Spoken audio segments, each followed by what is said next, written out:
It's the Aldrich family. I beg your pardon? We said it's the Aldrich family. Yes, it's the Aldrich family, presented by the Jello family. Jell-O. Meredith, Meredith Wilson. Well, it's my talking people, all ready to enjoy the Aldrich family. Hey, what's the matter here? Gotta do the dinner dishes. Well, you can still listen to Henry and Homer and do the dinner dishes, too. Hey, good idea, Bub. You bet it's a good idea, Bub. Did you have a good dinner? You bet. Yoo-hoo! Sounds like you had smooth as cream Jello puddings, maybe. No. No. Well, then maybe the pudding with the personality and the dimples? Jello tapioca pudding? Right. Did you have Jello tapioca puddings? No. No. Well, then what did you have for dessert? The world's most famous shimmering dessert. That's Jello in those 6 delicious flavors, starting with strawberry, Raspberry, cherry, orange, lemon,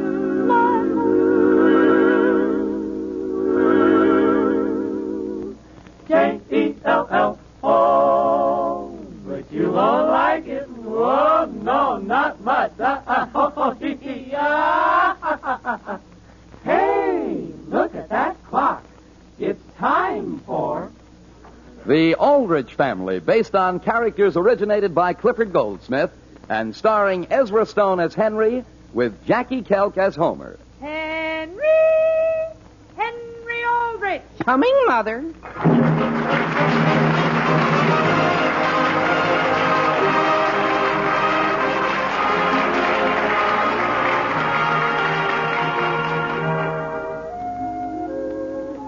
Life's greatest gift is youth.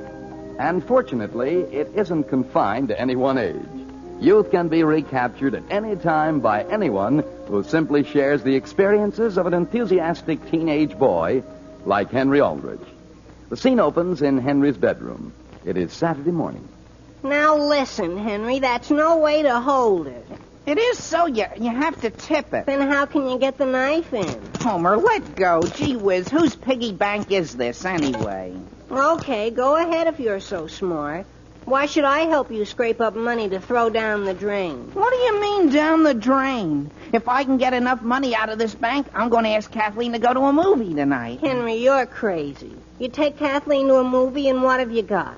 A lot of memories and a good night kiss, if you're lucky. What's wrong with that? Well, you can do that any old time. But, boy, it isn't every day in the week that Springer's Hardware has a Grabbag sale. That's just it, Homer. You buy a Grabbag, and where are you? But take Kathleen to the movies, and at least you know what you're getting. Sure. So why not buy a Grabbag and get pleasantly surprised? Boy, another dime. How much have you got out of your bank now? 50 cents so far. 50 cents? And there's one more coin in here. Boy, if I had 50 cents, I'd get my best friend and pool our money and invest it in a Grabbag. Now, wait a minute, Homer. How much money have you actually got? A dime. Okay, so stop wasting your breath on Grabbags. My mind is made up. But, Henry, did I tell you those Grabbags have values up to $10 in them?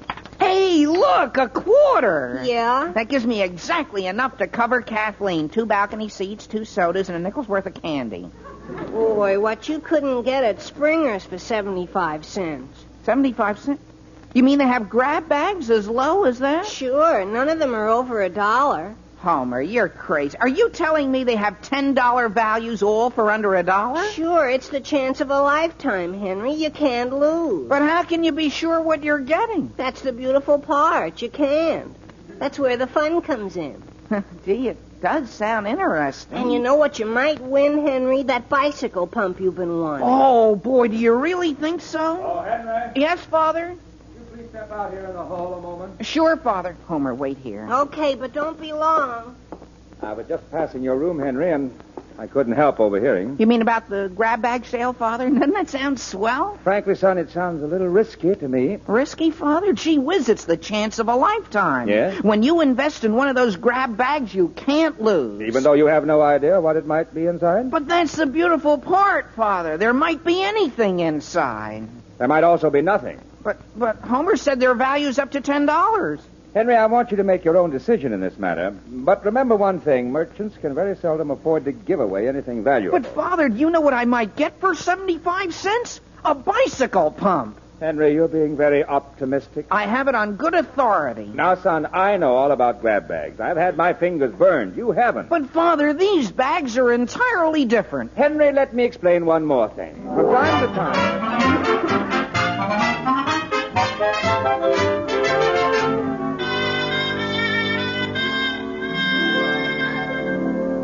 Hello? Hello? Hello? Hello, Kathleen. Listen, I'm phoning from Springer's Hardware, see? Oh, hello, Mr. Springer. Who? What? Kathleen, this is Henry. Oh. I'm down here at Springer's with Homer and his dime. You are? Sure. And look, how would you like to go to the movies tonight? The movies? I'd love to, Henry. And sit in the balcony? Uh-huh. Way in the back? Uh-huh. What's playing? Playing? Kathleen, don't you like me anymore? Of course I do. I know, but... Well, gee, you never used to ask what was playing. Well, Henry, it's a perfectly minor point. Okay, then it's all settled. I'll come by for you right after supper. Thanks, Henry. Goodbye. Goodbye. Hey, Henry, look at this bag here. Which one? This one with all the bulges in it. Doesn't it drive you crazy wondering what's in it? Not me, Homer. I'm just down here to keep you company. Gee, Hen, aren't you the least bit interested in buying anything? Not if I have to risk every cent I have in the world. Now, you take this long, skinny bag here. Yeah? It's 30 cents, isn't it? Sure. Go ahead, Hen. Why don't you buy it? Why should I spend 30 cents for just a plain, ordinary yardstick? A yardstick? Is that all that bag is? Sure. And gee whiz, if I hadn't listened to my father, I might have been carried away. Hiya, fellas. Here comes Willie. Hi, fellas. What you doing? Just looking around, Willie. Yeah? Hey, Henry, are you going to buy that long, thin grab bag? He might be, Willie. I am not, Homer. Well, can I have it then? Sure, here. Thanks. Oh, Mr. Springer, here's my 30 cents. Wait, Willie, don't you know what's in that bag? Don't tell him, Homer. Don't tell him. You know how stubborn Willie is. Yeah, but... Let him get burnt by himself. It'll be a good lesson for him. Hey, you want to watch me open my bag? Sure, Willie. Well, now stand back, fellas. Boy, I bet you'll get a surprise, Willie. Gee, I hope so. Hey! What is it, Willie? Let's see. Oh, boy! Oh, boy. A collapsible fishing rod, just what I've always wanted. Gee, those things cost about $7. Just think, Henry, you could have had it. Yeah, but I could have sworn it. Let's see that fishing rod, Willie. Boy, this is slick. Well, I'll say. Gee, are you lucky? I sure am. Well, so long, fellas. Where are you going, Willie? Fishing? Boy. Henry, maybe your father still has a few things to learn. Yeah. I guess he didn't live during a period of inflation. I'll say. You know, Homer, I've been thinking. Yeah? Kathleen might enjoy a movie tonight, sure. Only she'd be even crazier about something I might win in a grab bag for her, wouldn't she? Now you're talking sense, Hen. Sure, Homer. Come on. Help me pick out a grab bag. How about this one? Boy, wait till my father hears that merchants really do give valuable things away. Hey, Henry. Hi, Charlie. Don't bother us, Charlie. We're busy looking for a grab bag to buy. Yeah, what? Well, how should we know, Charlie? We haven't bought it yet. Look, there's Toby Smith. I'm going to see what he got in his grab bag. Listen, Henry, how would you like to buy this nifty box of clothespins? Clothespins? What could I possibly do with clothespins? Well, you could use them to hang girls' pictures up on your wall. What? Or they'd be swell for starting fires.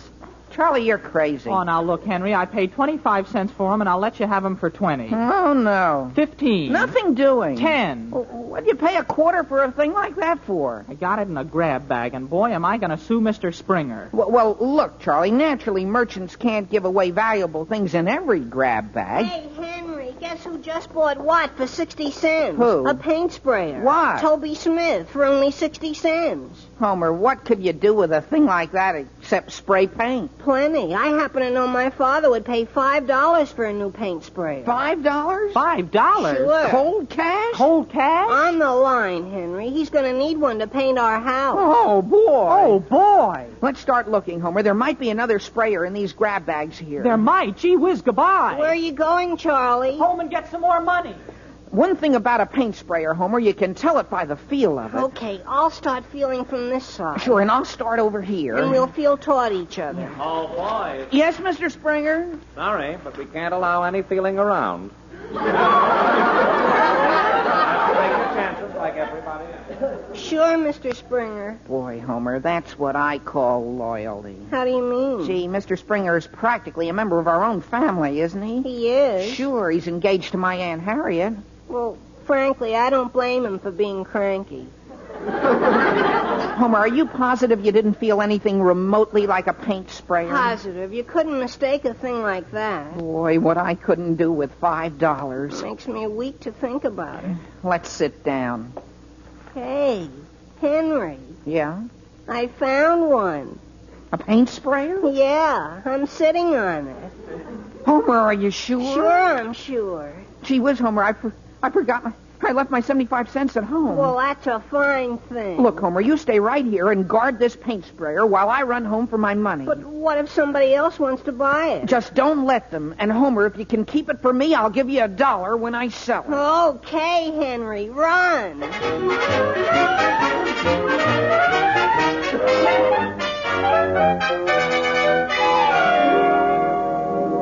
It's nice of you to drop in, Harriet. Sit down. I'll pour you some coffee. Thank you, Alice. How's Sam? He's just fine. How's Mr. Springer? Alvin? Just fine. Aren't men a problem? Oh?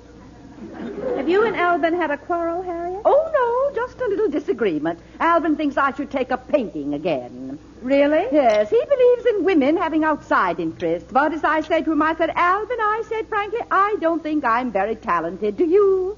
Well, to tell you the absolute truth, Harriet... And he said, yes, Harriet, I do. Oh.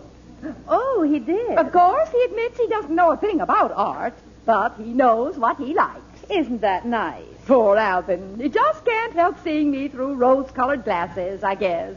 Mother! Oh, my goodness, that's Henry. Mother, quick, where's my 75 cents? Hello, Aunt Harriet. Hello. Henry, you told me to keep it for you and not to give it to you under any circumstances until tonight. But, Mother, don't you understand? I've cornered a valuable grab bag, and I'm going to make a killing. You've forgotten what your father said? No, only he doesn't understand. This sale is different. I know, Alice, but... Henry is right. I happen to know personally there are some very valuable grab bags down there. Very well, I'll go upstairs and get your money. You will? Gee, that just give me time to make a phone call. Number, please. To Elm 110. Elm 110. Yes, operator. Harriet, I do wish you'd let me handle it. Mother, can you please hurry with my money? Homer's sitting on something. Hello? Hello, Kathleen. Let me ask you something quick. What is it? Well, just suppose you were going out dancing to the country club. My goodness, when? Well, suppose it's tonight, see? What color dress would you be wearing? What color? Sure. So I could send you flowers if... Flowers? Provided I get $5 for a certain something I'm going to win, and it doesn't cost too much for a taxi. My goodness, Henry, you mean we're going in a taxi? We might. So what color, Kathleen? Why, just any color. Although I do like those big, black, shiny ones. Black flowers? Aren't we talking about taxis? No, gee whiz. Oh, my goodness, well, any orchid color flower will do. And I have to hurry and get my hair done. But Kathleen... Goodbye now, Henry. I'll see you tonight. Sure, only understand it isn't definite, don't you, Kathleen? Kathleen!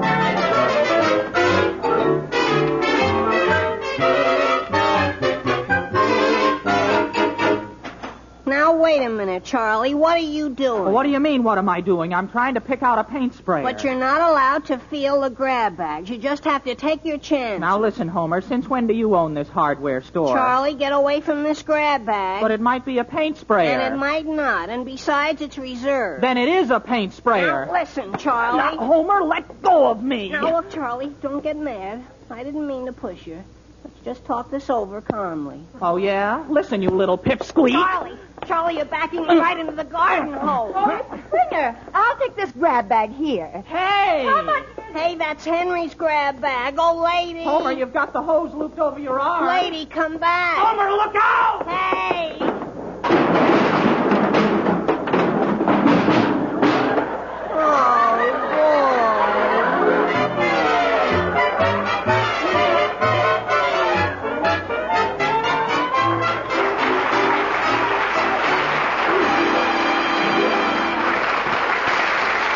It's a fact, folks. More people buy Jell-O puddings than any other prepared puddings in the world. And no wonder, because you never tasted anything better than Jell-O puddings. Yes, Jell-O chocolate, butterscotch, and vanilla puddings, chock full of old-fashioned homemade goodness. Try them. Compare them. See if you don't say that Jell-O puddings are richer, creamier, more all-around delicious. And they cook to perfection in just about 5 minutes. Ask your grocer for Jell-O puddings and say, better ask for 3 packages while you're about it, so you'll be prepared for the weekend. That's Jell-O puddings.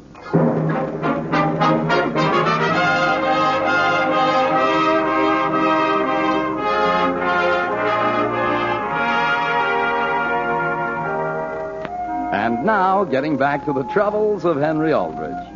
Hoping to make a fortune from a Grabbag he wants to buy and then sell for a profit, Henry has been planning to entertain Kathleen elaborately this evening. But his chances of getting the money are now getting slimmer and slimmer. The scene opens in a back room of Alvin Springer's Centerville hardware store. It is the same morning. Excuse me, mister, have you seen anything of my friend Homer Brown? You're no friend of mine, Henry Aldrich. Homer, is that you? Sure, just look at it. I am. Gee whiz, what happened to your face? Never mind my face. That'll wash off. But how can I get all this paint and grease off my clothes? What have you been doing? Boy, everything. Hoisting paint drums, mixing putty, filling turpentine bottles. But why? Just because I had a little accident trying to save your darn grab bag. You mean it's gone? But I was counting on that $5. Kathleen thinks I'm taking her out dancing tonight. Listen, Henry, how much do you think you could sell an outboard motor for? An outboard motor? Homer, you're crazy. Who's crazy? You know the one Mr. Springer's had in his window for 2 years? Sure, but... Well, just half an hour ago, I saw him lug it into that room over there. Yeah? And then he came back in here with that box, and he said, whoever buys it this afternoon is going to get the surprise of their life. Homer, do you mean it? And it's only 75 cents? Sure. It's what they call a sleeper. Oh, boy. Gee, I could sell that for 10 times as much as the paint sprayer. Sure. So you'll owe me $10. Homer, on second thought, I probably can't get more than 5 times as much. Now listen, Look, Henry. why don't I go out now and round up a prospective buyer? Oh, Homer. Mr. Springer, what time are those grab bags going on sale? 2 o'clock sharp, Henry. You're sure you won't sell any of them before that? Nope. Gee, that's swell. Goodbye, Homer. I'll be back. Homer, I've been keeping an eye on you this morning. You've certainly done a good job back here. I have? Yes, sir. And to show my appreciation, I'm going to let you have any grab bag you'd like for that dime of yours. For a dime? You mean I can have any bag at all? Yes, sir. You mean I could even have the outboard motor? What outboard motor? Oh, gee, I shouldn't have mentioned it. I mean, this big grab bag right here. Homer, that isn't an outboard motor. It isn't. Oh, boy, is Henry going to get a surprise?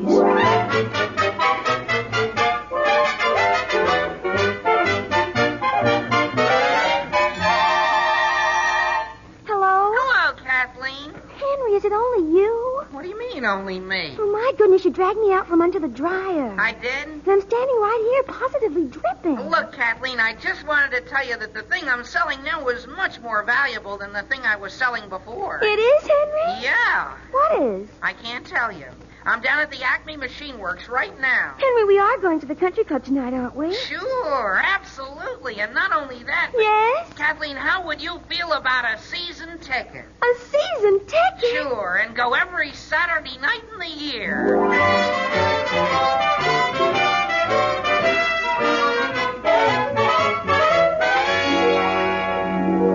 Boy, Mr. Springer, the grand prize. You're certainly the lucky one today, Homer. It's the only thing I ever won in my whole life. Do you mind if I use your phone? Go ahead. Thanks.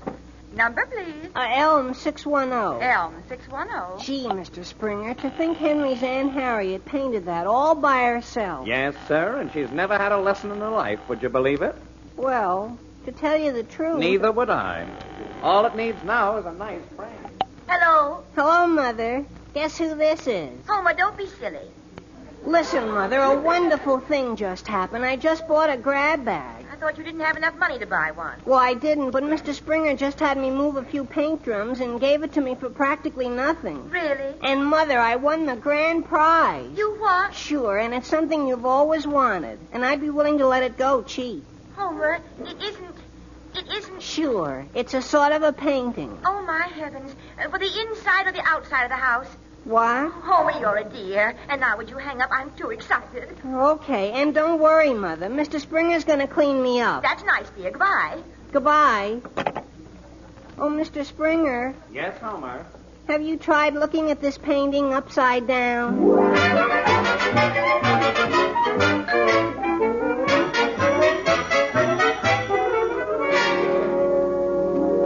Alice, I just had to dash right over. Elizabeth, tell me again. Homer won the grand prize. We're having our house painted absolutely free. Oh, my heavens. Oh, is it marvelous? Mr. Springer's already given Homer the drums of paint. Elizabeth, I had no idea there was anything worthwhile in those grab bags. Oh, Alice, I still can't believe it. You know, Will and I had to choose this year between having the house painted or getting me a new fur coat, and we decided on the house. Really? Yes, we agreed the house takes more of a beating in the winter than I do. Elizabeth, does that mean that now? Why not, Alice? Why not? Oh, get your hat on. Let's go look at fur coats. Right away? Shouldn't you wait until Will... But, Alice, I'm only going to look.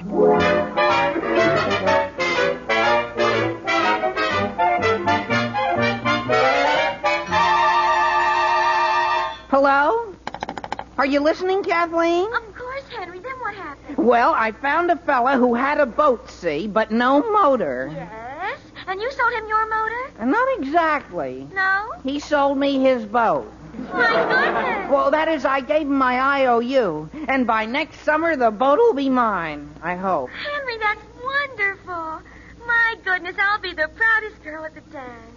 The dance? Just imagine I'll be the only one there dancing with a boy with an outboard motor. Well, Kathleen, look, about the dance. Yes? How would you feel if we were to give up all activities this winter? What? And spend 2 solid months sailing around in the moonlight next summer? But, Henry, what will we do during the long winter evenings? Why, we can polish the boat. Polish it? Yeah, and grease the motor. But, Henry, I've just had my hair done.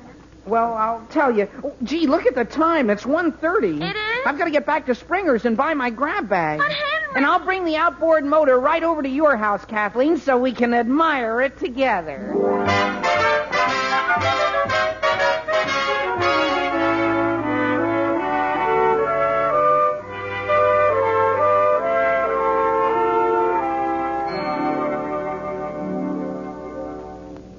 Sam, I'm reading my paper, Alice. dear, dinner's ready. Yes? Where's Henry? Up in his room. He doesn't feel like eating. I should think he wouldn't. Well, he can't say I didn't warn him. I told him not to count on an outboard motor. Dear, I can't help feeling sorry for him. What on earth is he going to do with a bear trap? Naturally, Alice. He's going to trap bears. Sam, there isn't a bear within 500 miles of here. Alice, I'm joking. Oh, I wouldn't feel so badly, Sam, if I thought he'd really learned a lesson from this whole thing. Well, he's learned one thing. At least he won't be so optimistic after this. Will you answer the phone, dear, while I serve dinner? All right, Alice. Hello? May I speak to Mr. Aldrich, please? Which Mr. Aldrich do you want? Mr. Henry Aldrich. Just a moment. Henry! Yes, Father? You want it on the telephone? Perhaps you could take the message. This is Mr. Jenkins, the tanner. The what? The tanner. I have that information regarding the cost of turning a bear skin into a rug. What's that? It all depends on the size bear you trap. I am not trapping any bears, and neither is anyone else in this family. Goodbye. Father, didn't you say that phone call was for me? That was the tanner, Henry. I took care of him. You did, Father? But I had my plans all made. You can just unmake them. Now, come on in to dinner. If you don't mind, Father, I'd rather go back upstairs. Sam, dinner's on the table. I'm coming, Alice. You know, dear, I've been thinking. Couldn't you give Henry just enough money to take Kathleen to the movies tonight? No, Alice. That's the only way a youngster ever learns. Oh, I know, That's but... the way you had to learn. That's the way I had to. Good heavens, what's that? What's what, dear? That, on the center of the table. Why, they're candles, dear. You see, shaped like little stars, and they float in the water. Why? What? I said why? Well, they're pretty, and... Sam, I won them today, and I thought I'd better use them. I see. Alice, you weren't anywhere near Springer's Hardware today, were you? Why, how did... Dear, before you get angry... That's all right, Alice. Do you know anyone who could use a dozen bottles of bubble bath? It's for dogs. Sam, you bought a grab bag, too? I'm afraid so, Alice. But, dear, we don't even have a dog. Yoo-hoo, anybody home? We're in the dining room, Homer. You certainly have to admire his timing. Hello, everybody. Oh, gee whiz, is it dinner time? By a strange coincidence, yes. Sit down, Homer. We're one short tonight. Boy, I'd love to. We aren't eating at our house tonight. Not at all? No, ma'am. My mother doesn't feel she should fool around in the kitchen in her new fur coat. Why doesn't she take it off? She doesn't dare. As soon as my father gets his hands on it, he's taking it back to the store.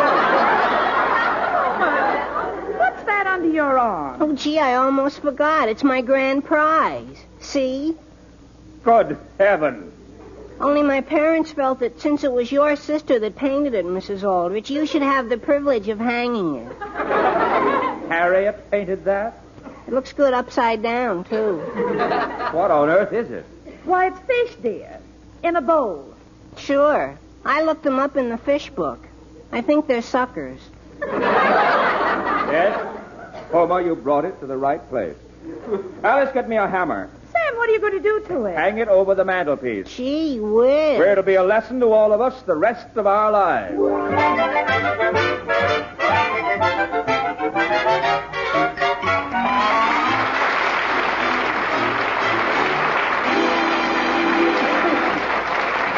Henry, have I got good news for us? You have, Homer? Sure. How'd you like to go to the movies tonight? Now, listen, Homer. You know we haven't got a nickel left to our name. Well, that's the beautiful part of it, Hen. I've invited someone to go with us who's agreed to absorb our overhead. Well, gee whiz. Sure. Who? Agnes Lawson. Well, that solves Henry's overhead problem. And, ladies, a good way for you to help solve yours when it comes to family budgets is to serve Jell-O puddings often. They cost little and they taste grand.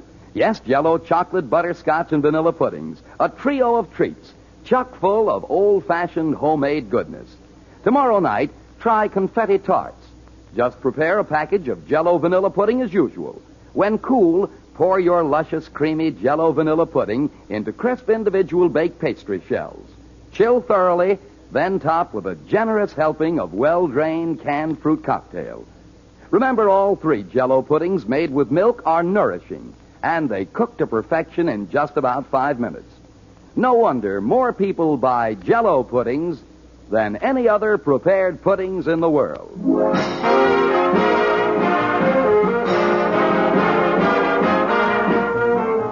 Friends, let's recognize this fact. Our American economic system has brought greater material means for happiness to more people than any other the world has known. And it has preserved the basic freedoms. So let's all of us strive to make that economic system even better, as an employee or employer, as a farmer or as a professional man. Remember, the better we produce, the better we live.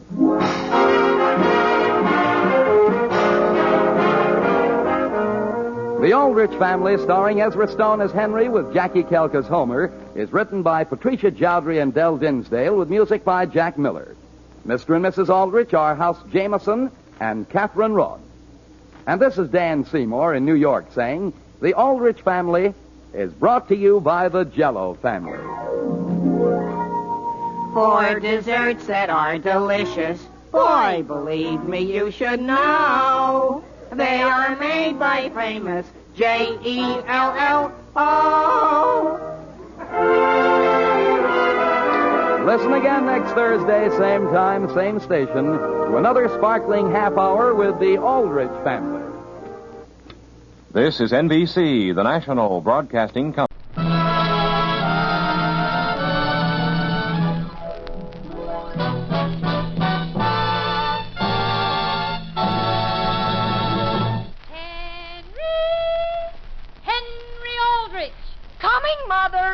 The Aldrich Family, a special rebroadcast for you soldiers, sailors, and Marines of the United Nations.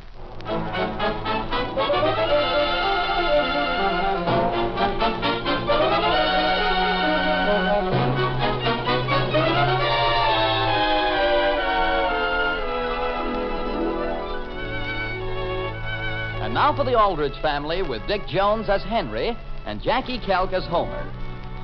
There's one secret a teenage boy like Henry Aldrich never knows. The troubles he can get into are familiar to all grown-ups. His mishaps of today are his memories of tomorrow. The scene opens at the Centerville Railroad Station.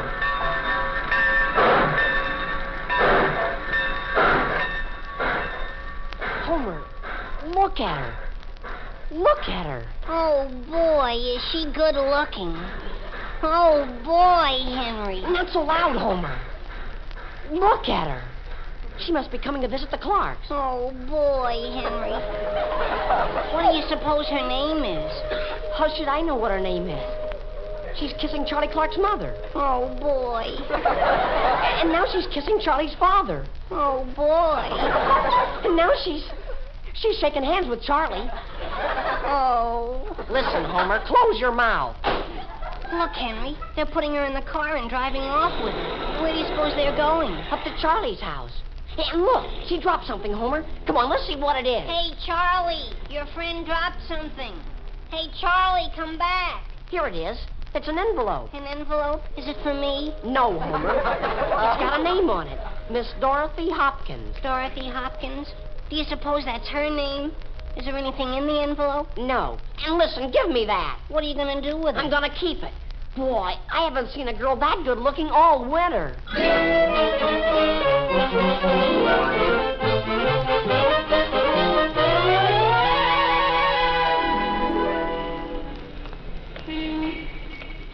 Come on, Henry. This next block down there is where Charlie Clark lives. Boy, wait till I ever ask Charlie to do me a favor again.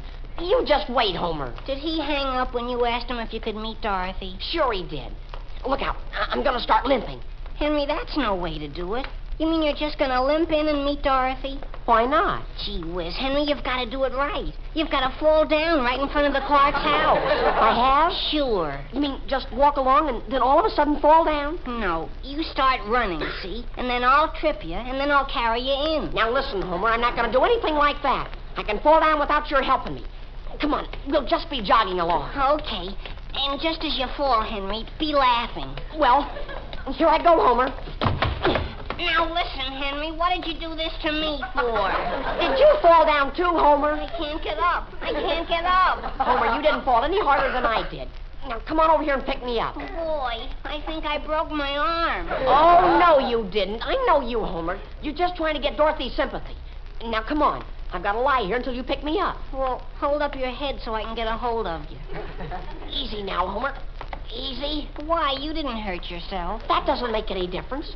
Is anyone looking out the window yet? Henry, stop trying to show off and give me some cooperation.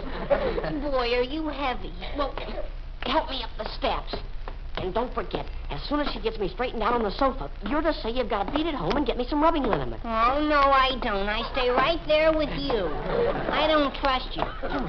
Someone's coming to the door. They are? Listen, Homer, what'd you drop me for? Hello there, boys. What's going on here? Oh, hello, Mr. Clark. Oh, Henry, what are you lying there on the porch for? Why, I tell you, Mr. Clark, Homer, well, I just fell down. Didn't anyone see me out the window? Oh, no. Did you hurt yourself? Well, just as soon as I get in on the sofa, Mr. Clark, I think I'll be all right. Well, if you've hurt your leg pretty bad, you just put your arm around my shoulder and let me lead you. Gee, that'd be swell, Mr. Clark. All right, here we go. But, Mr. Clark, we're going down the steps. That's right. I've got my car out here, and I was just on my way downtown anyhow.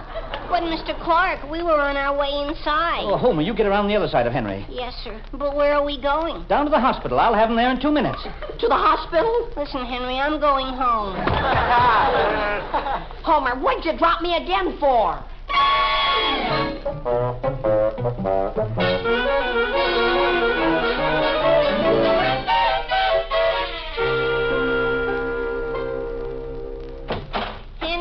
Are you home? Sure, I'm home, Homer. Who sent you over here? Nobody. I just thought I'd come over and see how...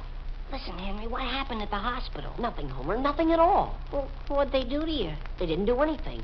While Mr. Clark was trying to get someone to take care of me, I sneaked out and ran home. Gee whiz. And he doesn't know where you are? No. How could he? Well, listen, Henry. You know that envelope of Dorothy's you picked up? Yeah. Well, why don't we call her up and tell her we found it? Homer, you're crazy. What would she want with an empty envelope? She probably threw it away. All right. Then let's not tell her what it is. We'll just say we've got something of hers, and would she like to have us bring it over? Where's the phone? Now, wait a minute, Homer. Didn't I see her first? Didn't I pick up the envelope? Isn't this my phone? Hello? Hello, operator? But, Henry, aren't you crazy about Geraldine Love? Why be a pig in a manger? Number, please. Oh, I want Elm 889. Elm 889. But, gee, Henry, don't you realize I like her, too? And aren't I your friend? Well, sure, Homer. Of course you are. That's why I'm going to ask Dorothy whether she doesn't have a friend and would like to meet you. Oh, no, you're not. Every time anybody meets a pretty girl, they say, can't you get a friend someplace for Homer? And, boy, what a beating I've taken. Hello? Hello, is this Charlie Clark? Yes, who's this? Wait, it's just... Who? Well, why, is Miss Dorothy Hopkins visiting you? Listen, Henry Aldrich, is that you? Why, yes. Hello, Charlie. I thought I recognized your voice. What do you want to talk to Dorothy for? Never mind. I happen to have a very important message for her, and I think she'd like very much to have me give it to her personally. Oh, is that so? All right, hold the line a second. You mean you're going to call her? Charlie? Is he going to, Henry? Is he going to? Sure he's going to. He can't bluff me, Homer. I'll say he can. That's the only way to handle Charlie. Just talk right up to him and put him in his place. Hello? Oh, hello. Is that you? Yes? Well, gee, I guess you wonder... I'm Henry Aldrich, see, and probably Charlie hasn't told you, but I play center on a basketball team. Yes, I know. You know? Is that right?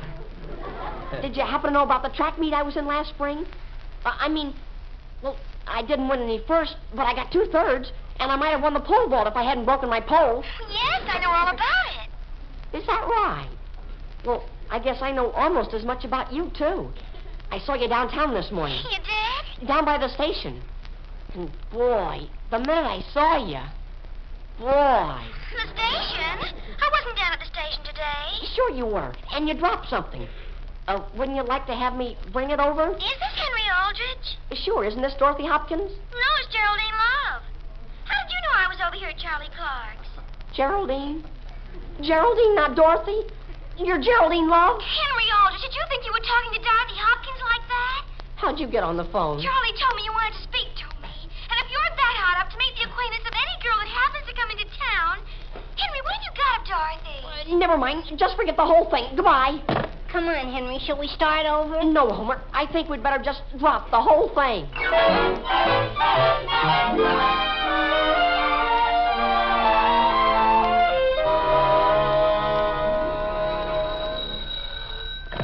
Hello, Mr. Aldrich speaking. Hello, Mr. Aldrich. This is Mr. Clark. Oh, yes, Mr. Clark. Good morning. I'm sorry to bother you, but I'm down at the hospital and I need some advice. Yes? Have you been in an accident? Well, no, not exactly that. Well, whatever it is, I'll be glad to help you out. What's the trouble? Well, I don't know how to begin. Have you heard from Henry? From Henry? No. Why would I hear from him? Well, I guess I better tell you the whole thing, Mr. Aldrich. I don't want to upset you, but he fell down in front of our house, see? Yes? And he's over at the hospital? Well, he was here, but when I stepped out of the receiving room for a minute, he disappeared. He disappeared? What became of him? Well, that's what we don't know. I phoned your house a couple of times, and the line was busy, but let me assure you there ain't anything to worry about, Mr. Aldrich. I just think you should know about it. Yes, of course. Was he able to walk? Why, yes. At least I helped him in and out of the car, and nobody saw him leave the hospital, so we think he must still be around here. Yes? Well, I'll be right down there, Mr. Clark. All I have to do is call the courthouse and cancel 2 hearings. Well, while you're about it, Mr. Aldrich, could you call my secretary and tell her to cancel all my appointments for this morning? Well, that's very kind of you, Mr. Clark. I'll be glad to call her.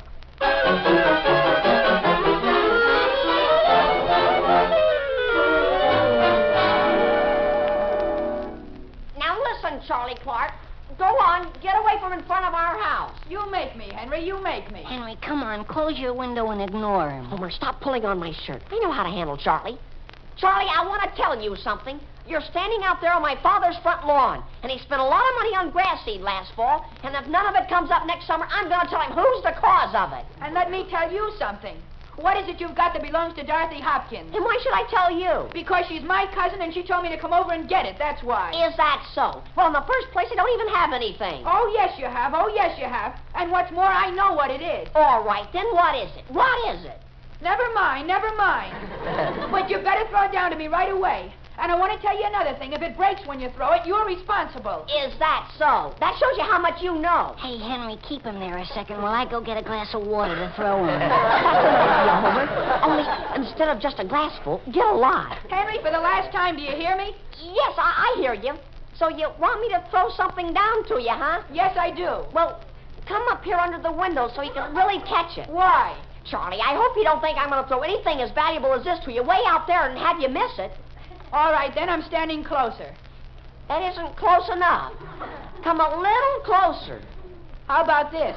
Here you are, Henry. Here's the water. Look what I've got it in. Oh, gee whiz, Homer. What'd you do, fill a bathroom wastebasket? Yeah, but hurry up. I can hardly carry it. Here, let me have it. Oh, no, Henry. I can shoot straighter than you can. Okay, but wait until I tell you to.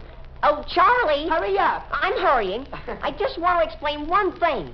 When you see Dorothy, be sure you tell her you asked for it. Stand back, Henry. Henry? Oh, gee whiz, Mother, is that you down there? Henry, look out. Homer, don't throw it. What are you doing up in that window, Henry? Why, just getting some fresh air, Mother. I'm closing it. Now listen, Henry. Look what you made me do. Oh, boy, Homer, you spilled it all over my room. All over your room. All over myself. Look at it. Well, don't stand there looking at yourself. Come on, help me mop it up before it leaks through to the living room. Well, what'll I mop it up with? Here, use my pajamas. I've worn them for a week anyhow. Come on. Is Charlie Clark still out there? I don't know and I don't care. Henry! Oh, yes, Mother? Is that you downstairs? Hello? Will you come down here right this minute, please? Yes, Mother, sure. Do you notice anything leaking? I mean, is everything all right down there? What? Homer, what's the idea of mopping up and bringing it right out on the floor again? I'm trying to get the wastebasket. Henry! Yes, Mother. Don't bother to come all the way up here. You save yourself. I'm coming down there. Then please hurry. Oh, you mean you want to have a talk with me about something? Yes, dear, and I want you to sit down here. Yes, Mother. I've just been having a talk with Charlie Clark, and to say the least, Henry, I'm surprised. You're surprised? Yes, dear. And don't keep looking up at the ceiling. Please look at me and let the ceiling take care of itself. Oh, excuse me. What did Charlie Clark say? Now, what do you think he said? He said you stole something that belongs to a cousin of his named Dorothy Hopkins. He said that? He said I stole something from her? Yes, dear, and I don't think Charlie would say a thing like that if he didn't have a reason, would he? But, Mother, I give you my word. I don't steal things. Not from anybody.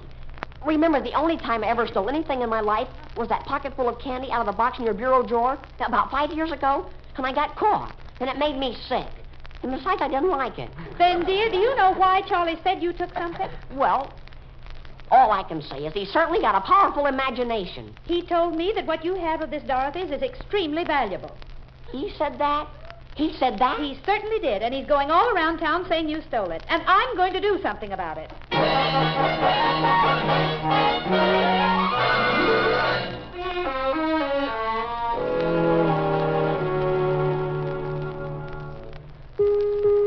Calling Dr. Weston. Calling Dr. Weston. Did you have a talk with the nurse, Mr. Aldrich? I've had a talk with all the nurses. I've just had a talk with the gentleman that's the head of this hospital. And what did he say? He said Henry couldn't possibly be here. He's never had anyone disappear in his hospital before. Well, that's cooperation for you. Oh, he's doing all he can. And, Mr. Clark, I want you to stop feeling that this is all your fault. Mr. Aldrich, I don't want to worry you, but I've been thinking. When I first picked Henry up, he was talking about his leg, and maybe it was, but... But what? You don't think he could have hit his head, too, do you?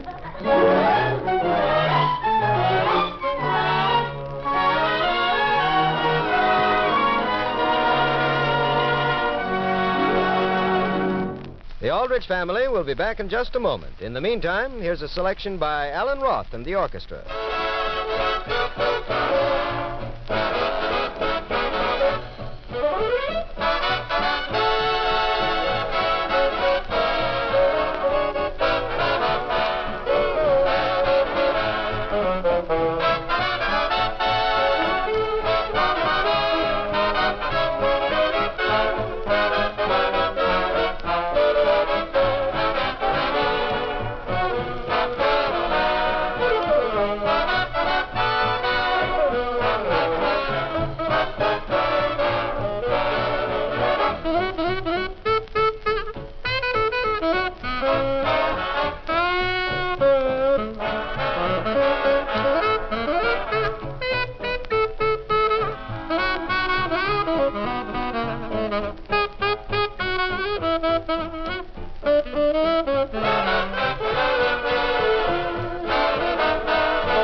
Now getting back to the troubles of Henry Aldrich.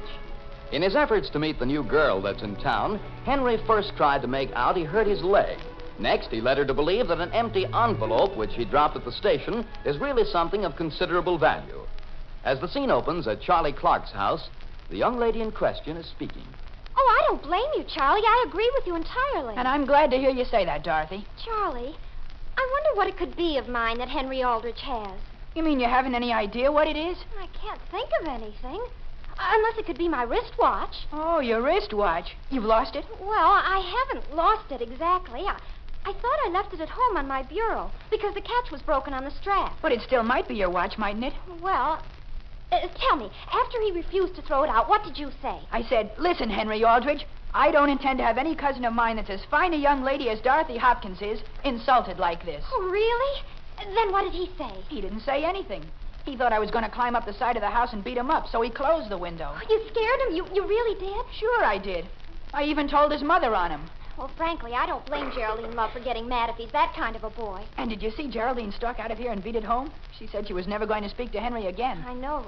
And did you notice she was sort of mad at me, too? It wasn't my fault he took my watch. You mean he did take it? I thought you said he didn't take it. Well, Charlie, the more I think about it, maybe I didn't leave my watch at home. Maybe I did put it on, just absent-mindedly, and when I got off at the station, that's where I dropped it. Sure you did. Of course you did. Who do you suppose that is? I don't know, but I'd be willing to make a bet as to who it is. It's probably Henry. Really?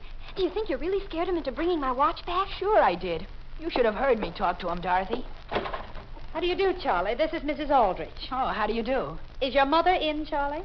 No, ma'am, she isn't, Mrs. Aldrich. Are you quite sure? Yes, ma'am. She got word that my father's down at the hospital, so she went down there. Oh, really? I didn't know your father had gone to the hospital. Oh, I'm terribly sorry to hear it, especially at a time like this. Did you bring Dorothy's watch over, Mrs. Aldrich?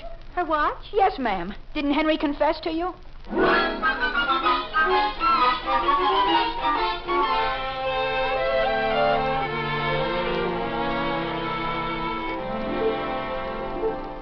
You know, Henry, the more I think about it, the more I wonder. The more you wonder what? Whether we shouldn't come right out and tell the truth. That all we picked up was an empty envelope with Dorothy's name on it. Homer, you're crazy. Do you think if we did say that, anybody'd believe us? Why wouldn't they? You'd say, why did we pick up an empty envelope? As a matter of fact, why did we? Don't you remember, Homer? Dorothy's a darn good-looking girl. I know, Henry, but no girl's worth what we're going through. That's no way to talk, Homer. I don't mind being persecuted like this for her sake. As a matter of fact, my mother will probably straighten the whole thing out. She's over there right now. Boy, will she make a fool out of Charlie. Of course she will. And do you know what I have a good mind to do? I think I'll call the Clark's house, and if Dorothy answers, I'll say, Dorothy, could you deliver a very important message to Charlie, who you may think is a gentleman, but I happen to know a couple of things about him I wouldn't tell no matter how much you paid me, because I'm not the kind that goes around talking about people. Boy, that'll hold him. Sure. What's the message? What message? Gee whiz, there she is right now. She's calling me, Homer. I'll answer it, Henry. Now listen, Homer, she probably wants to call me and apologize. But, Henry, why don't you let me answer it and make out you don't want to talk to her? Why would I do that? Well, then she'll be all the more sorry she treated you like a dog. Hello? Hello, is this Elm 303? Why, yes, sir. Homer, is that you? Yes, sir. Is that you, Father? It is not. This is Mr. Aldrich.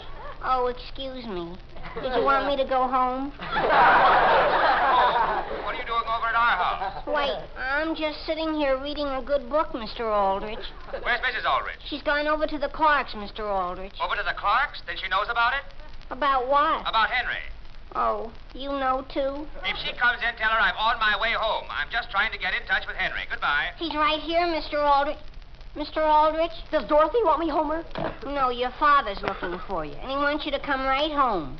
Now listen, Homer, I am home. Gee whiz. Then what do you suppose he wants? Henry? Yes, Mother? Did you straighten everything out over at Charlie's? I'm afraid I did not. In fact, dear, you and I are going to have one of the most serious talks we've ever had.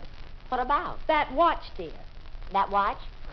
What watch? That belongs to Dorothy Hopkins, and you won't give back to her. Why? Now, dear, I realize you probably don't appreciate how extremely serious this is. But keeping a piece of expensive jewelry, Henry, that belongs to somebody else just as a souvenir is not as funny as you apparently think it is. But, Mother, I don't even know what you're talking about. Mrs. Aldrich, may I say just one thing? You may not, Homer. Were you with Henry when he took the watch? Yes, ma'am. No, ma'am. What watch? Alice, Yes, Sam. may I have a word with you? Yes, Sam, but please go in the dining room. I want to have a talk with you in there. And, Henry, you're to stay right here. Yes, Mother. But, Mother... I don't want to talk to you now. Listen, Henry, has something happened today that you haven't told me about? Sam, I'm awfully glad you came home. Now, Alice, I know how upset you must be about Henry, but let's not go all to pieces. Then you know about Henry? Of course I know about him. Mr. Clark and I have been downtown working on it all afternoon. Really? But everything's going to be all right, Alice. He's reported it to the police. Sam, the police? Mr. Clark went to the police about it? I'll admit I didn't know he was going to do it, but sooner or later they'd have known about it anyhow, Alice. But, dear, it does seem as though you could... My goodness, Sam, do you realize it'll probably even be in the paper? And what if it is? Don't you think the public should be warned in case they see him? Dear, I can't believe my own ears. Is that the phone? I'll answer it. You sit down. You look tired. In fact, you must be tired or you wouldn't have let a thing like this happen. I am tired. Well, just as soon as I get through with this, I'll try and get some lunch for you, though personally, I couldn't eat a thing. I'll answer the phone for you, Mother. You will? Well, that's for me. I'm in no condition to speak to anyone. Gee, I'd be glad to do anything that would make you feel better. Hello? Hello, this is police headquarters. I'm calling about Henry Aldrich. About who? Henry Aldrich. The police? Is that right? How did you... Oh, boy. Henry, did you say police? Who is this speaking? Well, look, let me explain how the whole thing happened. I happened to be down by the station this morning, and this darn good-looking girl... we didn't see anything of a watch. It was just an empty envelope. A what? What about his head? What's that? I thought you said it might be amnesia. Who? What kind of a watch? Look, maybe I better come up there and talk with you. Gee whiz, you don't have to come up here. It was only an empty envelope. Hello? Hello? Oh, gee whiz. Henry, is that you? Yes, Father. Are you home? May I ask what you were doing here? Wait, I was just answering the telephone. Were you looking for me? Henry, what happened to you? Wait. Here's the whole story, Father. I was going by the Clarks this morning, see? Yes. And you fell down, didn't you? Oh, yes. I'd forgotten all about that. You mean you don't remember what has happened since? Well, an awful lot has happened, and I think I remember it all, but it doesn't seem to fit together. And it's all mixed up? Yes. At least I can't understand it. Henry, there's someone here that wants to see you. Is it the police? No, Henry, it's Dorothy Hopkins. Who? And I just wanted to say that I phoned over to Abbott City, and my watch has been home all the time, so you couldn't possibly have it. I know it. I never said I did. But you said you had something very valuable of mine. Well, I did, but it's only valuable to me. You wouldn't even want it. It's only this empty envelope. My goodness, Henry, where did you find that? Down at the station. Well, that's very valuable to me, too. I need that address on the back. That's the address of the boy I'm engaged to. That you're engaged to? And I do thank you for saving it for me, Henry. And I'm awfully sorry to have caused so much trouble. That's all right, Dorothy. It was certainly nice of you to come over, wasn't it, Sam? What's that? Oh, yes. Alice, may I ask And, Dorothy, before you go, how is Mr. Clark? Mr. Clark? Yes, isn't he down at the hospital? The hospital? I'm glad you mentioned it. Alice, where's the telephone? Goodbye, Henry. So long, Dorothy. I'm very glad to have met you. Thanks. And I'm very glad to have met you. Henry. Homer, where are you? I'm under the sofa. Have the police gone?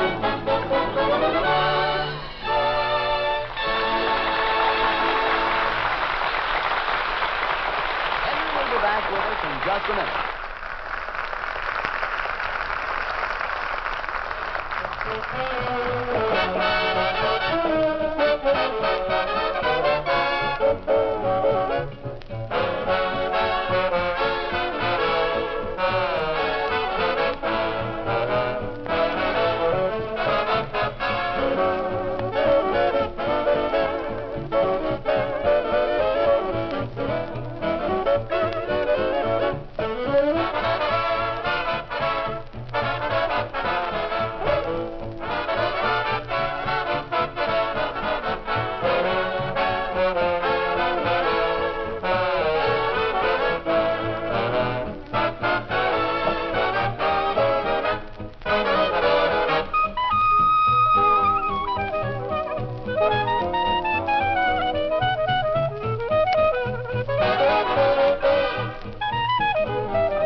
I got him. You got who, Homer? Charlie Clark. He's down at the front door, and I just dumped a bucket of water out on him. Listen, Homer, I didn't say that was Charlie Clark down there. That's Mr. Clark. Who? Henry Aldrich! Yes, Father, I know what you want. I'm going right to bed. And you can discontinue my allowance for the next 4 weeks.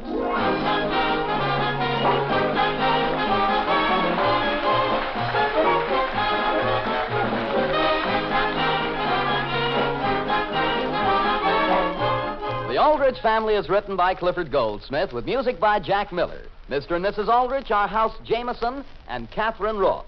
This rebroadcast of the Aldrich Family is a presentation of the Armed Forces Radio Service.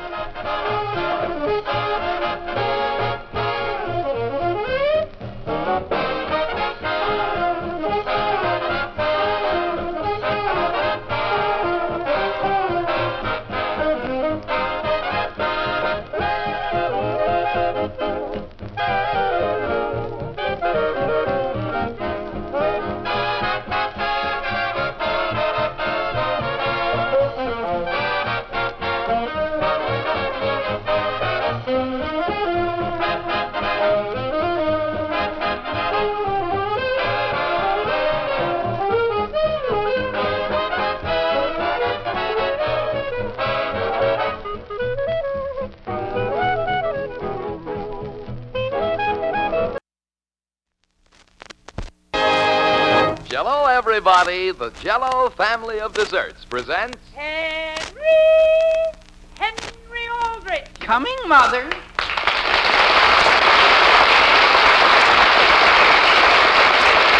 Yes, it's the Aldrich Family based on characters originated by Clifford Goldsmith and starring Ezra Stone as Henry with Jackie Pelt as Homer. And yes, it's the Jell-O family. Oh, the big red letters stand for the Jell-O family. Oh, the big red letters stand for the Jell-O family. That's Jell-O, yum, yum, yum. Jell-O puddings, yum, yum, yum. Jell-O tapioca puddings, yes, sirree. And now for the Aldrich Family.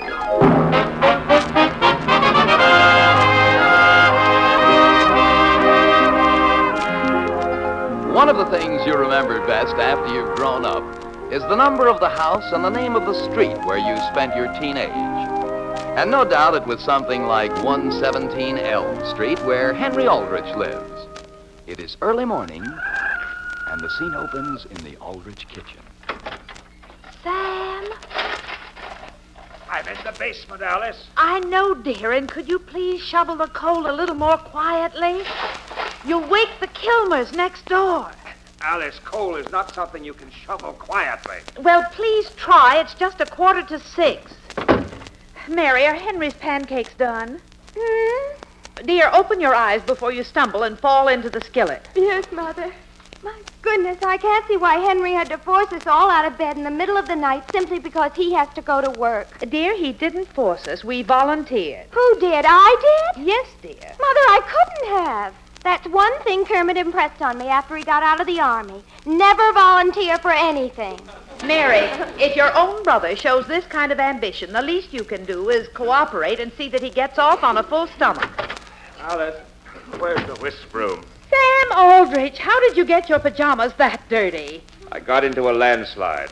Where? In the coal bin. Where's the broom? Hanging behind you. My goodness, you're certainly your son's father.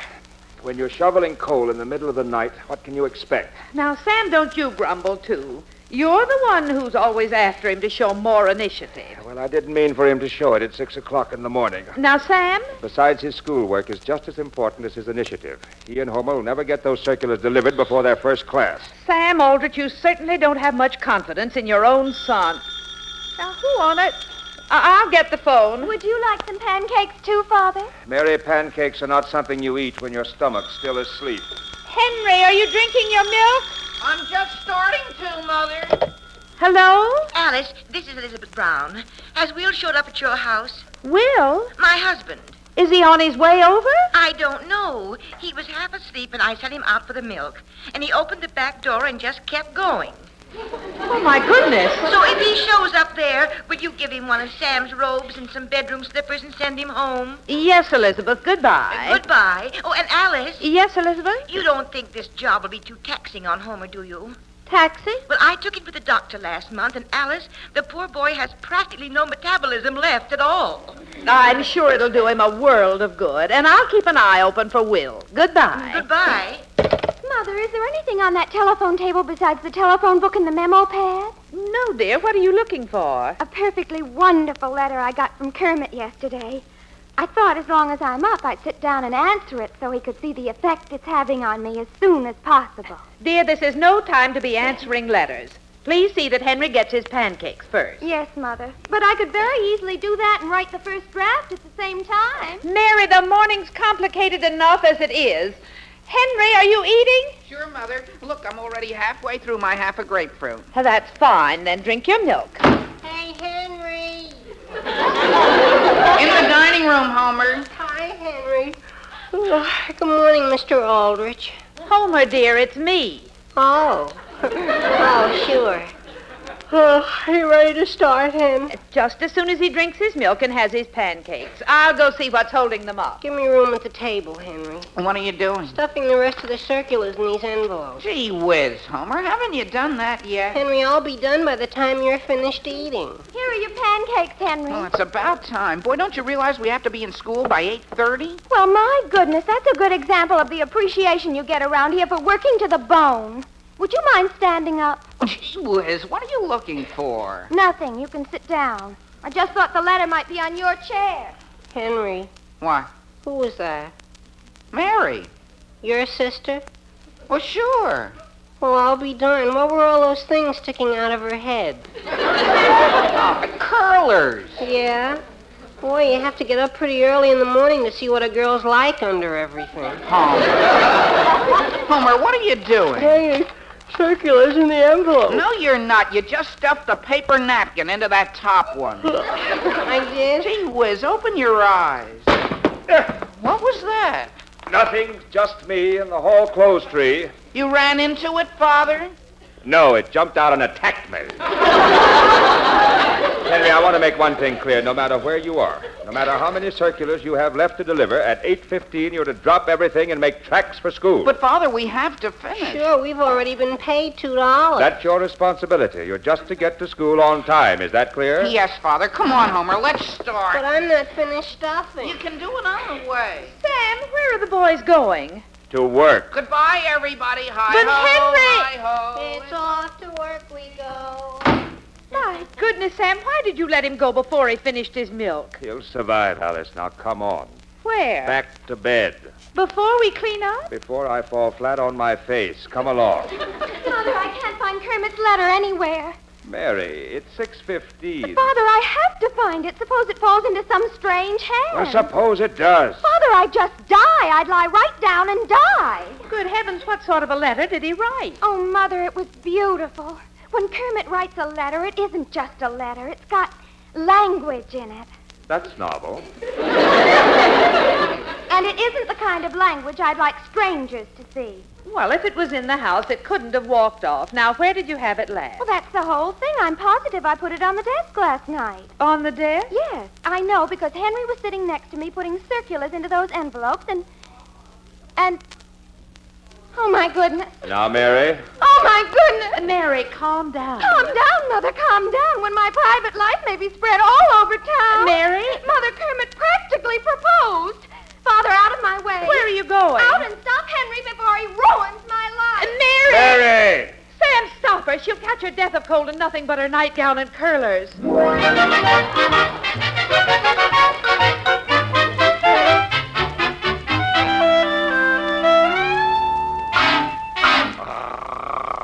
Here, doggy. Nice doggy. Listen, dog, can't you go away from that gate and let me get up on that front porch with this circular? But I've only got 2 more left. Please, dog, come on, be civilized. Look, suppose I give you a peanut butter sandwich for my lunch. How about a piece of layer cake? An orange? Even if I peeled it? Boy, all I can say is you'll never get to be man's best friend. Homer, what are you standing around for? Don't you realize school's in 20 minutes? I realize, Henry, I realize. The one that doesn't realize is Hilliard's dog. He won't let me through their gate. Henry Aldrich! Who's that? Mrs. King across the street. Oh, sure. Hi, Mrs. King. Henry, your mother called and asked me to keep an eye open for you. You're to call home immediately. I am? Henry, what do you suppose is up? My father's probably worried about my being late for school. Mrs. King, would you call my house and say things are working out perfectly? Just that? And if my mother's worrying, tell her I know I ran out without finishing it, but I'll get some at school. Some what? Milk. And thanks a lot, Mrs. King. Henry, why can't we skip this house? Homer, we were paid to do this job right. The trouble is this dog thinks you're afraid of him. He does? Sure. Well, he's a pretty smart dog. Here, just watch me handle him. Listen, doggy, get away from that gate and let me in.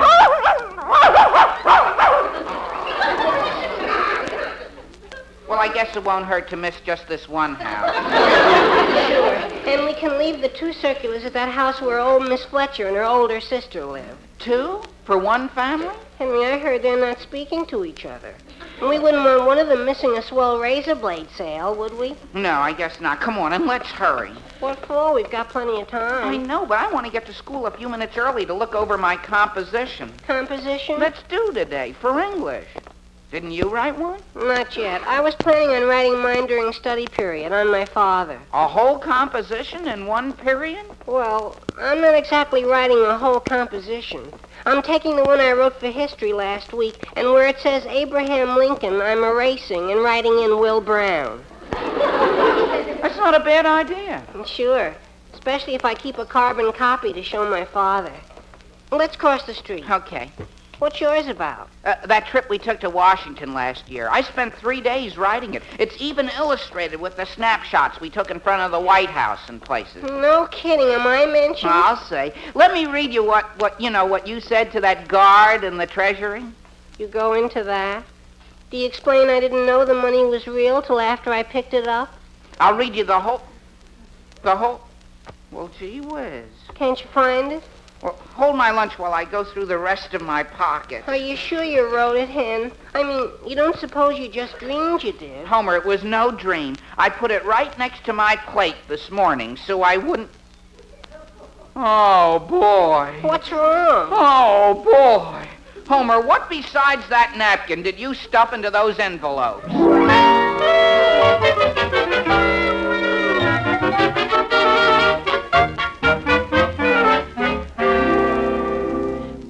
Yes, dear.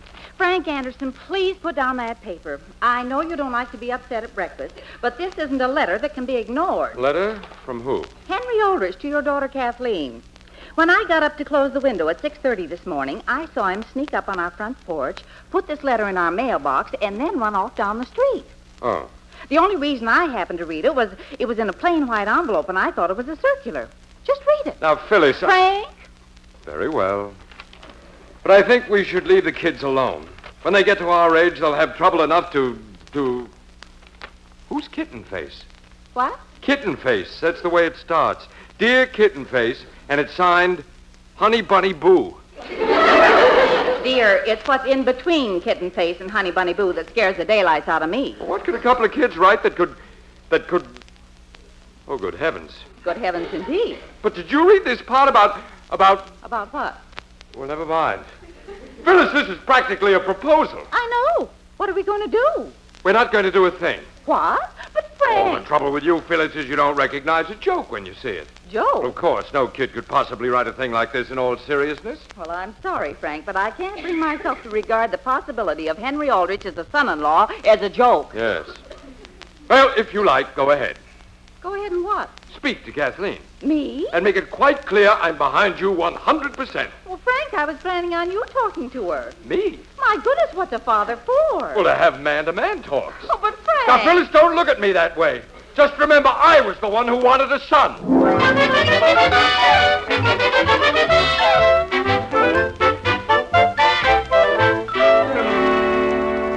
Hello? Hello, Acme Cut Red Drum. Hello, look, I only have a few minutes before the first bell rings. Church bells?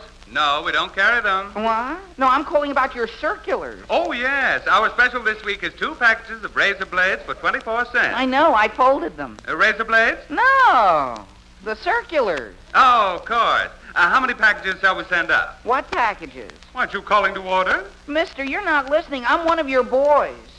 Oh, no wonder you didn't make sense. Huh? Miss Horace or Fred? What? Why aren't you in school? Well, I am, and I'm not one of your sons. Oh. Well, I was delivering for you. Could you speak louder? We seem to have bad connection. Has anyone called and said they found my exciting and educational trip to Washington in with one of your circulars? Washington? You're going to Washington? What? Well, have a nice time. Well, look. Don't miss the Bureau of Standards. You don't understand. This is for class. They're all going? What? Oh, now I get you. The whole class is going to Washington, including my boys, Horace and Fred. Mister, please. Fine idea. Be nice to get them out of the house for a few days. No, gee whiz, listen to me.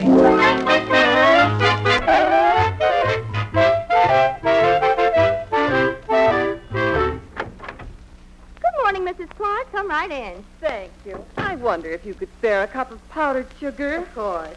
You must excuse my appearance in my kitchen. I got the most peculiar piece of mail today, and I'm afraid I've spent most of the morning trying to make head or tail of it. You don't say. I think I finally got it figured out, though. I think it's a sort of travel advertisement. It is? Well, the thing that threw me off is the clever way it's done. You see, it's supposedly written by this young boy who'd never been to Washington before. Well, that is clever. And judging by the grammar and some pictures that are on it, it's obviously a refugee child who hasn't been in this country long. Well, you don't say. Well, I got a very strange thing in my mailbox, too. A travel ad? No. It was a plain white envelope with a paper napkin and half a pancake in it. You don't say. You don't imagine it has something to do with those jackpot radio programs? You think so? Oh, my goodness, maybe I ought to go home and sit by my phone. Oh, dear. What's wrong? You just reminded me of something I forgot to do. Excuse me. Number, please. Elm 303. Elm 303? Yes, please. Thank you. Mrs. Aldrich called me this morning to keep an eye out for Henry, and I forgot completely about calling back. Hello? This is Mrs. King. Is Mrs. Aldrich there? No, this is Mary. Mother's going through the attic. Spring cleaning? No, she thought it might have gotten up there somehow, but I'm sure Henry took it. Oh, well, it's about Henry I'm calling. As near as I could figure out, he wanted me to tell your mother that he expected the school to run out of milk. Mrs. King, you saw Henry? Yes, he was by here this morning. Oh, my goodness. Did he leave anything in your mailbox that he shouldn't have? It was Henry who left that? You got it? You got it? Yes, but Mrs. King, I beg of you, please tear it up. Tear it up? And don't read it. But I really can't see I beg of you. And thank you. You don't know what a load this is off my mind. Goodbye. Yes, well, goodbye. What was that all about? I'm to tear up that travel ad. Really? I wonder if I'm to tear up the napkin and pancake, too.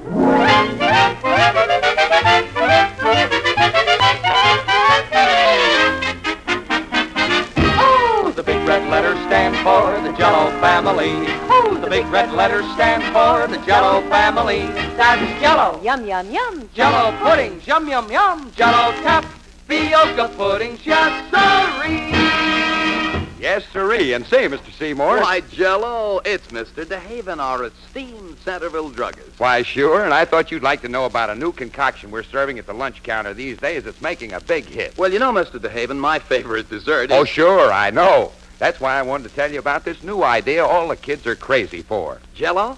Well, you might call it Jell-O and.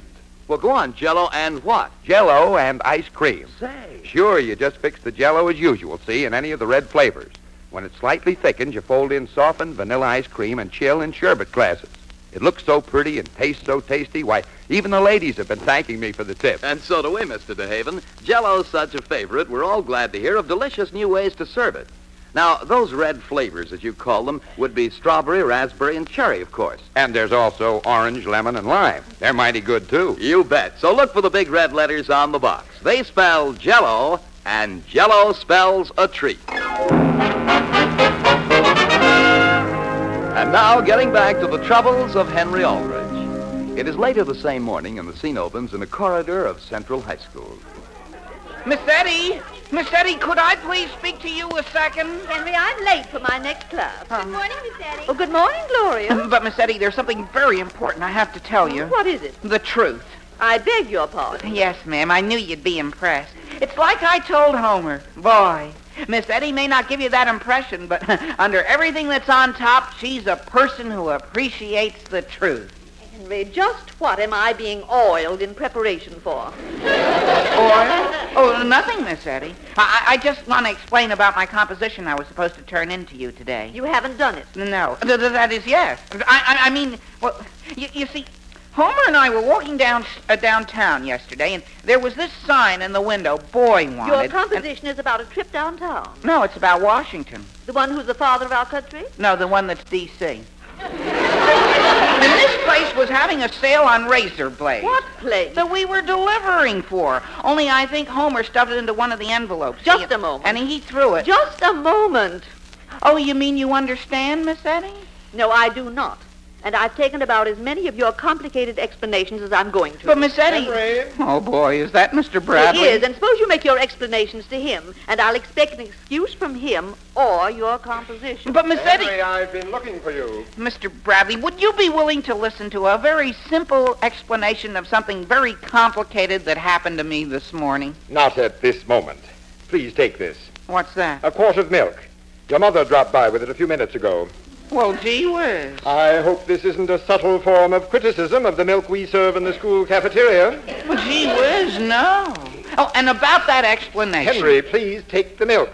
The moisture's running off and taking the starch out of my cups. Oh, yes, sir. Honestly, what a principal is expected to do. Mr. Bradley... I'm expected to count erasers, settle differences between teachers, mend leaky pipes. Mr. Bradley... Leaky pipes?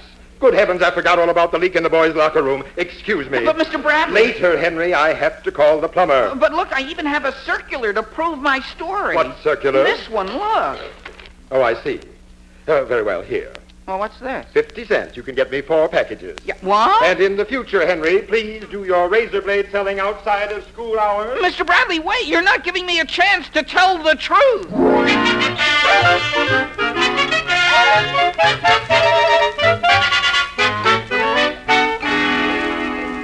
I hope I'm not taking you away from anything, Mrs. Aldrich. Oh, no, Mrs. Anderson. Things have calmed down beautifully. Oh, well, that's fine. The reason I called... Yes? Well, you see, Henry left something in our mailbox this morning. Yes, I know. You do? Of course. Well, how do you feel about it? Oh, I approve completely. You do? You really approve of his leaving a thing like that in our mailbox? Well, why not, Mrs. Anderson? He left one in practically every mailbox in town. What? Are you upset with Henry, Mrs. Anderson? Well, I can't say it's the boy's fault entirely. After all, as the twig is bent, Mrs. Aldrich, as the twig is bent.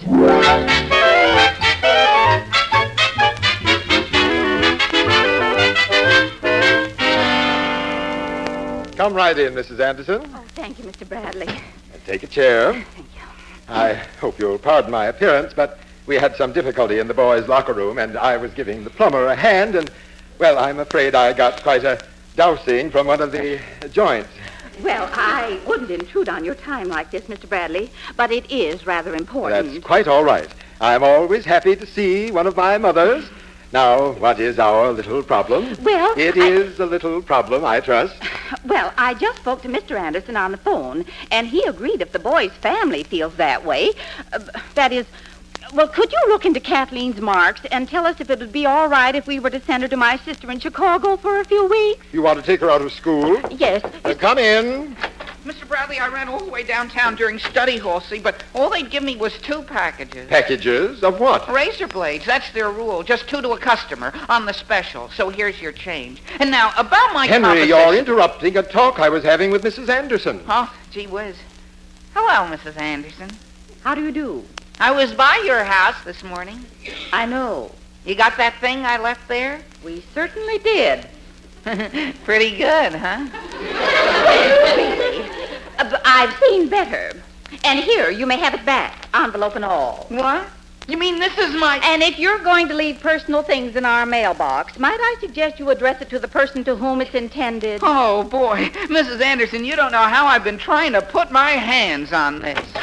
Mr. Bradley, please excuse my barging right in, but this is a matter that simply can't be overlooked. Miss Eddy, I have a visitor. Yes, and I apologize. But, Mr. Bradley, my radiator is knocking again. Miss Eddy, I can't discuss it now. But, Mr. Bradley... You just go back to your class, Miss Eddy, and I'll get to your knocking as soon as I can. Miss Eddy, I've got good news for you. Mrs. Anderson just located my composition. Composition? You wrote that as a composition? Oh, sure. Well, let me have it, Henry. And don't be late for class. We're going to read these aloud in alphabetical order. You follow Ruth. Yes, Miss Eddy. That's going to be read in class? Sure, Mrs. Anderson. Well, I don't like to boost my own talents, but I think the class will say that's one of the most interesting compositions they've ever heard.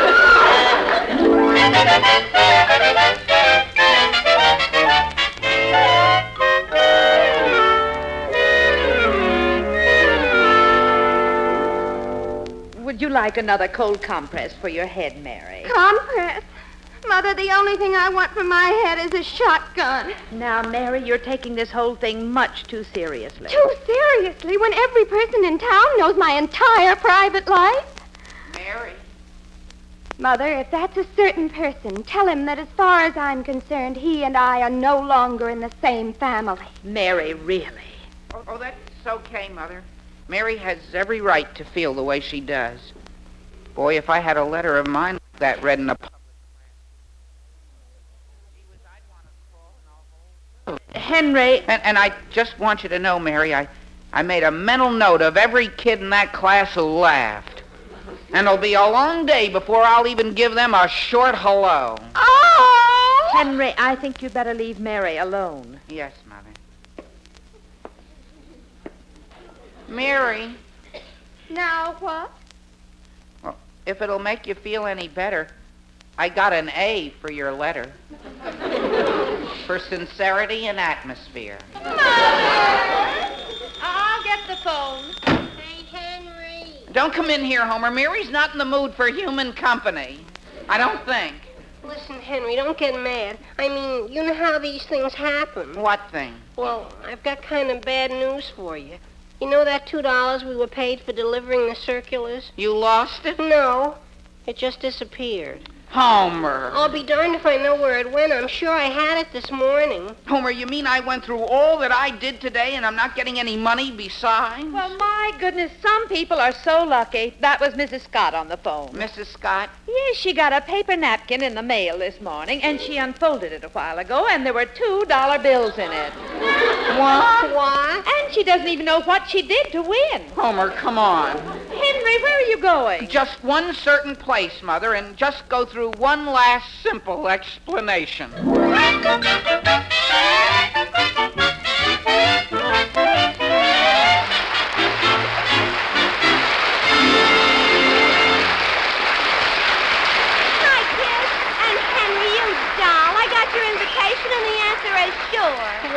Well, Agnes, invitation, what are you talking about? Well, the letter left at my door this morning asking me to the school dance. Signed Henry Aldrich. Bye. Now listen, Henry. Now listen yourself, Homer. Right now, Mary won't even speak to me. We're out the $2 we made this morning, and now... And just what else did you stuff in those envelopes this morning, Homer? Yes, things can get complicated like that. But haven't you noticed this, ladies? No matter how many things there are to do around the house, a day never gets too complicated to turn out one of those easy-to-fix Jell-O desserts. Yes, Jell-O in those 6 delicious flavors: strawberry, raspberry, cherry, orange, lemon, and lime. All 6 are rich with that wonderful locked-in goodness. Flavors so tempting and fruit-like, it reminds you of the orchard and the berry patch. No wonder Jell-O is America's favorite gelatin dessert. So look for the big red letters on the box. They spell Jell-O, and Jell-O spells a treat. That name, Jell-O, is a registered trademark of General Foods. The Aldrich Family, starring Ezra Stone as Henry with Jackie Kelk as Homer, is written by Norman Tokar and Ed Jurist with music by Jack Miller. Mr. and Mrs. Aldrich are House Jameson and Catherine Roth. And this is Dan Seymour in New York saying, the Aldrich Family is brought to you by the Jell-O family. Oh, the big red letters stand for the Jell-O family. Oh, the big red letters stand for the Jell-O family. That's Jell-O. Yum, yum, yum. Jell-O puddings. Yum, yum, yum. Jell-O tapioca puddings. Yes, sirree.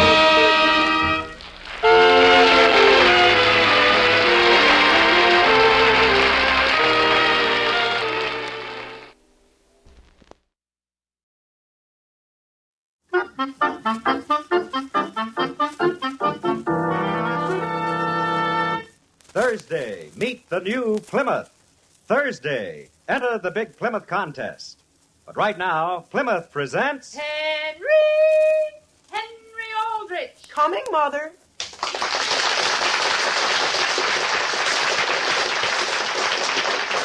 Yes, it's The Aldrich Family. Written by Clifford Goldsmith. Transcribed and brought to your family by Plymouth.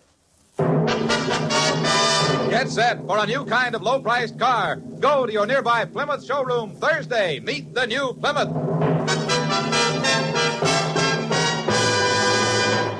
Yes, the 1953 Plymouth is a new kind of car. First truly balanced car in the low-priced field. And what a difference Plymouth's True Balance makes. A beautiful new look, a remarkable new ride. And Thursday's the day your Plymouth dealer says, come on in and meet the new Plymouth. There's going to be a big Plymouth contest, too, starting Thursday. Your chance to win yourself a beautiful new Plymouth free or one of hundreds of cash prizes. Full details from your nearby Plymouth dealer on Thursday when you go in to meet the new 53 Plymouth.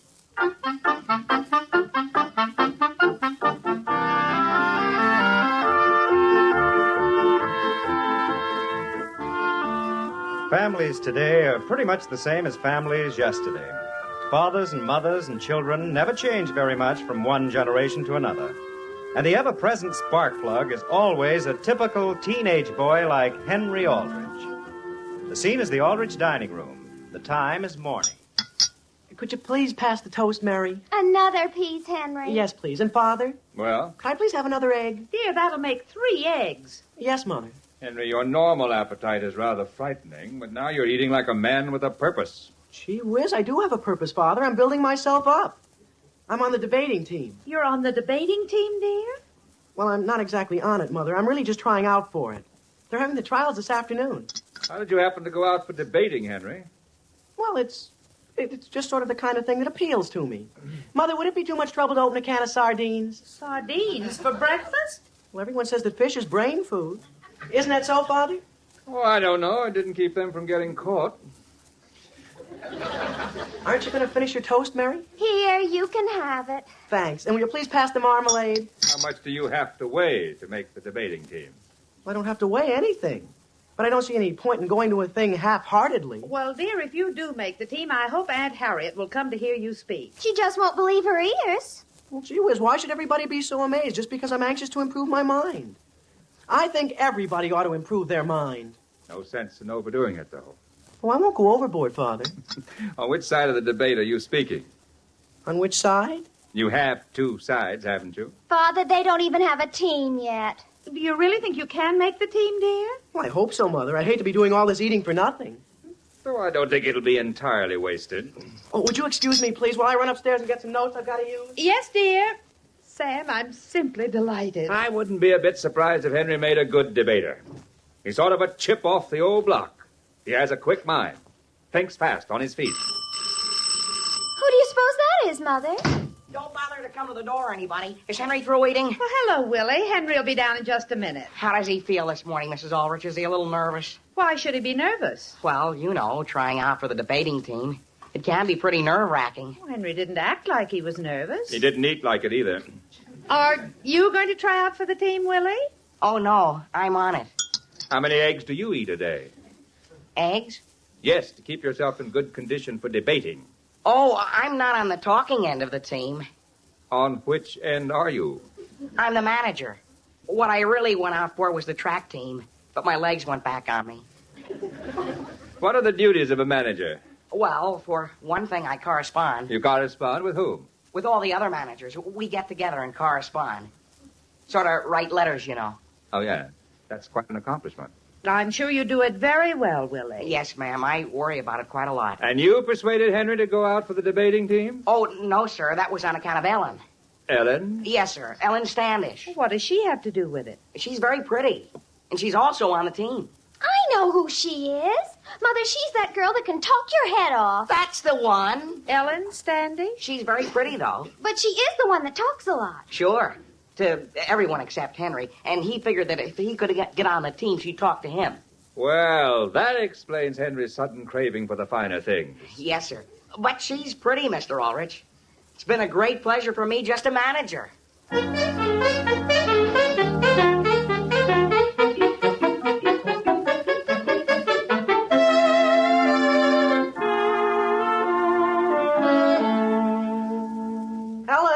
Ellen Standish. Well?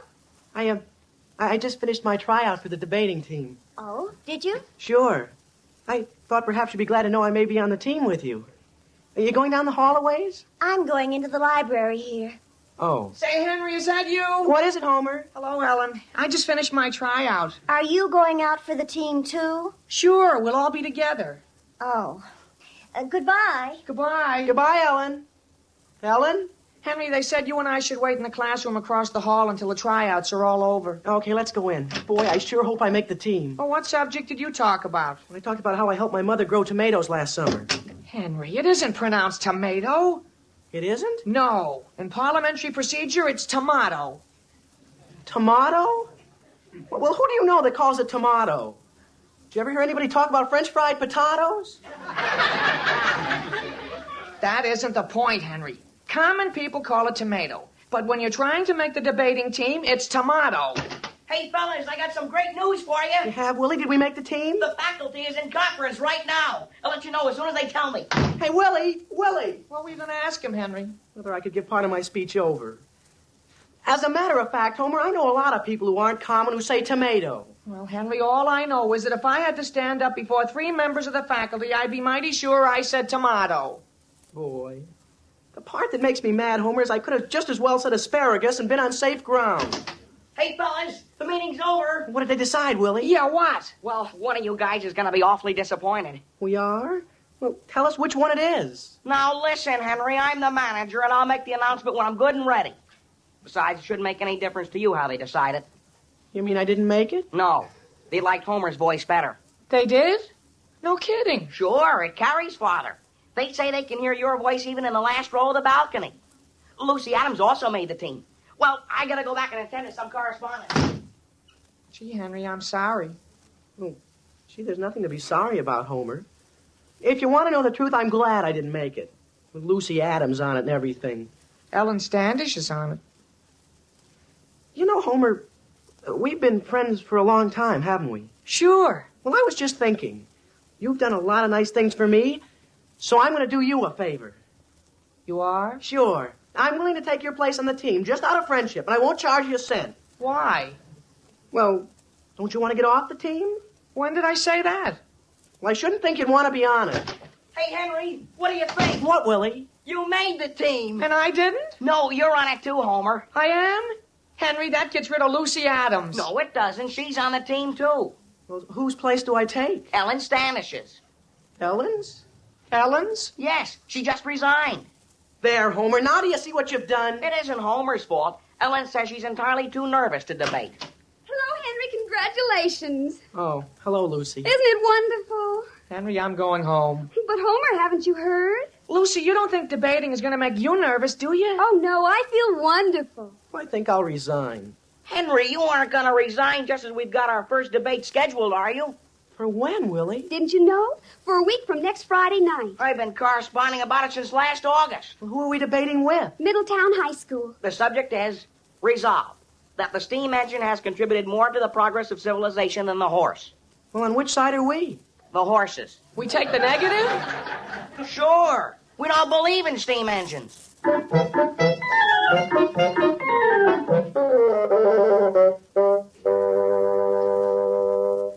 Henry, don't you think the horse has done more than the steam engine? I don't know, Lucy. Henry, you don't seem interested.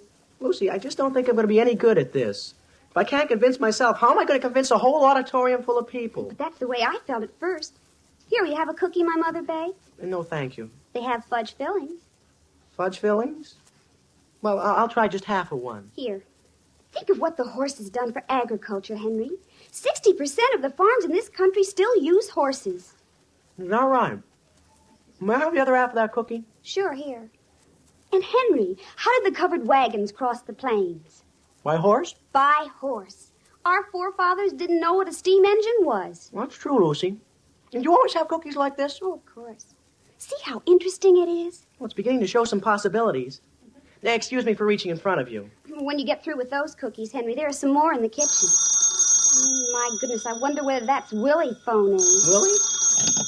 Hello? Hello, Lucy. Oh, is that you, Homer? Yes, is Henry there? Henry. Gee whiz, what does Homer want? Here. Oh, Homer. Can't you get away from her, Henry?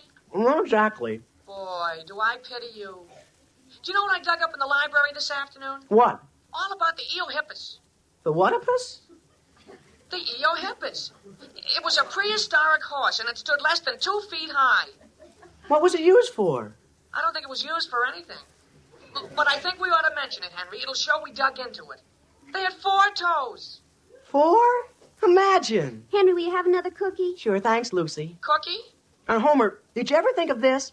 How do they speak of a steam engine? How? By its horsepower. Sure. Boy, Henry, that's wonderful. Write it down, Lucy. And I'll write down about the Eohippus. Sure.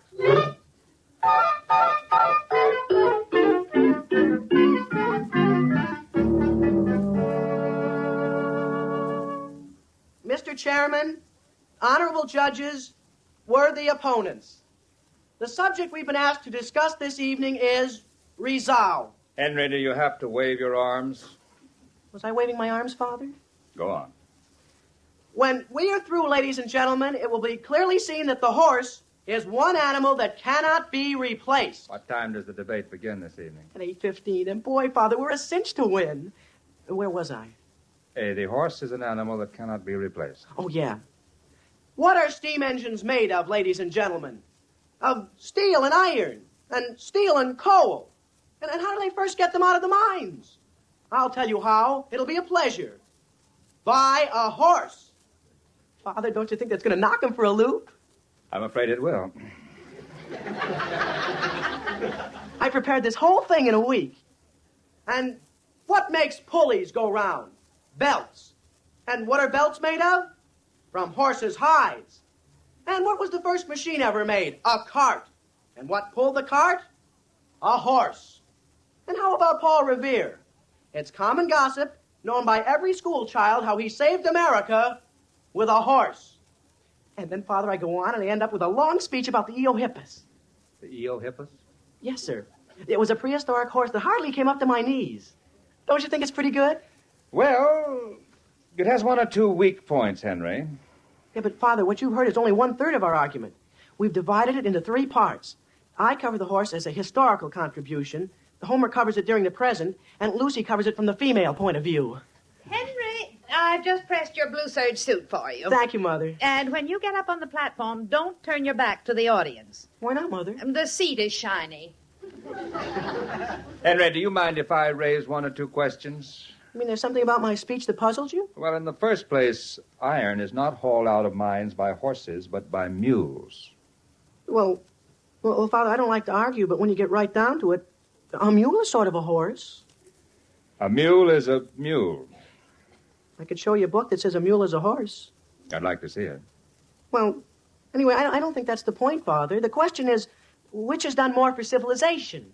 Well, supposing your worthy opponents remind your audience that the first cart was not pulled by a horse, but by a man. No horse? No horse. Not even an Eohippus? No, sir. And supposing they mention the fact that very good driving belts are made not only from horse hide, but from cow hide. But, Father, you keep evading the issue. What I'm talking about is horses. All right, then let's talk about them. In what way did Paul Revere's horse help promote progress? Well, it stands to reason. If he hadn't had a horse, he wouldn't have been able to spread the alarm before the enemy came. Supposing he had to wait around until the steam engine was invented. And by what means was the enemy approaching? On horseback. In other words, it was a case of one horse trying to get away from a number of other horses. Therefore, the horses all cancel each other out and have nothing to do with the case. Could you say that again, Father? Make it a little clearer. I'm a lawyer. I don't have to be clear. Henry! Yes, Mother? It's time for you to go upstairs and wash. Already? Yes, dear. Dinner's on the table. Dinner? Well, gee, Mother, it's a funny thing, but all of a sudden something happened to my stomach. Well, what's the matter, dear? Have you lost your confidence? I just wish I hadn't gotten mixed up in this darn debate. Now, dear, you go upstairs and get washed. You'll feel better. Yes, Mother. You and Father aren't going to sit down in front, are you? We are. Well, don't do that, Father. Every time I see your face, I'll forget all about horses. Henry, please go upstairs. Yes, Mother. I feel just as though I were sitting on the guillotine. Sam, did I overhear you criticizing Henry's talk? I was simply pointing out one or two of his weak spots. There's nothing wrong with that. Oh, my goodness, Sam, now he'll just brood about it. You know how Henry is. I'll answer the phone. Maybe the debate's being called off. There, Sam, is a very good example of how you've unnerved him. Alice, I give you my word. I was simply trying to help the boy. Well, I'm quite sure that if I had to stand up before an audience of several hundred people, I wouldn't want my father to upset me just before I went on. Henry! Yes, Father? When you're through on the phone, come in here. Yes, sir. Sam, you're going to wear your best suit, aren't you? Just to go over to the high school? Well, dear, I bought a new hat. After all, we don't want to be a disgrace to Henry. And I do want Henry to win, if only because of that Ellen Standish. What has she done? Well, Mary heard that Ellen got off the team just because Henry was on it. Gee whiz, is Lucy nervous? Poor kid. Well, don't you be nervous, Henry. Your father and I are trying not to be. What did Lucy call you about? Just to say she's so scared she can't eat her dinner. Well, you should have told her to have a cup of tea. That's all I'm going to have. Henry. I'm going up and finish washing. Before you go up... Is there something more wrong with my speech? Well, I'd like to explain that the only reason I criticized your talk was to find out how much you believed in it. Oh. You see, if you don't believe with all your heart and soul that the horse has been more important, then the judges won't believe you. Oh, but I do believe it, Father. Well, I suppose I'm a little sentimental about it, but it isn't just for my sake and for yours that I want to win. It's really for all horses in general. Henry, can I speak to you for a minute? Where did you come from, Willie? I just met the Middletown debating team at the station. And boy, have they made a mess of things. How? Well, we're taking the negative of the argument, aren't we? Yeah. Well, so are they. You mean they've taken our side? Yes. Can you imagine a dirty trick like that? How could a thing like that have happened? Well, something seems to have gone wrong with the correspondence. Willie, you mean it was really your fault? Henry, I'd like you to see all the correspondence I've handled on this. I bet you'd make one or two minor mistakes yourself. What are you going to do about it? Well, Mr. Bradley, our principal, says our team has to take the other side. The other side? Willie, you mean I have to be a traitor to the horse?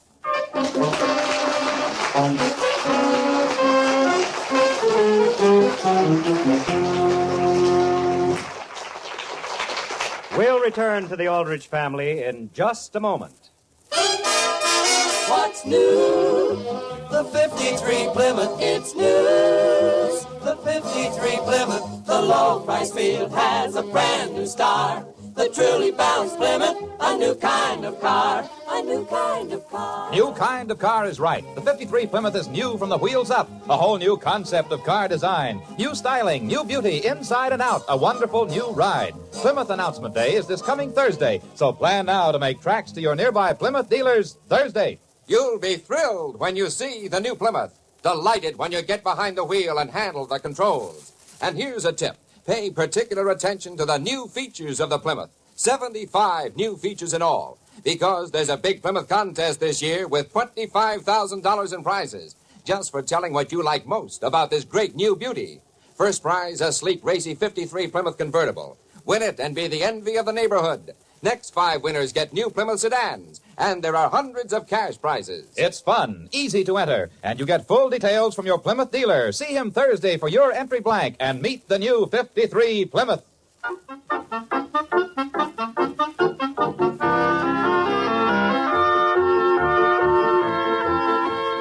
And now getting back to the troubles of Henry Aldrich.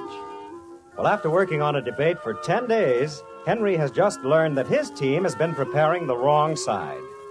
The scene opens in the high school principal's office. The time is that same evening. But, Mr. Bradley, it isn't fair to the team. It isn't even fair to the audience. Henry, the mistake was made by our manager. The least we can do is take the affirmative and go ahead with the debate.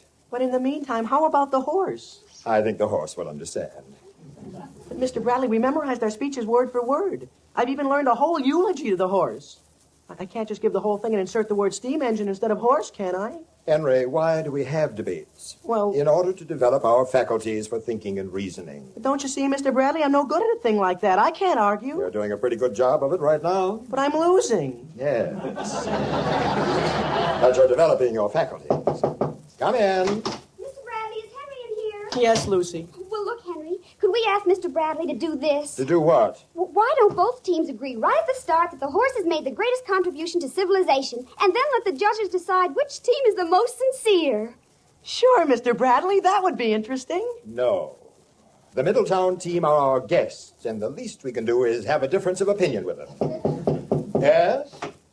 Mr. Bradley, is the school nurse here? What's the matter, Homer?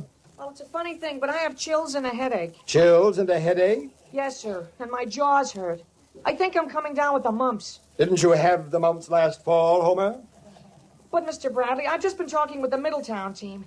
They don't feel half as keen about the horse as we do.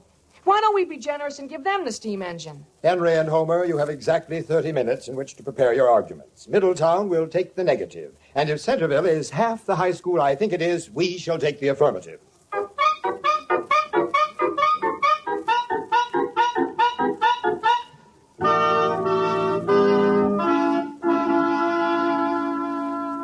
What is more, ladies and gentlemen, members of the faculty, since the Centerville team has just learned at the last moment that it must change sides, it will, so to speak, be swapping horses in the middle of the stream in favor of the steam engine. And I suppose that the pitcher of water that rests on this stand is for the affirmative to make steam with and for the negative to give to their horses. The first speaker for the negative, I mean the affirmative, yes, the affirmative is Homer Brown. The question we have been asked to discuss was... Oh, boy. I mean... Ladies and gentlemen and honorable judges.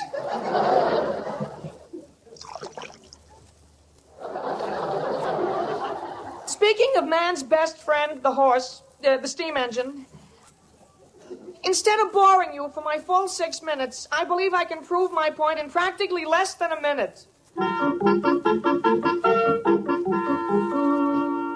And what is more, ladies and gentlemen, when a lady who lives in Chicago sees a hat that she wants in New York, how do they get it to her? By horseback? No! The next point I wish to bring to your attention is that little run of a beast, the Eohippus, that was never good for anything at all.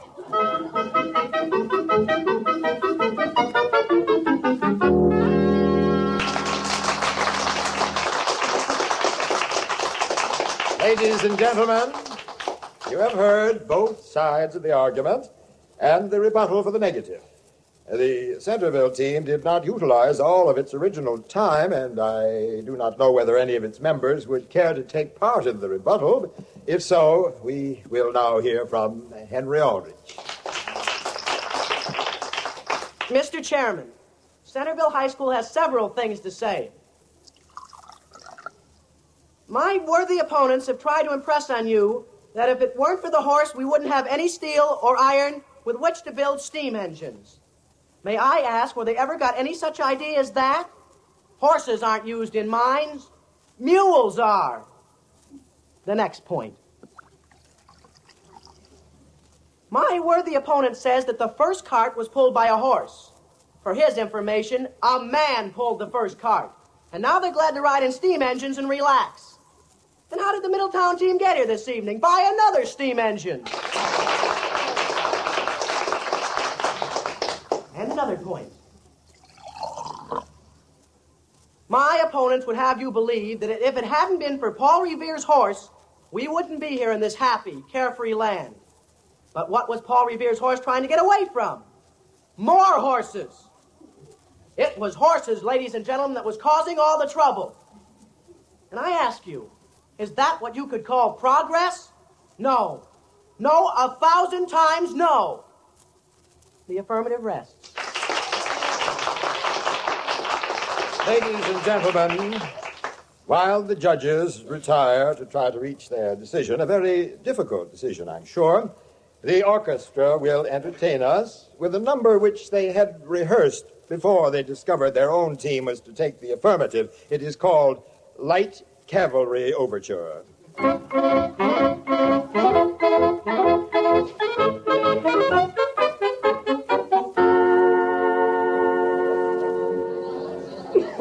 Sam, haven't the judges reached the decision yet? I think they're coming on stage right now. Do you think Henry won? I don't know, Alice. Well, I thought he talked beautifully, and he certainly looked better than any of the boys on the Middletown team. Ladies and gentlemen, Quiet, Alice. Mr. Brad is going to announce the decision. after careful consideration, the judges have voted unanimously in favor of the negative. Which side is the negative, Sam? Middletown. You mean Henry lost? He did. I should like to congratulate not only the winners, but our team as well. In spite of the fact that we lost, never have I heard finer examples of extemporaneous speaking. If I hadn't known to the contrary, I would have said that the last speaker, Henry Aldrich, had prepared his rebuttal in advance. Mr. Chairman. Yes, Mr. Fontaine? I happen to be one of the judges. May I ask, was the negative Middletown? The negative was Middletown. Well, the manager who gave us our slips of paper to mark the verdict on apparently got things twisted. Regardless of which side they had, the decision went to Centerville. Sam, we won. Let's go up and shake Henry's hand.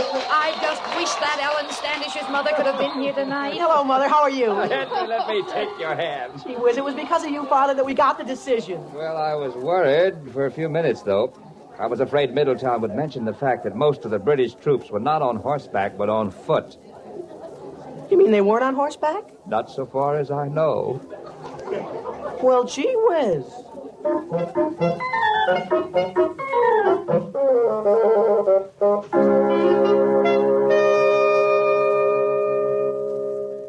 Sam, have you seen the morning paper? No, Alice, what's the news? Listen to this.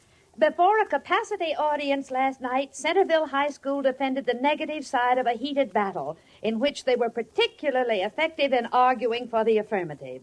Henry Aldrich kept the visiting opponents completely baffled to the very end as to whether he favored the colonists or the British.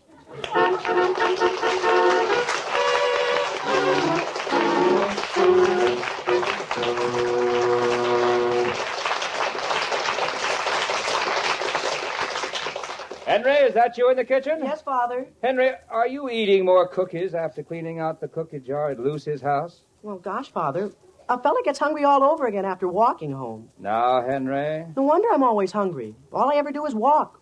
Walk here, walk there. If there's a hidden meaning to this walkie-talkie conversation, please bring it out in the open, because I'm going to bed. Hidden meaning, Father? I think the last time you acquainted me with your walking expeditions, it ended with a sales talk to buy you a car. Oh, you won't have to buy this one, Father. It's free. A Plymouth convertible. First prize in the big Plymouth contest. Well, if I wasn't too young, I'd enter myself. But I figure with my help, you'd be a cinch to win. Oh, please, Henry, not tonight. I'm a bit tired. No, not tonight, Father. The contest doesn't start till Thursday. That's when the new Plymouth comes out. All right. Remind me Thursday, and we'll go down and see the new Plymouth. Now, will you get up to bed? Yes, Father, just as soon as I finish these cookies. Boy, a new Plymouth convertible.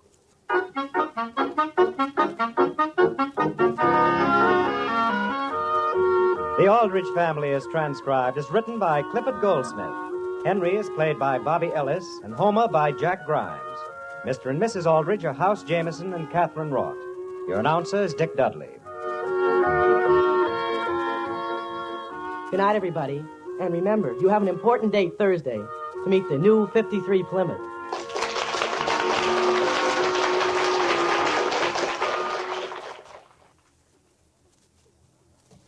Tonight, it's the Phil Harris Alice.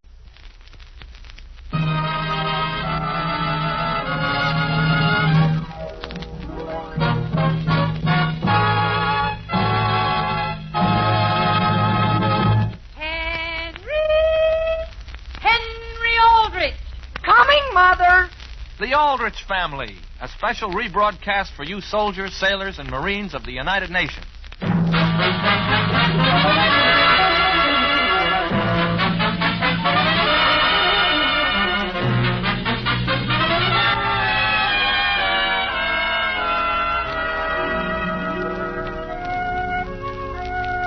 American boys always grow up. They can't stop themselves. But no matter how important or how old they become, they always like to grow down to boyhood again and recapture their youth in the adventures of Henry Aldrich. The scene opens in the Aldrich kitchen on a Saturday morning. Goodbye, Mother. So long. Henry Aldrich, where are you going? No place, Mother. No place. Just skating. Skating, dear? You're leaving without doing what I asked you to do? Who, I, Mother? Henry, I told you I wanted you to take a package over to old Mrs. Proctor's before you did one thing today. On the first day of skating, and the whole gang's going to be down on the lake, Mother? I'm sorry, Henry, but you've got to take this fruitcake over to Mrs. Proctor. Even when Homer's waiting for me out on the front porch with the skates and everything? Here's the cake, dear. It's in a tin, and keep this side up.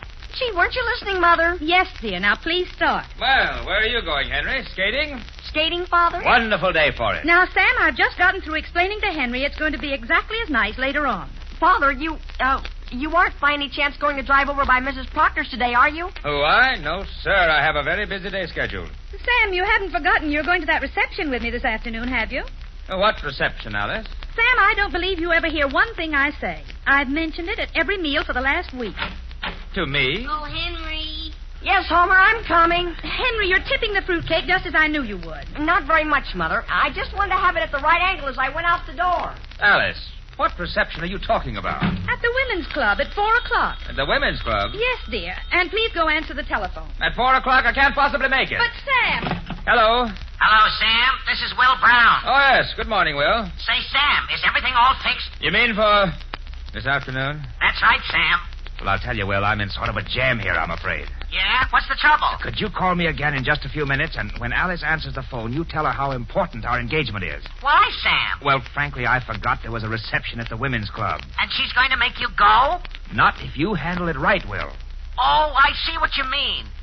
Yeah, I'll tell her it's a case of life and death that we get together for a conference. That's right, Will. That'll do it.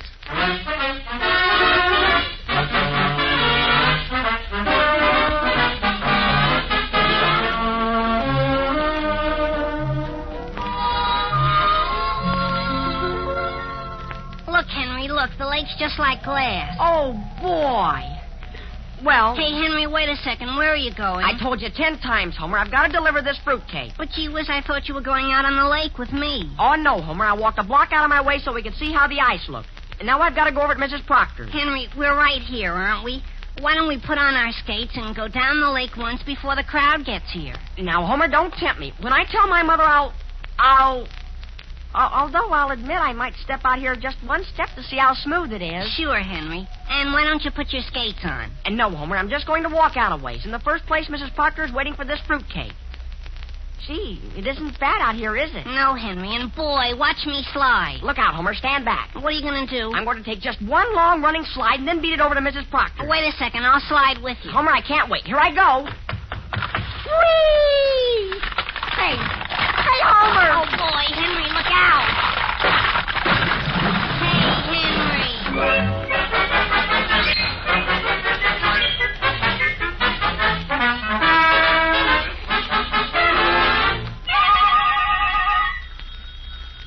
Alice? Alice, where are you? I'm out in the kitchen, Sam. The telephone's ringing. Dear, you'll have to answer it. I can't. I've got to go downstairs and look at the furnace. But, Sam, how do you know it isn't someone who wants to speak to you? Hello? Hello, is this Elm 303? Yes? Oh, hello there, Alice Aldrich. How are you? Oh, just fine. Is this Will Brown? Yes. Well, this is a pleasant surprise. Just a minute, Will, and I'll call Sam. No, Alice, wait. You don't have to call him. You don't want to speak with him? I just want you to give him a message. All right. Tell him something pretty important has come up, and no matter what he plans to do, I've got to see him this afternoon. Really? At what time? Well, about 4.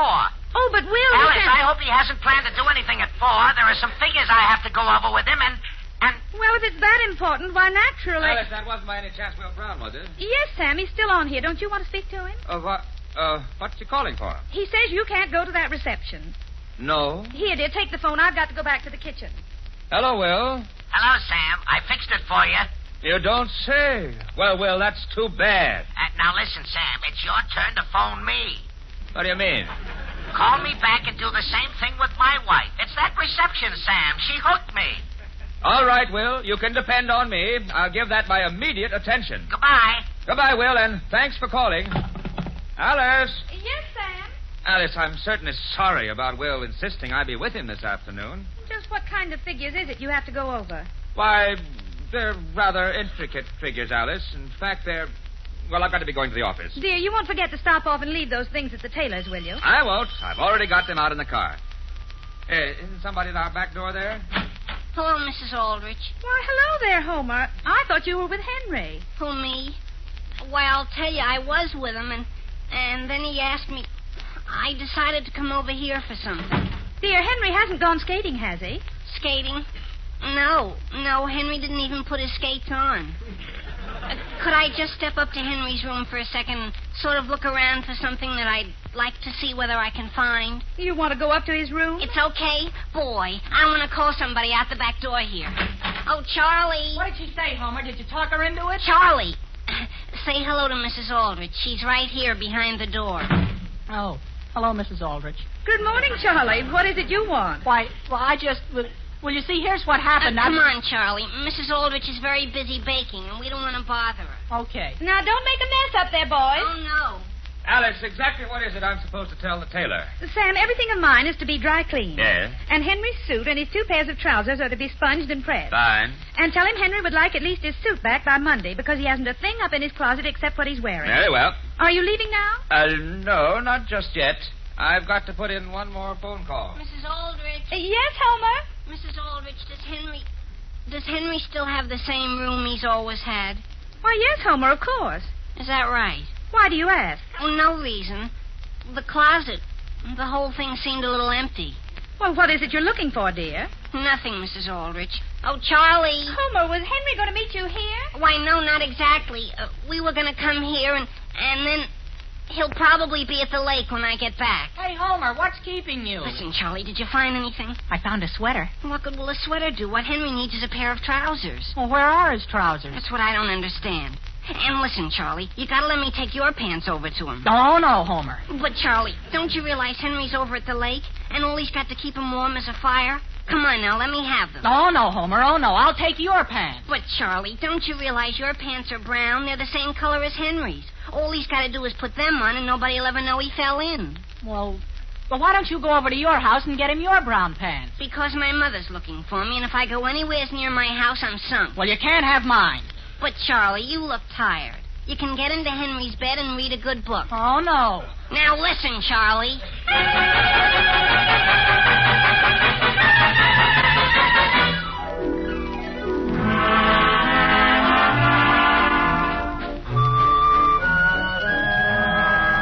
Agnes! Hey, Agnes! Oh, hello, Henry. Hi. Oh, I didn't know you were down here at the lake, Henry. Come on out here and skate with me. Why, I tell you, Agnes, I can't right this minute. Why not? What are you doing behind that bush? Why, nothing.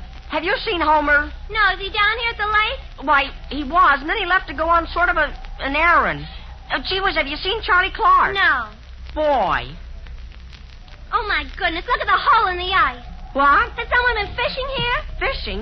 Fishing? Say, Henry, have you got a fire there? Listen, Agnes, just stay away from here. Just stay away. Why? Well, because, this is my fire. My goodness. Oh, listen, do you see that house down at the end of the lake? Yeah. Well, could you run down there and ask to borrow a blanket? Why can't you go? Well, that's why I'm behind this bush. What? And, Agnes, while you're down there, ask if you could get anything I could fish with. What's that? And tell him I want to hook a fruitcake.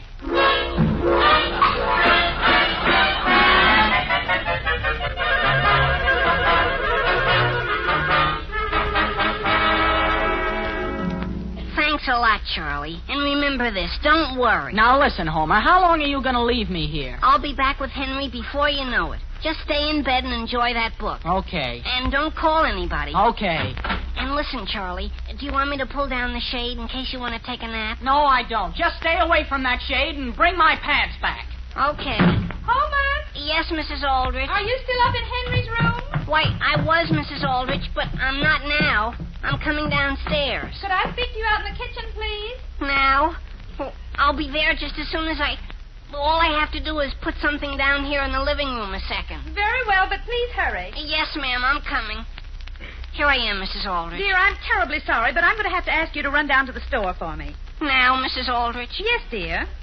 The only thing is, Dear, all you have to do is run in and ask for a can of baking powder and run right back here. Yes, Mrs. Aldrich. Only first, I think I'll step in the living room a minute. Now, dear, please. I need the baking powder at once. Right away? Yes. Here, I'll open the back door for you. Okay, Mrs. Aldrich, and I'll be right back. Thank you, dear.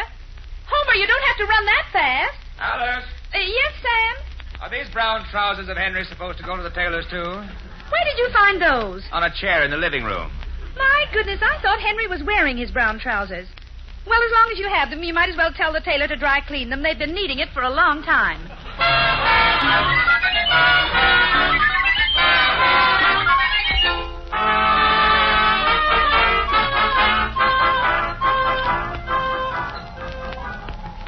Hey, Henry, are you fishing? Henry, are you? Get away, Elwood. Stand back from this hole. What you fishing for, Henry? Henry, can't you answer me? Listen, Elwood, you want to fall through this ice? You're too young to be around here. I am not. I want to see what you're fishing for. Oh, gee whiz. See that, Elwood? If you hadn't been bothering me, I would have had it. Oh. Now, just keep quiet. Oh. You would have had what, Henry? What you got a blanket around you for? There you go, Elwood. That's twice my darn fruitcake's gotten away from me. You're done what, Henry? Listen, Elwood, go on over the other side of the lake and see whether Homer Brown's coming. I can see from here he isn't. Henry, you got a bite, you got a bite. I know it. You think I'm blind? Want me to help you, Henry? Listen, will you step back? Oh, boy, Henry, let me give you a hand. Look out, Elwood. Now, listen, Elwood, there goes the fruitcake. Gee whiz.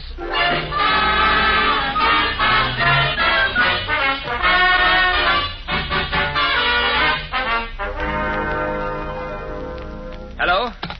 Hello? Hello, Will Brown speaking. Hello, Will. This is Sam. Oh, hello, Sam. Where are you? I'm at my office, Will, and I just phoned your house, see? Yes? Did you fix everything? Well, that's why I'm calling you. Your wife balked. She balked. She says it's Saturday afternoon and you need to get away from your work, and she's taking you to that reception. But, Sam, I've been counting on... I know how you feel, Will. I don't blame you a bit. Sam, you couldn't arrange to serve me a summons, could you? A summons? No, the courthouse is closed. But I could send you a wire. Say, that's an idea.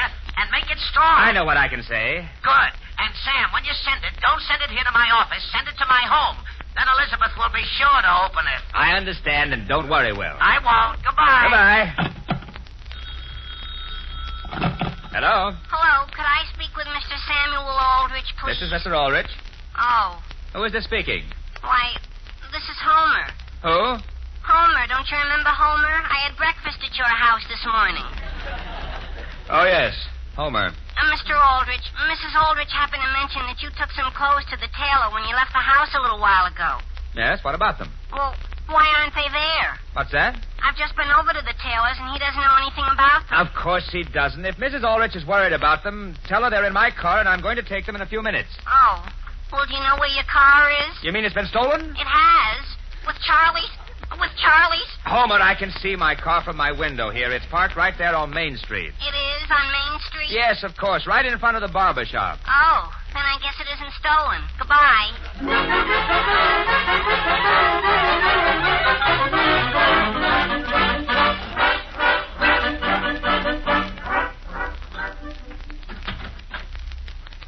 Oh, gee whiz.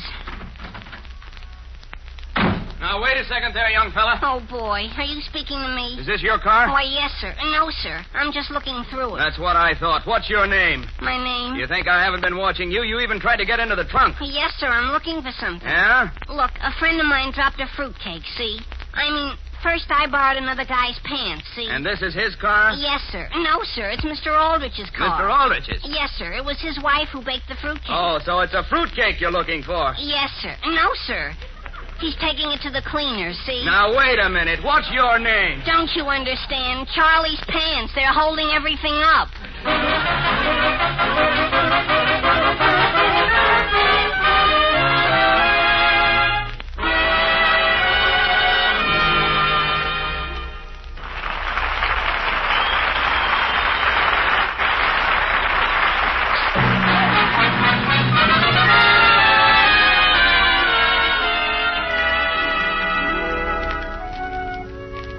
Now, getting back to the troubles of Henry Aldrich.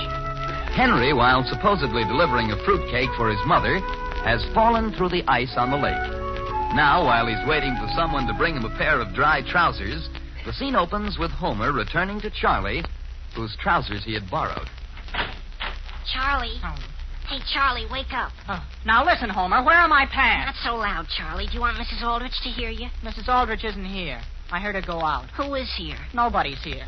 I've been alone here all day. Well, what do you mean all day? It's hardly 3 o'clock. Well, I haven't had any lunch, and I want my pants. Well, that's what I came over to tell you about, Charlie. Where are they? They're being cleaned. I think. They're what? Well, the cleaner promised me definitely he'd have them back on Monday. And I've got to stay here until then without anything to eat? Oh, no. Charlie, take your hands off me. No, I won't. I'm going to get out of here. How? I'm going to take your pants. Now, watch out. Quit, Charlie. Hey, Charlie, get off me. No, I won't. Oh, let go of my ear. You let go of my pants. Well, hold your foot up. You make me. Now, listen, Charlie. Stop dragging me across the floor. Let go. Let go yourself. Oh, boy. Oh, boy. Now, look what you've done. You tore my pants right in two. Well, why didn't you let go of them? Well, this is a swell thing to do to a guy. Look at me. Can't we sew them back together? Sure. How are we going to sew them together? I've got one leg on and you've got the other in your hands.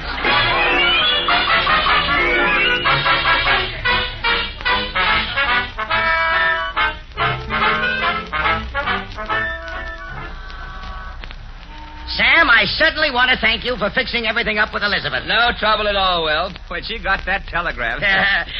Now, wait a minute, Sam. What's trouble? Let's go this way instead. Let's hurry, too. Whom do you see, Will? I think that was your wife up the street. Alice? She must be on the way to that reception. Nothing to worry about, Sam. She didn't see us. Hello there, Mr. Aldrich. What's that? It's Agnes Lawson. Hello. Oh, yes. Hello there. Where are you going in such a rush? Well, I'm going home to get something for... Boy, am I in a hurry.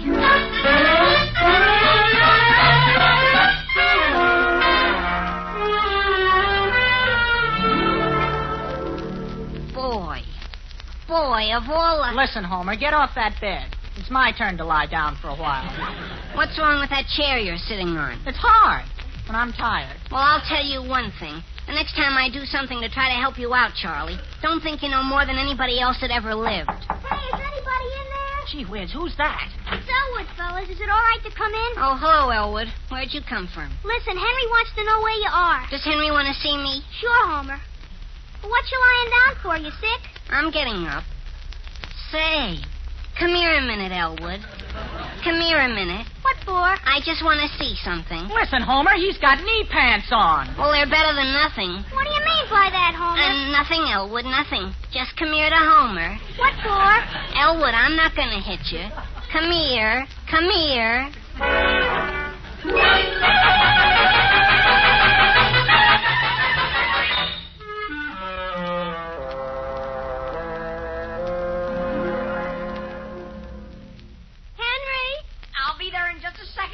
Do they fit you, Henry? Well, they cover me, but don't come near this bush again. I'm not coming near it. They fit me, but just how big is your father? Well, he used to be center on the Yale football team. He did? Yes, but he's put on a little weight since then. There.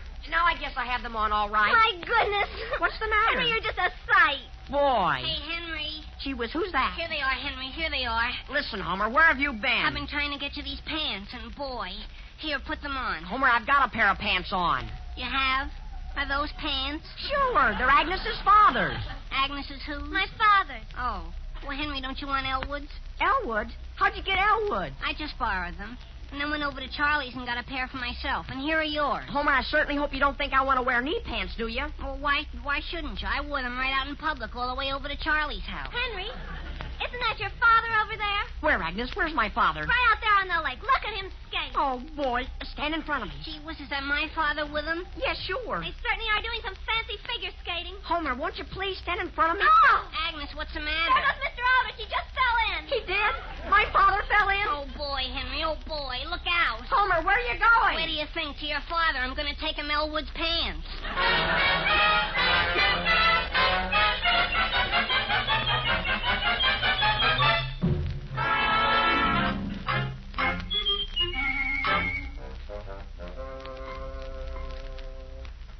Can you see through the window, Will? Yes, I'm looking. Is it all right to go in? Is the coast clear? Come on, Sam. Your wife isn't in the front of the house anyway. Are you sure? Alice! Alice Aldrich! Will, don't do that. It's all right. You don't look so bad in those pants, Sam. They just look like a skating costume. Just the same, Will, I don't want her to see me. Look, I'm going upstairs to take a hot bath. Okay. And as a matter of fact, I think I'll be pulling out. Sam! Will, is that Alice? Goodbye, Sam. Yes, Alice? Was that you that just came in the front door? Why, yes. Yes, that was I. Well, come on out here to the kitchen a minute. Why, I can't right now, Alice. Sam, I want you to come out here and help me with something. Very well. I'm coming. Dear, please hurry. Yes, Alice, I'm right here on the other side of the door. Well, why don't you come all the way in? Well, I would, Alice, only I was afraid I'd bother you. Sam, I'm peeling these onions, and I can't see a thing. Step over to the range, will you, please, and see whether I turn that back burner off? Now, Alice? Yes, dear, of course now. Did you get all your figuring done? Why, we went over a few figures, and then something else came up. But that is, yes, you might say we got them done. My goodness, but these onions make my eyes water. You mean you can't see anything, Alice? Not anything at all? No, dear, where are you? I'm sort of around here behind you. Well, I suppose I'll have to keep on peeling these, or I'll never get them done. And incidentally, Henry is upstairs. He's upstairs? Yes, he came in just a few minutes ago, and he's taking a hot bath. Well, that's fine. And after dinner, Sam, I want you to have a talk with him. Yeah? He started off this morning to deliver a fruitcake, and he distinctly disobeyed me and went skating and fell in the lake. Yeah? Sam, you don't seem a bit concerned. Well, I am too concerned, Alice. I was just going to say falling in the And lake. I also wish you'd have a talk with Henry about Homer. About Homer? Yes, Sam. Elwood Hazard's mother phoned a little while ago and said that Homer had knocked Elwood down today, stolen his trousers from him, and locked him up in some room someplace. What did he do that for? Well, I don't know. And now Mrs. Hazard is going out all around town trying to find the poor boy's pants. Elwood Hazard? Yes, Sam, and he's only a little fellow in knee pants. Well, Alice, I think I'll be going upstairs and get dressed. Don't be late for dinner, Sam. You will speak to Henry, won't you? Yes, Alice. And if Mrs. Hazard phones again about Elwood's pants, tell her not to worry. I'll try to get to the bottom of them.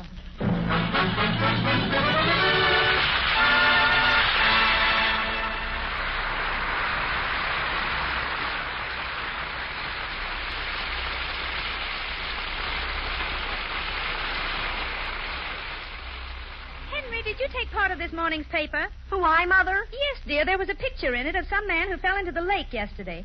And it was the funniest thing. It looked exactly like your father. Is that right? Yes, dear, and I wanted to show it to him. Do you know where it is? Well, to tell the truth, Mother, Father and I were lighting a fire in the living room a little while ago, and I guess, well, we must have burned it.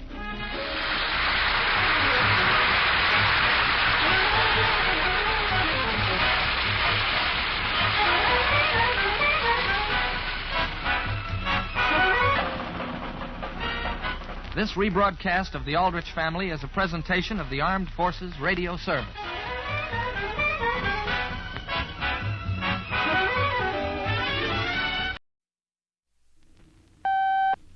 You know something? Your coffee dollars last longer when you buy Instant Sanka coffee. Because a jar of the new improved Instant Sanka costs a good third less than a pound of most ground coffees. It costs less and it gives you more. Besides a new, wonderful flavor, Instant Sanka offers you freedom from caffeine effect. And if the caffeine in coffee upsets your nerves or sleep, you know what a priceless advantage that is. Try it. Economical Instant Sanka coffee.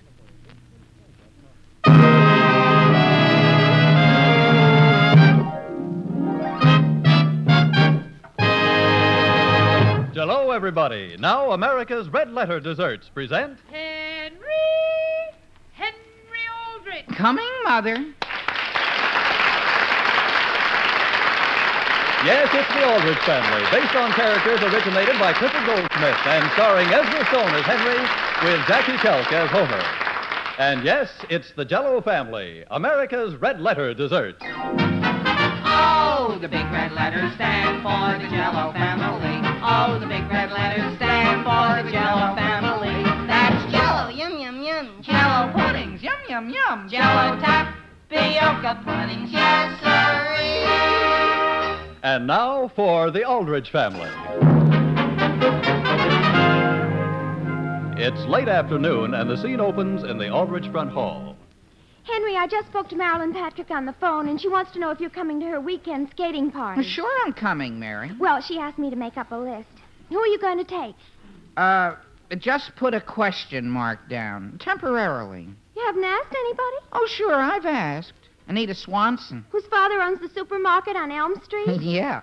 What are you doing? I'm putting her name down. Oh, wait, Mary. There's just one fly in the ointment. What's that? Her father. He has to approve of whoever takes her. What are you doing? Crossing her off. Well, Mary, don't be so hasty.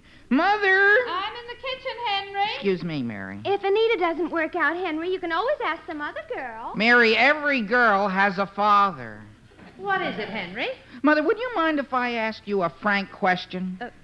How frank? Very frank. Are you sure it isn't something you'd rather ask your father? Mother, I think you're right. I'll ask him. Father! What is it? Are you in the den? Not anymore. Well, Father, I'd like to ask you something. I think I'd better leave. What is it you want, Henry? Can I ask you a frank question? Well... A very frank question. Well, just wait until I light my pipe. You won't need your pipe, Father. It's not that frank. Oh. What is it? Father, you've known me a good many years over the years, haven't you? I have. Suppose you just forget I'm your son. I'm willing. Yeah, huh? Now, what would you say, just looking at me, what's your general impression of me? Well... Be frank. You really want a frank opinion? How frank? Very frank. Father, maybe my question was too general. Let me put it this way. Do you consider me reliable? Henry, over the years, and forgetting you're my son, let me put it this way. There have always been certain things I could rely on you for. Gee, Father, thanks. And would you be willing to tell that to Mr. Swanson? Who? Mr. Swanson, who owns the supermarket. Oh, yes, the one that has that very pretty daughter? Yeah, she's super, too. Yeah, come to think of it, he does have a daughter. Yeah. So would you? Henry, I don't think a recommendation from your father would carry much weight. No? Well, how about a recommendation from Miss Eggleston? Your English teacher? No, you're right. That would be too much weight. Henry, are you home? I'll be right there, Homer. Thanks anyway, Father. I think it's something you have to work out for yourself. I guess so. Hi, Homer. Henry, have you spoken to Anita's father yet? No, I'm just sort of making plans to. Well, listen, I just found out something interesting that might interest you. What? Mr. Swanson has a job open in his supermarket. He has? Don't you think that's interesting? You mean I should take the job? Henry, I think you've hit on a wonderful idea. Now, wait a minute. Don't you see, once you're a fellow co-worker of Mr. Swanson's, how can he refuse you? Would you mind telling me why you're so interested? Well, Geraldine told me her father said she could go with me, only if Anita's father lets her go with you. What? So, Henry, don't you see, you'll really be making an impression for both of us.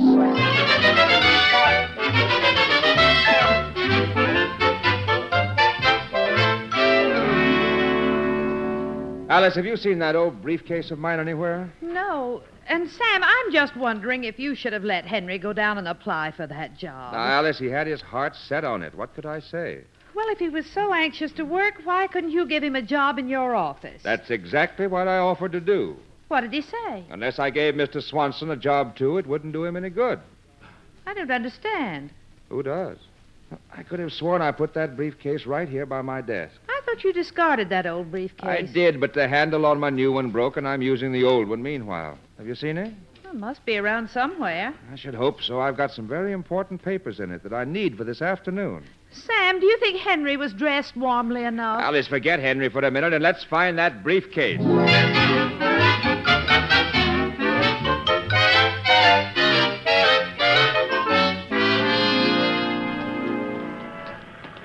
See, Henry, there's the sign. Help one. Yeah, how do I look, Homer? Fine. What have you got in that briefcase? Nothing. It's just for the interview, Homer, to give me a business-like air. Oh. It's an old one of my father's. Come on, let's go in and see Mr. Swanson. Here he is, right at the checkout counter. Yeah.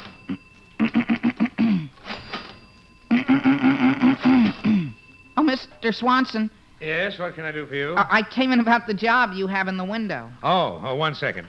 Charlie, take over here, will you? Okay, Mr. Swanson. Now, just step over here. Yes, sir. Yes, sir. You want a job, huh? Yes, sir. Yes, sir. Now, wait a minute. Are you both applying for this job? Oh, no, not me. What are you doing here? Why, I'm just doing a little shopping. Shopping? How much are these cookies? 23 cents. For how many boxes? 1. Well, I'll just be shopping around. What's your name, son? Henry Aldrich. Mm-hmm. You ever worked before? Oh, sure. Quite a few places. What was your last place of employment? That was for quite a prominent attorney. What's his name? Does his name matter? Of course. Oh. It was, a Mr. Samuel Aldrich. Oh, a relative. In a way. Where else did you work? Well, odd jobs. I've done quite a few odd jobs. Who for? Who for? Well, mostly, do you know a Mrs. Aldrich up on Elm Street? Another relative. Yeah, sort of. Mm-hmm. Well, son, I'll tell you what I'll do. I'll give you a trial. You will? Oh, boy, thanks, Mr. Swanson. Thanks a lot. Put your briefcase down and slip on this apron. Yes, sir. Now, as an employee of Swanson's Market, I want you to keep 2 things in mind. First and foremost, there's our motto. Swanson Self-Service, Sell Service. Yes, sir. Swanson Swells... Gee, that's a swell motto. Yes, sir. Tells the story. The person who thought that up certainly was clever. I suppose that was you, huh, Mr. Mr. Swanson? No, Mrs. Swanson. Ah. Now, secondly, you see that sign? Think? Now, it may not sound like much, but just think about it. Now? What? You want me to think about it now? All the time. You keep thinking and you'll avoid costly mistakes and accidents. Think. That's pretty good. I'm going to write that down, T. That isn't necessary. Well, as far as I'm concerned, Mr. Swanson, I couldn't stop thinking if I tried. Yes, sir. No matter what else I'm thinking about, I'm always thinking. Yes, sirree. All right, now suppose you unpack these cartons of canned tomatoes. Yes, sir. Just stack them right there on the top shelf. Yes, sir. Henry, you're working. Yeah, he's giving me a 1-day's free trial. Boy, that's swell. I knew you could do it. Well, so long. Oh, wait a minute, Homer. Hand me these cans and help. What? Don't you feel Geraldine is worth stacking for? Well, okay, when you put it that way. Here. Henry, I think you're stacking them too high. No, I'm not. Yes, you are. It's teetering. Looks perfectly straight to me. Back up a little and you'll see. It still looks okay. Back up a little further. It looks straight. Further. Straight. Further. Henry, look out!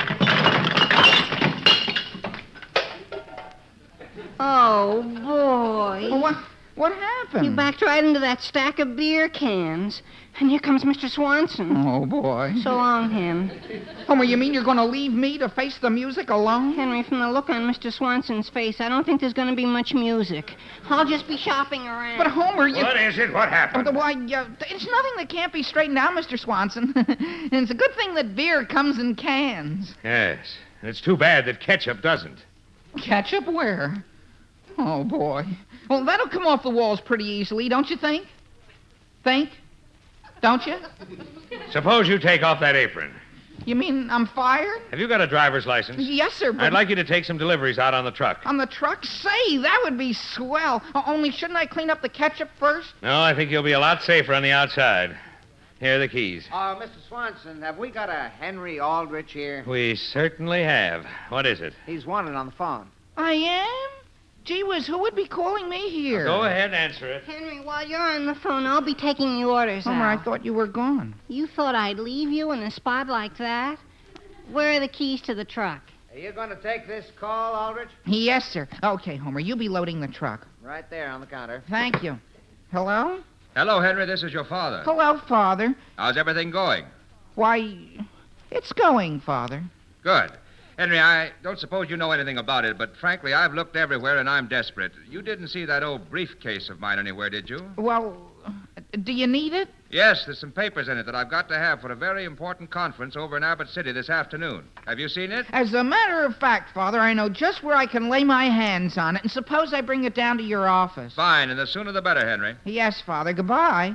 Okay, Aldrich, suppose you get started on those orders. Yes, sir. And Mr. Swanson, would you reach under the counter and hand me that briefcase, please? There's no briefcase back here. What? Oh, boy, but I put it right behind there with my coat. Well, it's not here. Now get started. But that briefcase Now, look, son, do you want to work or just talk? But you see... Maybe I better put that sign back in the window. Oh, I'm going, Mr. Swanson. I'm going. Gee, I could swear I put that briefcase right here next to the coffee grinder. Well, I'm going, Mr. Swanson.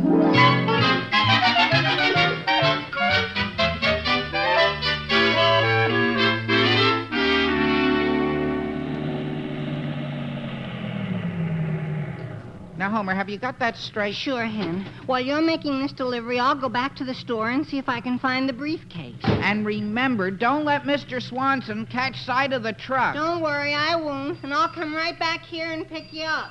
So long. Hello. Good morning. Swanson Self-Service sells service. I'm from Swanson's. Oh, come right in. Just bring it right into the kitchen, please. Yes, ma'am. Set it right down on this chair. Yes, ma'am.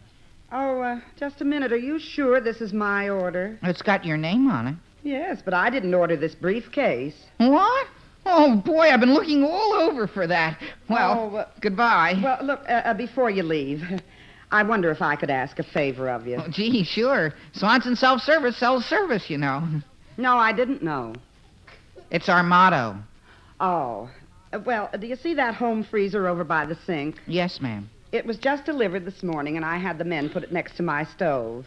Now I realize I can't get the oven door open. Huh, is that right? Would it be too much trouble if I asked you to move it over by the sink for me? Nothing's too much for Swanson Self-Service, which sells service. A new freezer, huh? Isn't it lovely? I guess it holds quite a bit, huh? Oh, my goodness, yes. You can get a whole side of beef and over 200 pounds of fruit and vegetables in there. Huh, is that right? Yeah. Boy, that's going to mean a big order for some store, isn't it? I guess so. Well, ma'am, I don't want to influence your decision, but wouldn't you prefer to buy it in a place like Swanson's where the employees keep thinking all day long?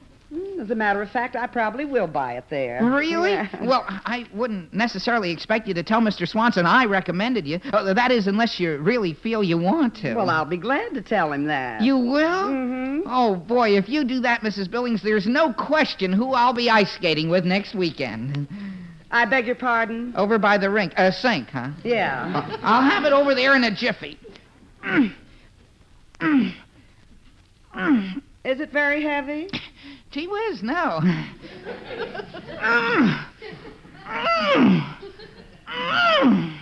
You're sure you don't mind? Glad to do it.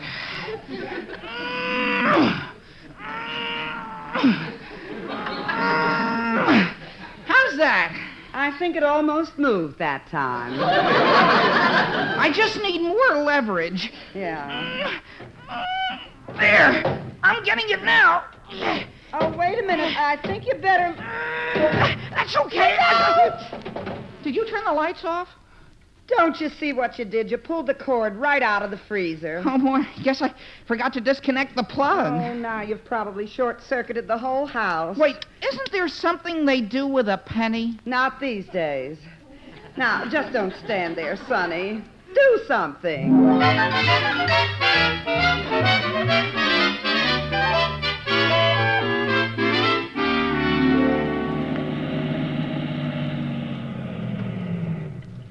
Oh, mister, you in the truck there. Uh-huh. Yes, Sonny? You haven't seen a couple of dozen oranges laying around in the street, have you?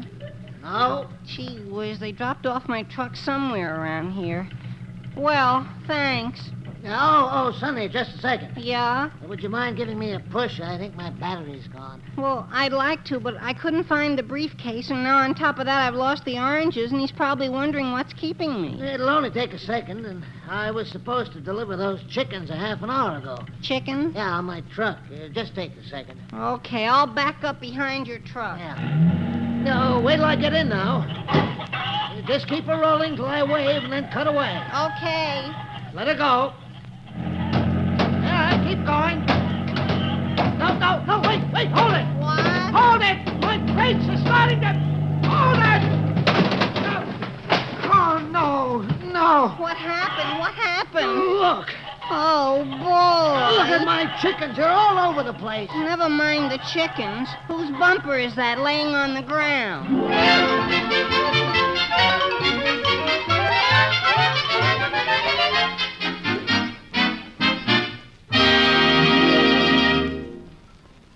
If you think Henry and Homer have problems, just listen to what Willie Marshall has to say. Problems. I'll say I got problems.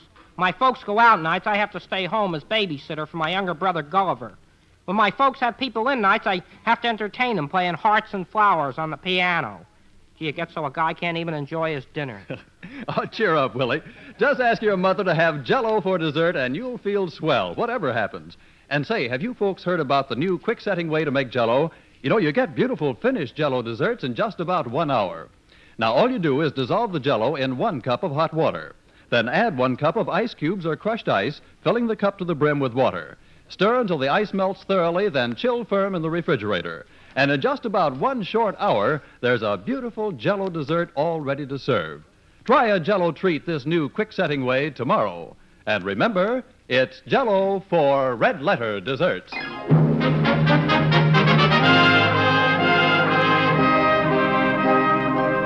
And now getting back to the troubles of Henry Aldrich. It's later the same day, and the scene opens in a phone booth somewhere in Centerville.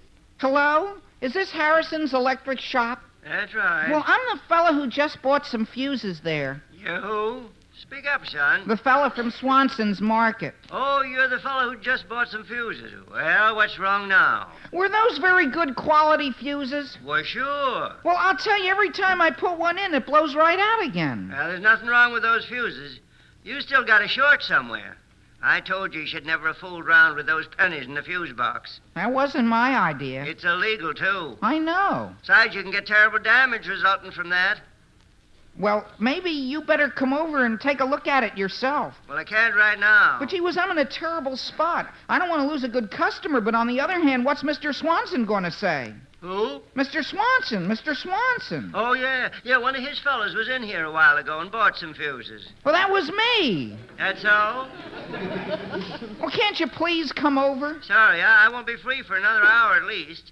But I'll tell you what you can do meanwhile. What? You know where the fuse box is? Of course. Well, okay. Open it up, see? Yeah. Take out all the fuses. Yeah. Be sure you got your main switch off. Yeah. Then you can put your pennies in. Yeah. What? Now try to get over there as soon as I can. So long. But wait, I also want to ask you if I left an old briefcase when I was down there. Hello? Hello?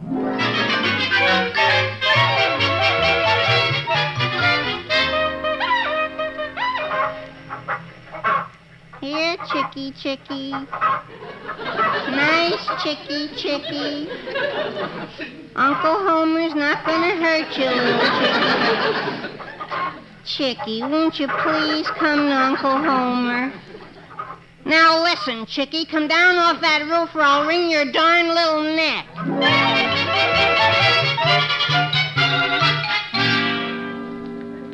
But, operator, I've been calling Swanson Supermarket for over an hour. How can it be busy that long? I'm sorry, sir. The line is busy. Operator, it's terribly important that I get in touch with them. Can't you do something? Hello? Hello, are you still there?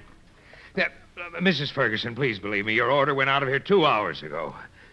I wish I knew. But here's what I'm doing. I've taken 2 of my regular men off the checkout counter, and they're making the orders up all over again. Yes, you should have your order within the hour. Mrs. Swanson. Goodbye. Mr. Swanson, are you going to check me out or aren't you? All right, I'm coming.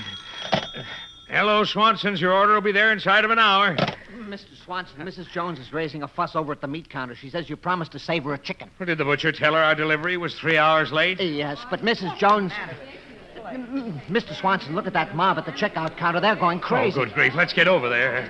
Let's get going. I got All right, we'll take care of everybody. Just be patient. Now, let's see, Mrs. Meade. 2 cans of baked beans. Excuse me. You, Mrs. Swanson? You'll have to wait your turn in line. Oh, I'm not shopping. I'm the electrician. Where's your fuse box? Oh, listen, I can't be bothered with that now. All right, we're doing our best. The fuse box is in the cellar. Oh, okay. Now, where was I, Mrs. Meade? Oh, yes, 2 cans of baked beans. Now, just a minute, Mr. Swanson. Excuse me, Mrs. Meade. Swansons, your order will be there soon. Goodbye. Wait, I'd like to order some milk, please. Yes, ma'am. How many quarts? Just 1. And would it be possible to have it delivered? Yes, ma'am. Swanson Self-Service sells... Oh, come on, that's waiting. Madam, where would you like that delivered?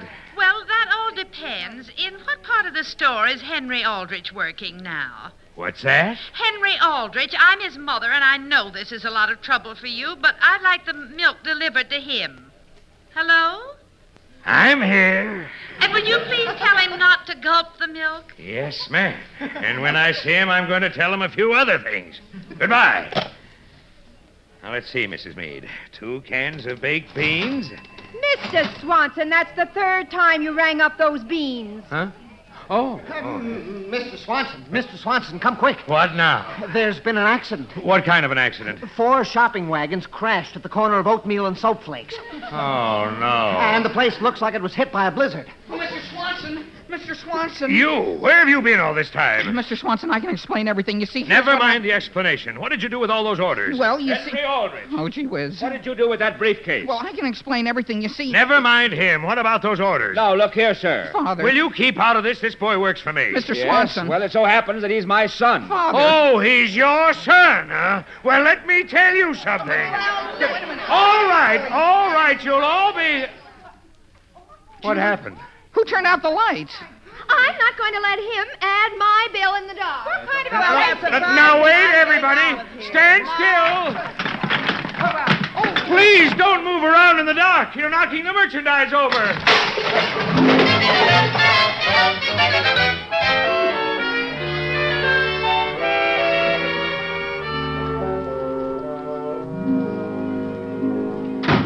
Is that you, Mary? No, it's me, Mother. Is Father here? No, dear. And what are you doing home from the store at this hour? I'll tell you.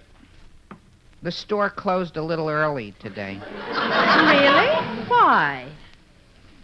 For repairs.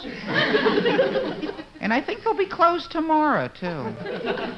But when they reopen next week, you ought to get down there. What for? Mr. Swanson's going to give stuff away.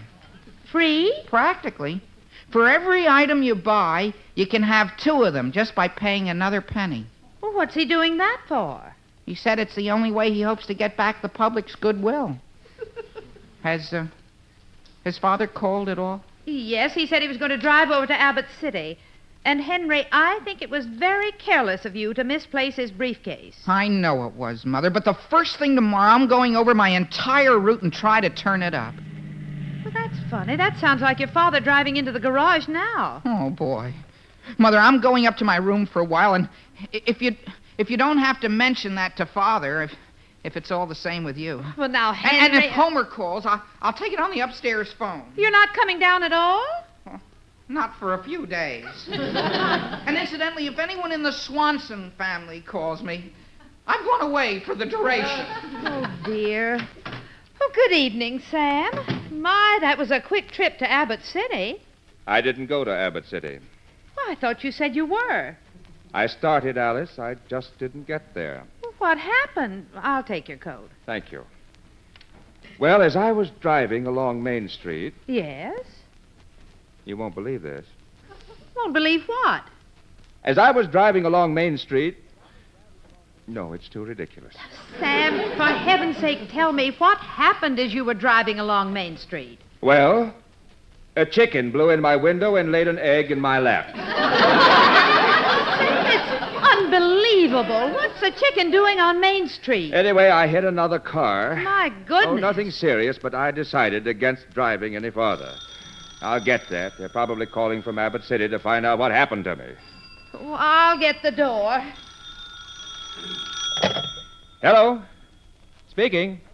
No, I didn't forget. I had an accident on the way over there. Well, as I was driving along Main Street, it's really nothing that would interest you. You want to meet tomorrow instead?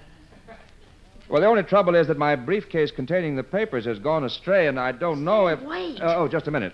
What is it, Alice? Look what some woman just brought over. She said Henry left it at her house this morning. My briefcase. Let me have it. Sam, don't bend it. It'll break. What happened to it? It seems it's been at her freezer all day. For heaven's sakes. Oh, hello. Look, I've just found my briefcase. How about meeting the day after tomorrow? Well, I don't know about tomorrow. It may not be defrosted by then. I'll explain when I see you. Goodbye. Anybody home? Is that you, Homer? Yes, Mrs. Aldrich. I'm afraid you can't see Henry now. Oh, this isn't a social call. Mr. Aldrich, I need some legal advice. Yes, what kind? 2 kinds. In the first place, if a store sells you iron glue, but it doesn't glue iron, can I sue them? What did you try to glue with it? A bumper. Well, Homer, don't you think that's a little ridiculous? It is? Sam, that briefcase is beginning to drip. Oh? I wonder if we better put it in the refrigerator. You're going to put a briefcase in the refrigerator? Yes, why? And trying to glue a bumper is ridiculous? What's your other problem, Homer? Oh, yeah. Well, if I'm nice enough to give another fella a push, and then I'm nice enough to help him chase his chickens, can he sue me? What's that? I'm not making myself clear? No.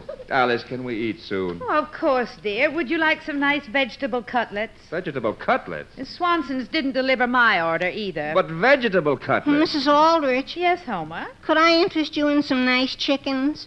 Chickens? Yes, ma'am. I've got them right outside on the porch. And the beautiful part of it is, they're half plucked.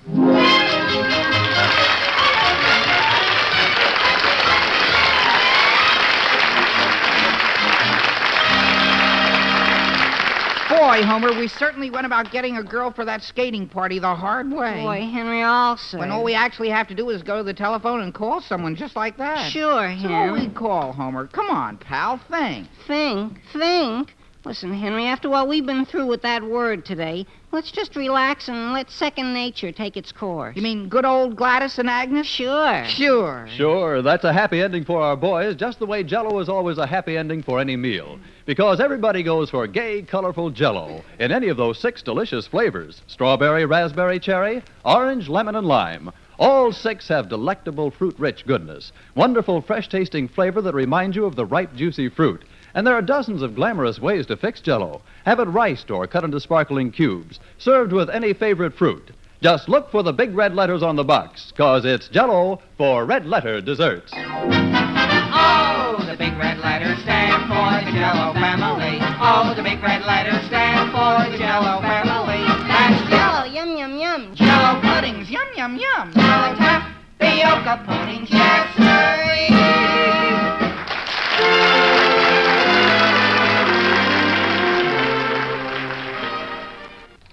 When it's Father Knows Best, 3 chimes mean good times on NBC.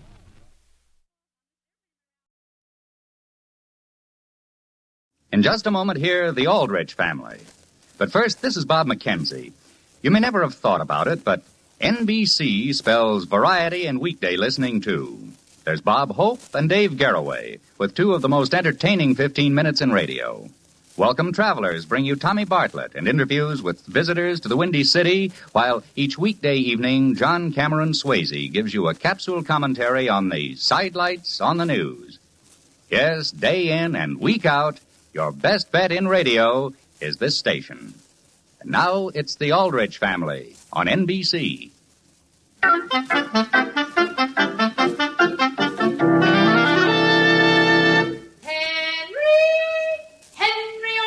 Coming, Mother? Yes, it's The Aldrich Family is transcribed, written by Clifford Goldsmith.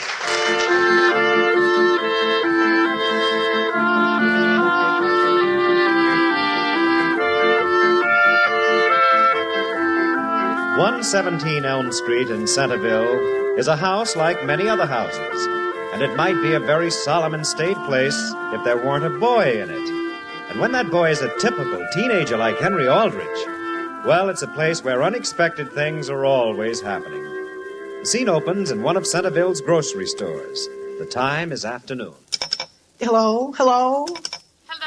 Hello, Mother. This is Henry. Who? Henry Aldrich, your son. Oh, is everything all right, dear? Are you all through at the store? Practically. I just wanted to tell you, though, they're all out of mincemeat, and I've been to 2 other stores. What's that? They don't have any mincemeat at all? No.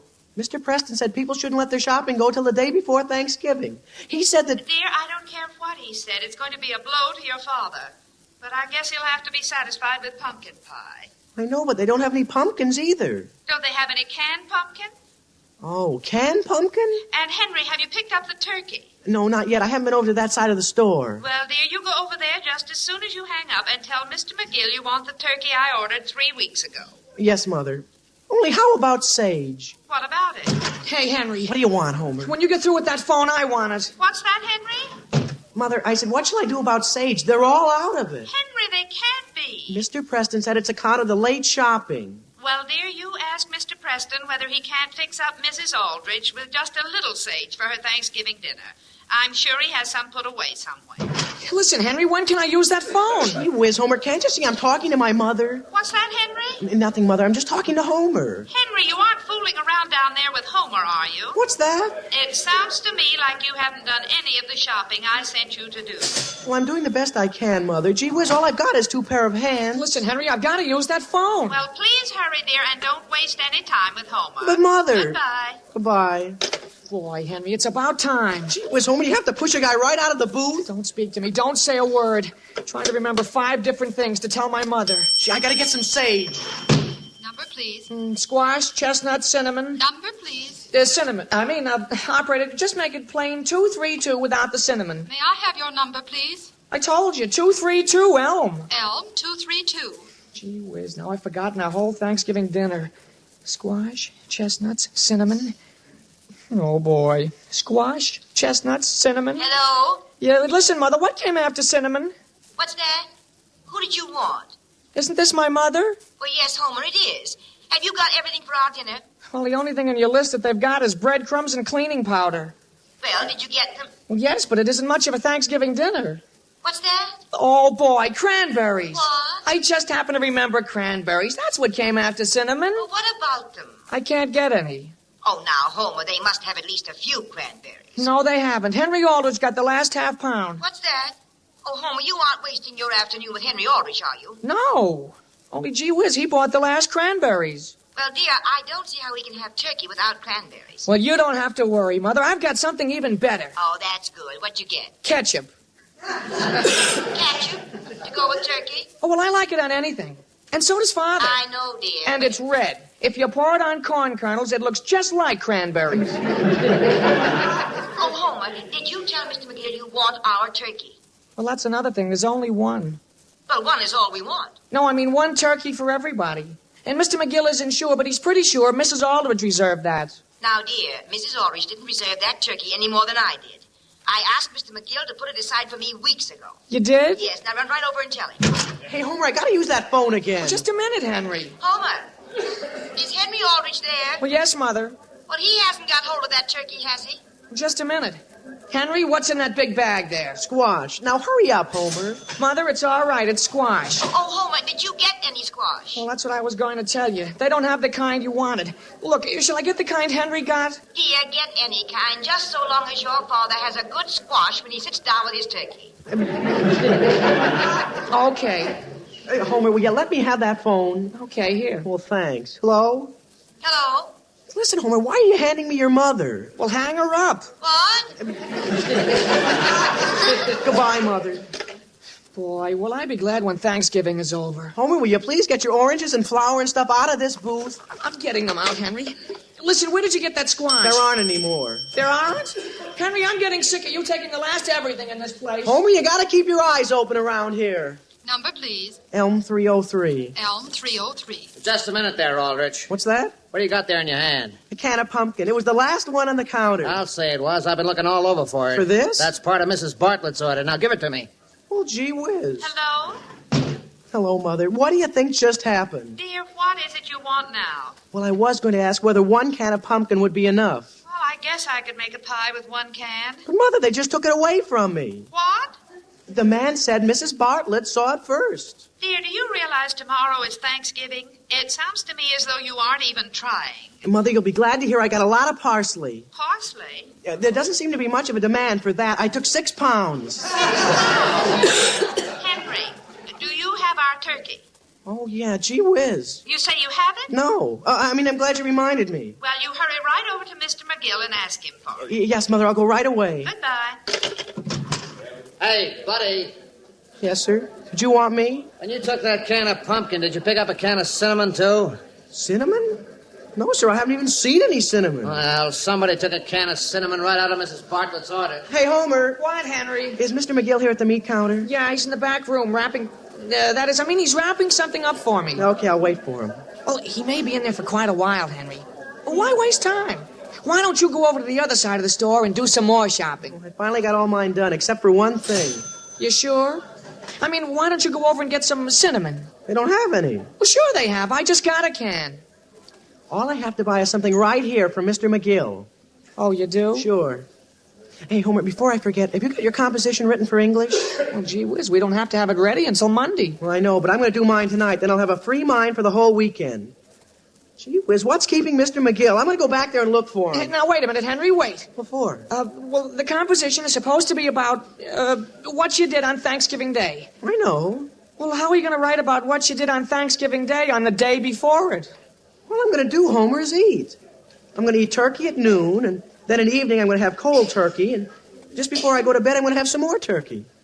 Oh, well, that's nice. Sounds like an interesting composition. Now then, Homer, here you are. A very nice 18-pound... Thank you, Mr. McGill. Thank you very much. It's the last one... So long, Henry. Homer, you haven't told me what you're going to do on Thanksgiving Day. Homer? Gee whiz, is he in a hurry? Now then, young man, what can I do for you?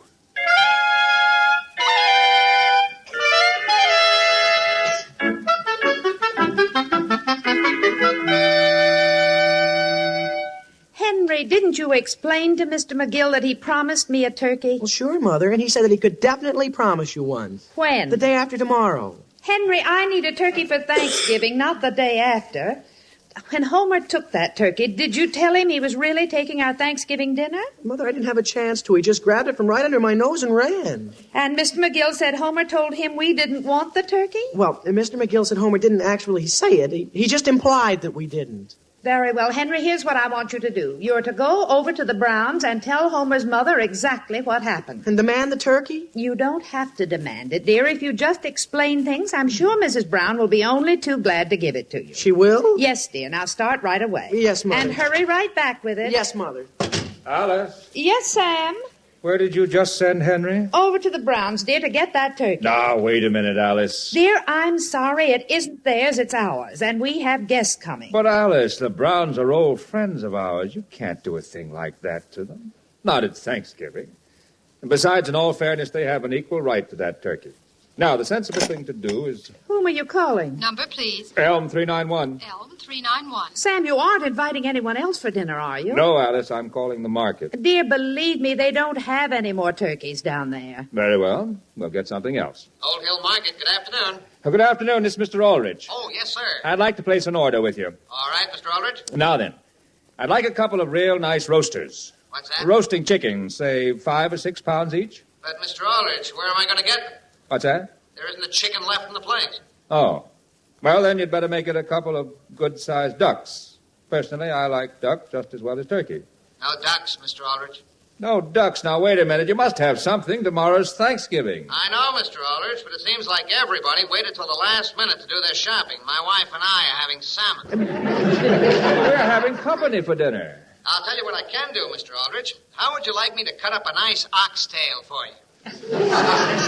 Oxtail? What for? For Thanksgiving. It isn't the same as chicken, but it makes a dandy stew and very nourishing. Yeah, well, just skip the whole thing. Now, will there be anything else, Mr. Aldrich? No, thank you. I guess you've got everything. Goodbye. Goodbye. Alice, Which did you get, Sam, chickens or ducks? I've been thinking it over, Alice, and it seems to me you have a perfect right to demand that turkey from the Browns. And, dear, that's exactly what I told Henry to do. Good. But when Henry comes back with it, the thing to do is to call the Browns and insist that they come over here and have Thanksgiving with us. But, Sam, that turkey isn't large enough for all of their guests and our guests, too. Oh. Well, that's too bad. I hate to see the Browns go without... Yeah, I'll answer. Well, of course, if we serve plenty of muffins and yams, we might be able to stretch it. Hello? Is this you, Father? Yes, Henry, where are you? I'm downtown. Well, hurry on home. Don't dawdle with that turkey. Father, I'm dawdling without the turkey. What? They wouldn't give it to me. Mr. Brown said they bought and paid for the turkey, and that's all there was to it. Oh, he did. Father, isn't there any other place to get a turkey? I'm not interested in any other turkey. We're going to have that one the Browns have, and we're going to eat it tomorrow. Alone. They're not invited. You You want me to go back and tell them? No, I'll take care of it. Father, I'm going to go back to see Homer anyhow. Never mind that, Henry. You come right home. But Father... Henry. Yes, sir, I'll be right there. Alice. Yes, Sam, what's the matter? I have tried to be patient. I have tried to be considerate. Now I am going to do something. What? Here, Alice, take this phone. I want you to call the Browns and demand our turkey.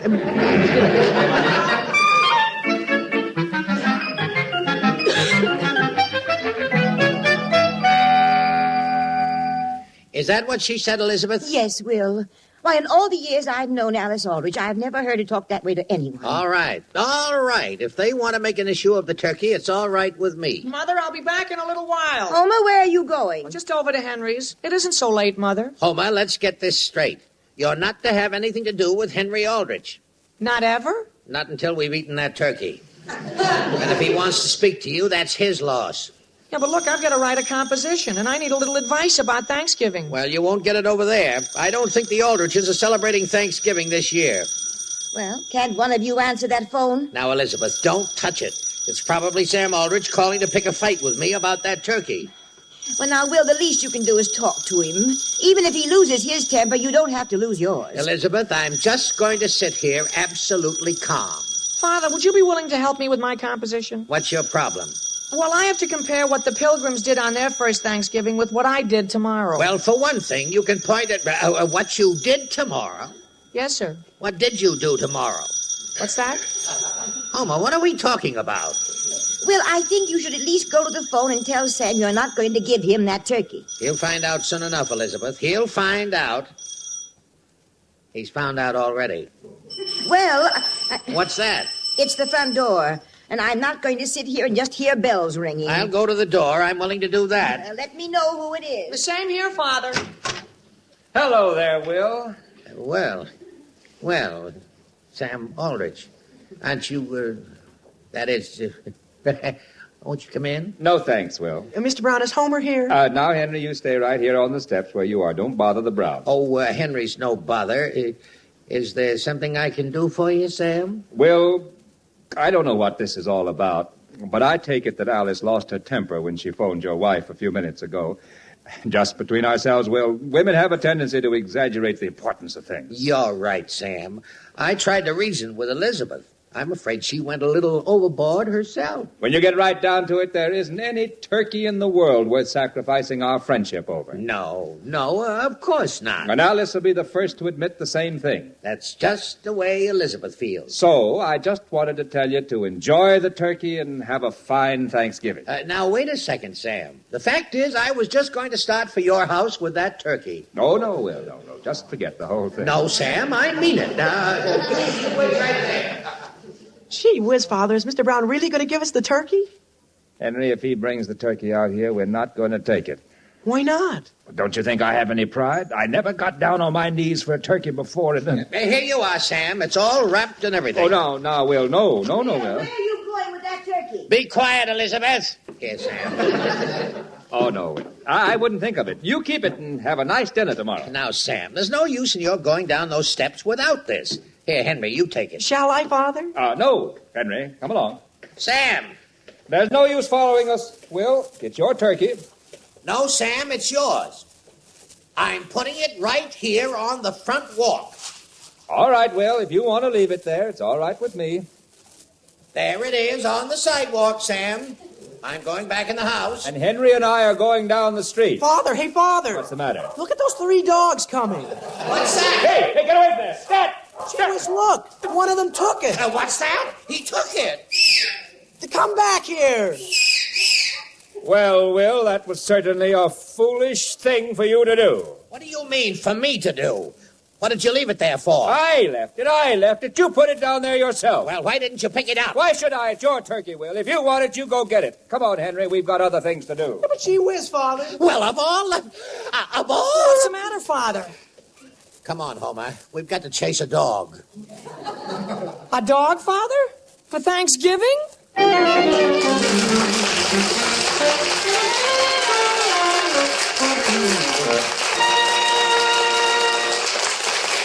We'll return to the Aldrich family in just a moment.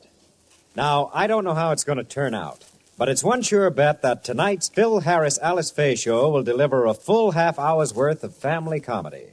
And right after the Harris Fay Show on most of these NBC stations, Theater Guild on the Air will bring you Basil Rathbone, Alan Webb, and Margaret Phillips in the radio version of the Broadway hit, The Winslow Boy.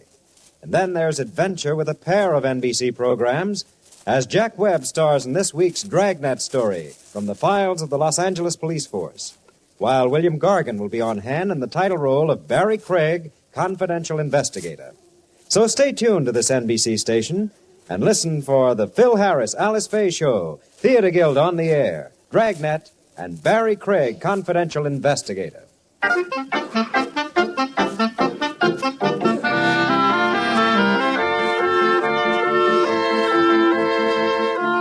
Now getting back to the troubles of Henry Aldrich. The Browns had somehow got a turkey from the meat market that had been reserved for Mrs. Aldrich. And then while Mr. Aldrich and Mr. Brown were each trying to outdo the other with politeness over the bird, a stray dog ran off with it. The scene opens in the basement of the Elm Street Church. The time is that same evening.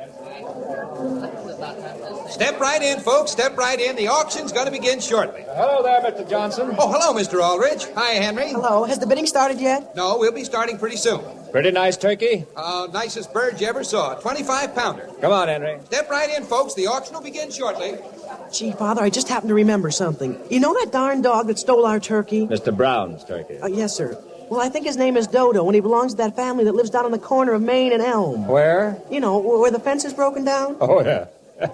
That's the family Will Brown's always complaining about. They got about 15 children. Yeah, and 2 dogs for every child. Pardon me, Mr. Aldrich. I want to get right up here in front. Oh, hello, Mrs. Fry. Well, now, folks, we're auctioning off just one turkey tonight, but it sure is a beauty. They say it's a direct descendant of the first turkey the Pilgrims ate. Hello there, Mr. Johnson. Oh, hello, Will Brown. Hi, Homer. Hi. We aren't late, are we? You haven't sold a turkey yet, have you? No, sir, but we're going to start right away. Come on, Homer. Let's get over here to one side. Boy, am I tired. Does this tear in my pants show? What tear? When that dog tripped me. Well, it doesn't show too much if you don't bend down. Homer, why couldn't you have remembered this auction before I tried to climb that fence? All right, friends, here she is. It's all for charity, a worthy cause. Bid freely and generously. You may be sure good use will be made of the money. Now, what am I offered for this beautiful turkey? $15. 15 on bid. That's an insult to this beautiful bird. I wouldn't be surprised to see her get up and walk off in a huff. Who'll make it 18? 20 I have. Why, the drumsticks are worth that. 25. Now it's 25. Now it's 25. 30. Now it's 30. Now we're going. I have 30 bid. Father, aren't you going to bid? $30.50. No, I'm sorry, Mr. Brown. I'm only taking dollar bids on this. It's all for charity. All right, then. Make it 31. 31 what, Father? 31 what? $30, I'm afraid. 31. 31 it is. Who'll make it 32? 33. I mean 32. No, I heard you the first time, lady. 33 you made it, and thank you. 35. 35 on bid. 35. Well, Homer, I guess that lets us out. 35 I have from Mr. Aldrich. Who'll make it 40? Homer, did he say Aldrich? Well, gee whiz. Who'll make it 40? 45. 45 on bid. 45. That'll show Sam Aldrich. 45 is the bid. 50. 55. Gee whiz, Father. Keep quiet, Homer. 55 on bid. 55. Who'll make it 60? 60. Well, thank you, Mr. Brown. You raised your own bid. Thank you. I did? 65. 65. 67. 70. 70 I have. 70 for charity. 70 once. 70 twice. Father, suppose Mother hears about this. 70 twice. Do I hear more? What did he say, Homer? I don't want to make another mistake. Do I hear more? Father, I'd like to... Now listen, Homer, for the last time, be quiet. Sold for $70 to Samuel Aldrich. To who? That's a fine thing. And, Homer, it's all your fault. Mine? Well, how are you, Will? How are you, Sam? Mr. Aldrich, if you'll step up here and pay your $70. All right, I'll be happy to. Bye, Homer. Bye, Henry. Mr. Aldrich, I want you to know this turkey is going to be wrapped and sent to one of the most deserving families in town. What's that? And presented, of course, with the compliments of the whole Aldrich family. What? Oh, boy.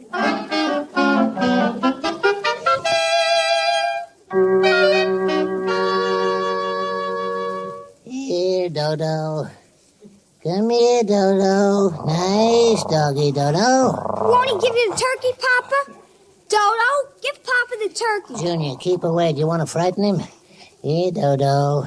Give me that turkey. That's a nasty turkey, Dodo. You won't like it. Papa, where do you suppose he got it? Natalie, will you stand back and all the rest of you keep back? All right, stand back, everybody, and let Papa get the turkey. Now, Dodo, for the last time, I want that turkey. We need that turkey. We haven't had a turkey dinner in this house in years. Daddy got it! Daddy, where's he got a turkey? And look at it, look at it. Where do you suppose Dodo found that turkey, Papa? Well, I don't believe in looking a gift dog in the mouth. And besides, Dodo knows a lot of people in this town. Is that the front door? Yes, Papa. It is?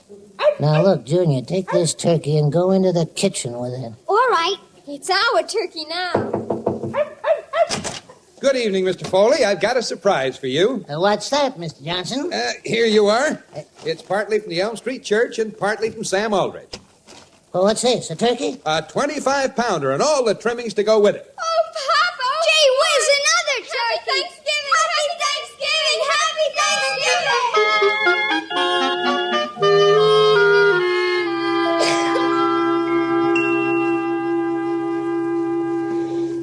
Just a minute, Alice, and I'll turn the light out. Don't forget to open the window before you get into bed.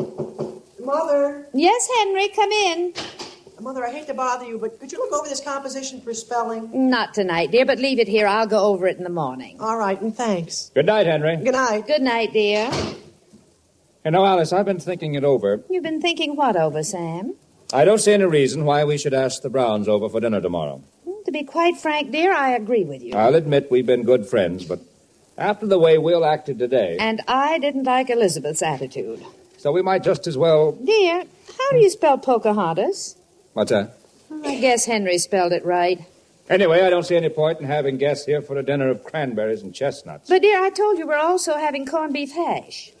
Hash. Of course, I know it isn't turkey, but... Sam, how do you spell Pocahontas? Pocahontas? There's no K in it, is there? There may be in the original Indian spelling. Sam, listen to this. Listen to what? What I Did on Thanksgiving by Henry W. Aldrich. Thanksgiving's tomorrow. Yes, dear, but stop interrupting. This year, the same as last year, we did the same old stuff that we did every other year. To begin with, our dinner consisted of turkey.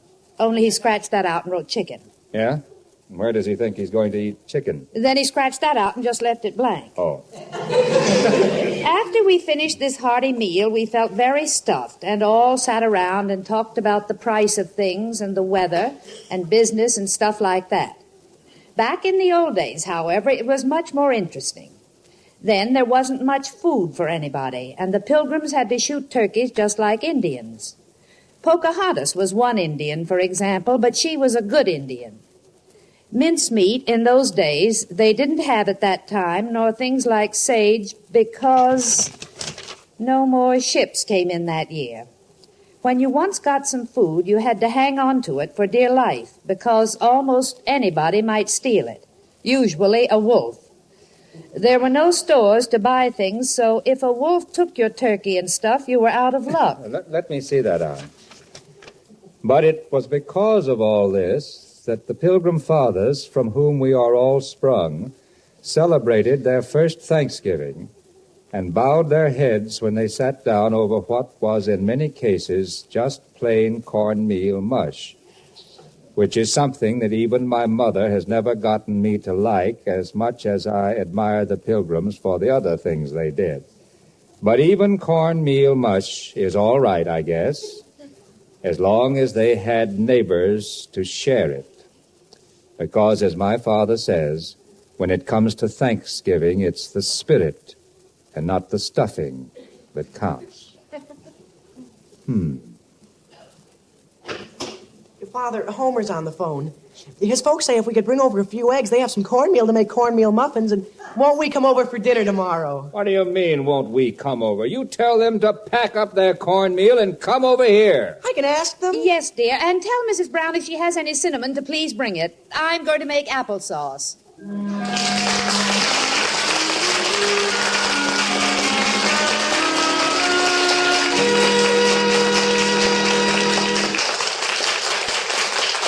Fight communism by joining the Crusade for Freedom, the independent movement of the American people which supports Radio Free Europe and Radio Free Asia. These two networks are shattering the isolation which the Kremlin has imposed on its slave states. As a private enterprise, they can hit hard and expose the falseness of the communist line. They can spike the hate and lie campaign of the Soviets against the free world. So, help build more transmitters for Radio Free Europe and Radio Free Asia. Send your contribution to Crusade for Freedom, care of your local postmaster.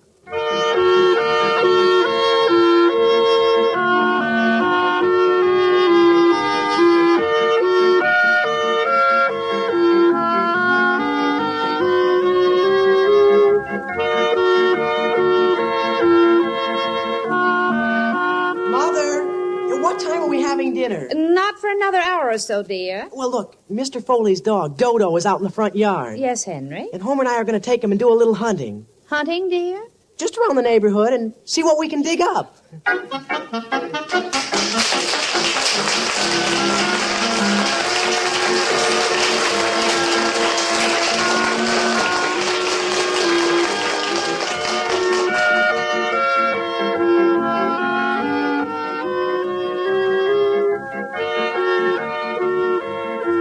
The Aldrich Family is transcribed as written by Clifford Goldsmith.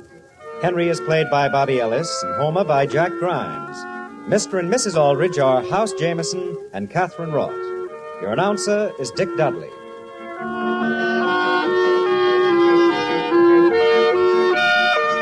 Listen again next week, same time, same station, for another sparkling half hour with the Aldrich Family. Good night, everybody.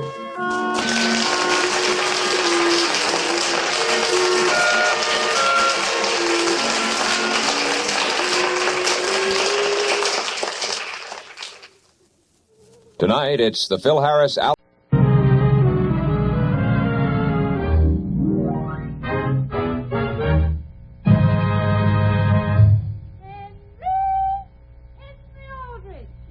Mother.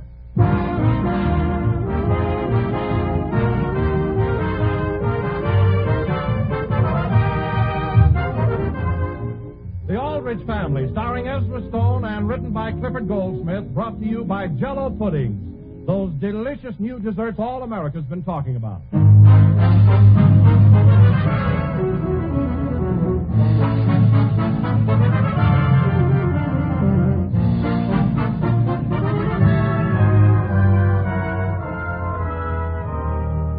They say the happiest years of life are the teens, but I know one person who has his doubts.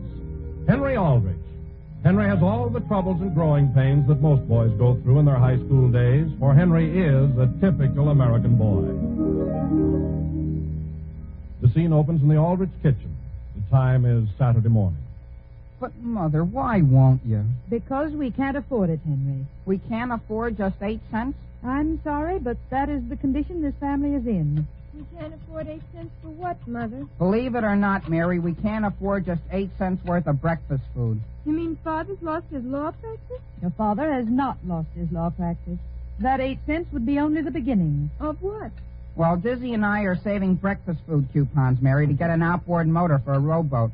And all I'm doing is asking Mother to stock up. Yes, dear. And you might also explain that all you need is 12,000 coupons. But we don't, Mother. We've already got quite a few. All we need now is 11,214. Well, we are not stocking up with any 11,214 packages of breakfast food. I'm not asking anything so ridiculous, Mother. At the most, I'm just asking you to buy 200 packages. All at once, Henry? Sure, we can use that in a year, easy. Henry, I don't want to hear anything more about it. Okay. Has Mr. Sutherland called this morning? Not that I know of. What would he be calling for? Nothing, Mother. Just something I asked him to call me about. Isn't he your Sunday school teacher, Henry? Yes, Mary. Mother, have you tried looking at it from this way? If I were asking you to buy chewing gum or candy, it might be different. But breakfast food. Think of all the nourishment there'd be in 200 boxes. And where would we keep 200 boxes? Right here in the kitchen, where they'd be handy. And where would I cook? All right. You cook here in the kitchen, and I'll give over my room to the breakfast food. And then you can spend all your time up there reading it. All right, Mary. Ridicule me today, but wait until you look out on a lake someday and see me in a rowboat with a 2.5 horsepower outboard motor on it. Then maybe you won't think I'm so humorous. Won't I? I'll answer the phone. Mother, as soon as Mary is through with that call, do you mind if I phone Father's office? What for, dear? Well, I want to remind him to get the folks at his office saving coupons. Henry, I don't like to discourage every suggestion you make, but I happen to know that your father is extremely busy preparing a case to be tried in court next week. But, Mother, this wouldn't take 10 seconds. And if I can get everyone at his office eating good breakfast, maybe his whole practice will pick up. You are not going to bother him, dear. And incidentally, your father does not want you to bother Judge Thompson's family anymore either. I haven't been bothering the Thompsons. You've been trying to get Mrs. Thompson to save coupons for you. And your father finds it quite embarrassing when he has to try cases before Judge Thompson. But Judge Thompson ought to be grateful. In what way? I'm employing his son. I beg your pardon? Sure, didn't I tell you? Freddie works for me. Doing what? Eating breakfast food. I pay him. And who pays for the breakfast food? Judge Thompson. But Freddie's got to eat something, hasn't he? And he might as well eat this and have it count towards something. Henry, Mr. Sutherland just phoned and left a message for you. For me? Yes, Henry. He said that he'd considered your proposition, and he didn't think it would be ethical. It wouldn't be ethical. It wouldn't be ethical. Can you imagine that? What did you ask him to do, Henry? If that isn't the most absurd thing I ever heard of. What did you ask him to do? The most simple thing in the world. All I asked him to do was to suggest at Sunday school that the class lend me a hand and eat my kind of breakfast food. Henry Aldrich. I don't blame you for feeling that way, Mother. It wouldn't have hurt him to ask him. And I would have been perfectly willing to give him a commission. I believe it. Well, you know what I'm going to do? What? I'm going to change my church. Oh, no, you're not, Henry. Oh, yes, I am, Mother. If you ask me, I don't think Mr. Sutherland has a Christian-like attitude. Will one you see who's at the front door, please? I'll go, Mary. It may be one of the men I have working for me. Hello, Henry. Oh, hello, Freddie. Come on in. I got some bad news for you. Yeah? My mother says I can't eat so much breakfast food. Why not? My father wants to buy a car. What's that got to do with it? We need the money. But I'm paying you good money. But look at what you're paying me. 50 cents for every 500 coupons. All right, if you keep on saving, I'll give you an interest in the motorboat, too. I still don't think my folks can afford it. Well, why don't you ask them which they'd rather have, a car or a motorboat? But my father can't go to the courthouse in a motorboat, can he? Freddie, I'm not sure, but I think I just had an idea. Yeah? What else have I got to eat? Nothing. All you have to do is sit back and count. Where's your father buying the car? I heard him mention Johnson's Automobile Agency. Well, let's go down there. Why? Well, if Johnson wants your father's business, they ought to be willing to cooperate a little, shouldn't they? How? By saving breakfast food coupons for us. Come on, Freddie. Let's put it up to them.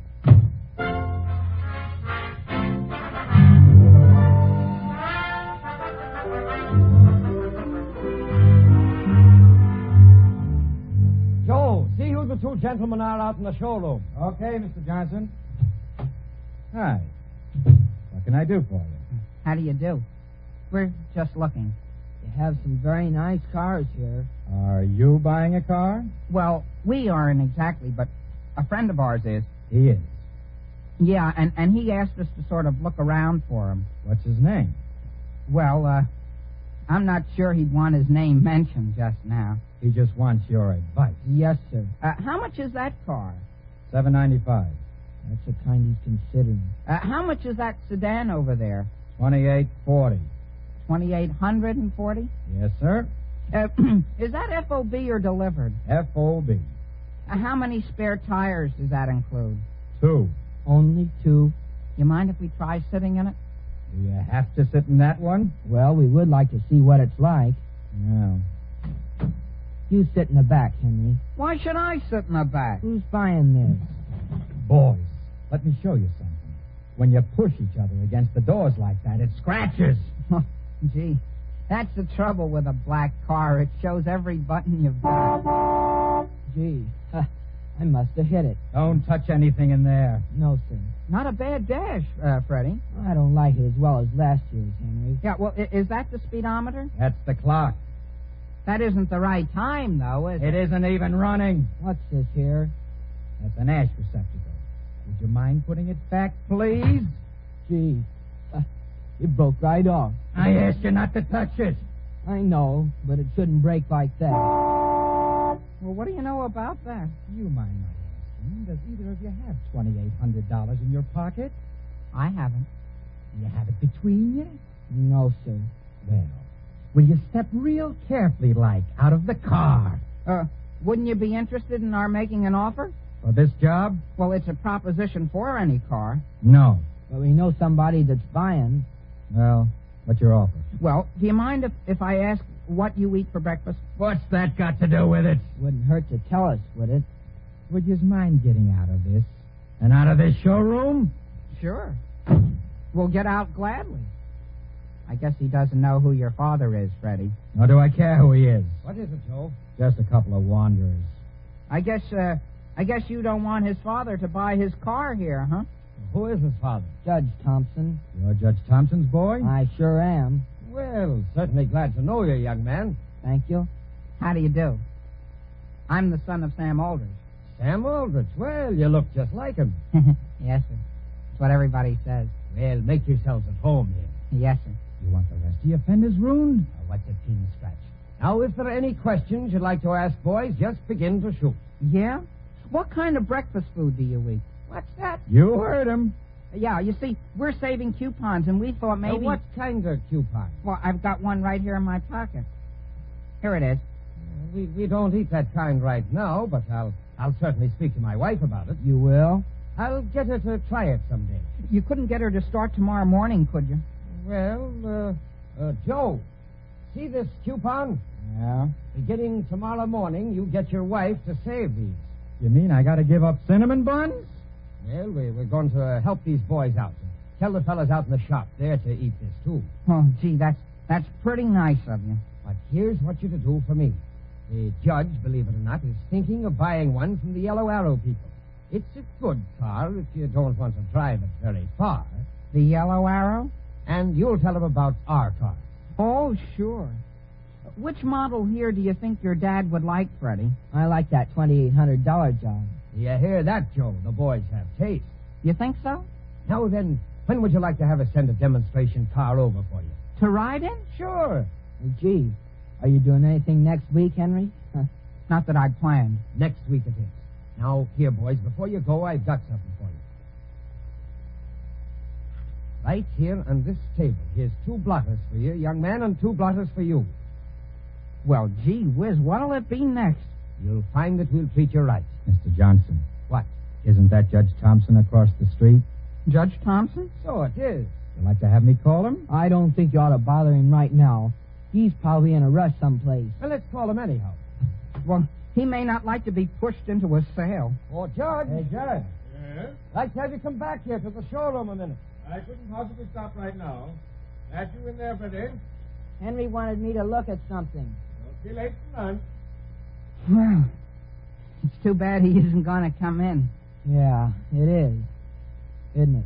Well, I guess we better be going ourselves. Goodbye. Goodbye. Goodbye. Put in a word for us.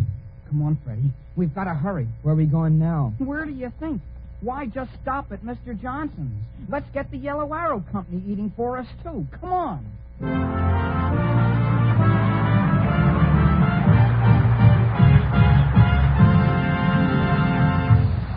Well, Henry doesn't miss a trick, does he? And while he's trying to persuade the Yellow Arrow Company to do a little eating for him, I'd like to mention something about eating myself. Something I bet all of you ladies will agree with. It's simply this. The real spice and charm of family suppers is in variety. Something new and different all the time. Lots of good desserts at your fingertips. There's the trick. And Jell-O puddings are one mighty swell answer. For you can have infinite variety, easily and inexpensively. For instance, serve Jell-O vanilla pudding with juicy raisins added. Or a covering of fluffy coconut, or fold in some tempting chopped dates. Jell-O vanilla pudding has a mellow, bland flavor that combines perfectly with fruits or coconut and gives you a new treat every time. Then try Jell-O chocolate pudding, rich and dark and luscious. And Jell-O butterscotch pudding, as mouth-watering as golden taffy candy, with a wonderful smooth richness. All 3 Jell-O puddings are quick as a flash to make. Simple directions are in every package. And when you've tried these 3 grand new desserts, you'll know why every day more and more people are saying to their grocers, "Give me Jell-O puddings in all 3 luscious flavors."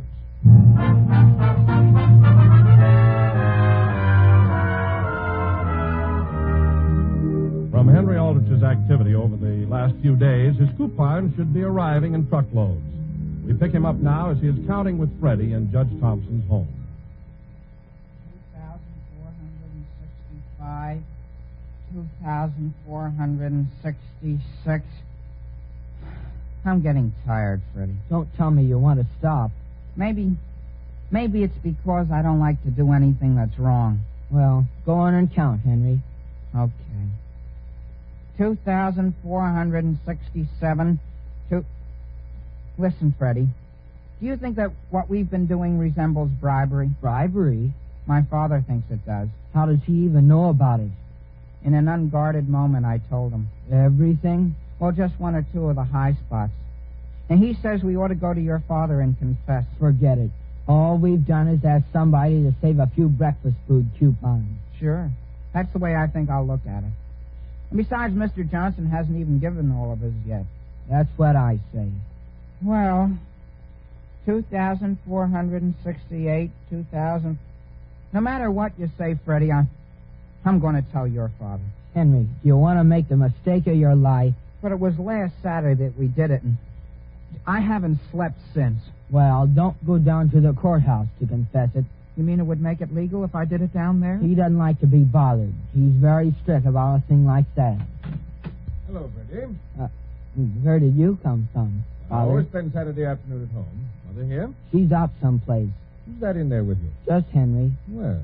Judge Thompson, could I speak with you a minute? Henry, you're only going to upset him. Just as soon as I take my coat off and put these packages down. If you tell him, he's going to look at it from a purely technical point of view. Yeah, but my father's trying a case in front of him, and he says I've got to get things straightened out. But you don't know what you're walking into. Father can't stand crime. Crime? Here, help me pick these coupons up. Stick them inside your shirt. I'll put some in mine. What we ought to have is a vacuum cleaner. Well, Henry? Okay. What is it that's on your mind? Judge Thompson, my father asked me to tell you something. All right, Henry. Proceed. Well, I just wanted to say, is it true you're buying an automobile? I have been thinking of it. Well, I think that's a very good idea. That reminds me, there are several packages here that were left in my name at the courthouse. I wonder whether you boys would know anything about them. Packages, Judge Thompson? Of what, Father? That's the curious part of it. This first package was left by some representative from the Johnson Automobile Agency. It contains several breakfast food coupons. Isn't that strange? It certainly is. Another package is from the Yellow Arrow Agency. And here is one from the Centerville Used Car Emporium. All containing coupons, Father? All containing coupons. Do you suppose they're giving breakfast food coupons with cars this year? You boys aren't by any chance saving breakfast food coupons, are you? Saving them? I hope that no one in this town thinks that I have reached the age where I save them. No, I should think not. At first, I was afraid you boys might be taking advantage of the fact I was considering a car. But knowing you as I do, I'm sure that bribery would be the last thing either of you would stoop to. Yes, sir. If there's one thing that's terrible, it's bribery. It certainly is.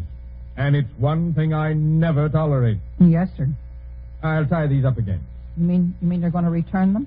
I certainly don't know why I should keep them. But let's get back to what you were going to tell me. Why, Freddie, do you remember what it was? It certainly skipped my memory. I had it right on the tip of my tongue, Judge Thompson.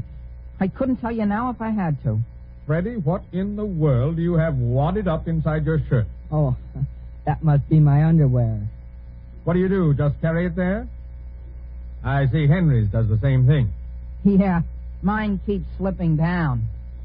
I'll answer the phone, Father. I'll answer it, thank you. I'll take it upstairs. It may be the call I'm expecting.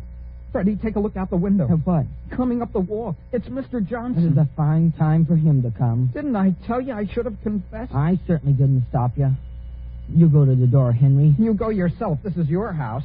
Ready? You see who it is at the door, please. Oh, is somebody there? Here I am, boys, as good as my word. Yes, sir. Mr. Johnson, we don't feel we should be of any more trouble to you. Now, don't you worry about that. The car is right out in front. And by the way, here are some more blotters for you. Ready? Yes, Father? Who is at the door? A man with some blotters. Wasn't that your dad that called? Yes, sir. Ask him to come along with us. I don't think he'd have time, Mr. Johnson. Oh, it'll do him good to get out for a ride. I don't think we'd better even bother him. Let me step in and ask him. Ready? Do you mind closing that door? It's causing a draft up here. See how nervous he is? And if we like the car, that's all that counts with him. Well, okay. You wait in the car, and we'll be with you just as soon as we get our things on. Hurry up, Henry. Get your coat. We gotta get out of here. Freddie, take a look out the window. Why? There are two more men coming up the walk, and they've both got cars out by the curb. You're crazy. There are 4 cars out there, and 2 station wagons are just pulling up. Let's go out the back door. And leave him here with my father? Well, I don't want them. You suppose we could get in Mr. Johnson's car and tell all the rest to follow? And what? And give them each a try along the way. Sure, have a demonstration of 9 cars all at once, I suppose. How do you do? I was sent up here from the Marvel Car Agency. And I'm from the Honest Duty Company. Yes, sir. We'll be right out as soon as we get our coats. And could you please tell the others to wait in their cars? And would you mind my asking about how many cars your father is buying? Just 1. Just 1. Yeah, but he's going to be very open-minded about it. Sure, I can see that. Boy, I'll say. Come on, Freddie. Going out, boys? Oh, yes, sir. I want you to take a look out the window. Out the back window? Out the front window. Those cars out there. What do you suppose it is? A parade? Well, maybe it's a traffic jam. I wonder who that could be. I didn't see anyone come up the walk. Suppose you let me go to the door. Oh, I'd just as soon answer it, Judge Thompson. Why, Henry, you bumped into a chair. Now, I'll pick it up. And I will go to the door. Well, Freddie, here's where everything busts open. And all because of an idea you had. I didn't think of all of it. At least I didn't think of this part. Well, how do you do? How do you do, Judge? Henry. Is Mrs. Thompson It's here? your mother. I was just passing by, and I wondered whether she might be in. Would you like to have me go home with you, Mother? Wait a minute. You're not going to leave me with all the gang out there. But my mother may want some help. Henry, I don't need any help. I'm sorry, Mrs. Thompson is out. Perfectly all right, Judge Thompson. My goodness, Henry, let me fix your shirt. I can fix it all right, thank you. What did it do, dear? Shrink? That's the way they wear them this year. Oh. By the way, Henry, this isn't why I dropped in, but have you seen your father's humidor around the house anyplace? His humidor? You mean that big sort of a mahogany box? Yes. I wonder whether that's the same one that's up under my bed. I hope, Henry, you haven't taken to smoking your father's cigars. Oh, no, Judge Thompson. I've just been using it to keep my coupons in. Your coupons? Did I say coupons? Yes, Henry. You said coupons. Well, that's what I mean, coupons. Soap coupons, Henry? Yeah, soap coupons. What soap, dear? Why, I wonder what that could be. Couldn't I answer that door, please? Stay right where you are, son. Yes, dear. Never open a door that belongs to somebody else. How do you do, sir? Judge Thompson, about how much longer is it going to be? For what? Why, for the demonstration. You're planning a demonstration? A political demonstration? A power demonstration. What the car can do. You don't say so. Of course, maybe there's a mistake someplace. You don't have 2 boys here, do you? 2 boys? Yeah. Don't tell me I've been eating breakfast food 3 times a day just for nothing. Boys? You want us, Father? Oh, there you are. Freddie, look. There's a man here to give us a demonstration. I guess. Hello there. You boys are buying a car? Well, not for ourselves. We're just looking into it for somebody. For whom, dear? For my Sunday school teacher, Mr. Sutherland. Are you coming? Goodbye, Father. Goodbye. Oh, goodbye, Mother. Goodbye. Isn't it funny? Your father didn't say more? Now listen, is your dad buying a car or isn't he? That's just what I was going to ask. Sure. He's going to buy a car. Are you sure? Because my family's eaten enough breakfast food in the last week to use up the commission on 3 cars. The trouble is, my father's sending all the coupons back to you. Good, that's just fine. And until he buys a car, we keep them. And you can thank yourselves for that noise. Don't you think we'd better tell a few of them to go home, Henry? No, Freddie, I've got a swell idea. Another one? Let's get in Mr. Johnson's car and tell the rest to follow him. Where to? Out to the edge of town. All of them? Sure. And on the way, Mr. Johnson, would you mind driving me by my girl's house over on Walnut Street?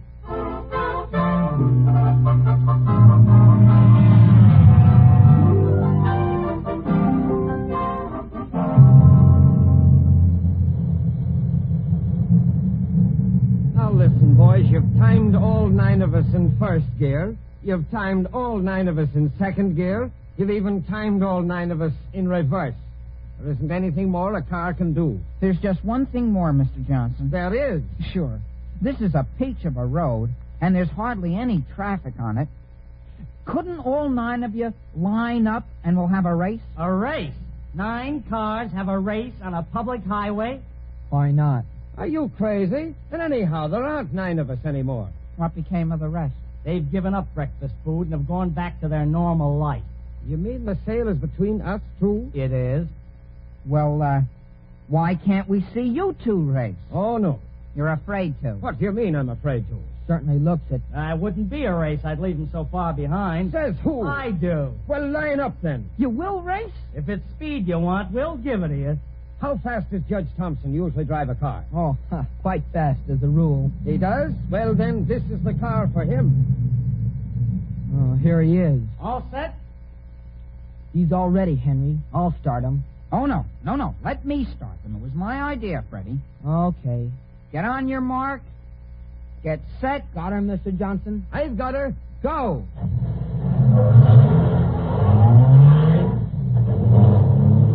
Hey, Freddie. We're off.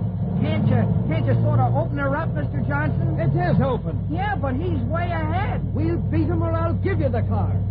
Look at her. Pick up, Freddie. We're passing him. Keep her open, Mr. Johnson. He's shooting ahead. I haven't even started to go. What could that be? Maybe there's a fire someplace. It's a policeman. Yeah, he's racing too. I might have known this.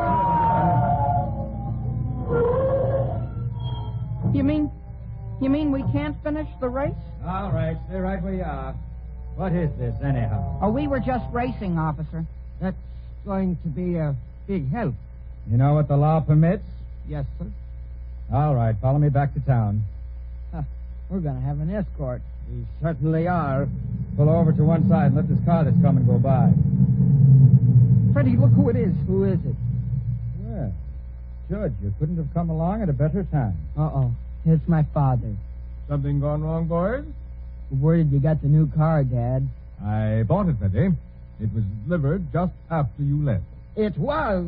Is that right? Judge, you ought to take $10 from both of these men. They were demonstrating for the boys, weren't they? We were. Yes. Well, report at the courthouse tomorrow morning, gentlemen, and I'll give you both a good talking to. What becomes of the coupons we saved? We'll turn those over to the police department. Perhaps they can get some new instruments for the band. Where did you buy your car, Judge Thompson? Didn't you know, Henry, that during the week your Sunday school teacher sells cars? Him? Yes. Well, what do you know about that?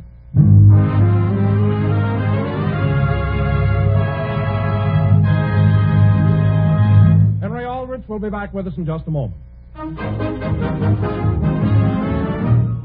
We don't like to think, ladies and gentlemen, that Jell-O puddings could ever create what might be termed a domestic situation. But, just listen to our latest letter of the week. The author, Mr. Rodman Powell of San Francisco, is here in our Hollywood studio right now, enjoying a visit to the City of Stars as a guest of those star desserts, Jell-O puddings. And I'm going to ask him if he'll just read us what he wrote. Mr. Powell. My favorite Jell-O pudding is chocolate. And it used to be that when my wife served it, she always made my dish a bit larger than the rest. Well, that started trouble right away. First, my daughter gave me a big hug and kiss and wanted to trade dishes with me. Next week, my son offered me a free copy of the magazine he sells if I'd trade with him. So now we always make up 2 packages for each meal instead of 1. And we all have extra big dishes. My wife doesn't mind because it's as easy to prepare 2 boxes as 1. And in this way, everybody's happy. So everything's all right now, Mr. Powell. To tell the truth, I don't know whether it is or not. There's some talk about 3 packages for each meal, and we may end up with 4, one for each of us. Because when it comes to Jell-O puddings, about the only word my family seems to know is more. Well, that just proves that you folks know a good thing when you taste it. And speaking of more and more families every day are discovering the smooth, mellow delight of Jell-O chocolate pudding, exclaiming over its rich, old-fashioned chocolatey flavor. They like Jell-O vanilla and butterscotch pudding, too, and they enjoy them often because they're easy and economical to serve. So try these 3 delicious new Jell-O puddings yourself, ladies and gentlemen. You'll say you never tasted anything so good.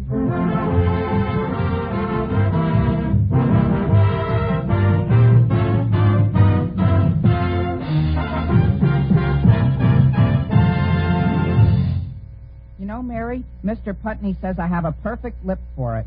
A perfect lip for what, Henry? For the cornet, Mary. He says he'll have me playing Jingle Bells by Christmas. And where will the rest of us be by then? Yeah, but once you get used to the cornet, it'll develop your musical appreciation. Well, musical appreciation with fanfares, frills, trills, and many laughs will be coming your way next week, so be sure to listen at the same time for more adventures of Henry Aldrich. The Aldrich Family, starring Ezra Stone, is written by Clifford Goldsmith. Original music composed and conducted by Felix Mills.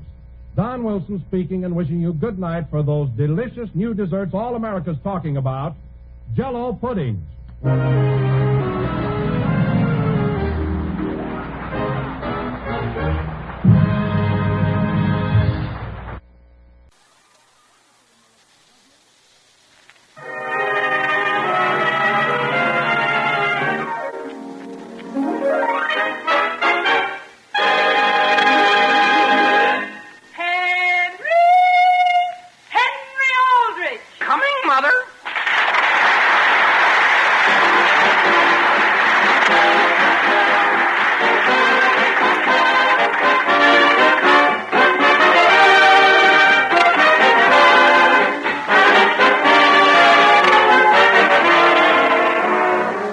Aldrich Family, starring Ezra Stone, written by Clifford Goldsmith. Brought to you by Jell-O Puddings. They're tops in taste.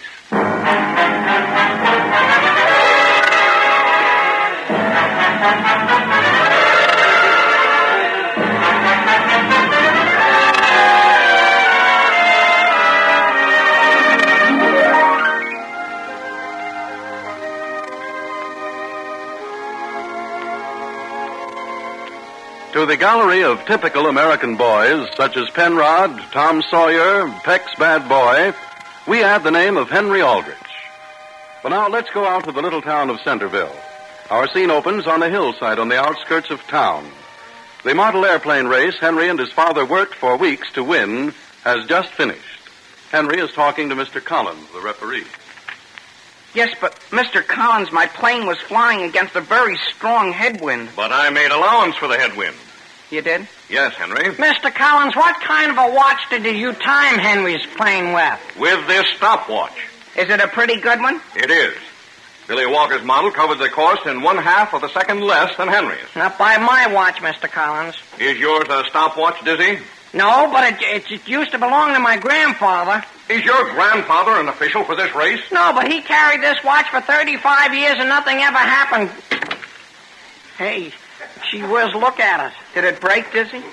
Henry, you're standing on the mainspring. Oh, yeah. Excuse me. Here's the stem, too.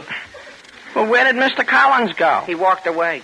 That's a swell thing for him to do. I ought to make him pay for this watch. Mr. Collins! Hey, Mr. Collins! Now, wait a minute. I just went over and got these figures. What are they? Henry, when your plane was flying, the wind was blowing at 11.5 miles an hour. When Billy Walker's was flying, the wind was 4.5 miles an hour. So I naturally made an allowance of 6 miles an hour in Henry's favor. Oh. Henry, does that sound right to you? As a matter of fact, isn't 4.5 from 11.5 7? No, sir. No, I guess 6 is right. Of course it is. Only it certainly looks like 7. And I could swear Henry's plane went faster. Someplace there's been a big mistake. What seems to be the trouble, Henry?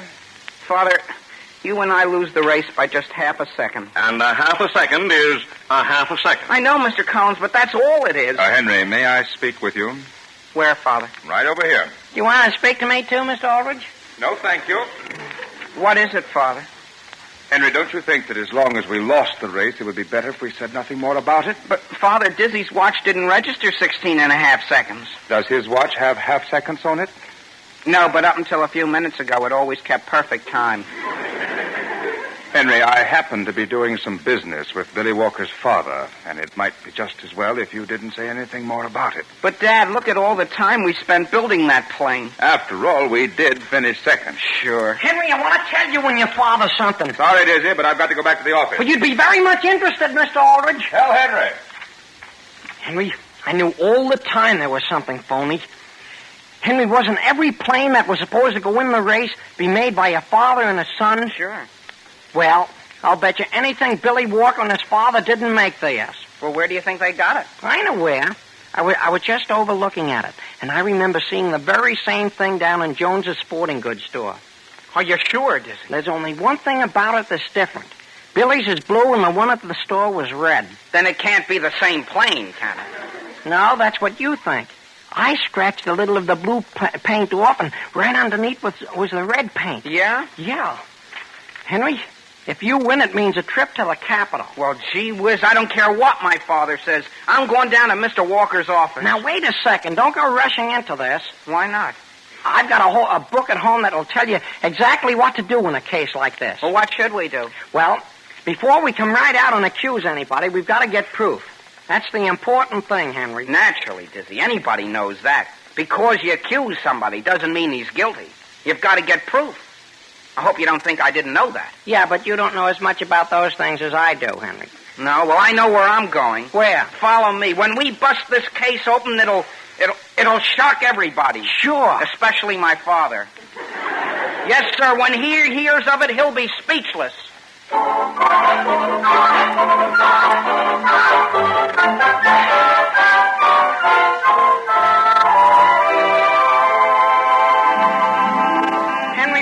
Going? Where are we going? Wait until I show you. Wasn't it funny, Dizzy, when we were talking with Mr. Collins? I could have sworn 4.5 from 11.5 would leave 7. Same here. But I guess you got to put it down on paper before you can believe it. Yeah, it must have been the fractions that threw us off. Didn't I tell you, Henry? Look in the window. Look. Well, you mean here in Jones's sporting goods yeah. store? Well, that's the same identical plane the Walkers had. Come on. Now, wait a second, Henry. Let's do this carefully. We're going to. We aren't going to rush into it. We'll just be casual. That's it. And all we'll do is make out we want to buy something, and then we'll gradually lead up to the plane. Right. Come on in. Well, where is Mr. Jones? I guess he must be in the back. When he comes out, don't mention why we're here. Something you boys want? We just thought we'd look around, Mr. Jones. At airplanes. Dizzy. Did I say airplanes? What I meant was, that's the only thing we aren't interested in. I see.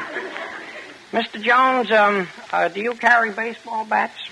You're looking right at baseball bats. Am I? Oh, yeah.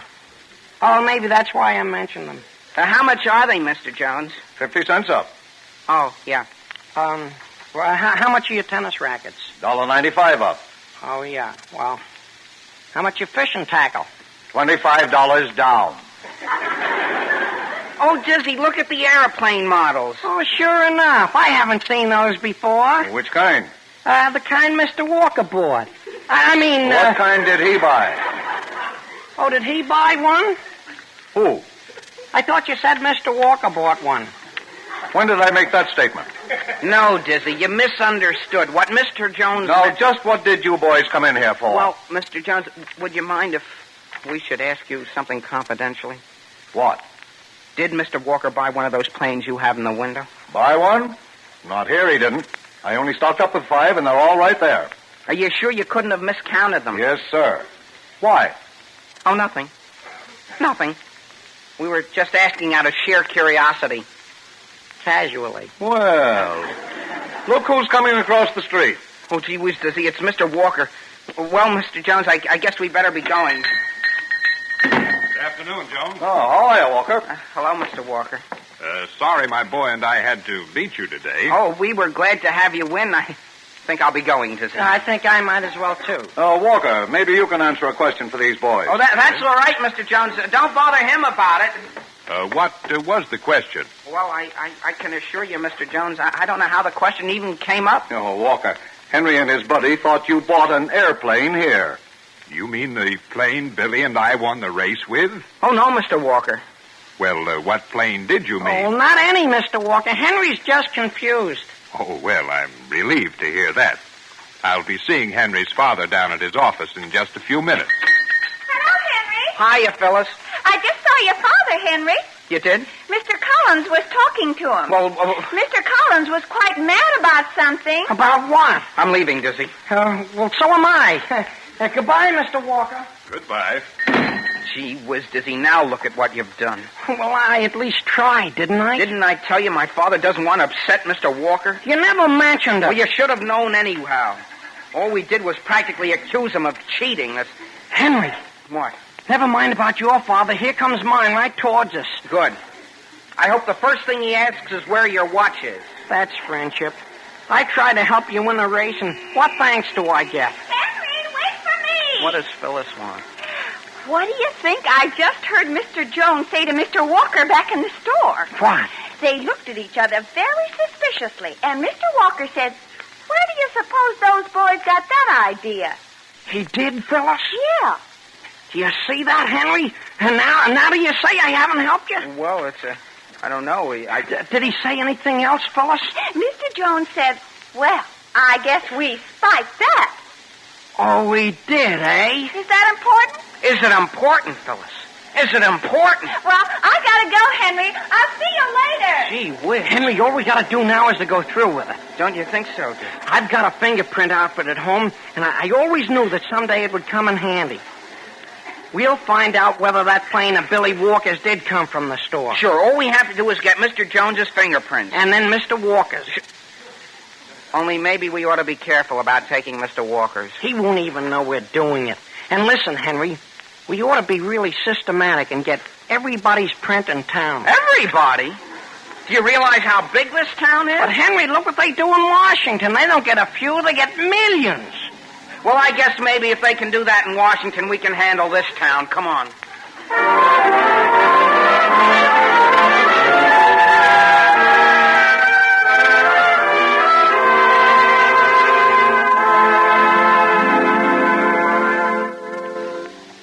Well, here it is, friends, the 6th week of spring. Spring, spring, glorious spring.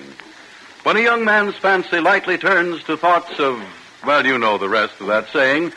But now that we mention it, just how true is that old saying about a young man's fancy? Suppose we see if we can't find out. Let's ask some young man for his opinion. Listen. Yes, the statement is perfectly true. In the spring, my fancy certainly does turn to thoughts of Jell-O vanilla pudding. Oh. In fact, I think I eat more Jell-O vanilla pudding in the spring than in any other season of the year. Except, of course, winter, summer, and fall. Yes, well, that, ladies and gentlemen, is an observation that everybody will be glad to echo. Because just about everyone who has ever tasted it agrees that Jell-O vanilla pudding is a mighty swell dessert. Jell-O vanilla pudding has a gloriously smooth texture, as smooth as golden rich cream. And the flavor of Jell-O vanilla pudding, well, it's simply irresistible. A grand vanilla flavor that hits a new high for luscious, delicate goodness. So try this tempting treat just as soon as you can, and find out the truth of another popular saying which goes like this. When there's Jell-O vanilla pudding for dessert, the thing you think of first is second.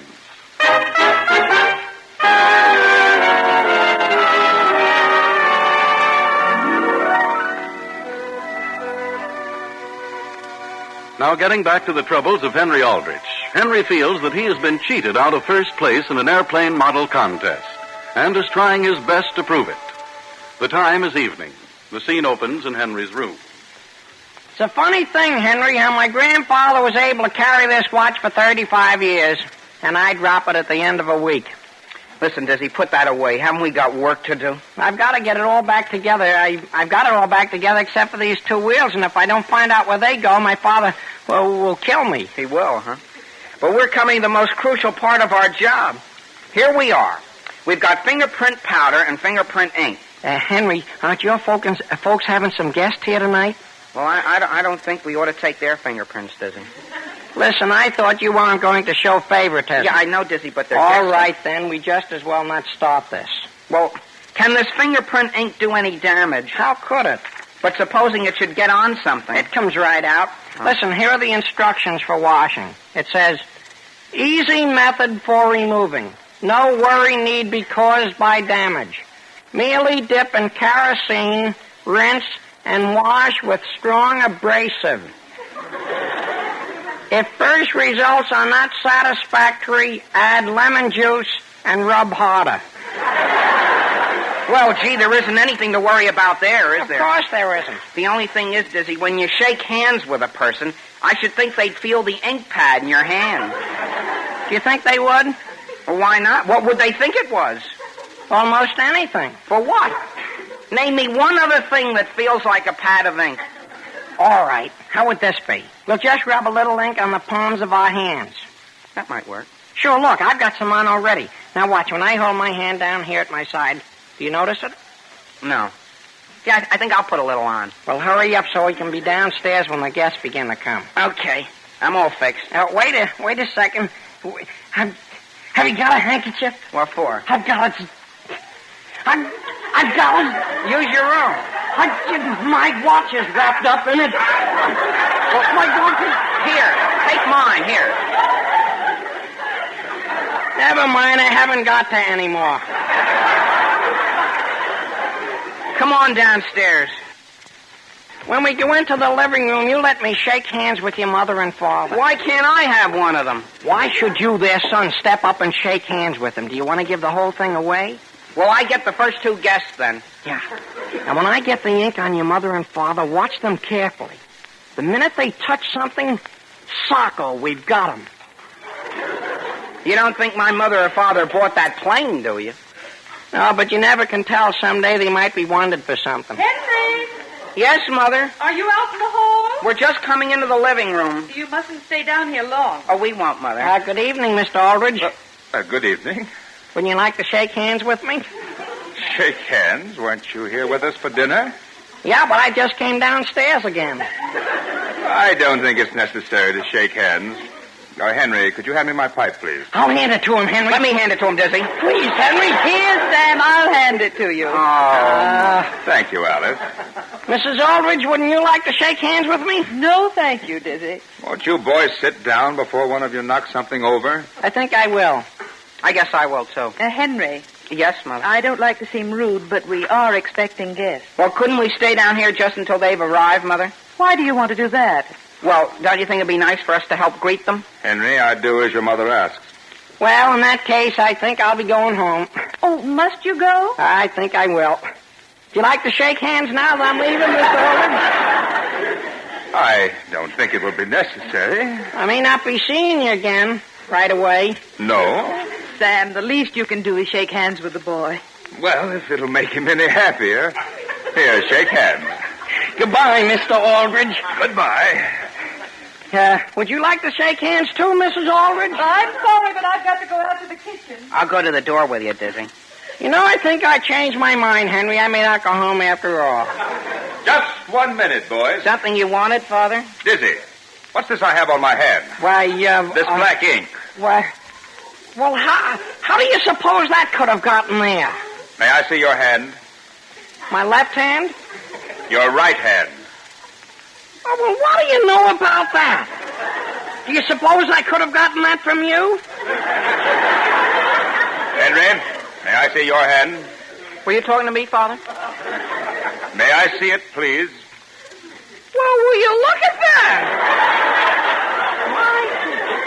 If I were you, I would go upstairs and wash my hands. Yes, Mr. Aldrich, that's the least we can do. I agree, and please do not come back down while the guests are here. But, Father, we've got to. What for? We've got to get their fingerprints. You're not going to do any such thing. No, Mr. Aldrich? No. Come on, Dizzy. Now I've got to go out to the kitchen and wash my hands. You know, Dizzy, I had a feeling all the time we shouldn't be doing this. Well, that's only part of the trouble. There's something you don't even know anything about. What? Well, when I came in the front door this evening, I put some ink on the doorknob. On the outside? On both sides. Gee whiz, Dizzy. I did it so we'd be sure to get everybody. Well, we've got to wipe it off. If we do, Henry, we won't have prints of anybody but our own. Boys, have you gone upstairs? Yeah, in 1 minute, Mother. I hope we won't have to tell Dizzy's father and mother when they come. When who comes? Your mother and father. Henry, we've got to wipe that doorknob off. Give me a handkerchief. Henry! Yes, Father, we're just going to open the front door. You will please go upstairs as I ask you to. Yeah, but Father, a mistake has been made. Please march. Mr. Aldrich, could I tell you? Both of you go up those stairs. Yes, Father. What do you think we should do in a case like this, Henry? Well, hello there, Frank Stevens. Oh, so you decided to let us in. Hello there, Molly. Hello, Alice. Well, what do you have there, Frank? Brand new hat? Spring has struck the Stevens. This color is what is known as dove gray. That suit he has on is new, too. Molly, just because you don't like checks. Say, how'd that smudge get on my hat? Oh, Frank Stevens. Do you suppose they sold it to me that way? I told you all the time the car needed washing. That isn't off the car. If those smudges were on your new suit, I wouldn't mind. May I take your hat, Frank? You may. Well, there seems to be a smudge on the crown, too. Yeah. It's beginning to look like a tweed cap. Put it down, Sam. You probably didn't wash your hands clean. I washed them perfectly clean, Alice. Look at them. Yes, look at them. Sam Aldrich. Well, I certainly thought I washed. Frank, let me turn your coat collar down. How did that get up? My goodness, dear. There. Frank, there's a smudge on your collar, too. Hey? Well, I didn't put it there. Well, all of you just stand back from me. Until I came into this house, I was the best-dressed man in town. Molly, maybe you'd better hang this hat up. I can't take it right now, Sam. I'm going to powder my nose. You want a mirror, Molly? No, thank you. She knows where her nose is. Just the same, Molly. Would you mind looking in the mirror? What's the matter with me? Never mind. Just look in the mirror. Oh! That's where all those smudges have been coming from. Molly, go upstairs and wash. And Sam, you go out in the kitchen. Do you have one more place? Henry! Sam, what do you want Henry for? Never mind. I'm going upstairs. Henry Aldrich. Yes, Father. Will you and Dizzy please come here? Has something gone wrong, Father? Something has. Of what nature, Mr. Aldrich? Did either of you boys put ink around this house? On the front doorknob? Yes.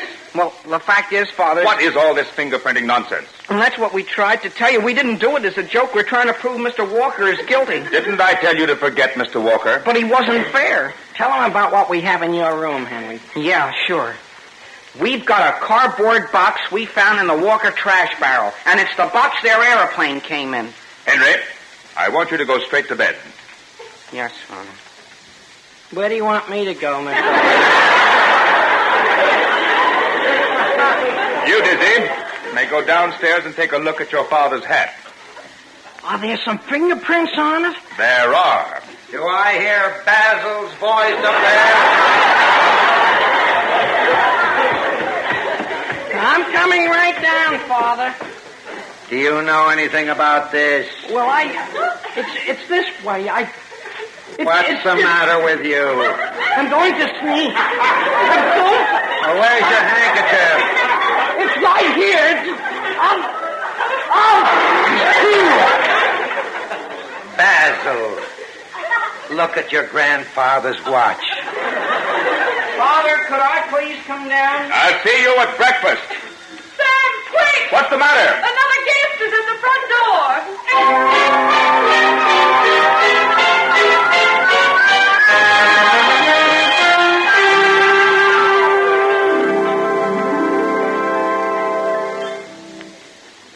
Henry! Yes, Mother? Will you please come to your breakfast? I'm on the telephone, Mother. Hello, Mr. Stevens? Yeah, I just started to give you the directions. Dip your hat in kerosene, see? Yeah. And if that doesn't work, do you have any lemons in the house? Yes, sir. Just straight lemon juice. And then I think you'll find everything will come right out of your hat. Yes, sir. How's Dizzy this morning? Is that right? Is that right? I won't be seeing him until the end of the week? Goodbye, Mr. Stevens. Oh, Henry, may I talk with you? Oh, I haven't eaten my breakfast yet, Father. I'd like to see you now before I leave for the office. Yes, Father. Sit down on this sofa here. Yes, Father. Did I ask you yesterday not to go around trying to prove that Mr. Walker and his son did not honestly win that race? Yes, sir, but that was before we knew everything, Father. Finding an empty cardboard box is hardly sufficient evidence to prove someone has been cheating. But don't you see, you and I are being gypped out of a trip to the Capitol. The fact still remains I asked you not to do anything more about it. But why, Father? Why? Because, Henry, Mr. Walker did buy that plane. He did? Yes. I knew all the time he cheated us. Who told you? Mr. Walker told me when he came over to my office yesterday. Oh, gee whiz, then we did get first prize. We can go after all. Henry, did you know that some weeks ago Billy Walker was taken ill? Yes, but, Father, that was way back in February. Did you know that off and on for nearly 2 months the boy lay in bed with a high fever? Well, he wasn't sick the day of the race, though. I know he wasn't. I saw him walking around with my own eyes. That's the point, son. What finally broke Billy's fever was the announcement in the Centerville Times of that airplane race. Oh, how could that break it? From the time he went to bed, it was the first and only thing he took any interest in. He certainly couldn't have wanted to go into it any more than I did. Now, wait, son, wait. The doctors told Mr. Walker it was absolutely imperative for Bill to have a plane and go into the race. That's the reason. And that's the only reason Mr. Walker went out and bought the plane. I know, Father, but gee whiz, look at it this way. I'm going to leave it entirely up to you. You may do anything about it you care to. You mean to say that Billy's going to take that trip to the Capitol when he knows he cheated? He doesn't know he cheated. Aside from you and I, son, there are only 2 people in this town who know that plane wasn't built in Walker's basement. Who are they? One is Billy's father, and the other is Mr. Jones. I knew all the time Mr. Jones was lying. And he humiliated me right in front of Mr. Walker. Henry, are you in the house there? Is that you, Dizzy? Excuse me for coming right in, but I've got some great news for you. Oh, good morning, Dizzy. Good morning, Mr. Aldrich. I shouldn't be here, but I've got to tell Henry. Listen, I was lying in bed this morning, and I got to subtracting. Subtracting what? Those figures of Mr. Collins. When you take 4.5 from 11.5, you don't get 6. No? You get 7. Billy Walker didn't win that race. You won it by more than a second. Yeah? Sure. It's as clear as anything. The only thing is, Dizzy, when you subtract 4.5 from 11.5, you do get 6. No. Sure you do. You do? Of course. Well, I'll be darned, Henry. I guess you're right. Sure. Sure, I couldn't have won the race. Isn't that right, Father? For once, Henry, your mathematics are absolutely correct.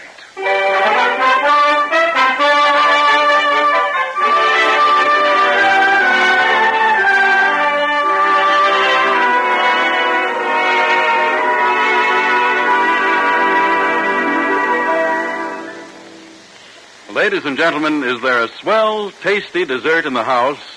The answer is yes when you've got a package of Jell-O chocolate pudding on the pantry shelf. There's no doubt about it. With Jell-O chocolate pudding for dessert, you're all fixed for a feast. Because this grand pudding has a flavor that's really and truly delicious. And with the first dip of the spoon, you'll know you're in for a lot of keen enjoyment. Jell-O chocolate pudding is full of rich, chocolatey goodness. A pleasing, mellow flavor that spells real satisfaction. It's a creamy, smooth dessert, unsurpassed for topping off a meal in top-notch style. And you'll find that Jell-O chocolate pudding is both easy and inexpensive to serve. So tomorrow night for dinner, delight the family with this tempting chocolate treat. There's a world of luscious pleasure all ready and waiting for you in Jell-O chocolate pudding.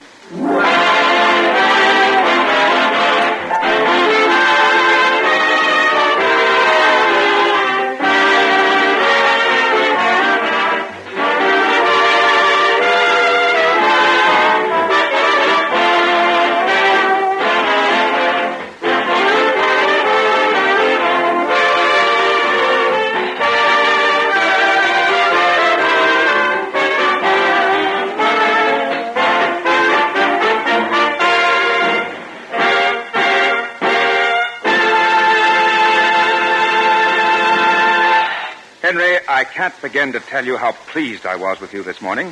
Thank you, Father. Oh, do we have any steel wool in the house? What do you want it for? I'm going over and help Dizzy clean his father's hat.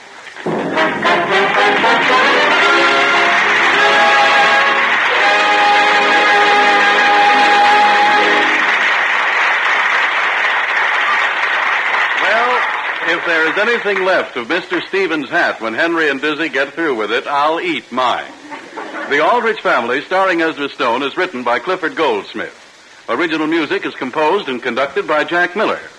This is Harry Von Zell speaking and wishing you good night for Jell-O Pudding.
Family, written by Clifford Goldsmith and starring Ezra Stone as Henry Aldrich. Brought to you by the puddings that are tops in taste. Jell-O Pudding.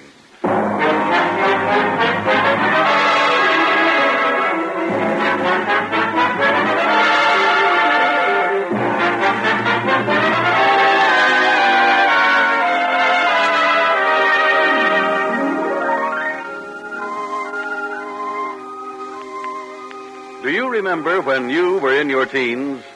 Well, when you listen to Henry Aldrich and his pals, we think you'll sort of be able to detect a little of yourself. For Henry Aldrich is a typical American boy from a typical American family. Just listen and see if I'm not right. It's noon in Centerville, and as the scene opens, Henry and his pal Dizzy Stevens are just coming down the stone steps of Central High School on their way to lunch.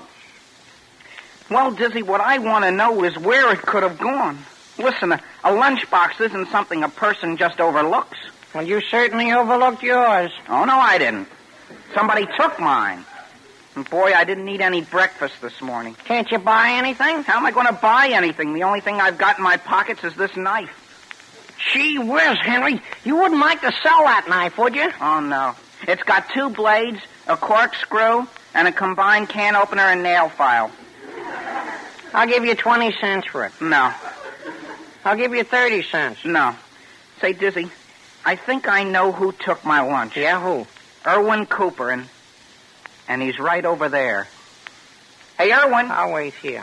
What do you have, Henry, my boy? Irwin, I don't like to insinuate anything, but you haven't by any chance seen my lunch, have you? What are you trying to do? Kid me? Don't you have the locker next to mine? What if I have? Well, I remember distinctly when I put my lunchbox in my locker this morning, you were standing right by it. Go on. Now, wait, Irwin. Don't try to walk away.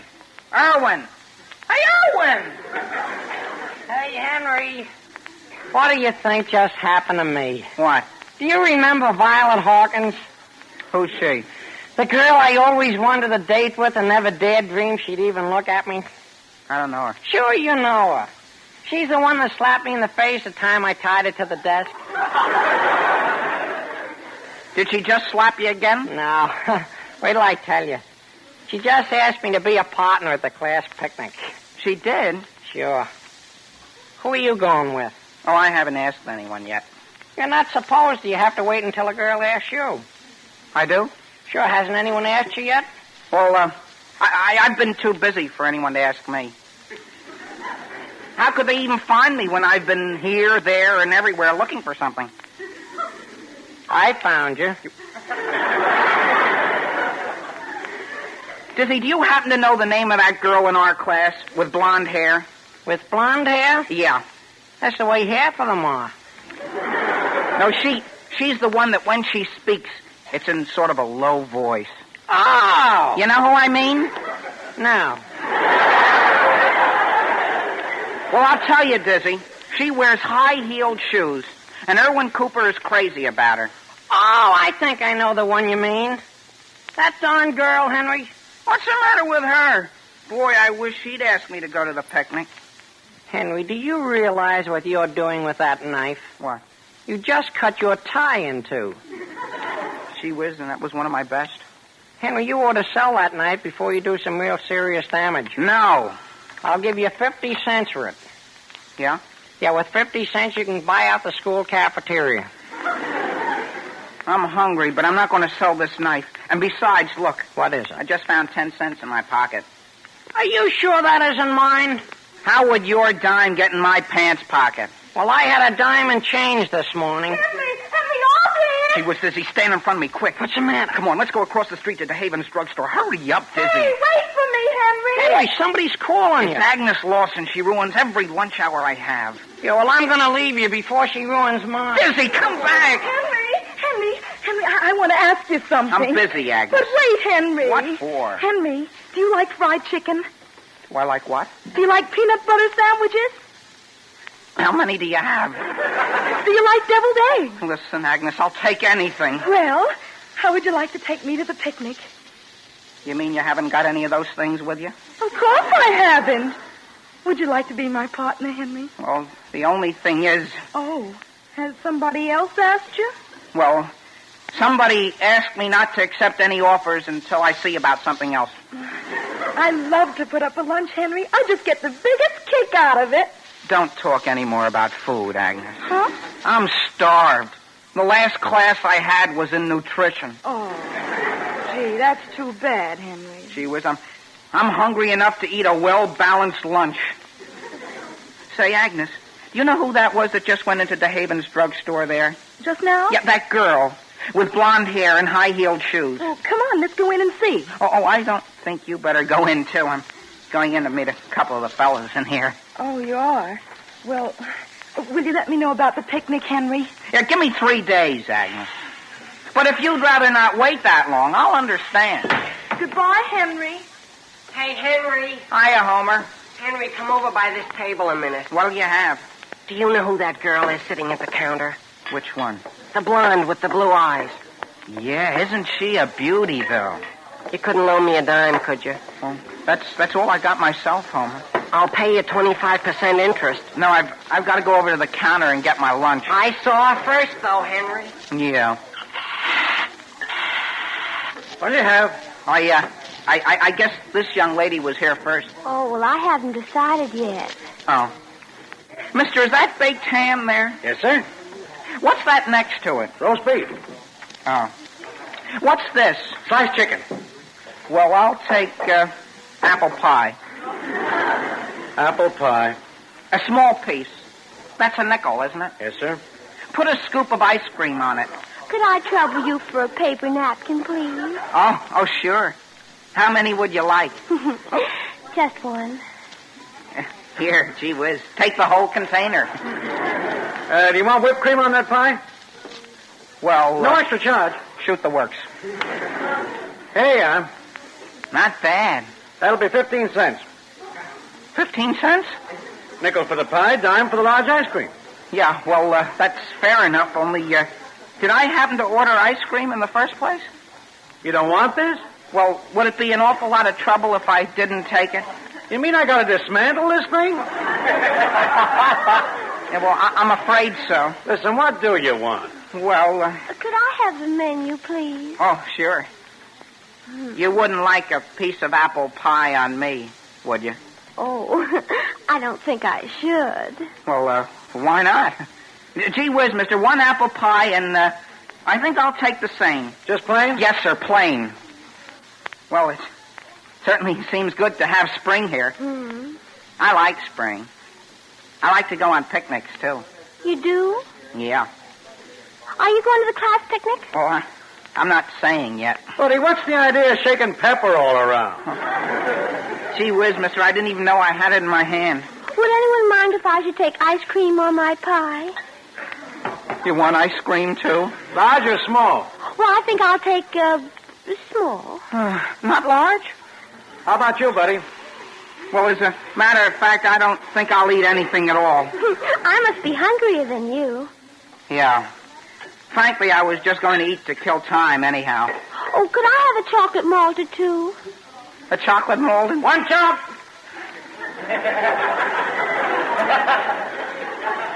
Yes, sir. One chocolate malted. What is your name? My name's Henry Aldrich. My name's Geraldine Love. It is? Mm. Gee whiz. Geraldine Love. Who takes the check? Oh, I'll pay for it. I wonder if... Who are you looking for? I just thought there might be someone in here I know. Who? I wonder whether there could be anyone outside looking for me. Would you mind excusing me for just a second while I step out? How about this check? I'll be right back. Dizzy? Hey, Dizzy. What do you have? Come here. I'm in a terrible position. What happened? Hurry up. Here's my knife. Give me that 50 cents. I haven't got 50 cents anymore. No? No, I've been getting something to eat. Haven't you anything? Just 30 cents. Well, gee whiz, that'll make 40 cents. Give it to me. Here's the knife. Oh, did you decide to eat after all? Only in a way I did. Well, here, gee, thanks. So long. Yeah, I've got to go back in. Was anyone out in front? Was there? And was it a good thing I saw him? That'll be 20, 30, 40 cents. Huh? Is that all? Aren't you going to eat anything? Gee, if you could have seen the lunch I brought from home. Oh, you've already eaten? I stuffed myself. Hey, Henry. What do you have, Dizzy? Your mother's out here. My mother? Henry, dear, I've been looking all over for you. Is somebody sick, Mother? No, dear, you left your lunchbox at home in the living room. Mother. Well, dear, you can't go all day without anything to eat. But, Mother, I've had more than enough. I left that box home on purpose. Hi, Geraldine. Is that you in there? Oh, hello, Erwin. Listen, where did you come from, Erwin? Oh, I see you found your box, Henry. Now maybe you can eat something. Henry. Mother, do you mind if I change the subject for just a minute? I want you to meet Geraldine Love. Hello. Come on, Erwin. Let's go over to school. Okay. It was nice to have met you, Henry. Gee whiz, she's gone. Who is that young woman, Henry? She's the best-looking girl in school, Mother. She's hardly the best mannered. But you don't really know her. And while I appreciate your bringing this lunchbox, I do think you could have handed it to me more cautiously. Henry, Agnes Lawson's mother phoned this morning. Well? She said I wanted to know whether you wouldn't like to go to the class picnic with Agnes.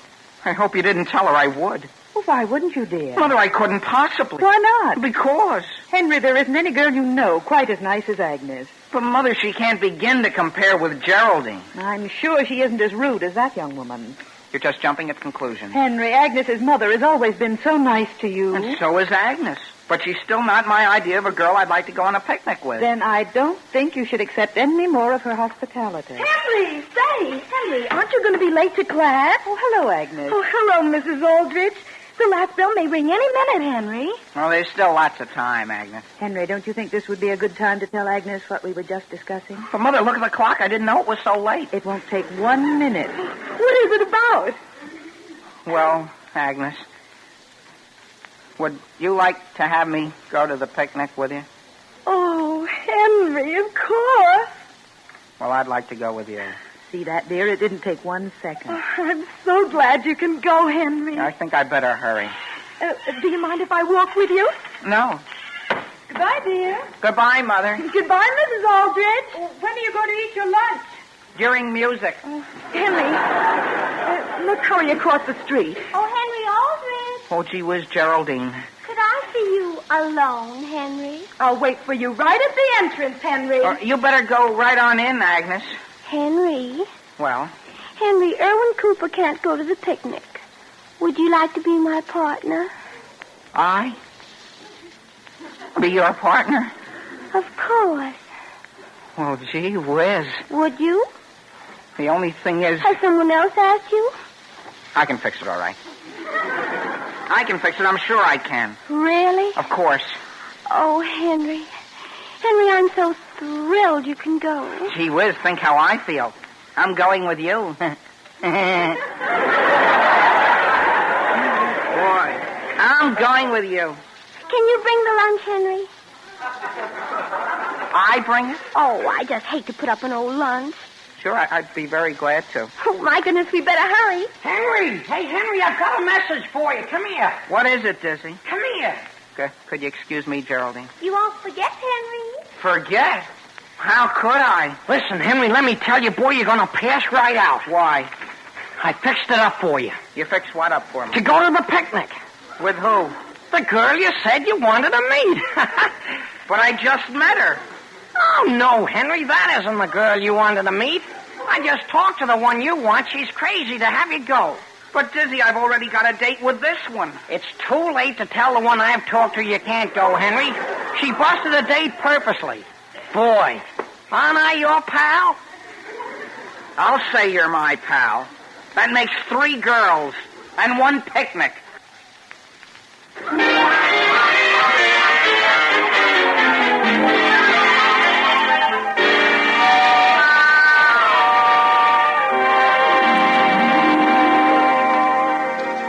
You know, ladies and gentlemen, boys and girls of Henry's age often say and do a lot of things that puzzle parents. But among the most surprising things about all boys and girls is their strange powers of hearing. Your own son, for instance, may be just upstairs in his room when you call him from the kitchen. Tommy? Oh, Tommy, come down here a minute. Tommy! But no answer, so you call again. And this goes on for several minutes until you finally say to yourself, Well, I did think he might want this extra dish of Jell-O chocolate pudding, but if he doesn't, I'll eat it myself. Wait a minute, Mother. Here I am. Where is it? aha! You see, it just goes to prove that all you have to do is mention, just barely whisper, Jell-O chocolate pudding, and folks young and old will come a-running. Because seriously, ladies and gentlemen, Jell-O chocolate pudding is a mighty delicious treat. It's a grand, satisfying dessert, delightfully smooth and creamy. And every tempting spoonful is rich with swell chocolatey flavor. You'll be glad to know, too, that Jell-O chocolate pudding is easy to make and that it costs only a few pennies. So try some real soon. For keen, luscious enjoyment, Jell-O chocolate pudding is in a class by itself.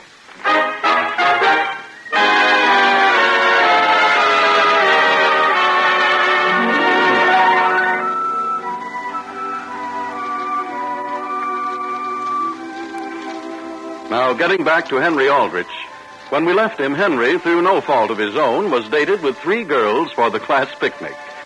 Now the scene opens on the morning of the picnic. Henry, wearing an apron, is working in the Aldrich kitchen.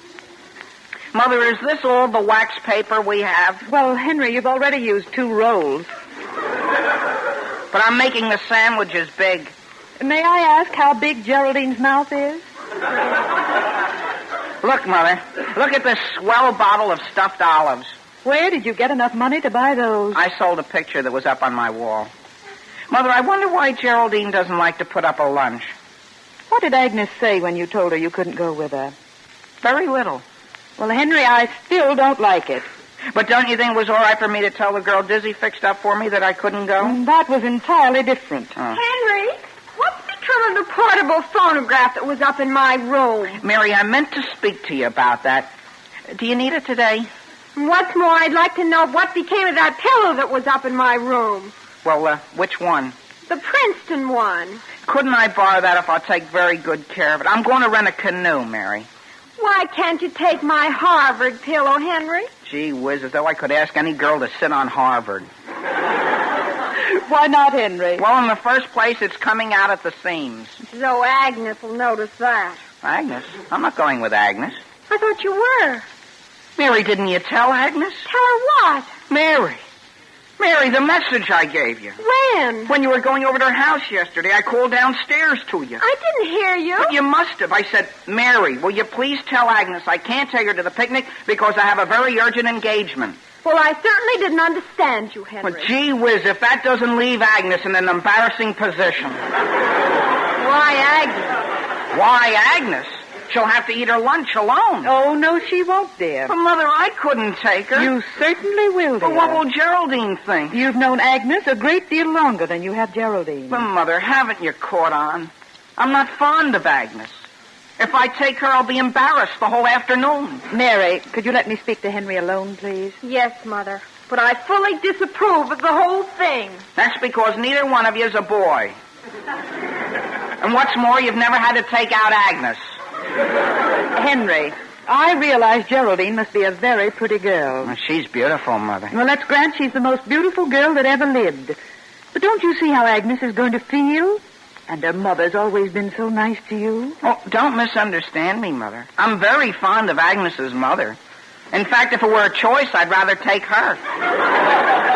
I'm sorry, dear. I'm not going to say anything more. I see.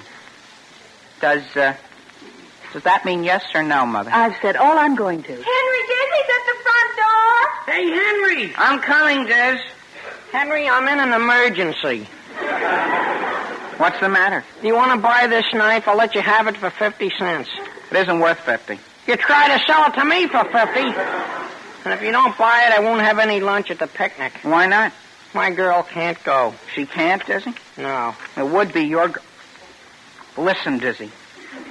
If I'll fix you up with one of the swellest girls you ever met in your life, will you give me that knife? Are you kidding me? Do you like fried chicken? Oh. And peanut butter sandwiches? Oh. And deviled eggs? Oh, sure I do. Give me the knife, Dizzy. Here, who is it? Come here while I telephone. Boy, are you in luck. Hello, operator. Gee whiz, what's she like? She's a dream. Yeah? And she's got the swellest mother. Oh. Operator, I want Walnut 373. Walnut 3... Now, wait a minute, Henry. Isn't that Agnes's number? Dizzy, her mother can cook. I know, Henry, but I'm not interested. She's got a lunch basket that's really a laundry hamper. She has? Mm-hmm.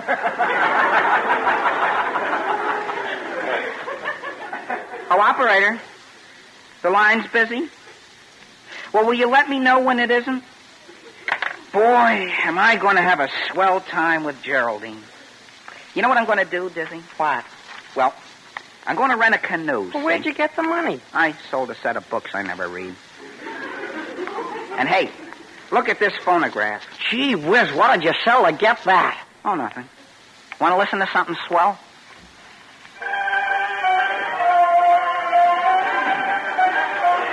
Ever hear anything like it, Dizzy?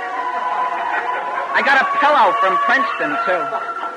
Yeah? Yeah, I'm going to let Geraldine sit on it.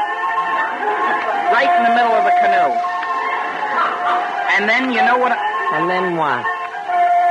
Well, you know that cove way over on the far side of the lake? Yeah. Boy, is that a swell place to eat lunch. Gee whiz. Hello?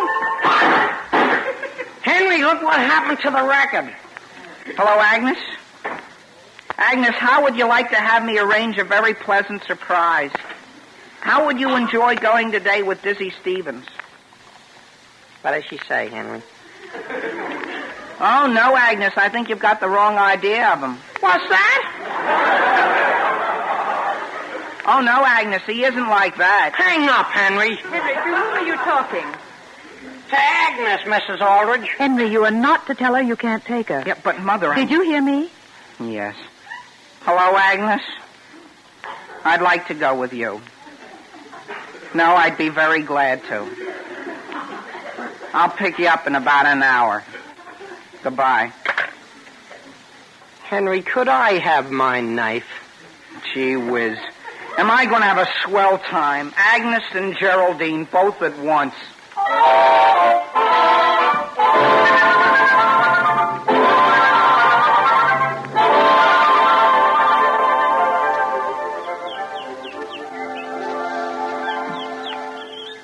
Do you see anyone coming, Agnes? Well, maybe she changed her mind, Henry. I'm sure Geraldine is coming. She told me she was. Oh, couldn't we get into the canoe here? You know, I've always wanted to go in a canoe. Haven't you ever been in one? No. Can you swim? No, I can't. Is that right? Oh, gee, look who's coming down the path. Who is it? Geraldine. I'll be back in a second, Agnes. Oh, gosh, Henry, why don't you wait here on the dock? Well, I've got to help her carry her sweater. Hello, Henry. Hello, so you came, huh? Let me carry your sweater for you. Thank you ever so much. Henry, who's that down on the dock? Well, it seems, Geraldine, there was a misunderstanding. Henry, that girl isn't going with us, is she? Geraldine, she's just a friend of the family. But I asked you to go. Well, I'm here to go with you.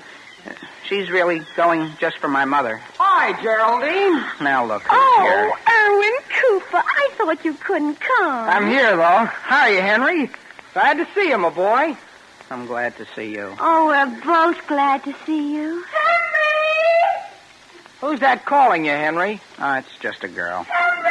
Yes, Agnes. Help me! What's the matter? Oh, Henry, look. She's got one foot on the dock and one foot in the canoe, and she's holding your lunch basket right over the water. Hey, Agnes! Pull your legs together!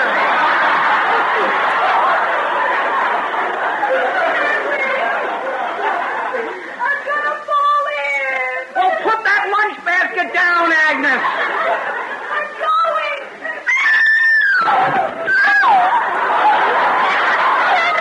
Henry, look, he fell in. Yeah, I know it. I'll pull her out. It's only 3 feet deep. Grab the canoe, Agnes. Stand up. Get your head out of the water. Henry, I'm drowning. Agnes, don't be childish. Just get off your knees. And then what? Then wade in. I'm coming, Henry. Open your eyes. You're wading the wrong way. Here, give me your hand, Agnes. All right. Here. Come on now. Up. There. Don't drip in the lunch basket. I won't, Henry. I'll just squeeze my dress out a little here and there.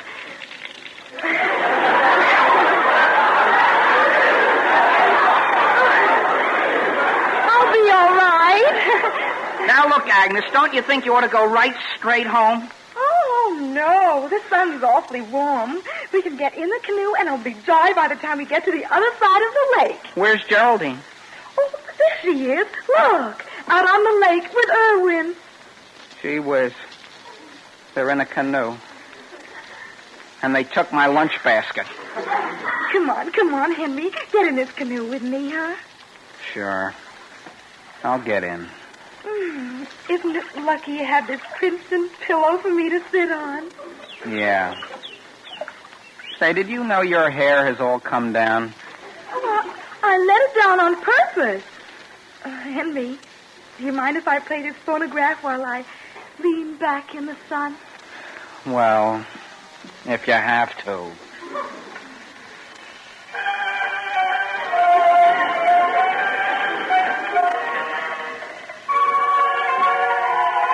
My goodness, Henry.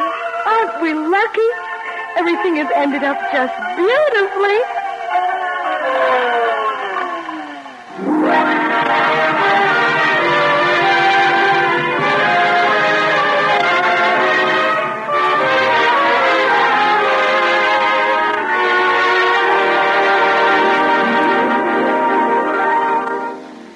You know, ladies and gentlemen, when folks get to talking about favorite desserts, there's one they never fail to mention, and that's butterscotch pie.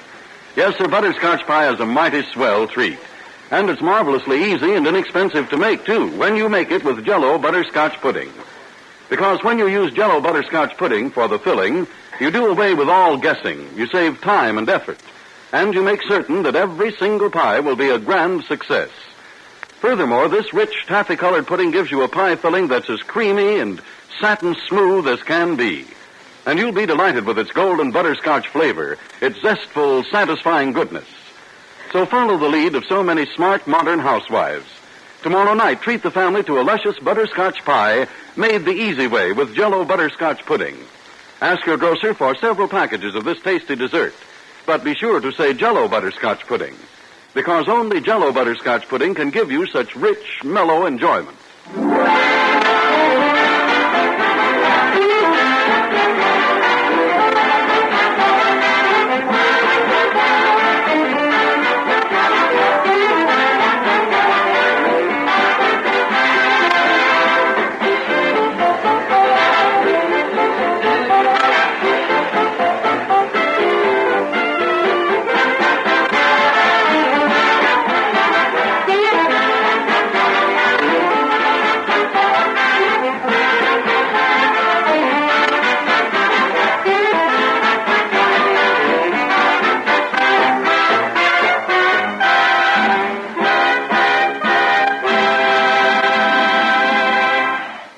I'm sorry, Mother, but I'm through with them forever. Really, Henry? I've never seen a girl yet that didn't turn out to be a disappointment. Why? I don't know. Maybe I'm just hard to please. Oh, could you put some more sunburn lotion on me? I'll ask Mary to. Don't let Mary get near me. She'll put it right where my poison ivy is.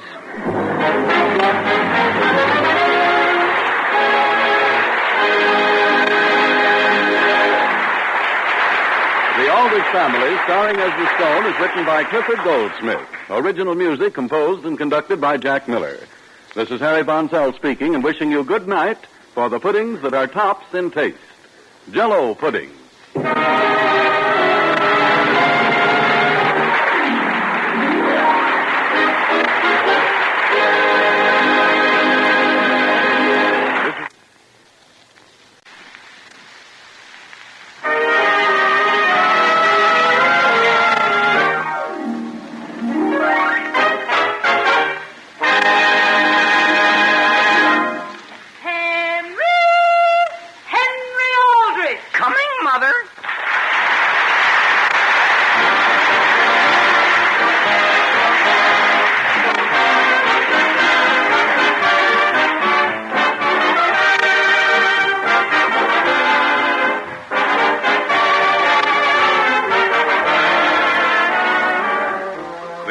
Family, written by Clifford Goldsmith and starring Ezra Stone as Henry Aldrich. Brought to you by the puddings that are tops in taste. Jell-O pudding.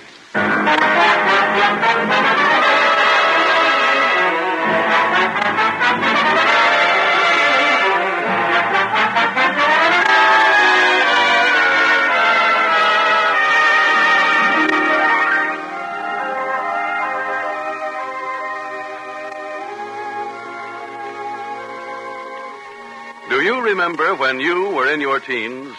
Well, when you listen to Henry Aldrich and his pals, we think you'll sort of be able to detect a little of yourself. For Henry Aldrich is a typical American boy from a typical American family. Just listen and see if I'm not right. It's 6:30 in Centerville, and the scene opens with Henry taking dinner at the home of his pal, Dizzy Stevens. Mrs. Stevens, could I trouble you for the bread, please? Oh, yes, certainly, Henry. Gee whiz. I almost took 2 slices. Well, wouldn't you like to take 2? No, thank you. I never take more than 1 at a time. Why only 1, Henry? My mother has asked me not to, Dizzy. Basil, Yes, Father. supposing you put back 3 of the 4 slices you took Yes, sir. and eat your broccoli. Father, I don't like broccoli. You aren't supposed to like it. Just eat it. The only way I can make broccoli go down is with bread. Mrs. Stevens, I'm very sorry to interrupt you, but could I have a second helping of broccoli, please? Well, yes, of course. Now, that's the way I like to see a young man eat. Thank you, Mrs. Stevens. I just wish Basil had such nice table manners. I do, Mother, when I'm visiting. Oh, yes. But when I'm home, I like to relax. And the only reason Henry is eating broccoli is so he can take Geraldine to the dance Saturday night. Won't Geraldine go to the dance with him unless he eats broccoli? She won't be able to. I see. That, Mr. Stevens, is why I have to have the typewriter. The what? The typewriter. But I'm not worried. I'm almost positive I can get it. If I can only get the sleeping bag I need. A sleeping bag? What kind of a dance is this, Henry? A masquerade? Oh, no, it's just a dance. But before you can go to it, you have to eat broccoli and get a typewriter and a sleeping bag. Yes, sir. There's just one drawback. I can't get the bag if I don't pass my mathematics. Molly, may I have the salt, please? Don't you understand, Father? That's why Henry has to win the cross-country race. Perfectly clear. Mrs. Stevens, do you understand? Yes, entirely. There's just one point I missed. Which one was that? I don't know. I'll explain it to you again, Father. Eat your broccoli. Yes, sir. Mr. Stevens, I'm going to run in a cross-country race for Central High, and our track coach is my math teacher. That's why I have to win, or I don't pass my math. In which case you will or you won't need a sleeping bag. I will. Frank, will you have some more potatoes? I've lost my appetite. Didn't I tell you, Henry, it's hard to understand? Father, if he doesn't pass in his math, his father won't give him his old sleeping bag. Is that a punishment? If he doesn't give it to me, I won't be able to swap it for Shorty Woods' typewriter. In which case? In which case what, Mr. Stevens? It's a fielder's choice. Oh, see, the dance committee needs a typewriter, and if I get them one, they'll give me 4 tickets free. Oh, well, I'm glad to hear that straightened out. Yeah, and that's the only reason why Henry is eating his broccoli. My whole future depends on winning that race. That would be putting it mildly. Could I have some more, please? Are you sure you're not eating too much, dear? Don't discourage him, Mother. I have just as much a stake on his winning as he has. Hey, Molly, don't ask Basil why. Well, it's just because... We don't want to know. But I Basil? Yes, Mother. Would you like to have me tell you, Mrs. Stevens? No, dear. Well, then, could I have a little more of everything, please?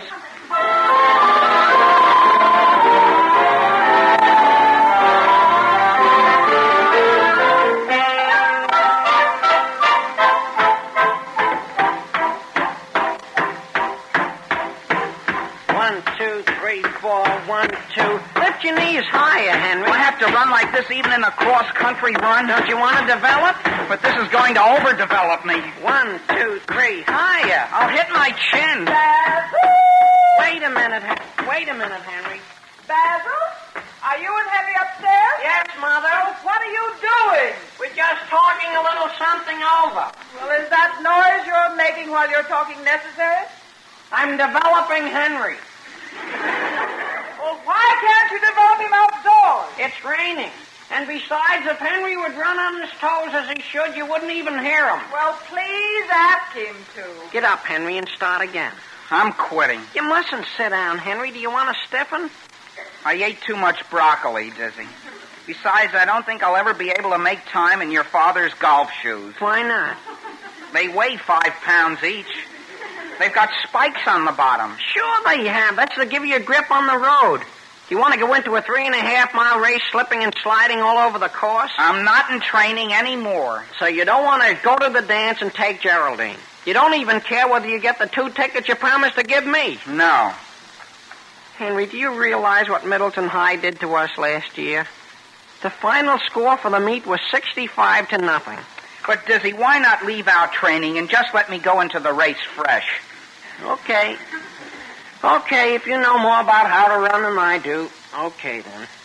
Oh, all right. What is it I have to do next? You're to run up and down the front stairs, but quietly.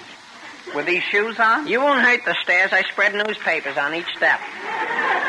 I'm not going to do it. Look, I'll go to the trouble of timing you with my watch. Come on, just 5 times down and 5 times up. Okay, 5 times, but no more. Okay, get on your mark, Henry. Yeah. And remember the old toes. Keep up on my toes, sure. even going down? It'll strengthen them. Oh. Get on your mark. Yeah. Get set. Go. What's the matter, Henry?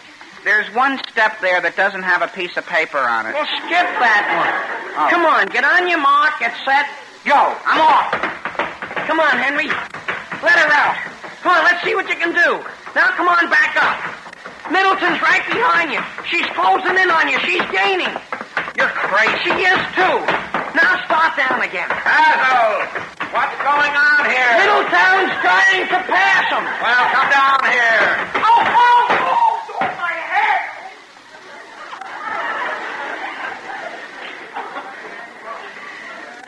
What is this? Henry, now look what you've done to the stairs.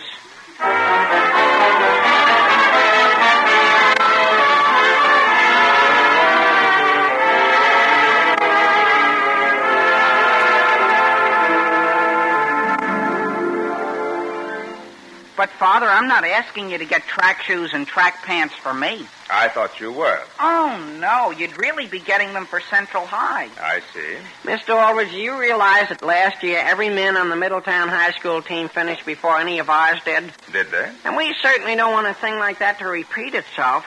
Gee, after all, a thing like that involves everybody in town. Everybody's pride is hurt. I see. Perhaps I could get the Chamber of Commerce to buy Henry's outfit. Well, I'll certainly be handicapped if I have to run in any old thing. If worse came to worse, Mr. Aldrich, would you be willing to buy Henry just ordinary sneakers? Didn't Henry tell you why I can't buy him any? Henry, if I were you, I wouldn't swing those Indian clubs here in the living room. Yes, Father. I didn't even realize I was. You're not to swing them in this house. No, Father. Henry, which way has your father decided regarding the other question? I've decided he may have neither shoes nor a suit. And I'm quite sure Henry understands why. Did you disobey your father, Henry? You were playing catch right out in front of the house, weren't you, son? Yes, sir. And I told you that if you didn't go some other place, you'd have an accident, didn't I? Yes, sir. Well, then. What happened, Henry? The ball went through this living room window. Yes. And Father was sitting right beside it. Oh. Father, I know I should be punished, but think of how I'll feel when I have to tell them at school. Henry, let's not mention the subject again. Gee whiz, what's all that noise? How should I know? Well, it's something. Sounds to me like a band. I know. Look out the window. They're having a rally for the track meet tomorrow. Come on, let's go out. You go, Dizzy. I'm going to stay here. There goes both Hamilton. You think I want him to see me? Which is more important, son? Winning that race tomorrow or building some character in the years to come? I suppose building some character. Mr. Aldrich, if it would help any, I've got 35 cents I'd be willing to put towards a pair of shoes. It's not a question of money. Oh, Henry, why aren't you and Dizzy out with the crowd? Why should I, Mother? Father doesn't care whether I win or not. Henry, that isn't exactly fair. Is this still about track shoes? Yes, Mother. What do you think about it? I agree entirely with your father. You do, Mother? I'm sorry. Come on, Dizzy. Let's go upstairs. Well, I guess the only thing to do, Henry, is train all the harder. I've trained to the breaking point as it is. Sam, Well, Alice, couldn't we let Henry get what he needs? after we've told him he can't, But, Sam, you've always wanted Henry to go in for athletics. well, he may still go in, but he must also learn to obey. But he always does obey. Oh, every boy his age forgets now and then, dear. Very well, supposing we let him get some shoes and pants. How are we going to save face? Oh, we can make out they came from Aunt Harriet or someone. Well, I'm not so sure, Alice, we should do it. Name one time Henry has recently deliberately disobeyed you. When he threw that ball through the window. No, I mean one other time. What's that? Why, it's an Indian club coming downstairs. Yes. Henry Aldrich. I didn't realize it was going to slip, Father. Didn't I ask you only 5 minutes ago not to swing those clubs in this house? Oh, did that include the second floor? Is the second floor in this house? Yes, sir. Is there any reason you can't train out on the porch? No, sir. What's the trouble, Henry? Come on down, Dizzy. Okay. Does your father want to speak to me, too? Come on out onto the porch, Dizzy. Sam, may I speak with you in the living room? Oh, certainly, dear. Mrs. Aldrich, were you speaking to me? No, Dizzy, I was saying something to Mr. Aldrich. Oh. Excuse me. Hey, Henry, wait, I'll go out with you. We can practice out here on the porch. Hey, did you hear what I heard? What? Your mother said something to your father that makes me think she's going to bring him around to your side. She did? Yeah, I think she's going to work on him. Boy, if you even get a pair of sneakers, you can't lose that race. Look, Dizzy, look in the window. Sure, they're talking it over. Your mother's even laughing. Gee, maybe it's all set. Come on, Henry, let's get back to work. Yeah, what do I do next? The whole routine. Raise your Indian clubs. Okay. Out straight. Right. Begin. 1, 2, 3, 4. 1, 2, 3, 4. Oh, gee whiz, my club slipped. Henry Aldrich! I've got to go home, Henry. Is anybody hurt, Father? Not yet, but would you please come in the house?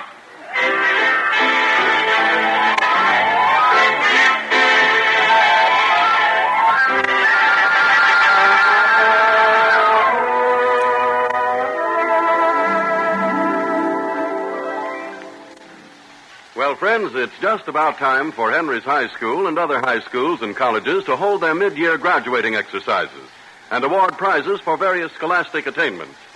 And speaking of honors being presented, that reminds us of another honor being awarded every day in thousands of homes all over the country. It's an honor that might be presented in the following words. Ladies and gentlemen, for rich, mellow flavor, for smooth, creamy goodness, and for all-around satisfaction, we proudly present the award not of cum laude, magna cum laude, but summa cum laude to Jell-O chocolate pudding, and we designate it most likely to succeed. Yes, folks, Jell-O chocolate pudding certainly does carry off top honors when it comes to real downright goodness. It's a swell, luscious pudding, velvety smooth through and through, just the way a perfect pudding should be. And Jell-O chocolate pudding is simply unexcelled for rich, chocolatey flavor. A chocolate flavor developed especially for Jell-O pudding by the famous Walter Baker Company. So try this mellow treat real soon, won't you? You'll find that in your family, too, the dessert most likely to succeed is Jell-O chocolate pudding.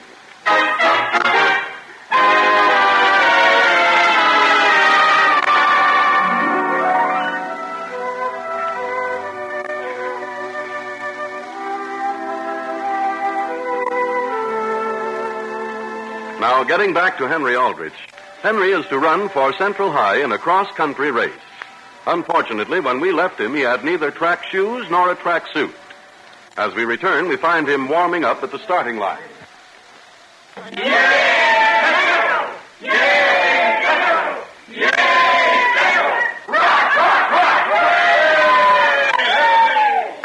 How are the shoes, Henry? Well, Now, let's see you running them. Well, I'm glad your father let me borrow these golf shoes.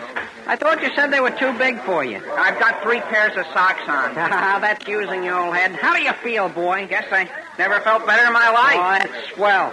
Gee, that's a great idea of your wearing your swimming suit. Yay, Aldrich! Rock, rock, rock! Yay, Aldrich!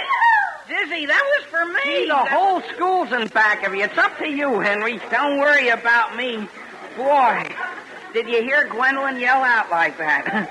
Did you see that Middleton team over there? If I can't pass them, I'm going to give up running. The main thing is, do you understand where the course goes? Sure. Yeah, well, where does it go? We start right here at Scott's Corners and follow the main highway into Centerville till we come to the Big Four. Uh-huh. Yeah, well, do you turn to the left or to the right? To the left. Anyone knows that. That's the shortest way into town. Okay, but remember, you don't go to the right.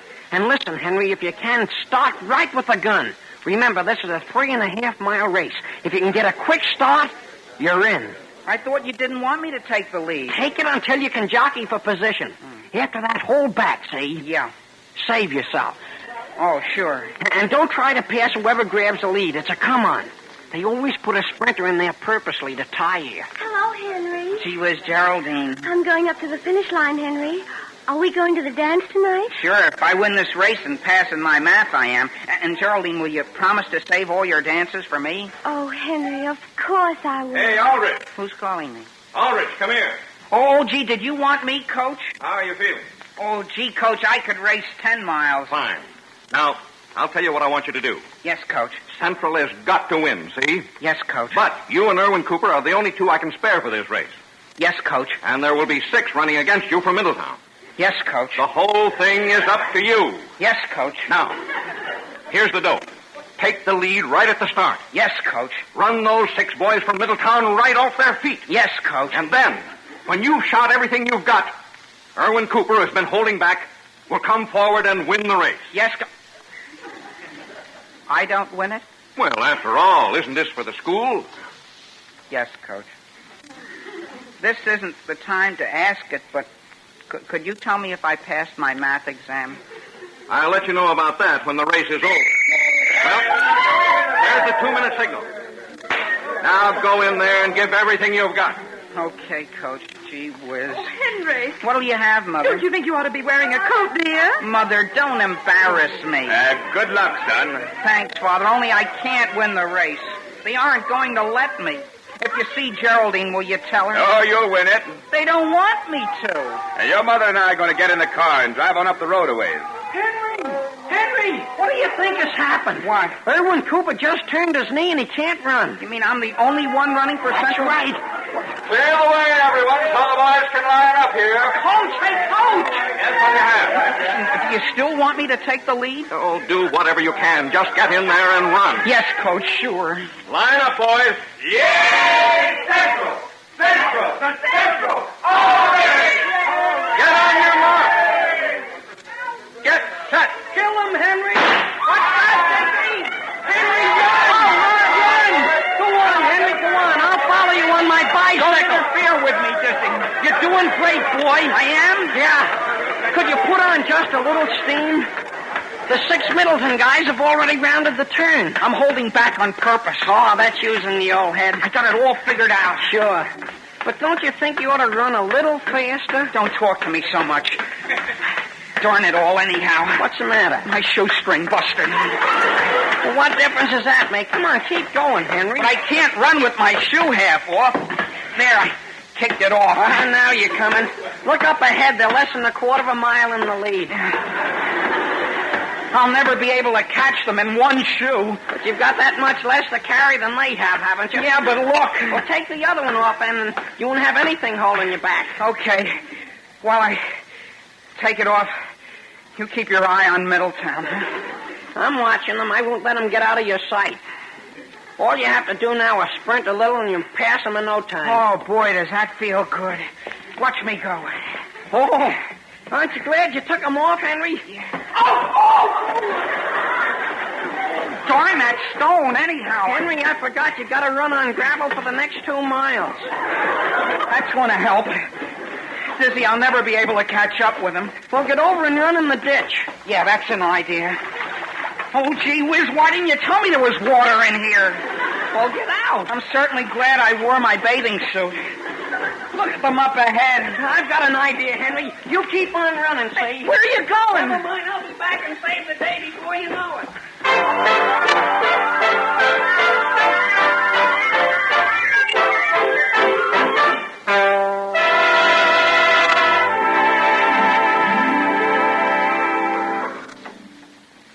Sam, how many have gone by so far? 6. How many are there in the race? 7. Are you sure Henry wasn't one of the first to pass?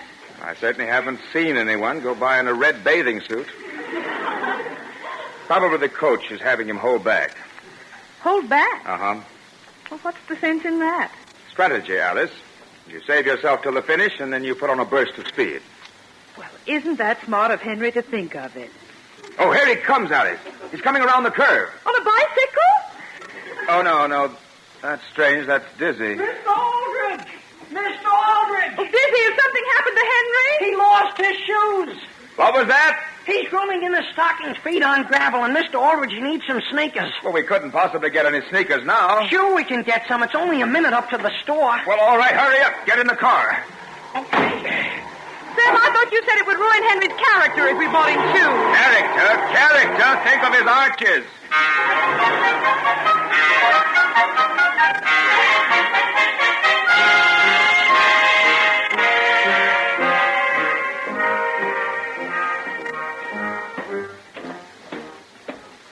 Doesn't that make a difference, Henry?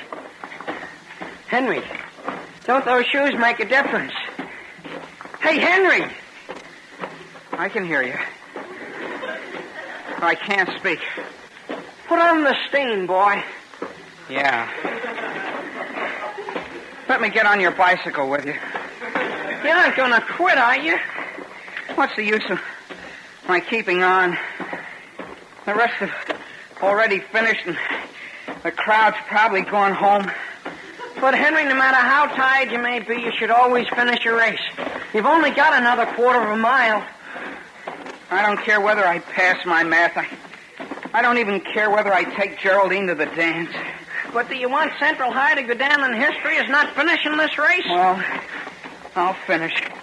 But I hope there's nobody there to see me. Hey! Henry, run! Come on, Henry, run! What for? They're behind you! Oh. The Middleton guys! Behind me? They're behind me? Almost a quarter of a mile! Well, how could they be? They must have taken the wrong fork! Run, Henry, run! Gee whiz. Well, I'll do all I can. Come on, Henry! They're gaining! Am I moving at all? Sure! You've only got 200 yards to go! Come on, that's Gwendolyn up ahead, Henry! I can't see her! She's waving to you! I can't see her! Don't go that way, Henry! Go towards the finish line! Oh, to the finish line! Keep on the course! How much farther is it? 60 yards! They're coming like wind! Yeah, 4 of them! Here they come, Henry! Give them the works! They're 20 yards behind you! Yeah? Henry, they're 10 yards! Come on, Henry, they're closing in! Henry, they're right behind you! Henry, you won! You won!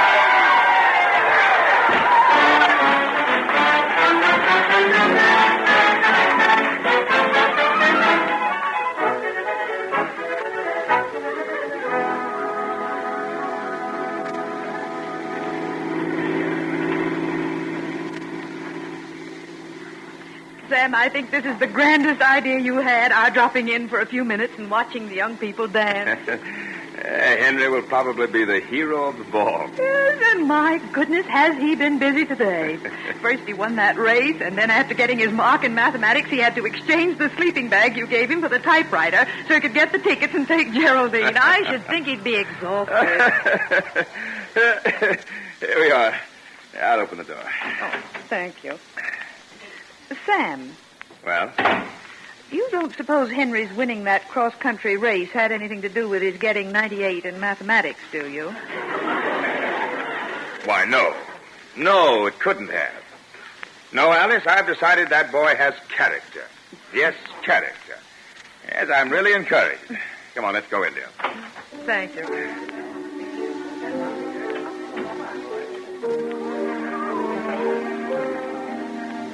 Mr. and Mrs. Aldrich.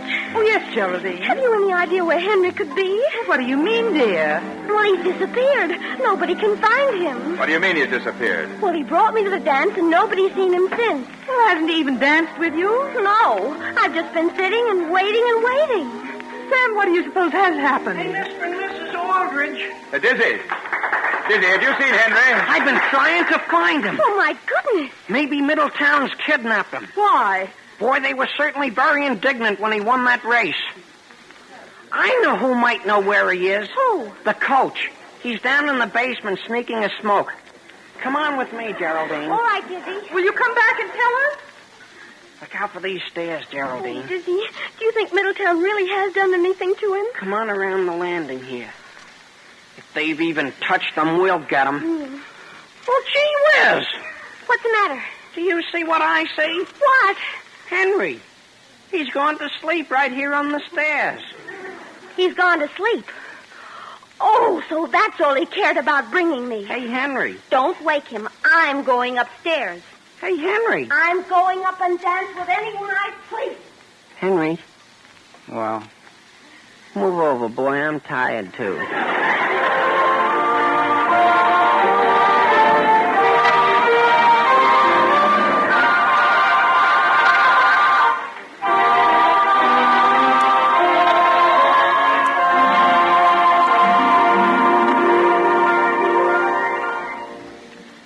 Tomorrow night for dinner, ladies and gentlemen, how about serving a dessert wonderfully easy to make? Yes, and believe me, mighty easy to take, too. The dessert I'm thinking about, of course, is Jell-O vanilla pudding. Served as is, or mixed with bananas or any other fruits or nuts you may have handy, Jell-O vanilla pudding is a perfectly grand treat that the whole family will love, and they'll want to enjoy it again and again. It takes only a few brief moments to prepare. It's very simple, and it's quite inexpensive. Yet few desserts, no matter how costly or complicated, can rival Jell-O vanilla pudding for gratifying goodness.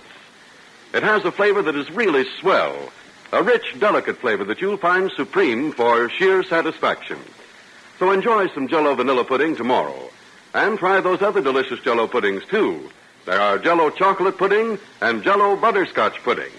You'll be delighted with their mellow, creamy flavor, the flavor that has made Jell-O puddings tops in taste.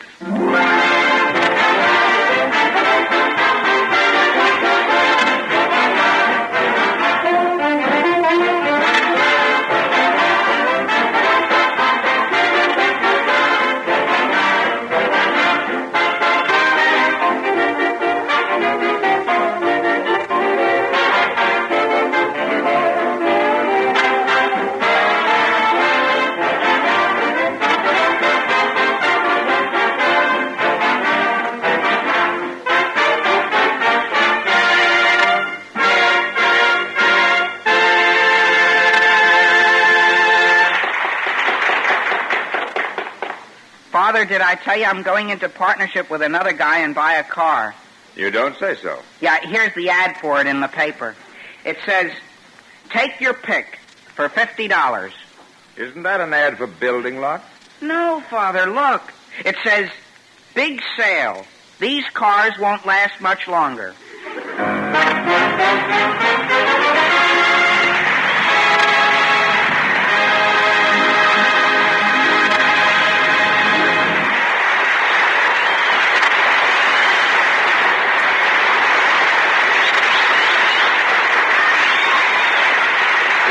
Family, starring as the Stone, is written by Clifford Goldsmith. Original music is composed and conducted by Jack Miller.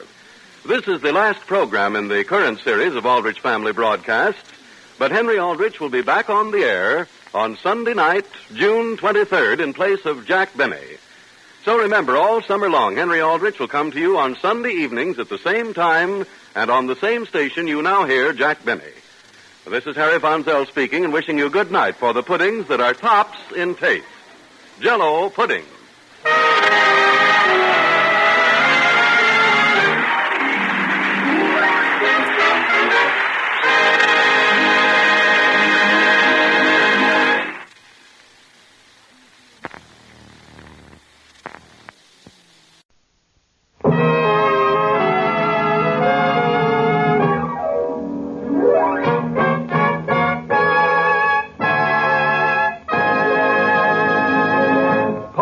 Presents Henry Aldrich. Coming, Mother.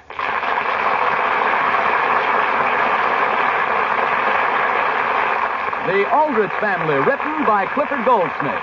Entertainment for all the family, brought to you by Postum, a tempting, wholesome drink for all the family. Postum.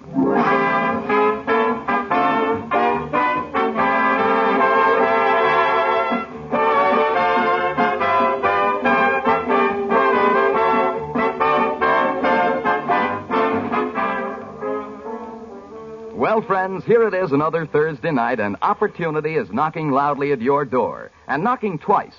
First, it's your opportunity to put away your worries and cares for a half hour and relax and laugh with those grand people, the Aldrich family.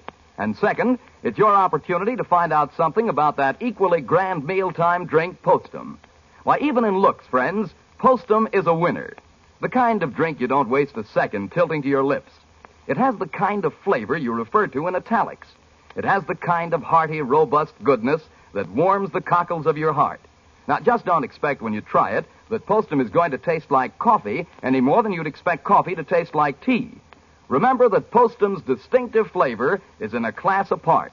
It has an extra special goodness of its own that leaves you no words for description but ah, and ah again. And then, don't be surprised if you enjoy your meals far more than you did before the day you start enjoying Postum.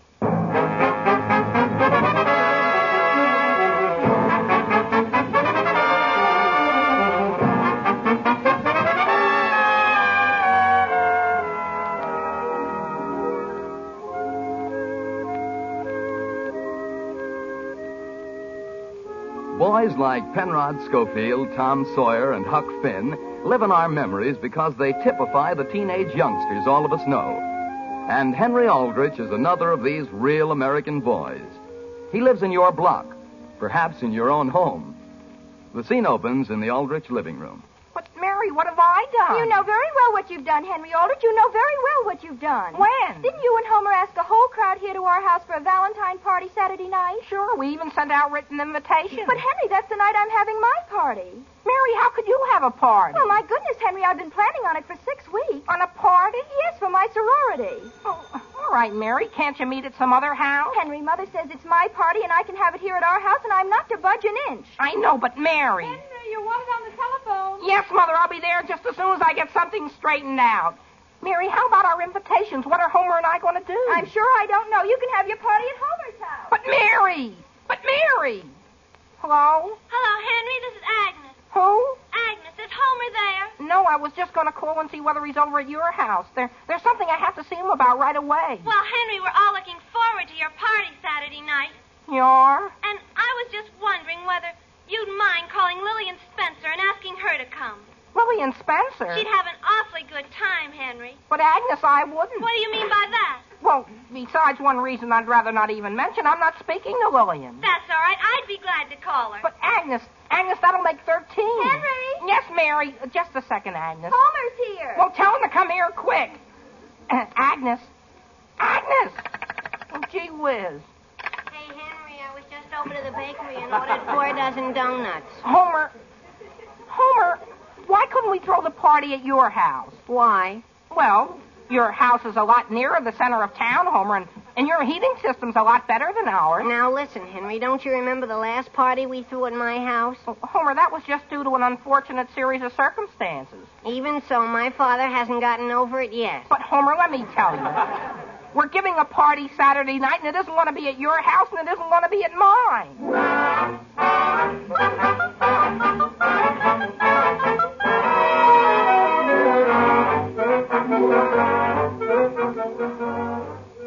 But, Mother, why not look at it this way? I'm sorry, dear. Alice, have you seen that piece of paper I had? What was it, Sam? It was a list of the members of the Rotary Club. Father, do you have any ideas as to how we could manage it? Henry, I haven't time to talk about anything now. I've got to go find that list. But, Mr. Aldrich... Henry, I'm sorry, but you may not have your party here. Please go answer the telephone. Yes, Mother. Henry, what are we going to do? I don't know, Homer. Why do you keep asking me? Because I ordered the donuts in my name. Hello? Hello, Henry. This is Kathleen. Oh, hello. I just wanted to tell you the good news. What? Well, I don't suppose I should tell you, but I got a new evening dress for your party. You did? An evening... but, Kathleen, it's going to be informal. Oh, no. Agnes phoned all of us and said it had been changed. We're to wear long dresses. Agnes did? Yes, Henry, and I just wanted to tell you I'm looking forward to coming. Goodbye. But, Kathleen! Kathleen! What's the matter, Henry? Agnes is having them all dress up. Who gave her any authority like that? You know, Henry, what we've got to do? What? Something about the number 13. Either we've got to get rid of one of our guests, or you or I have got to drop out. Now, listen, Homer, you're not going to leave me flat. Well, I was just making a generous offer, Henry. I know. Why not call Agnes and see whether she'd have any suggestions? In what way? Well, as long as she's showing so much interest, she might be very glad to have our party at her house. Now, listen, Homer, we're not going to get Agnes any more mixed up in this than she is. Henry, didn't you ever taste the lemon meringue pie her mother makes? Yes. And there you are. Let me call her. But, Homer... Hello? Number, please. L9717. L9717. Homer, how do you know her mother will make any pie? Henry, why worry about that detail when you don't even have a roof over your party? Hello? Hello, is this Agnes? Yes, Homer, and I'm glad you called. You are? Yes, I want you to go right over to Andy Morton's and get all of his records. What for? For the party Saturday night at Henry's. At Henry's? Yes, aren't you taking me? Well, as a matter of fact, Agnes, that's what I really called you up about. Supposing it's raining real hard that night. What about it? Well, you wouldn't want to go out in it, would you? I mean, if it was practically the worst storm we've had all season. What made you think of that? You can't tell, Agnes. Suppose it even turned to sleet and froze right on you. Oh, my, I wouldn't go out if it did that. Well, I'm glad you'd be sensible, because I've got a wonderful solution. We're all coming over to your house. What's that? Ask her about the pie, Homer. Homer, the invitation said the party was to be at the Aldriches. But, Agnes, why not look at it this way? Now listen, Homer Brown.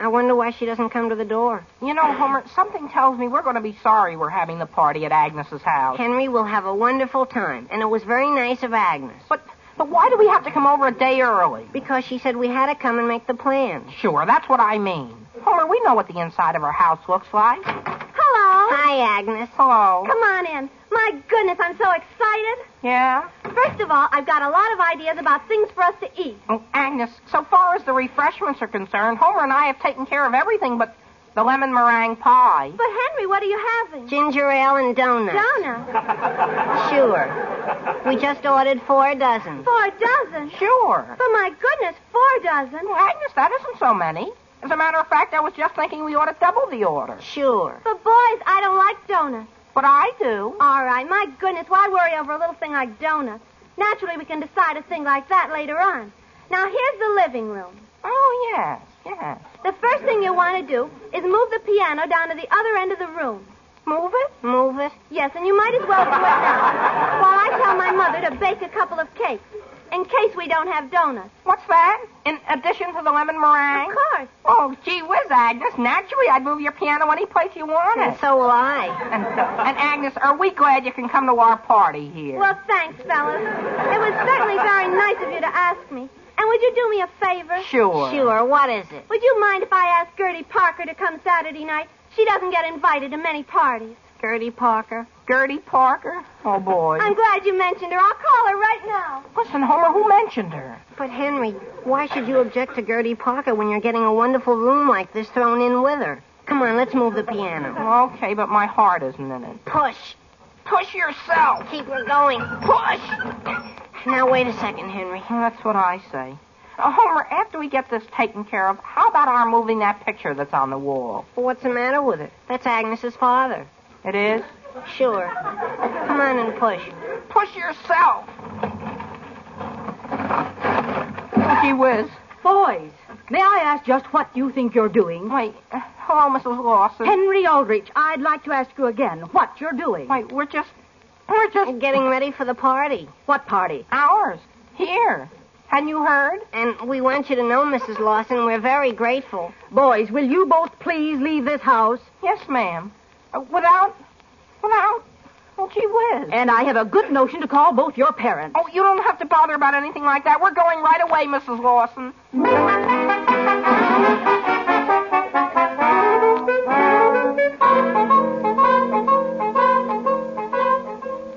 Kathleen, tell me once more.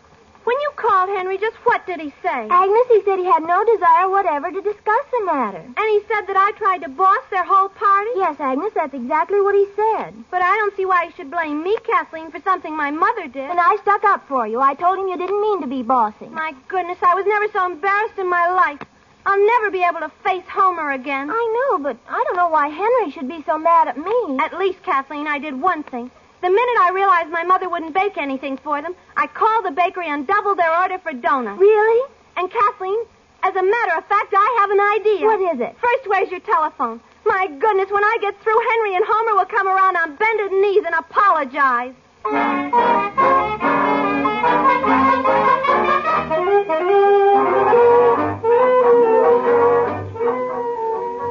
Hello? Doesn't she answer? I'm ringing your number. Homer, when you went back to get your hat, what did Mrs. Lawson say? She didn't say anything. She wouldn't even let me in. Well, I can tell you one thing. I'm never going to darken the Lawson door again. And I hope you don't think I'm going to. I'm ringing your number. Thank you. Henry, when you see your mother, tell her I found the list. The what, Father? The list of members of the Rotary Club I was looking for. Hello? Oh, well, gee whiz. Hello, Aunt Harriet. This is Henry. Hello, Henry. What is it you want? I've got to get back to the kitchen. Aunt Harriet, how would you like to... Have you got a full day Saturday? No, not especially. Did your mother want me to come over for dinner? Well, if I could arrange it, could you? Well, what did you call me for? Why, I wanted to know whether I could borrow something. What? Your house. What's that?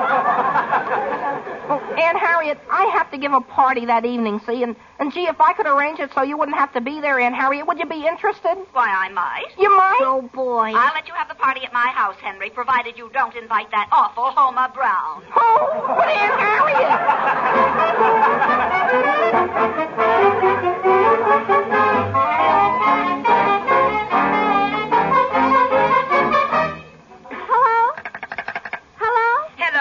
Is this Mrs. Tompkins? Yes. Well, this is Agnes Lawson.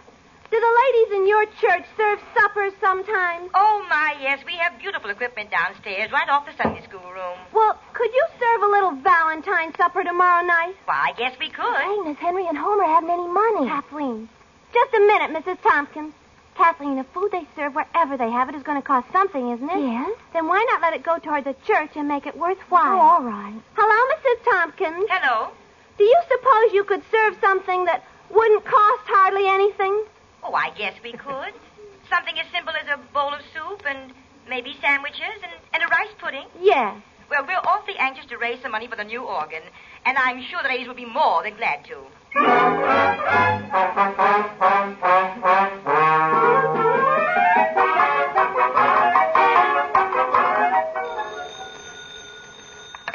Hello? Hello. Is this Miss Harriet Breyer? Yes. Harriet, this is Mrs. Tompkins. Oh, yes. Hello. Say, I've got some good news about the organ. The organ? Yes, the one we're raising money for at the church. Oh.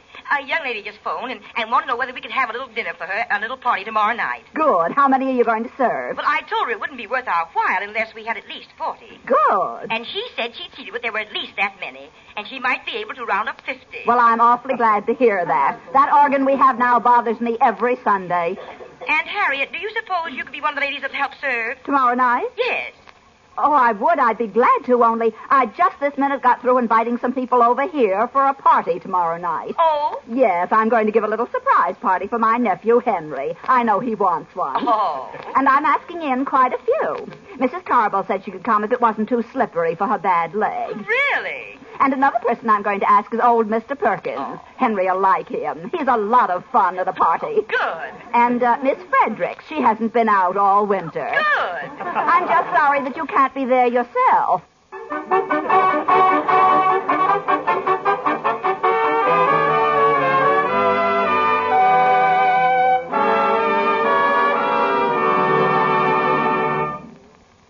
Well, I'm afraid Aunt Harriet and Henry have rather different ideas about who's welcome at a teenage boy's party. But something they probably would agree about is what makes the most welcome hot drink at mealtimes. The answer is Postum, of course. Millions of Americans will tell you that. In fact, it's because Postum is so popular, it's because every day more and more people are insisting on Postum that there's a temporary shortage. We just can't keep pace with the fast-growing demand, even though we're making more Postum today than ever before in our history. So if you can't always immediately get Postum when you ask for it at your grocer's, don't be discouraged. Don't think your grocer isn't going to get any more Postum. He will. And as soon as he does get Postum, you'll get it too. So be sure to ask for it again.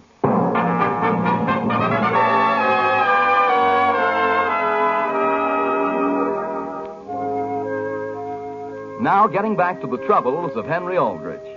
Henry and Homer are trying to find a place to hold their party Saturday night. Meanwhile, unknown to them, Agnes Lawson has arranged for them to hold it at the Methodist Church. And Aunt Harriet, also unknown to them, has decided to let them hold it at her house. The scene opens in the Aldrich living room. Henry, will you please answer that phone? Why? Yes, please. Homer, would you mind answering it and just tell whoever it is I'm not here? Henry, I'm not going to be your personal goat.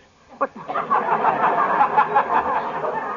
Homer, suppose it's Agnes trying to get us again. Just tell her again we're not speaking to her. Well, okay. And if it's somebody wanting to know where we're going to have the party, I'll tell them it's slightly up in the air. Hello? Hello, is Mr. Aldrich there? Mr. Aldrich? Why, no, he isn't. Oh, well, when he comes in, could you please tell him that the Mansion House phone... The Mansion House? The Mansion House Hotel? Yes, I wanted to submit an estimate for his party Saturday night. A party? Yes, I received word that he's planning a party for Saturday night, and I wanted to give him the figures for a private dining room. Well, gee whiz, I'm planning a party, but... Oh, are you Mr. Aldrich? Yes, sir, only... Oh, you're the gentleman. Yes, sir. Well, I figured out an estimate for you. I know, but we can't afford anything that's going to cost as much as... Well, we just couldn't afford it, that's all. Oh, this isn't going to cost so much. It isn't? No, not at all. How much is it? Well, first I'll have to know a little more. Would you want a fruit cup or tomato juice to begin with? What's that? I said, do you want a fruit cup or tomato juice? Why, Homer, which do you want, a fruit cup or tomato juice? Now? Hurry up, we're going to get a party. At the Mansion House Hotel. Oh, could we have grape juice? Hello, could we have grape juice? Yes, you can have anything you want. We can? Homer, have anything you want. Gee whiz. Hurry up and decide. What do you want? Oh, take fruit cup. Hello? Hello, we'll take fruit cup. No, now, wait a minute, Henry, wait a minute. What's the matter? Make it... Okay, fruit cup. Hello? Fruit cup's okay. Yes, Mr. Aldrich. Now, would you want chicken patties with peas or lamb chops with limas? Well, that sounds all right. Which will it be? What? Chicken patties with peas or lamb chops with limas? Homer, how would you like some lamb chops? All right, with lots of mashed potatoes. Hello? Could we have lamb chops with mashed potatoes? Oh, yes, of course, Mr. Aldrich. Lamb chops with mashed potatoes. Lots of them. And how about limas? No, who wants limas? Gee whiz. Well, now about the dessert. What would you like? Well, what have you got? Well, we can give you almost any kind of pie, ice cream, French pastry, stewed fruit. Stewed fruit? Listen, Henry, I'm not going to eat any stewed fruit at my own party. Hold the line a second. Homer, we can have any dessert we want. Anything? Sure. I've got an idea. Hello? Yes? Could we have pumpkin pie a la mode? That's the old fight, Henry. Well, I guess you could. You'd like it served in separate dishes? No, just dump the whole works together.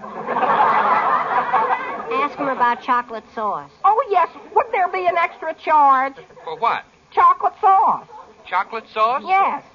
Are you sure you should have chocolate sauce? Oh, sure. Well, there might be a small charge. Well, how much will the whole thing, including it all, come to? Well, just exactly how many are you having? Why, 14 with Gertie Parker. What's that? Well, I understood it was 200. 200. I don't know where I got the idea, but that was the message that was left here for me. 200? 200 what, Henry?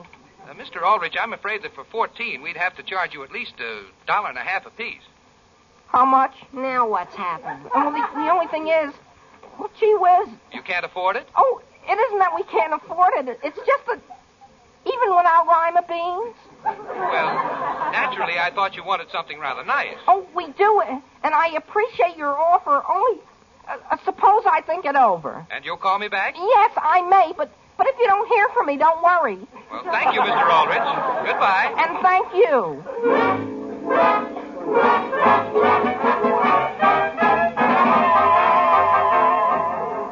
But, Mother, we can't have a lot of fly-by-night young people who don't take anything seriously dancing around us while our sorority's having a meeting here. My goodness, we have a deficit in the treasury as it is. But, dear, I'm sure they wouldn't pay any attention to your deficit. But that isn't the point. Our president gets nervous with even just us there. Mary, I was simply wondering whether there isn't some way we can help your brother. Albert! Yes, Sam, are you home? Yes, hello. Hello, Mary. Hello, Father. What's the matter with you? Nothing.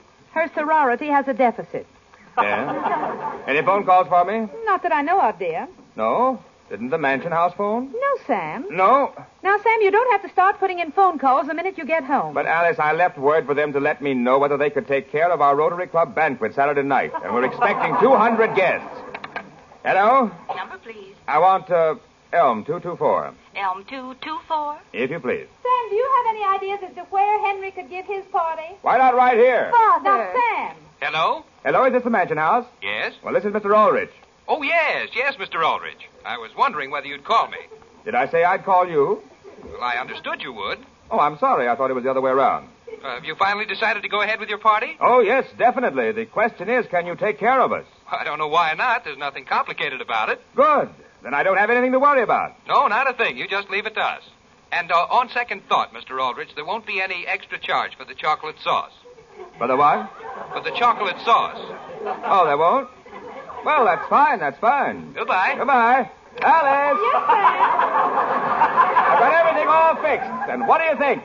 They're throwing in the chocolate sauce. For what? I don't know, but it's very nice of them to give it to us. Well, isn't that fine? Yes, sir. I've been hoping we'd be able to have our banquet at the mansion house.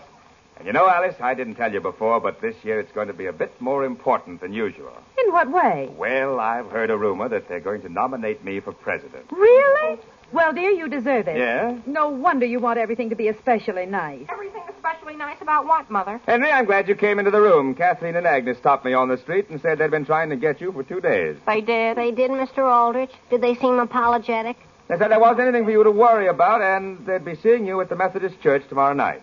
At the Methodist Church? What for? I wonder what's going on over there. Boy, I don't know anything more about it than what I've just told you. Well, the nerve of them. That's what I say. You know what they're trying to do, Homer? Come to us on bended knees. In the Methodist Church?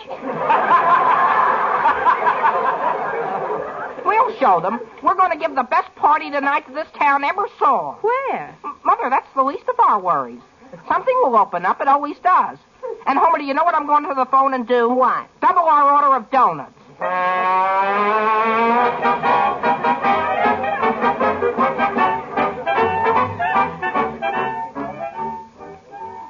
Homer, how does my necktie look? Wait until we get up here under this lamppost, Henry, and I'll take a look at it. Oh, let's turn here, though. My Aunt Harriet lives up the street. Okay. Your tie looks fine. You know, it was very nice of my Aunt Harriet to call me up and say we could have the party at her house. That's what I was thinking. And did I tell you what else she said? What? She said she had sort of a surprise for us. She did? Sure. You know what that means. She's probably going out and let us have the whole house to ourselves. She is? Oh, boy. Oh, boy. That's what I was thinking. Say, I wonder what's going on across the street at the Methodist Church. I'm not interested. As a matter of fact, I'm not either. Hey, Henry, look up the street. Where? Well, gee whiz, what's that all about? Well, there's something going on over at the Mansion House Hotel. Boy, they're all dressed up. There must be a lot of parties going on tonight. But, Henry, there are a couple of hundred people out there on the sidewalk. They're all trying to get in. Maybe they're all getting put out. Oh, look, there's my father. Oh, yeah? And there's mine. Where? Don't you see him with all those men talking to him with his back against the wall? Oh, sure. Oh, there you are, Homer Brown. Gee whiz, Agnes, where did you come We from? just came from the Methodist Church. That's where we came from. Hello, Kathleen. Henry Aldrich, do you realize everybody's waiting for you? Where? At the church, at the church. We're not interested. You're not interested in your own party? In what party? Now, listen, Agnes, have you been arranging more things? And just what, Homer Brown, do you mean by that insinuation? Now, wait a minute, Agnes. Wait a minute.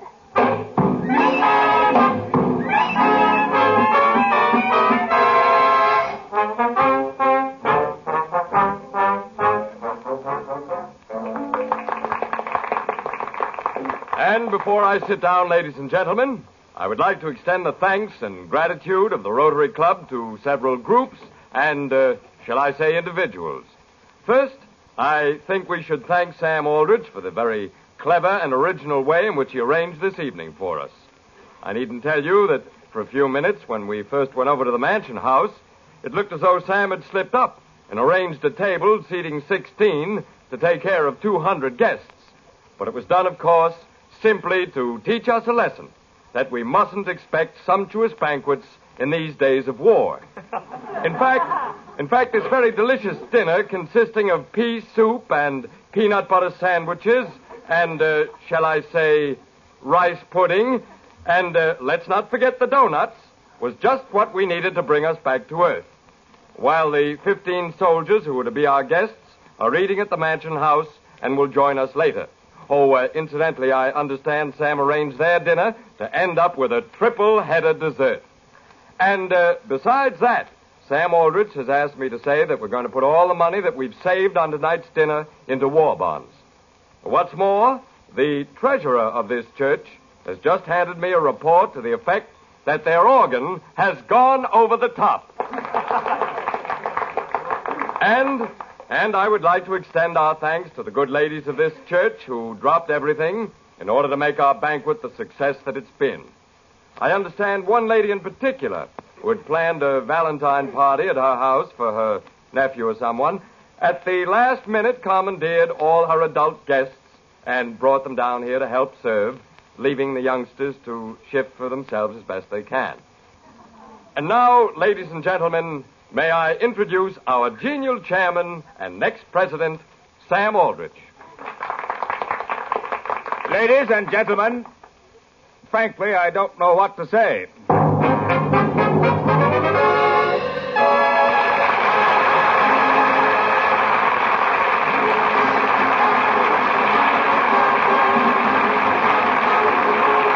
Well, all those parties seemed to straighten out nicely for everyone, didn't they? But if you think Mr. Aldrich's troubles are over, just you stay tuned in to find out what happened the next morning.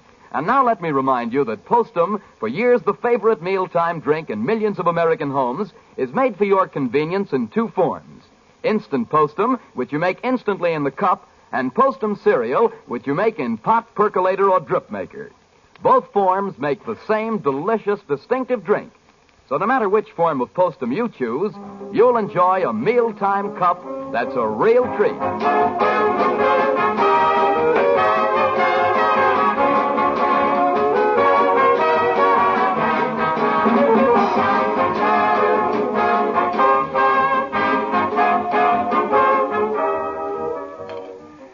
Good breakfast, Alice. Thank you, Sam. Father, will you have another donut? No, thank you. Go ahead, have one. Henry, I have already had 3. Oh. You know, Mother, I think that was a very good idea you had about lunch. What idea was that? To make a little custard to pour over the donuts. Incidentally, Alice, I won't be here for dinner. Listen again next week to the Aldrich Family, same time, same station, for another sparkling half hour with your favorite youngster, his family, and his pals. The Aldrich Family, starring Ezra Stone, is written by Clifford Goldsmith. Original music is composed and conducted by Jack Miller. This is Harry Von Zell saying, you will enjoy fragrant, flavorful Postum. And remember, Postum contains no stimulants. It cannot make you nervous. Good night.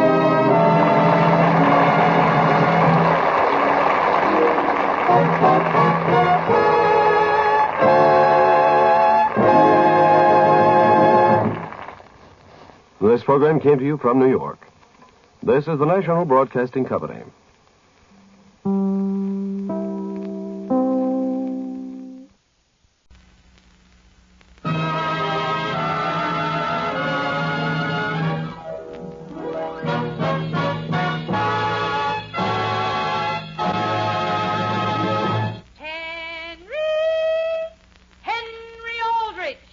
Coming, Mother. The Aldrich Family, a special rebroadcast for you soldiers, sailors, and Marines of the United Nations.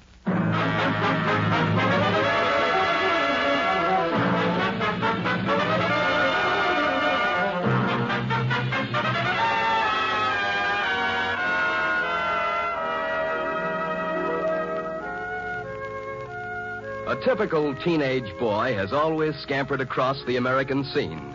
First came Tom Sawyer and Huckleberry Finn, and then Penrod, and nowadays there's Henry Aldrich.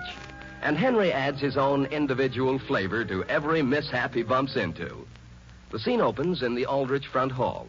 The time is evening. Mary! Mary, are you in the living room? Yes, Henry, come on in. Could you come out in the hall, please? I want to speak to you about something important. Henry, don't you realize Muriel Watson is in the living room and she wants to say hello to you? Listen, Mary, I'm in no condition to bother with Muriel Watson. Boy, of all I want you to put in a phone call for me. To whom? Just Kathleen. And say I'm very sorry I won't be able to see her tonight. Henry, I thought you said you were taking her to the movies tonight. I was going to, but her folks won't let her go. And, gee, it's the picture I want to see. What's that, Henry? What were you saying? Oh, nothing, Mother. Nothing of any importance. Well, Henry, I have a guest in the living room, and you'll have to put in your own phone call. But, Mary! Mother, would you be willing to call Mary back here and tell her that the only way this family can get along is to have everybody cooperate? What is it you want her to do? Look, couldn't you phone Kathleen that I won't be over tonight? Dear, I thought you were crazy about Kathleen. I am. I like her. But I can't see her every night. Did you see her last night? No. Have you seen her any night this week? No. But I'm willing to see her tomorrow night. I'll answer the phone. It's probably Homer wanting to know where I'm going to meet him. Well, it seems to me, Henry, you're taking your best girl just a bit for granted. Hello? Hello, Henry. This is Kathleen. Oh, I was just going to... hello? Henry, I'm awfully sorry, but would you mind not coming over tonight? Who, I? Yes, something's just come up, and I'm awfully sorry, Henry. Well, that's all right, Kathleen. As a matter of fact... You can come over tomorrow night, though, I think. Oh, well, that's an idea. Henry, if you're going to the movies with Homer, why don't you ask Kathleen to go along? Mother, do you want everybody to hear you? What's that, Henry? Goodbye, Kathleen, and thanks very much. Goodbye. Henry, you mean you're going over there? Why, I tell you, Mother, well, it's sort of a coincidence. Hello? Number, please. Elm 232. Elm 232. Henry, won't you please go in there and talk to Muriel while I go up and change my dress? With Muriel? What's there to talk to her about? Henry, she's an awfully pretty girl. No, Mary. I'm going to the movies with Homer. Hello. Hello, Homer. This is Hen. Hi. Say, I was just going to call you. Yeah? Where will I meet you? Why, I tell you, Henry, I don't think I can go to the movies tonight. What's that? Well, something else just came up that I don't have any control over. That's what I was just going to call you about. I know, but Homer, you can't do a thing like that. You did the same thing last night. Henry, could I help it if something came up last night, too? But gee whiz. I've got to go now. I'll see you tomorrow. But Homer. Bye. And now listen, Homer. Gee whiz. Henry? Yes? Who's calling me? It's Muriel, Henry. Wouldn't you like to come in here? Why, I tell you... who, me? What did you want? Nothing in particular. I just thought maybe you'd like to talk with him. Are you upset about something? Boy, I'll say. My best friend Homer Brownie just busted a date with me. Oh, yes, I remember. Homer's going over to Kathleen's tonight, isn't he? Who, Homer? Yes. She said he was over there last night, too. Who, Homer? Yes. Over to Kathleen's? Oh, no, Muriel. You've got it all mixed up. Homer runs around with Agnes. With Agnes? Then why do you suppose Kathleen told me a thing like that? She didn't. She probably said that Agnes told her that... excuse me while I answer the phone. Well, I don't know how I could have made a mistake like that, though. Well, frankly, Muriel, I think you ought to be a little more careful. Henry Aldrich, are you being rude to Muriel? Who, I, Mary? Gee whiz, when a person goes around saying it's Kathleen when it's Agnes, and I know perfectly well... Hello? Hello, this is Agnes. What's that? Kathleen? No, my goodness, Henry, it's Agnes. Oh, hello. Listen, Henry, could I speak with Homer, please? Homer isn't here. He isn't. Was he there last night, Henry? No, something came up. Well, that's what I suspected. That's exactly what I suspected. Goodbye. What's that? Agnes, where is he?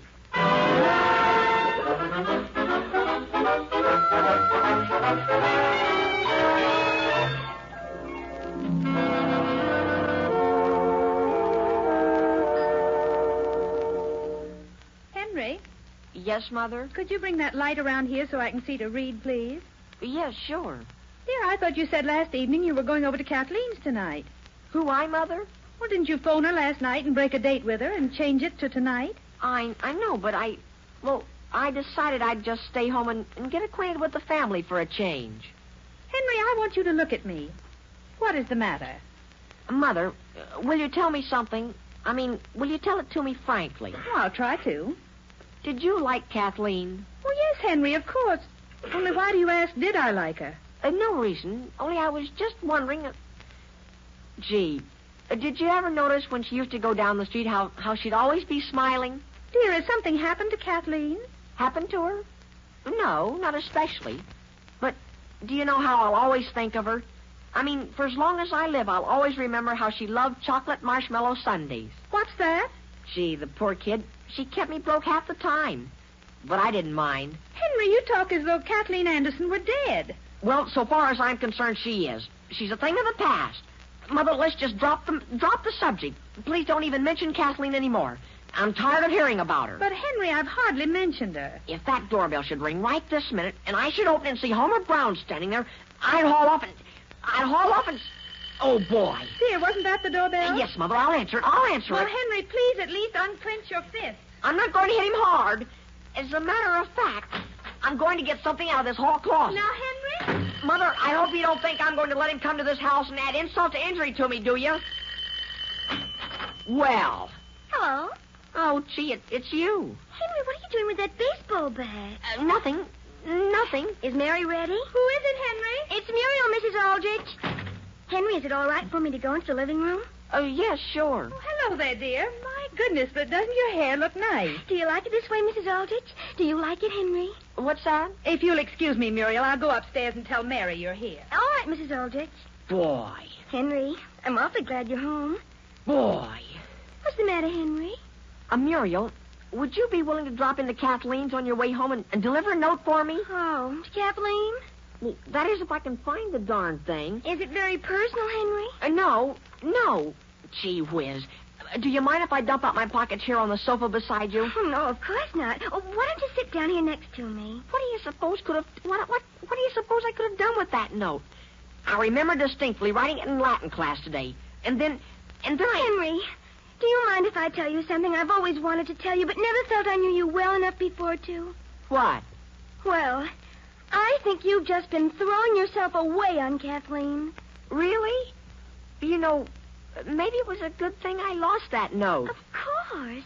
As a matter of fact, I think it was terrible of her to break up a beautiful friendship like that you and Homer had between yourselves. You do? I'm going to have a talk with Homer and tell him how awful you feel. Oh, well... Henry, do you mind if I fix that lock of hair that's standing up on the back of your head? Oh, gee, is that up again? Somebody ought to follow you around just all day long. There. Is it down now? If I weren't so busy, I'd be glad to follow you around. Gee whiz, can you imagine that? I never even noticed it before. Never noticed what? Your eyes are practically the same color as mine. They are? Henry, you have no idea how much respect I have for you. For me? Why? You're the only boy I've ever met that's never tried to kiss me. What's that? That's right, Henry. Well, gee, I'm glad you feel that way. Because, well, I don't think a fellow... the minute he sits down on the sofa... Well, you know... Well, gee, he ought to...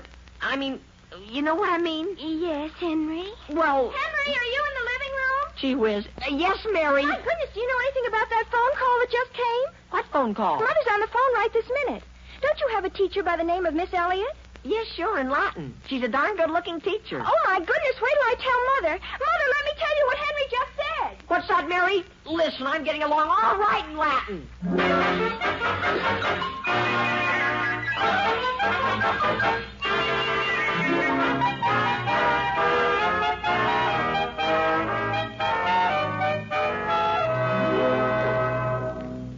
This is breakfast already. Yes, Sam, sit down and I'll make some toast for you. What's the news in the morning paper? Well, dear, first, there's several things I'm anxious to talk to you about. Yes? Dear, while you were out last evening, a phone call came. And, Sam, I don't think I've ever been so upset in my life. Who was the call from? It was from Henry's Latin teacher. Her name is Miss Elliott. Alice, I've always told you Henry would never be any good at languages. Now, wait, Sam, because even when I tell you, you're not going to believe me. You mean he's leading the class? Now, remember, dear, I'm only telling you what Miss Elliott told me. When Henry handed in his Latin paper yesterday, he enclosed with it a note. A note? Yes, Sam, a note to Miss Elliott. Well, Don't you understand, dear? Henry thinks he's in love with his Latin teacher. what's that? Now, wait a minute. Sam, I knew Henry was upset. He hasn't eaten for 2 days now. But I supposed it was over some trouble he was having with Kathleen. What did he say in the note? The usual thing. Why don't you pay any attention to me? What have I done that's offended you? And things like how much he wants to be with her. Yeah? Well? And here's what we decided Miss Elliott should do. She's going to ask Henry to come into her classroom this afternoon and have a little talk with him. Yeah? Come to think of it, Alice, didn't Henry take Latin under old Miss Dudley at the beginning of this term? Yes, and then he suddenly switched. Yes? To Miss Elliott? Yes, Sam. That only goes to show you never know what's going on inside a boy's head. Mother? Yes, Henry? Is breakfast ready? Oh, hello, Father. Hello, Henry. Boy, do I feel good. You feel good? I've just been catching up on my Latin. What's that? And, boy, I can hardly wait to get to class today. Henry, tell me, how are you and Kathleen getting along these days? Kathleen, Father? Gee, I'm not interested in Kathleen. No? I'll answer the phone. Will you have some bacon, Alice? No, thank you, Sam. I can't eat a thing. Save some bacon for me, Father. I'm very hungry. Hello? Hello, is this Henry? Yes. Well, this is Muriel. I was just talking to someone on the phone about you. About me? Who are you talking to? Homer Brown. And Henry, he's very sorry he broke up your friendship with Kathleen and wants very much to be friends with you. Well, boy, am I glad to hear that.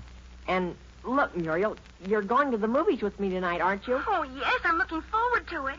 Only, Henry, do you mind if Homer goes with us? What's that? Henry, Homer felt so bad about everything. I thought the least I could do was to ask him over for dinner. For dinner at your house? Now, aren't you glad you didn't send that note to Kathleen? Well, I'll be seeing you, Henry. Goodbye. I know, but Muriel, I thought...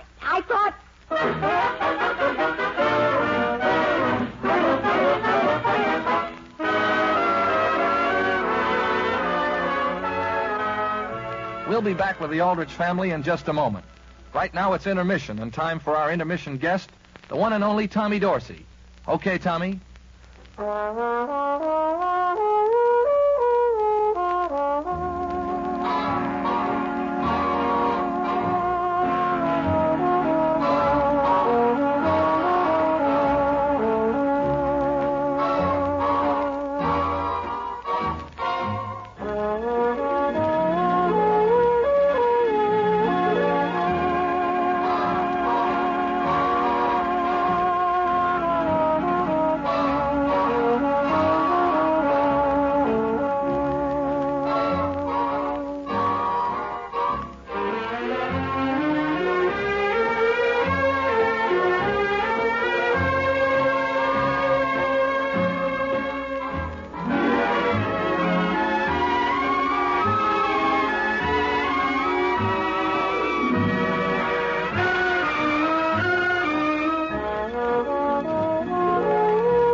By a blue mountain stream.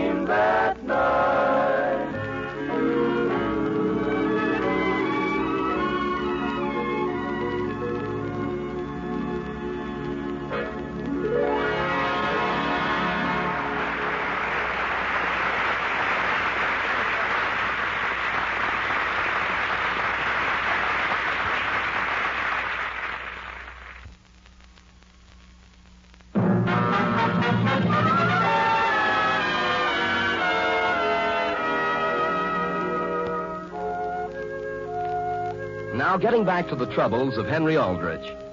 Henry, who has been having his difficulties with Kathleen, has lost a note that he intended to send her. Meanwhile, his Latin teacher has received the note along with his Latin paper. The scene opens in a school corridor just outside his Latin teacher's door. Hello, Henry. Hello, Agnes. Are you going home, Henry? I can't right now. I've got to go in and have a talk with Miss Elliott. You have? What's happened? That's what gets me, Agnes. Remember that paper we handed in yesterday? Yes. Well, gee, last night Miss Elliott phoned my house. And, boy, my mother hasn't eaten since. And today Miss Elliott said, right out of a clear blue sky, will you see me as soon as school is out? My goodness. And, gee, I thought I was doing fine. She didn't even call on me all during class today. Really? Henry, have you seen Homer the last day or so? No, he's going to the movies with Muriel tonight. He is with that Muriel Watson? Yes, but I'm not going with him. You can rest assured of that. Well, my goodness, if that isn't... Henry. Oh, gee whiz. Yes, Miss Elliott? You hadn't forgotten that I wanted to see you, had you? No, ma'am. I'll be right there. Goodbye, Henry. I'll wait and walk home part way with you if you want me to. Okay. I want to ask your advice about something. Now then, Henry. Yes, Miss Elliott? Would you mind leaving the door open, please? Oh, you want it open? I think it might be best. Yes, Miss Elliott. Henry, frankly, I don't know how to begin this little conversation. Yes, Miss Elliott? I've been criticized in the past for conducting my classes a bit informally, but I always felt there should be a bond, in a way, between the students and the teacher. Well, gee, I'm glad to hear you say that, Miss Elliott, because that's why I'd rather take Latin from you than from Miss Dudley. But that's just the point. I didn't realize, Henry, that things were going quite so far. You mean about being informal? I refer especially to that paper you handed me yesterday. Oh, that, Miss Elliott. Didn't you like it? Well, Henry, after all... Gee, I'm certainly sorry about that. When I started to write it the other night, I couldn't get going. You know what I mean? So I went to bed. And then I started to think about how you'd feel if I didn't finish it. So I got up and got the darn thing off my mind. Oh? And, you know, the minute I finished it, I felt swell. And I went back to bed and went right to sleep. But, Henry, don't you realize it was all wrong? All wrong? The whole thing? Well, maybe it was because I was tired. Well, all I can say is I was never quite so mortified in all my life. Well, I want you to know, Miss Elliott, I can do better. Henry, do you realize how old you are? Yes, Miss Elliott. Why, you're still just a very young man. Yes, Miss Elliott. Then under the circumstances, don't you think it would be best if we face the facts and just drop this whole thing? You mean for good? Yes. I haven't even got a chance if I go on with it? No, Henry. Boy. And, gee, I thought I was just beginning to get somewhere. Henry, you weren't. Not at all? No, not at all. So don't you think we'd better end the whole thing? Yes, Miss Elliott. There. Now, don't you feel better already? Well, frankly, it has been sort of preying on my mind. Of course it has. And let's not ever even mention it again. Okay. As a matter of fact, my father's been against it from the start. Naturally he has. Goodbye. Goodbye. Do you want me to close the door as I go out? Yes, please. I'd like to be alone for a while. Henry? Hi, Agnes. What did Miss Elliott want? Why, well, she said I was too young for Latin. You are? Yes. Or else she's too old to teach it to me. I couldn't figure out which.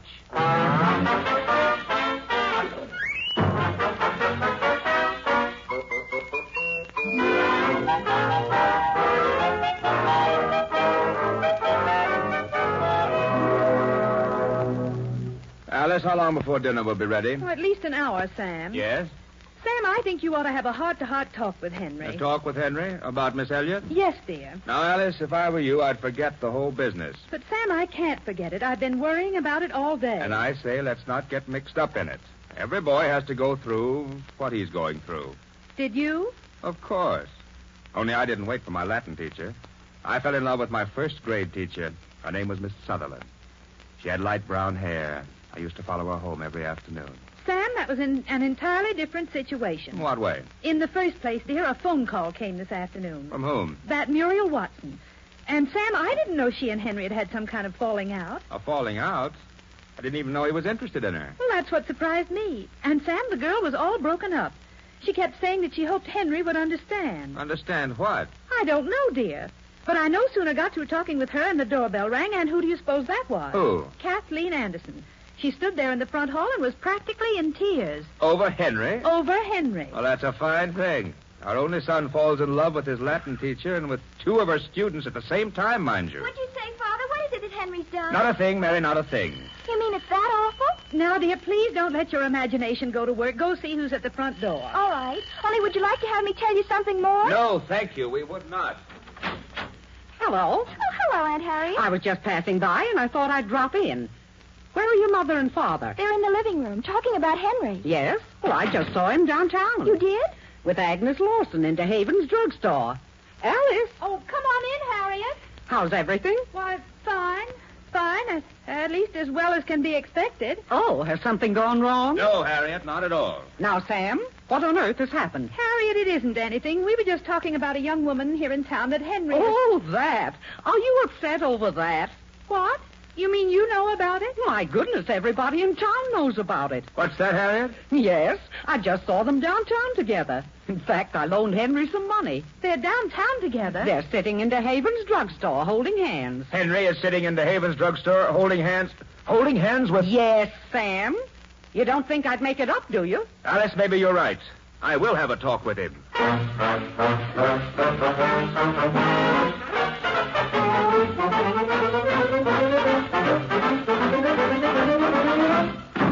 Mary, are you in the living room? Yes, Henry. Listen, Mary, could you do something for me? What is it? Has Father seen you? Father, he wants to see me. Yes, Henry, and you might just as well know now. He's terribly upset. He is?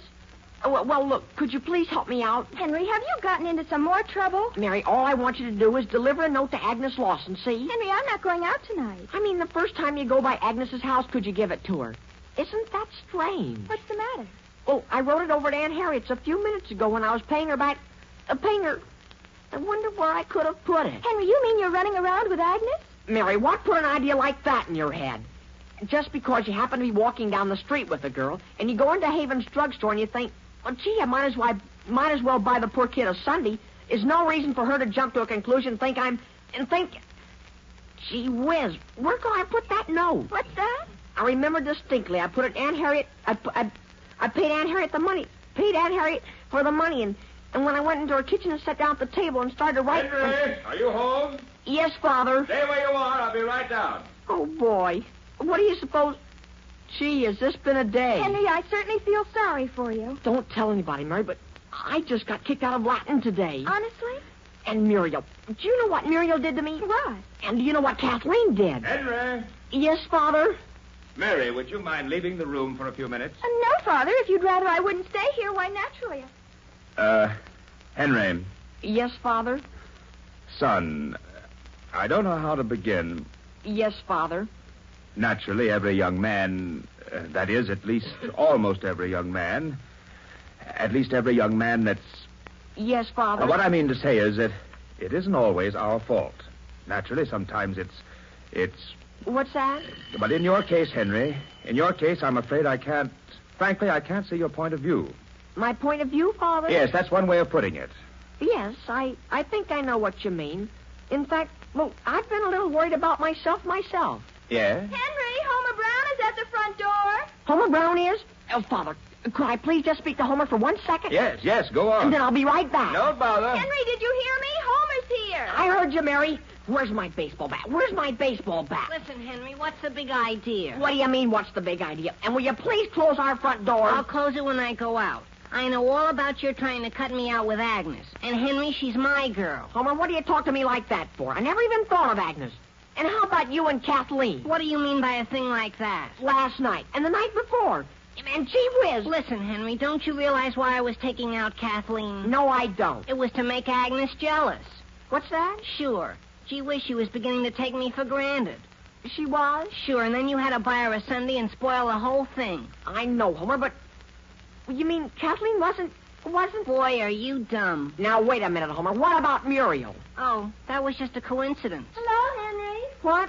Who's that? It's Kathleen. I'm out here on the front porch. May I come in? Sure. Gee whiz, hello. I just happened to be passing by, and I saw your front door was open, and I was just wondering, Henry, if you wouldn't like to come over tonight. To me? Well, sure. Yes. Oh, my goodness, what's going on here? Oh, hello, Aunt Harriet. Well, what's the front door open for? Henry, where's your mother? Why, I guess she's out in the kitchen, Aunt Harriet. I've got to see her right away. Alice? Henry, what have you got the baseball bat for? Why, are you putting it away for the winter? Alice, are you in the kitchen? Yes, Harriet, I'm out here with Sam. Oh. So that's that, Alice. And Sam had a good talk with him? Yes, Alice, I've got him all straightened out. Alice, what do you think happened? You won't believe it. What is it? I'm going to lose my Iceman. What? Yes, Alice. And I don't know whether it's a good thing or not. How do you know you're going to lose him? I just found this note in my icebox. And, Alice, I didn't dream he felt that way. May I see it? Here it is. I think it would be better if we did not go on any longer this way. Harriet, what does he mean this way? Delivering ice to me, I suppose. Go on, read the rest. Now that I have cooled off, I realize that neither one of us could have been really happy. Harriet, just how far had this gone? Well, not so very far, Alice. I've given him a piece of pie now and then. But I never dreamed he was going to take it seriously.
This rebroadcast of the Aldrich Family is a presentation of the Armed Forces Radio Service.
Postum presents The Aldrich Family, written by Clifford Goldsmith and starring Ezra Stone. Entertainment for all the family, brought to you by Postum, a tempting, wholesome drink for all the family.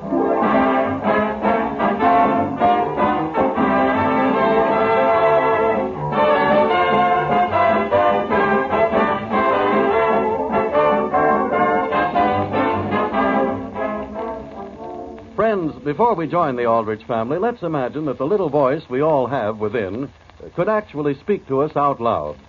Would your inner voice ever say anything like this? Why do you keep putting it off? You know you're nervous, so why don't you do something about it? Yes, if your nerves are on edge, you should certainly do something about it. For instance, if it happens that coffee makes you nervous, you could easily correct matters by drinking Postum instead. You see, even though many people can drink coffee without getting nervous, many others, and you may be among them, cannot. So if you think coffee sets your nerves on edge, switch to Postum as your regular mealtime drink. Postum contains no stimulants, nothing that could cause nervousness. Just drink fragrant, flavorful Postum instead of coffee. And then, after giving Postum a fair trial, see if that nervous, jittery feeling isn't gone. See if you don't feel so swell again that your inner voice says, Be smart. Stay with Postum for good.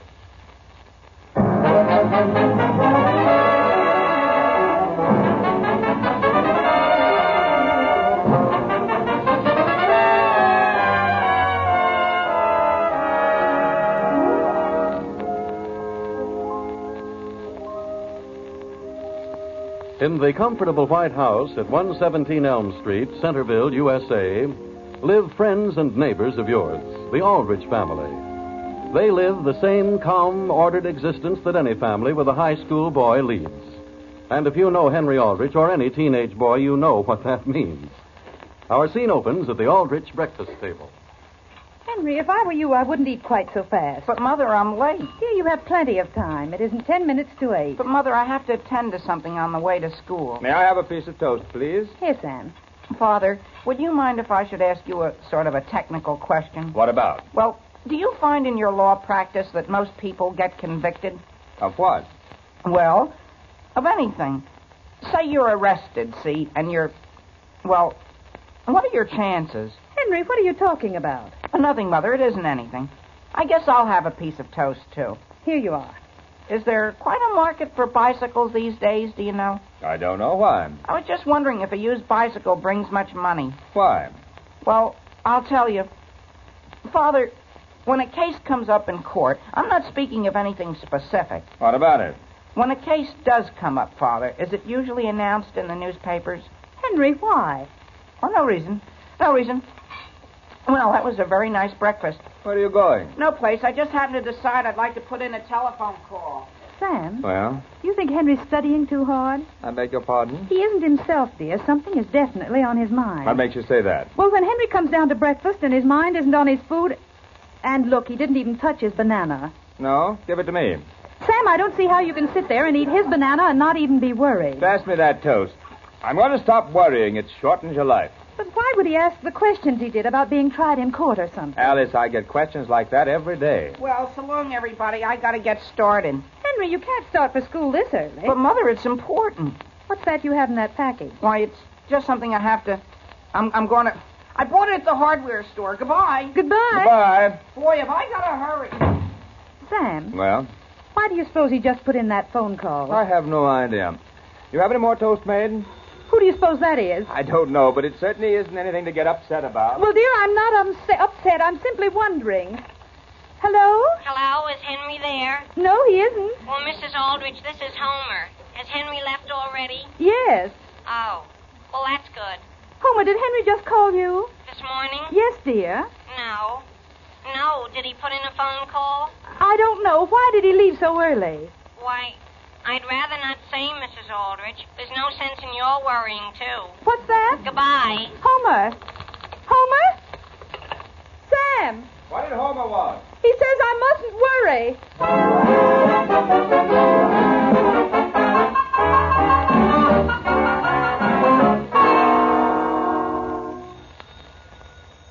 Sam, can you answer the door? I'm getting ready to leave for the office. Oh, very well. Good morning, Alice. Why, Harriet, what are you doing over here? Is Sam here? I want to have a talk with both of you. Sam? Yes? Can you come here? I'm coming, but I can't stop. Then I'll go until I've had a talk with you, Sam. Why, what's happened? Well, I don't know just where to begin. Are you having trouble with the bank again? It isn't the bank. It's your son. Henry? Sam, I knew all the time something had happened. Alice, he hasn't even told you what it is. How can I if you don't sit down? I can't possibly sit down, Harriet. I'm late as it is. Sam, sit down and stop taking this lightly. Very well. I'm down. Now then, Henry phoned me a little while ago and asked whether he could come over and have a talk. Henry called you? Yes. And when he got there, he kept saying, now, it isn't anything to worry about, Aunt Harriet. Nothing to worry about at all. So, naturally, I started to worry. About what? He wanted to know whether he could have some mail sent to my house instead of over here at your house. And I said yes, never suspecting for a minute. Never suspecting what? I'm coming to that. And then he said, when it comes, Aunt Harriet, it'll come in somebody else's name. Yes? And I said yes. And then I said, whose name? And he said, Mr. W. Weber. Who's Mr. Weber? Will you let me tell this? I beg your pardon. And he said I must promise not to say a word to anybody. But who is this Mr. Weber? Sam, where are you going? I just wanted to make sure I have my briefcase. Sam, it's right here on this table. Oh, fine, thanks. Now, where was I? You just promised Henry you wouldn't tell anybody. Oh, yes, well... Sam, you aren't leaving, are you? I'm sorry, Alice, but I have things to do. You mean I came over here just for nothing? No, Harriet, not at all. What you've said is very interesting. Really? Yes. Tell Alice some more. It'll take her mind off her troubles. Goodbye. Goodbye, dear. Well, Alice, do you think Sam takes his family as seriously as he should? Why, Harriet? Well, would you mind if I could use your phone? Oh, no, not at all. Alice, you look pale. Well, I felt fine when I got up this morning. Number, please. Now, wait a minute. I didn't know you were going to jump at me that fast. Number, please. I'm looking it up for you. No, that's not it. It's Elm 661R2. Elm 661R2. Operator, did you hear me? I'm ringing your number. Oh. Hello? Hello, is this Mrs. Brown? Yes? Well, this is Harriet Breyer. I don't want to worry you, Mrs. Brown, but has Homer left for school? Yes, he has. Well, tell me, Homer and Henry see a great deal of each other, don't they? Yes. They do? Well, does Homer seem to be worried lately? About Henry, I mean. About Henry? What for? Well, how's he been about himself? Well, you know how boys always are. Yes, I know how boys are. And don't you worry either, Mrs. Brown. What about? Not a thing, but if I hear of anything else, I'll call you back.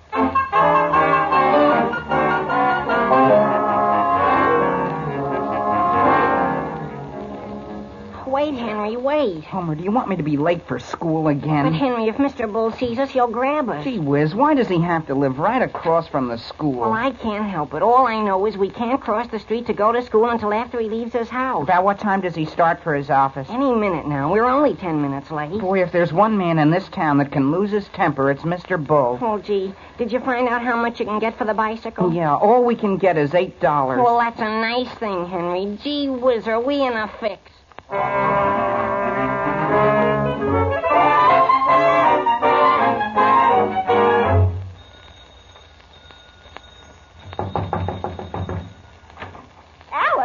Alice, where are you? Is that you down there, Harriet? It is. Come down. Oh, my goodness, I didn't expect to see you over here again this morning. It's come, Alice. It's come. What has? The letter. What do you suppose? Have you opened it? I have not. I decided you should be the one to read it. Oh, my gracious. I don't think that I should open a letter that isn't even addressed to me, Harriet. Why not? Here. W. Weber, Esquire, care of Harriet Breyer, 11 Walnut. Harriet, let me sit down for a minute. Come think of it, maybe I'd better open it and read it for you. Maybe I can ease the shock. The shock? Harriet, I think we should wait until Sam gets home and let him open Now, it. Alice, you know the attitude Sam will take. He'll just laugh at the whole thing and throw it in the fireplace. I think we should have it open when he gets here. We can tell him what's in it. Harriet, there's the phone. I'll answer it. You just sit here and get a hold of yourself. No, thank you. I think it's much better that I answer it. What if it's some more bad news? If it is, I might as well know it. Well, do you mind if I listen? Hello? Hello, is this Mrs. Aldrich? Yes? Well, Mrs. Aldrich, this is Homer Brown's mother. Yes? I've just been trying to get your sister, and she doesn't answer. Tell her I'm here. Why, she's right here. Well, I happen to think about something, about Henry.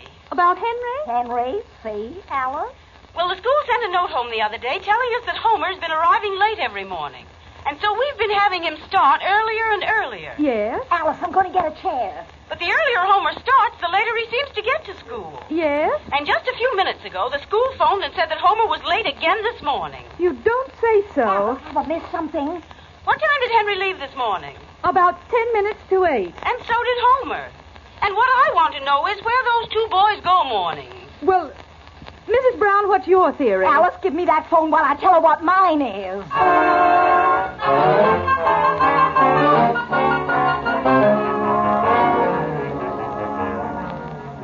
Henry, where's the letter letter we started to write? It's right here in my Latin book, Homer. Well, let's see what you said so far. You know what I said. Well, can't you let me see it? Here. Dear sir, for several days my friend and I have been waiting for your legal advice, which we requested in a letter describing our jam. Did you write jam, Henry? You think I better change it to mess? Yes. Go on.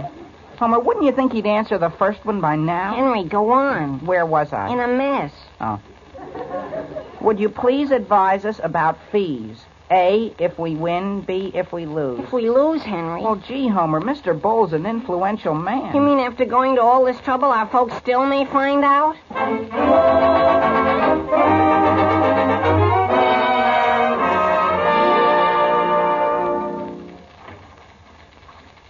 Any letters to be signed, Miss Thompson? No, Mr. Aldrich. Any phone calls while I was out for lunch? Yes, Mr. Aldrich. Mrs. Aldrich phoned once, and later her sister, Harriet Breyer, phoned. Any message? No, sir. Mrs. Aldrich said she was just leaving the house. And it might have been my imagination, but she seemed very much upset about something. Well, if her sister was still there, she probably was upset. Yes? Harriet Breyer ought to do what I've decided to do. Stop worrying. And also, Mr. Bull phoned about 11. Bull? J.C. Bull, what do you want? He wanted to have a talk with you. What about? I don't think he said. Thank you. What's this law book doing on my desk? Oh, yes, Henry dropped in during lunch hour. Henry, about his allowance? No, sir, he didn't mention his allowance. He said he came in to do some research. I see. He didn't seem to want to tell me what it was in regard to. He went over your shelves very carefully and then picked out that book and sat down in a corner and studied it for about 20 minutes. I wonder what teacher would ask him to read a thing like this. Well, which book is it? Volume 12, Crimes and Offenses. Yeah. Well, whatever it is, it's a good thing his mother doesn't know about it. Why? You know women, if they haven't anything to worry about, they'll dig something up. Sam, I'm sorry to bother you, but we've got to see you. Alice. Oh, Sam. Harriet, what are you and Alice doing down here? We're worried, Sam, and you should be. Yes? Now, sit down. What's on your mind? It's Henry, Sam. Yes? I had a phone call from the school a little while ago, Sam. Mr. Bradley wanted me to come up right away and have a talk with him. Yes? Sam, I don't like the way you keep saying yes. You just wait until Alice finishes. Yes? I mean, fine. And, Sam, when I went up there, they told me Henry had been late to school almost every morning this week. Yes? Yes. Well, I'll have a talk with Henry and tell him he must be more prompt. Well, I like that. Sam, we're sure it's more serious than that. Now, Alice, you're worrying over something that doesn't amount to a row of pins. But, dear, I can't help it. That's the way I feel. And imagine how I feel. Why, Harriet? I started all this, and if you don't believe it, take a look at this. And what? It's a letter that came in my mail this morning to my house in care of me, and I feel I had a perfect right to open it. What is it? Read it. W. Weber, Esquire. Who's he? It's your own son. And suppose it gets around town, Sam, that there's a Mr. Weber getting mail at my house. Dear sir, yours of the 15th received. I regret very much the pressure of other work makes it impossible for me to consider your case. However, if it is as serious as your letter would indicate, I would suggest that you get in touch with some responsible lawyer at once. Why not one in your own community, such as Mr. Samuel Aldrich, who will, I feel sure, treat your trouble confidentially. Yours truly, Norton Adams, attorney at law. Sam. Yes. Yes. But what has Henry done? I thought you weren't worried. I'm not. I'm not. It's just naturally. Mr. Aldrich, are you through with that volume on crimes and offenses Henry was reading? Sam, what's that? Miss Thompson, what time is it? 15 minutes after 3. Please call the high school and see whether Henry has left.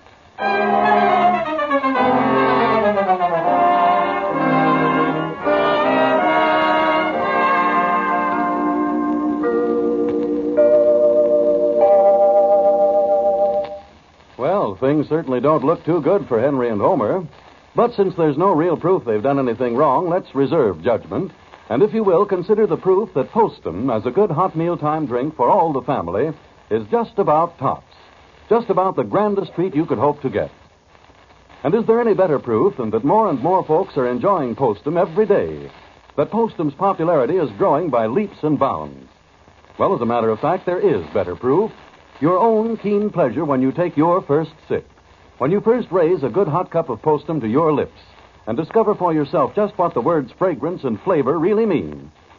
Believe me, you'll bring in a verdict for Postum, not because it tastes like coffee, for it doesn't, any more than coffee tastes like tea, but because Postum has a goodness of its own, a distinctive flavor as roundly satisfying as anything you've tasted. Now, why not let your own taste tell you about Postum, yours and your family's, including the children? We can only tell you about the goodness of Postum, but you can enjoy it, and I'm sure you will.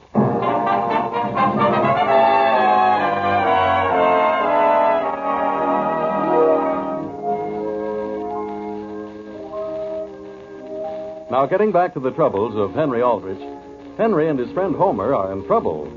Just what the trouble is, their parents have been unable to figure out. The scene opens on Aunt Harriet's front porch. Doesn't she seem to be home, Henry? I don't know. Well, hello there. Hello, Aunt Harriet. I'm sorry to bother you, but I wanted to ask you something. Henry, why aren't you in school? School's over. It's over. My goodness, what time is it? I don't know. But it's over just the same, Miss Breyer. Well, what is it you want? Well, do you remember when I dropped in for a second this morning? I do. Well, I didn't leave a package, did I? A package? What was in it? Nothing. It was just... It was just... It was just something we bought at the hardware store. Oh. Yes, ma'am. And when I left the house this morning, I had it with me. Now I can't find it. I see. But you can't tell me what was in the package. Oh, it wasn't anything. It was just a can of paint. Paint? Black paint. Black? Well, you didn't leave it here, and if you'll excuse me, I'll go in the house. Are you sure I didn't? I've got to telephone somebody about something right this minute.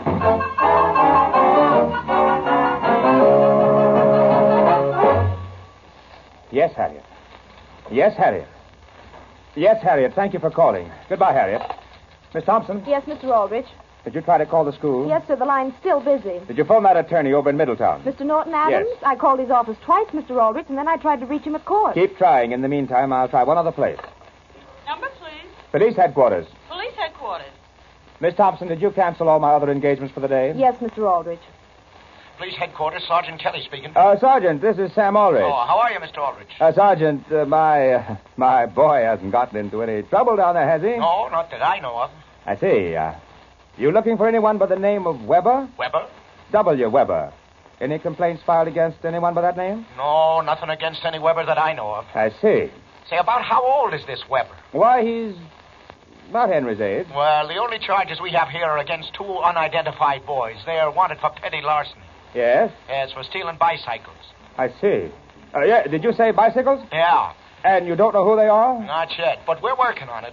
You know, it's always a hard thing to follow up. Them kids get some paint and do the job over, then you can't identify them. I see. Well, if you find out who the boys are, let me know. Of course. Goodbye. Goodbye.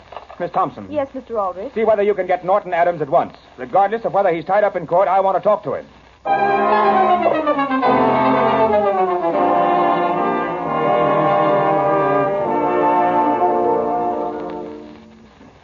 Is that you? Yes, Mother, it's Homer and I. Dear, did your father get you at school? Was he at school? No, Henry. He's trying to get you on the telephone. Oh. Oh, I wonder why. Well, I think it would be very much better if you let him tell you. Oh. Will you call him right away, please? Well, I'll tell you, Mother. I think you better call him right away. Yes, Mother. Homer? What, Henry? Henry, where are you going? I'm on my way to the phone, Mother. What's the matter, Henry? Homer, I think my father knows about it. What makes you think so? Something tells me. You're crazy, Henry. Operator. Operator. Gee whiz, though, if your father knows, do you suppose mine knows? Henry? Yes, Mother? When you get your father, will you tell him Mr. Bull will be here at 5:30 to see him? Mr. Bull? He's coming here. Number, please. Why, Mother, what's Father's number? You know it just as well as I do. Elm 662. Oh, Number, yes. please. Elm 66 Bull. I mean, 2. I'm going home. Wait a second, Homer. I'm going. But wait, Homer. Hello, Mr. Aldrich's office. Miss Thompson, this is Henry. If my father's busy, don't feel you have to bother him. I'm sorry, Henry, but your father's just left for Middletown. Oh, he did? For Middletown? What's that, Henry? He did want to talk to you, though. Well, Miss Thompson, do you know what it was about? Yes. Well, what was it? I think it would be better if you had the whole thing out with him. Oh. Oh. What did she say, Henry? He'll see you when he gets home. Well, Bye. thank you. Goodbye. Homer. What? Do you have an extra bed over at your house? Yeah. Well, look, Homer, why don't you invite me over, and I'll take my pajamas, see? And when I get over there, I can call back and say you're begging me to stay.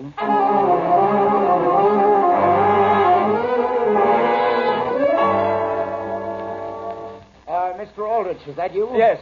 Hello, Mr. Bull. Sit down. No, your wife said I should wait for you here in the living room. I'm sorry to have kept you waiting, but I got tied up in Middletown. Oh, yes? Trying to get in touch with a lawyer there, and I got over there only to find that he'd been called over here. Well, I'm anxious to have a talk with you, Sam, if you have a minute. Yes, of course. It's about a little deal I made with Ed Pratt. Ed Pratt? Yeah, Pratt agreed to buy my car, see? And now he wants to renege on the deal. What's the reason? Because of a scratch on the fender, Sam. No bigger than that. I bumped into a car that wasn't even moving. Yes? Yes. Well, I lost my temper at the time, but my wife calmed me down, and I never thought anything more about it. I see. Sam? Yes, Alice? Could I speak with you out here just a moment, please? Excuse me. I'm sorry to interrupt you, but it's quite important. What's gone wrong? I don't know, dear, but Harriet just phoned, and she said she saw Henry going by her house with Homer a little while ago, and Henry was carrying a suitcase. Mr. Bull? Yes? Could that matter of yours wait until tomorrow? I've got to get busy on something right away.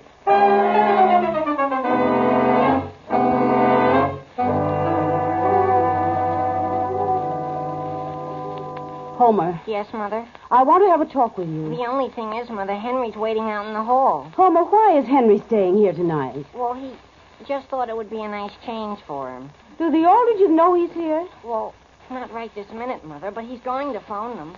Homer, do you have anything you'd like to tell me? Oh, me? In what way?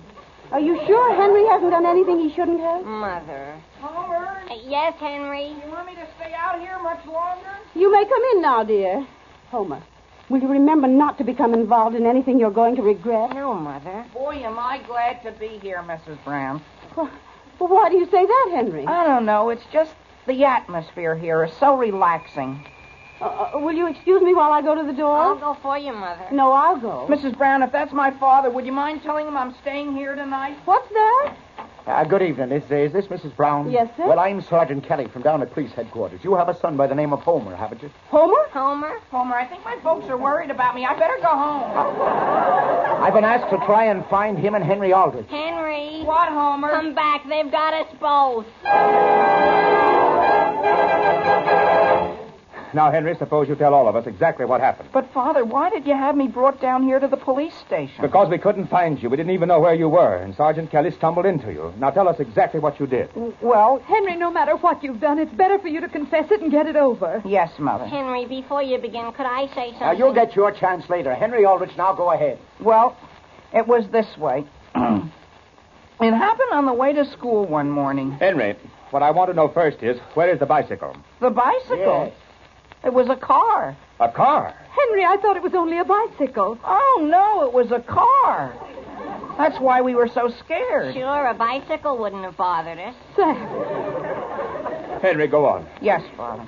Well, we'd heard of a lawyer over in Middletown that we understood was pretty good at fixing things, so we wrote him. I see. Now, just a minute. Let's get back to that car for a second. Yes, sir. Well, at first we were going to paint the car over, sort of, so the owner wouldn't recognize it. You were going to try to cover it up? Yes, Father, I'm sorry, but we were. We did it once before, and nobody found out.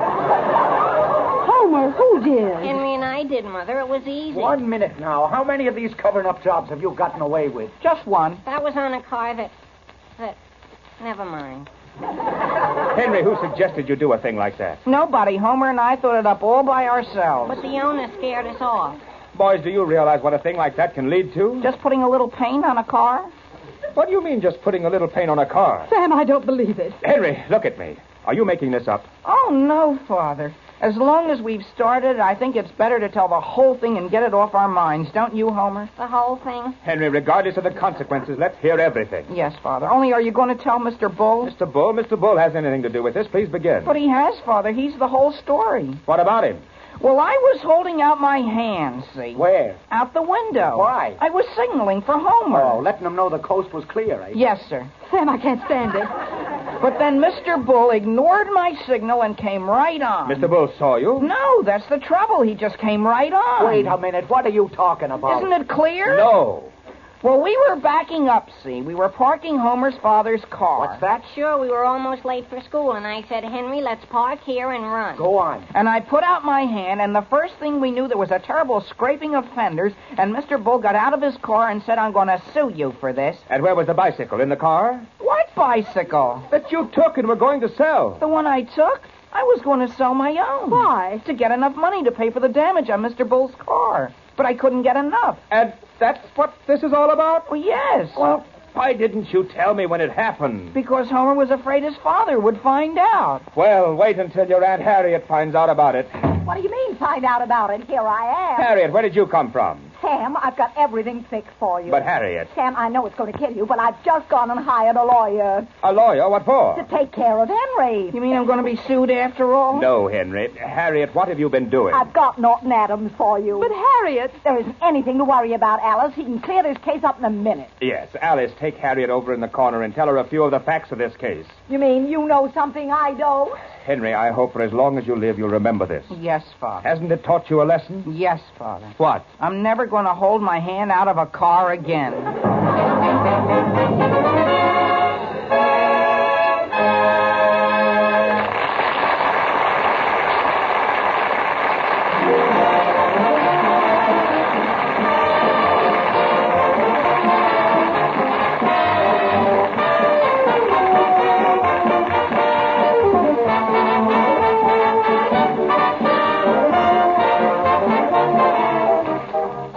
Henry Aldrich will be back in just a moment. In the meanwhile, if coffee makes you nervous, remember to drink Postum instead. Remember, too, that Postum is a swell drink for all the family, tempting in flavor and most economical. You can still enjoy Postum at its old-time low cost of less than 1/2 cent a cup. So, for tip-top good taste and rock-bottom economy, get Postum from your grocer tomorrow.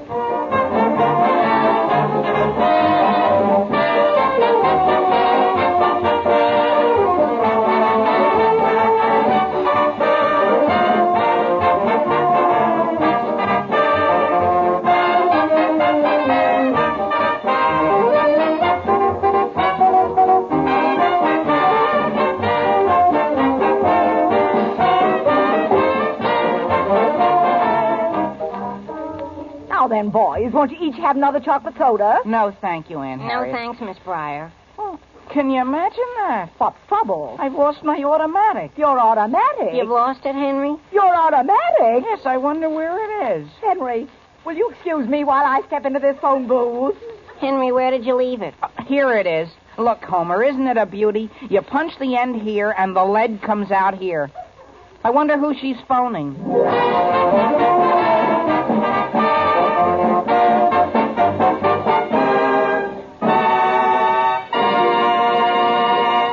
Listen again next week to the Aldrich Family, same time, same station, for another sparkling half hour with your favorite youngster, his family, and his pals.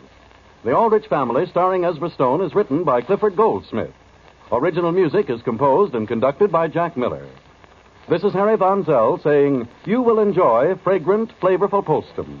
And remember, Postum contains no stimulants. It cannot make you nervous. Good night.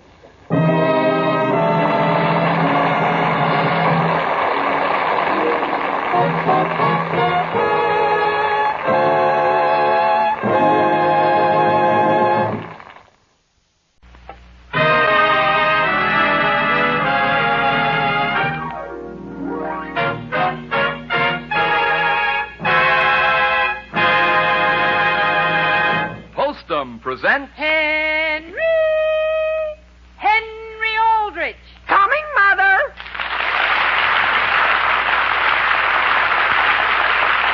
Postum presents The Aldrich Family, written by Clifford Goldsmith. Entertainment for all the family, brought to you by Postum, a tempting, wholesome drink for all the family. Postum.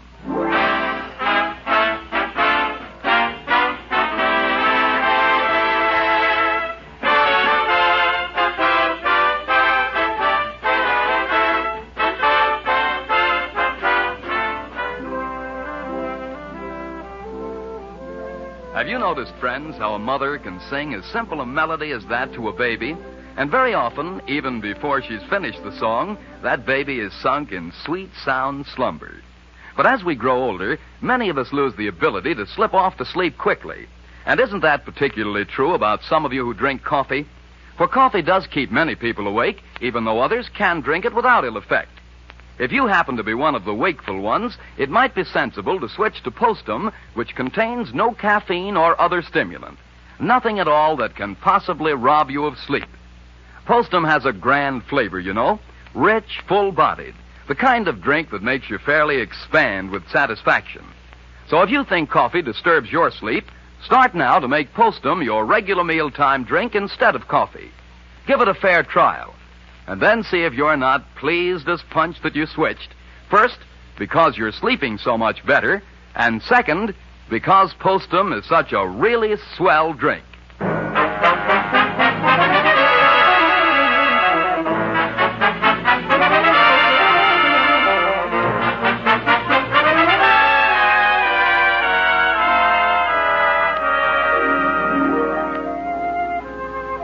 A boy is a boy, and that's all there is to it. He gets into difficulties somehow, and he gets out of them somehow, like Henry Aldrich. But what happens in between is usually unforgettable. The scene opens at the Aldrich dinner table. Will you have another piece of cherry pie, Sam? No, thank you, Alice.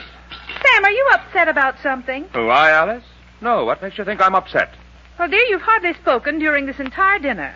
Well, frankly, I don't for the life of me see why you had to invite Homer over here for dinner and to spend the night. Sam, I had to. His mother and father have gone over to Abbott City. And besides, one more person certainly isn't going to make any great difference. But, Alice, do you realize it's 20 minutes after 8, and we're finishing dinner, and Henry and Homer haven't even shown up yet? Yes, dear, and I'm going to speak to both of them. Although the only thing I feel bad about is these potato pancakes. And that's another thing, Alice. How did we happen to have potato pancakes? Well, I was going to have creamed cauliflower, but Homer says he doesn't eat it. That's still no excuse for potato pancakes. Sam, they're one of Homer's favorite dishes. That's also why I went to the trouble of making a cherry pie. Homer loves cherries. Then I say the least he could have done was to have been here in time to eat them. Just where are the boys? Can't we phone them someplace? Well, I don't know where they are. They left here right after school and went out to sell war bonds. They're selling war bonds? Yes, dear. They've both been made Minutemen. Minutemen? Well, they're an hour and a quarter late.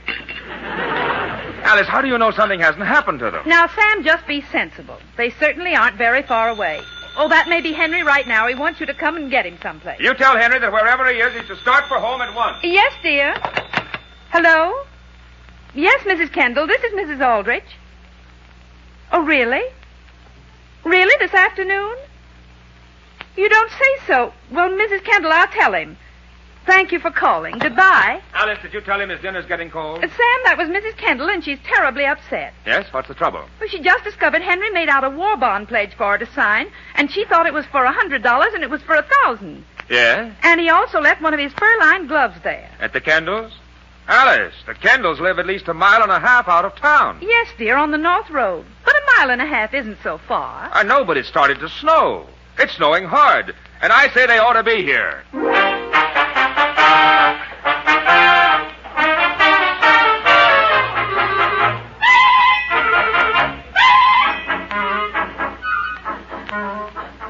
Did you get your folks, Henry? No, Homer. Gee whiz, the line's still busy. Boy. Every time I call him, it seems to be busy. Boys, we just had a phone call for you. You did, Mrs. Cooper, from my father? From your father? No, from Mrs. Snyder. She lives about 1 mile on up the road. Mrs. Snyder? Yes, she called to ask whether you know you'd left one of your overshoes at her house. We did. Oh, boy, look, it's mine. Now listen, Homer, you're getting more darn careless. Well, I can't remember everything, Henry. I have to carry all our pencils and all our bond information, don't I? Say, aren't you boys sort of hungry? Hungry? I've got some nice corned beef and cabbage out in the kitchen. I could warm up for you. Oh, no, Henry's mother has a swell dinner waiting for us. She fixed some potato pancakes and a cherry pie, just because I like them. Potato pancakes and cherry pie? Sure. As a matter of fact, I like any kind of cherries. Just so long as they're canned. Well, you're easy to please, aren't you? Jane. Yes, Will, I'll be right there. Henry, don't you think you ought to try phoning your folks again? Well, I'll try, Homer. But my folks know we're out selling bonds, and if they aren't worried, why should we get upset?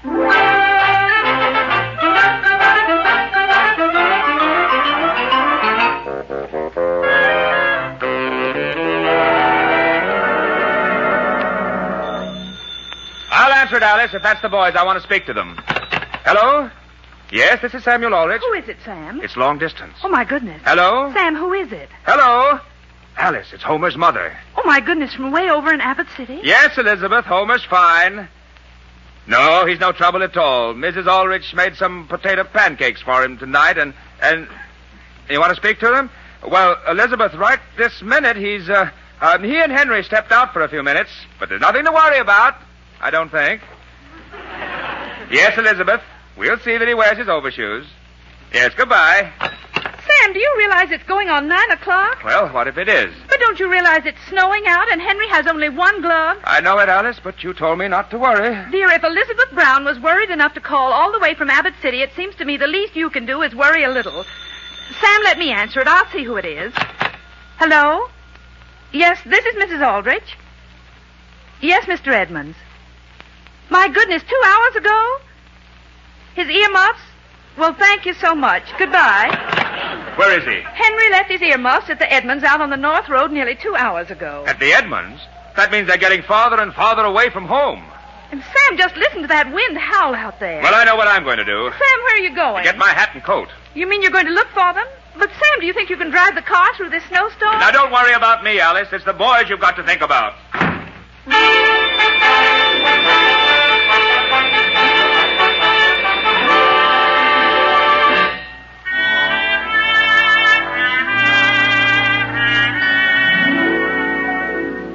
Those boys comfortable in the other room, Jane? Yes, Will. And, Will, don't say anything, but I'm going to surprise them. Yes? I'm going to fix them some potato pancakes and open a can of cherries. Yeah. Was that all? Well, one of them says it's all he ever eats. Yes? Mr. Cooper? Yes, sir. I'll be right there. Mr. Cooper, are you sure your phone works all right? I don't know why it shouldn't. You boys wouldn't like to stay overnight, would you? Oh, no thanks. If we don't get home before long, my folks might begin to wonder where we are. Sorry we couldn't buy a bond from you boys. If we only had some way to get our cow into town and sell her, I'd be able to buy one. You would, Mr. Cooper? Yeah, but my truck's broken down. Henry, why couldn't we help him get his cow into town? Sure. We could walk her in for you. Well, if you want to come out and get her someday, she's right out there in the barn. And you'll buy a war bond? We'll turn every cent we can get for her into bonds. Will, where's the can opener? Just a minute, Jane. I'll be right there. Boy, Henry, I'll bet if we could sell that cow, we'd get $50 for her. 50, Homer. 50? Are you crazy? Is that too much for a good cow? Too much, Homer. Gee whiz, I heard of a cow once selling for $1,000. $1,000? Or maybe it was $2,000 or $3,000. Just an ordinary cow? What do you mean ordinary? She gave something like 5 tons of butter a year. Does that sound very ordinary? 5 tons of butter? Sure. Are you sure it was butter? Homer, the point is we can sell Mr. Cooper a bond. Oh. Well, listen, Henry, is that the wind I hear outside? Boy, we ought to be getting started for home. What do you say we take a look out the front door? Put your things on first, Homer. I'm putting them on. Come on, let's take a look out here. Oh, boy. Henry, do you think we ought to go home tonight? We've got to. Don't you realize we're going to sell more bonds tomorrow, and we've got to get an early start? Well, that's true. Well, let's get started. Oh, Mrs. Cooper. Mrs. Cooper! Mr. Cooper! I wonder where they are. Henry, don't leave their door open like that. Close it and come on. Okay. Now, don't push me, Homer. I'm not pushing you. I'm just hanging on to you. Listen, Homer, I've got an idea. Boy, if we can do it.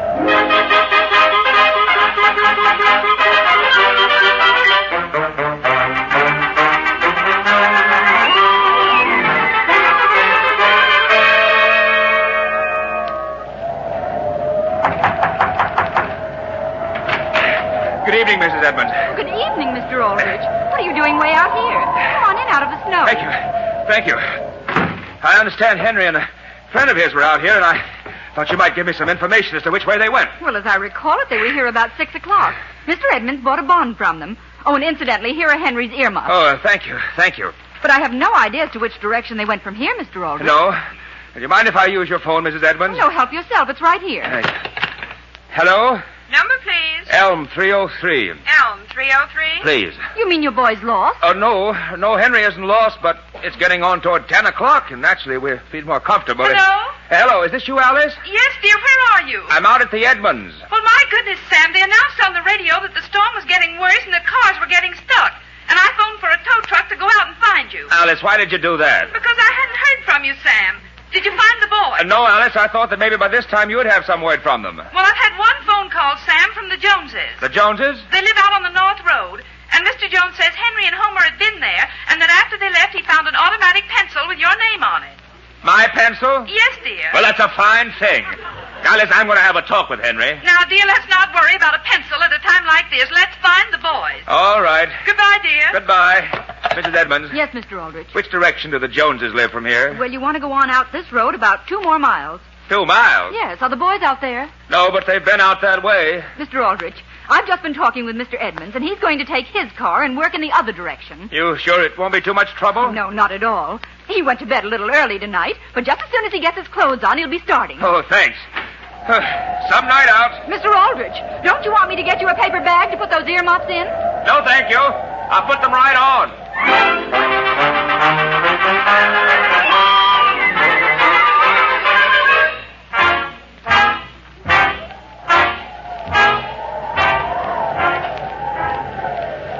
Boy, is this some night, Homer? Keep your head down, Henry, and sort of walk backwards. What do you think I'm doing? Boy. Henry, look ahead. There's a truck or something. Where? Right down the road. It's just standing there. Oh, boy. Come on. I'm coming. There's only so fast I can go, though, Henry. Gee whiz, I'm not Hercules. Look, Homer, it's a tow truck. Hey, mister! Mister! Who's that? It's us! Can you give us a lift, please? Okay, if I can get out of this drift here. Well, gee whiz, are you going all the way into Centerville? Yep. Just as soon as I find a car I'm out looking for. Hop on the back. Well, look, do you have room for a cow on your truck? What's that? We've got this cow, see? We're taking her into town for a guy, and we're going to surprise him. You're what? Sure. He wants to buy a bond. Say, ain't she cold? Oh, gee, no. We got 2 blankets tied around her.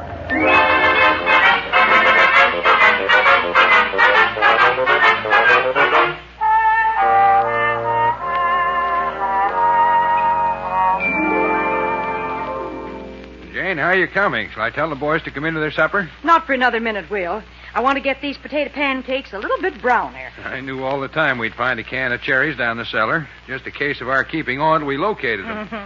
Didn't I hear Bess mooing when we came up from the cellar? Well, what if you did? She's all right. She's good and warm out there in the barn. Of course she is. She likes the cold.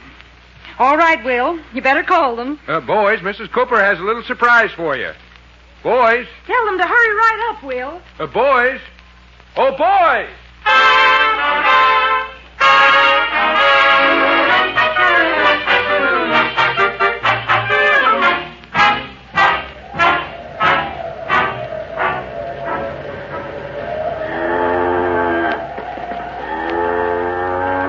Come on, Bess. Come on.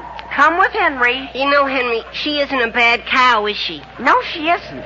And I think she likes walking better than she did riding on that truck. Boy, that wasn't a lot of work. We just nicely got her on the darn thing, and he runs right into another drift. That driver was a nice guy, though. It was very decent of him to promise to buy a bond from us. Well, wait a second, Henry. Wait a second. What's the matter? Have we gotten off the road a little? Oh, boy, where'd this snowdrift come from? Now, wait, Homer. Get around on the other side of her, and we'll try to back her out. Oh, wait a second, Henry. Wait a second. I think she's getting cold around the ears. Well, what are you going to do? Tie my muffler around her head. What do you think? Well, gee whiz, that's a good idea. Then she'll be really comfortable.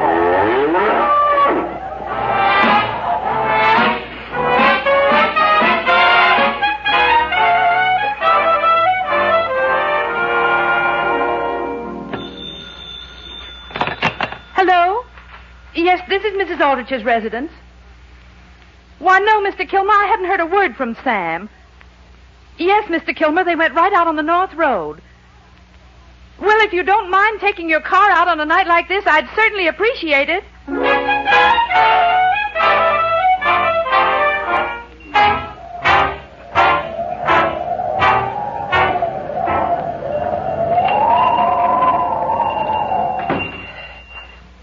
Gee, Homer, it's nice and warm in here. Yeah, boy.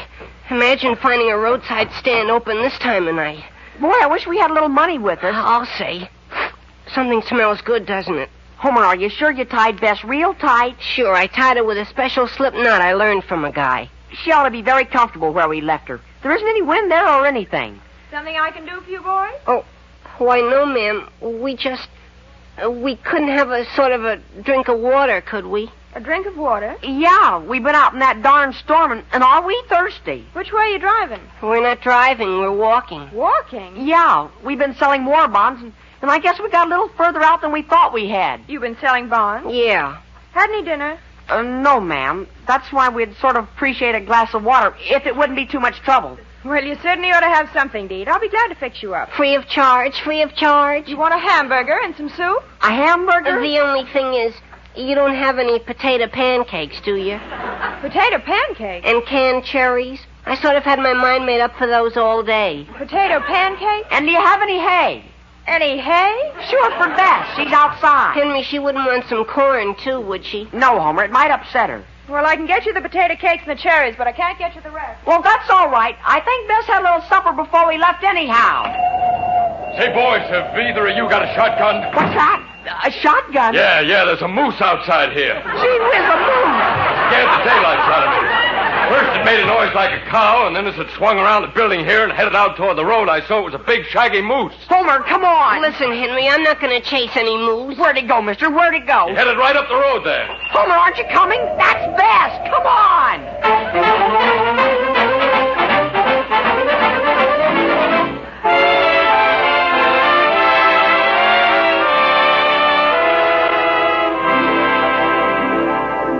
Oh, I don't know. It begins to look as if Homer Brown would never get those potato pancakes, doesn't it? On the other hand, by the time he and Henry plow through another mile or two of cold and snow, they may be lots more interested in something good and hot to drink. And that could very well be Postum. For Postum is certainly a good drink, and served piping hot in the cup with cream or top milk added to taste, Postum has a look that says, "Drink me" in capital letters. And as for taste, it's my opinion there isn't a mealtime drink made that can beat that tantalizing goodness, that lusty, robust Postum flavor. A flavor that's really distinctive, really unusual. Now, that means you mustn't expect when you try it that Postum is going to taste like coffee any more than you'd expect coffee to taste like tea. Remember, Postum has its own special goodness. And like as not, when you've once discovered how very good that is, you and Postum will be mealtime partners the rest of your days. So tomorrow, get Postum at your grocer's. And tomorrow night, get set to enjoy one of America's great mealtime drinks, Postum.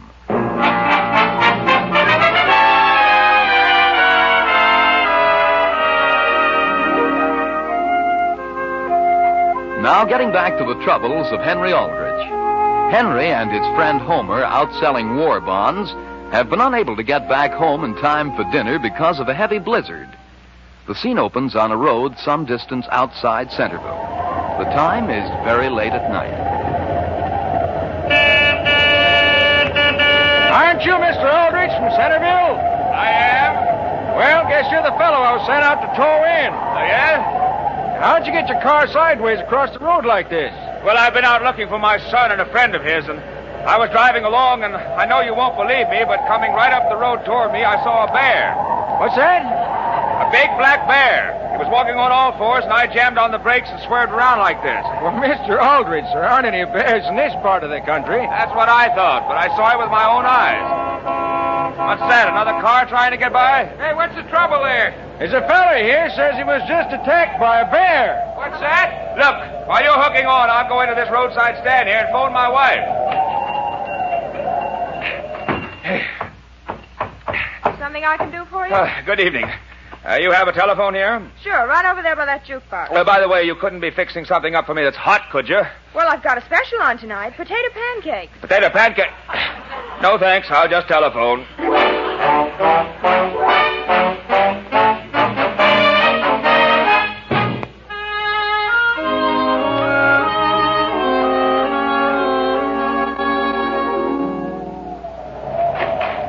Come on, Homer. Come on in the house. I'm coming. Boy, am I cold. Mother will fix us up with something right away. Mother! Mrs. Aldrich. Mother! Father! Gee whiz, do you suppose they've gone out? Come on, Henry. Let's see what's out in the kitchen. You know, I think Bess is going to be very comfortable where we left her. I don't know why she shouldn't be. Look, Homer, look in the icebox. Your favorite food. What is it, Henry? What is it? Potato pancakes. And boy, do I like 'em cold. And look, Homer, there's half a cherry pie there. Oh, boy, we'll split it, Henry. Here, put it on here over on the kitchen table. Okay. Oh, boy, what a dinner. Oh, boy. Now, listen, Homer, when you cut that pie, at least use a knife. It breaks all right, Henry. It breaks very nicely. Hand me a potato pancake. Don't bother me, Homer. I just found something. What? A note here. It's for my father. It says, Sam, Harriet called and thinks they might have gone to the movies. Have gone down to the movies to look. Who wrote it? My mother, who do you think? Wait, I wonder if it's a good picture she's seen. Aren't you going to eat anything, Henry? Here, Homer, use a fork. Remember, you're a guest. I don't need a fork. I'll just roll them up and slip them in. Answer the phone, will you, while I catch up with you? Okay. Homer, won't you please hurry? I'm going to answer it, Henry. I've got to get my mouth emptied first, though. Hello? Who? Well, this is Homer Brown. Oh, gee whiz, is that you, Mother? Sure, this is Homer. Well, I haven't been any place. Oh, we got a cow, see? A cow! We're going to turn it into war bonds. No, Mr. and Mrs. Aldrich aren't here. They've gone to the movies. Sure. And in a few minutes, I'm going to bed.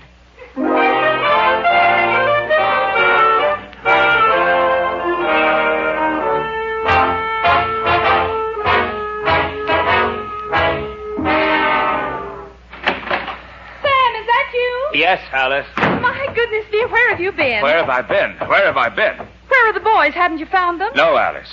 All I found were these earmuffs, this overshoe, and my pencil. Where were you when I was trying to phone you? Sam, didn't you get my note? What note? Oh, of course you didn't, dear. How could you? I've been down to the movies. You went to the movies? Yes, dear, and I just called Harriet and gave her a piece of my mind. What about? She gets the silliest ideas, Sam.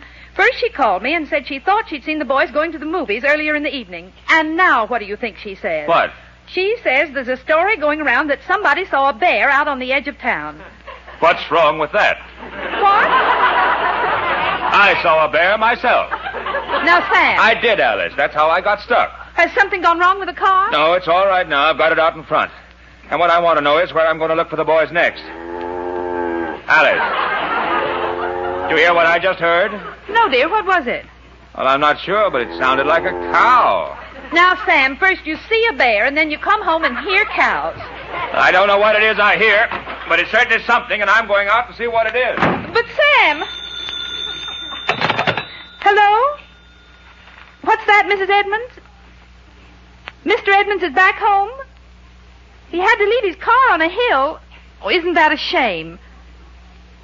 Mr. Aldrich left what at your place? His scarf? Well, thank you so much for calling. Mother! Goodbye. Mother, is that you down there? Henry Aldrich, where are you? Gee whiz, I've been in bed. Did you see a good picture? Henry, what's happened to Homer? Who, me, Mrs. Aldrich? I'm all right. I just have a little stomach ache. For some reason, Mother, we weren't able to get to sleep. May I ask where you've been? Selling bonds, Mother. And it looks as though we're going to break all the records. Boy, I'll say. We sold a bond at darn near every place we went to. But, dear... Oh, gee, look at my earmuffs. Did I leave these here before I started off today? Henry, your father found those. Father? Where is he? He's outside, dear. And when he comes in, I wouldn't bother him very much. Is something wrong with him, Mrs. Aldrich? He's tired, Homer. Very tired. And so much on edge, he even thinks he hears a cow. A cow, Mother? Yes, dear. He just stepped out to look for one. Gee whiz, Henry, do you suppose Bess is calling us?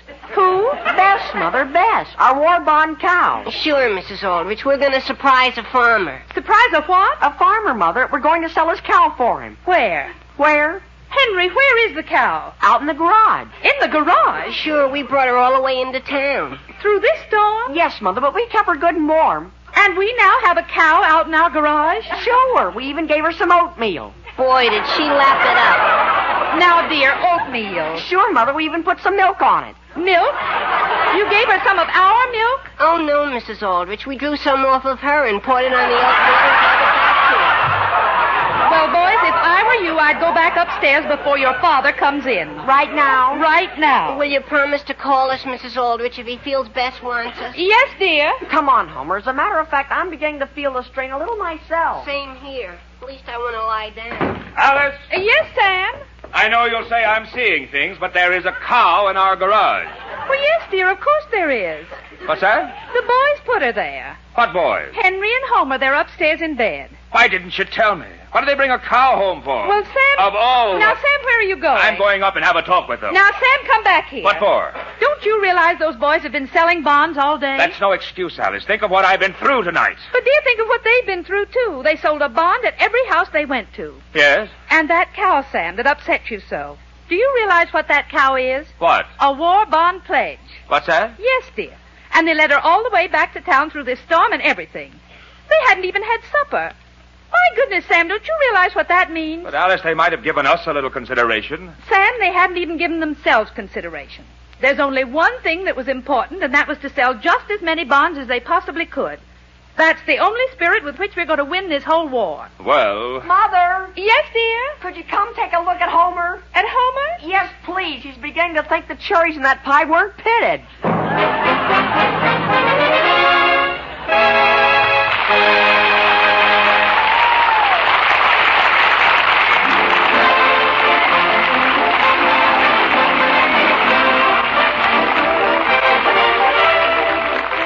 Friends, you can get Postum in two forms, Postum and Instant Postum. Instant Postum is the quick and easy way to make 1 cup or 6, because Instant Postum dissolves instantly in your cup by just adding boiling water.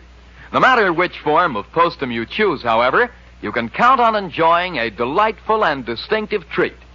For Postum is one of America's great mealtime drinks.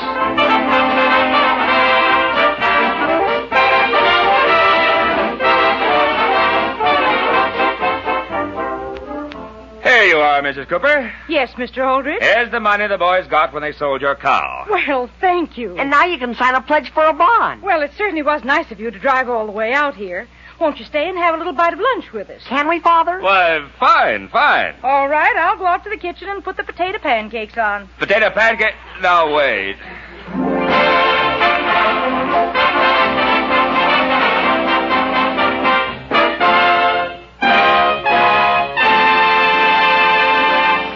Listen again next week, same time, same station, for another sparkling half hour with your favorite youngster, his family, and his pals. The Aldrich Family is written by Clifford Goldsmith. The original musical score is conducted by Jack Miller. And this is Dan Seymour saying, your host tonight is Postum, and Postum is one of America's great mealtime drinks. It's good drinking. Good night.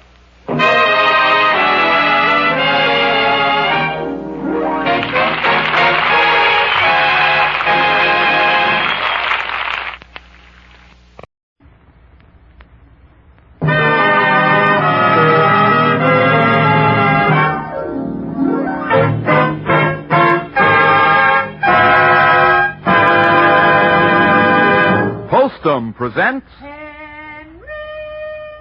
Henry Aldrich. Coming, Mother. Postum presents The Aldrich Family, written by Clifford Goldsmith. Entertainment for all the family, brought to you by Postum, a tempting, wholesome drink for all the family. Postum.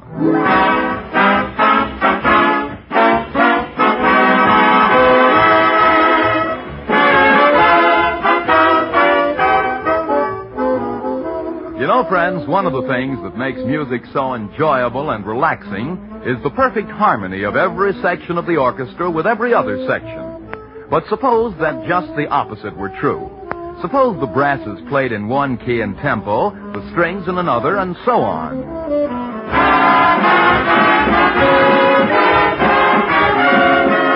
Well, that would make for anything but harmony, wouldn't it? Well, it's much the same idea when your nerves are out of tune. Your whole life is out of harmony. You ring a definitely discordant note among your friends. So why not just ask yourself next time you're edgy and jumpy if maybe coffee is to blame? It might very well be, you know. For even though many people can drink coffee without getting nervous, many others cannot.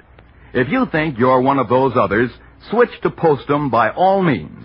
Postum contains no caffeine or other stimulant, nothing that can set your nerves on edge. And as a mealtime drink, Postum is out and out delicious. So start drinking Postum regularly instead of coffee. And then see if you don't soon feel completely in tune again, thanks to your switch to hearty, delightful Postum.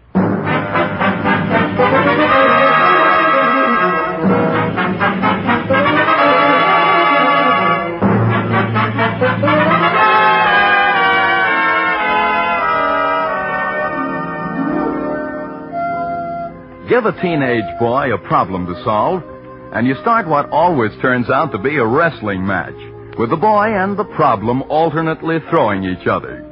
Henry Aldrich, however, usually ends up victorious, but gasping. The scene opens at the Aldrich breakfast table.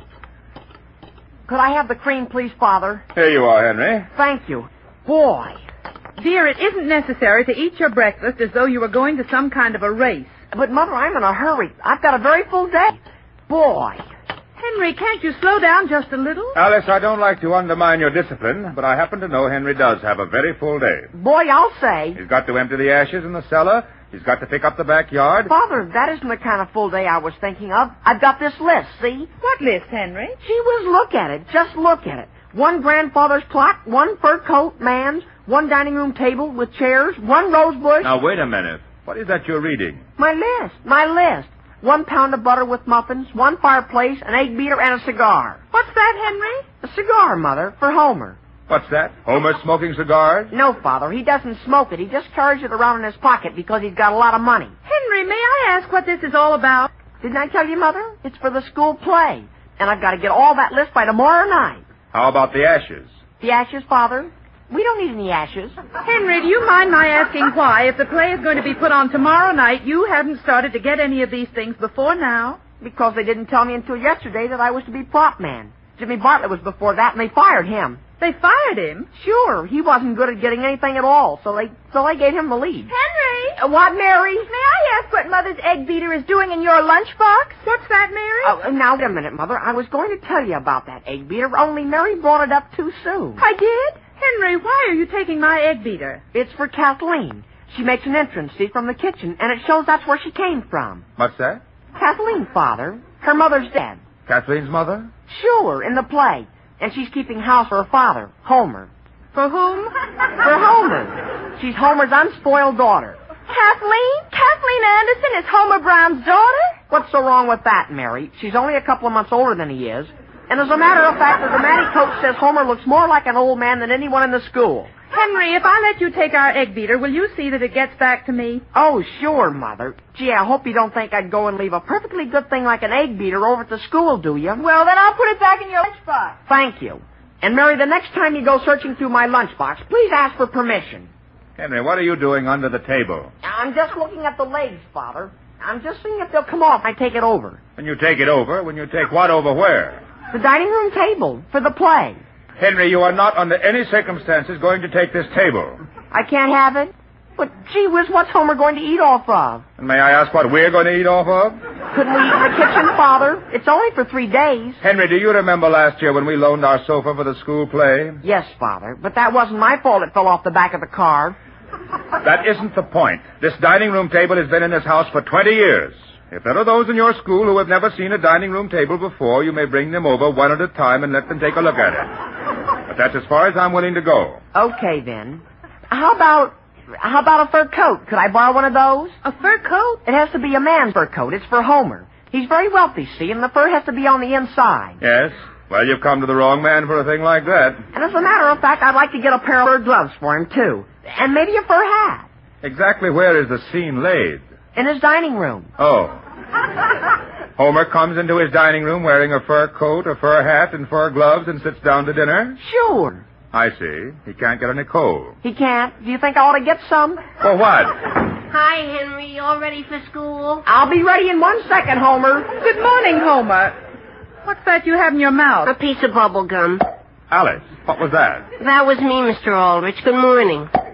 Homer, I wouldn't snap my gum in here if I were you. Oh, sure. Excuse me. Come on, Homer, while I get my things on. Okay. Don't run, dear. I'm not running. Listen, Henry, I had an idea last night. You know that place in the play where I take $1,000 out of my pocket and give it to Jimmy Bartlett? Yeah? Well, gee, I wouldn't have a whole 1,000 just loose in my pocket, would I? Why not? I'd be afraid to carry it around, Henry. Why don't I have a cash register that I take it out of? A cash register? Right in your dining room? Well, I can afford one. I'm rich. I know, but rich people have things like safes. A safe? Well, I'd settle for a safe. As a matter of fact, that's a very good idea. Sure, Homer. Henry, you forgot something in here. Oh, gee whiz. I know what it is. It's my darn list. And that, Henry, is one reason why I don't want you to borrow this dining room table. Father, I agree with you. I agree with you entirely. I've driven the dining room table right out of my head. Good. Now, if you could only get me a safe, I'd be perfectly happy. A what, dear? A safe, Mother. There's a very important place where Homer has to have one. Henry, do you realize how much a safe weighs? Well, I don't mean a big safe, Father, like in a bank. I mean something about... Yes? Well, you can just drive the safe out of your head, too. You mean I can't have one? Hey, Henry, we're gonna be late. I'm coming, Homer. And as a matter of fact, I'm sort of sorry I ever took this darn job. Goodbye, Henry. Goodbye. Goodbye. Henry, goodbye. I guess he didn't hear you, dear. Sam? Well? Dear, don't you think we ought to contribute a little something more than just an egg beater to this play? You mean you want to let Henry have this table? Now, dear, I didn't say the table. But don't you think you could at least find him a safe? Alice, are you... Sam, this is the first time I've ever seen Henry get so wrapped up in anything. Why, dear, it's the most important thing that has ever happened to him. But where am I going to get a safe? You've a lot of influence, Sam. And if you explain it's for a high school play, my goodness, I should think there'd be lots of people who could spare a safe for 3 nights.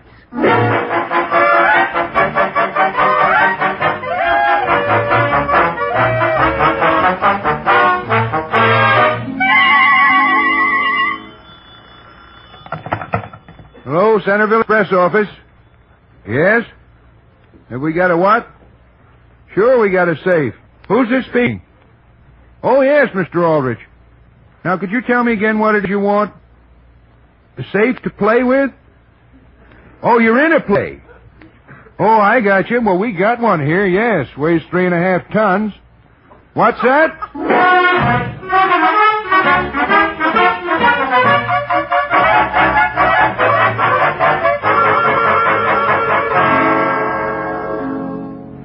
Harriet, can you hear me? Yes, Alice. What we need is a nice, warm, heavy coat that's lined with fur. I see. It's for a rather wealthy man that's a widower. How about my Persian lamb? Your Persian lamb? Harriet, it has to be a man's coat. Alice, where would I ever get a man's coat, especially a fur-lined man? Well, I just thought you might possibly know of someone that has one. Mother! Just a minute, Harriet. Henry, are you home from school already? Yes, Mother. Where's Mary? I think I've got a little job for her. Dear, I'm talking with your Aunt Harriet about a fur coat for you. You are? Oh, boy. Alice, I have another idea. Really? Up in one of my closets there's a leather windbreaker. It's mine, but it's cut like a man's, and it's lined with rabbit. With rabbit? It's hip-length, Alice. Just a minute, Harriet. Henry, would rabbit down to the hips be all right? Just to the hips, Mother? And have Homer's legs show?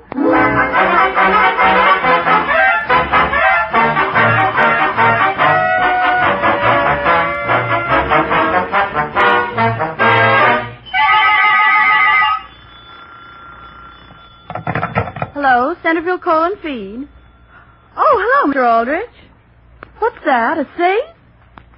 Mr. Aldrich, I'm sorry, but I'm afraid I didn't hear you. Did you say you were looking for a safe? For your son? Oh, now I understand you. Oh, yes, indeed, we have a very small safe. It's only about 18 inches high. Borrow it? You mean take it away? But, Mr. Aldrich, it's cemented right into the wall.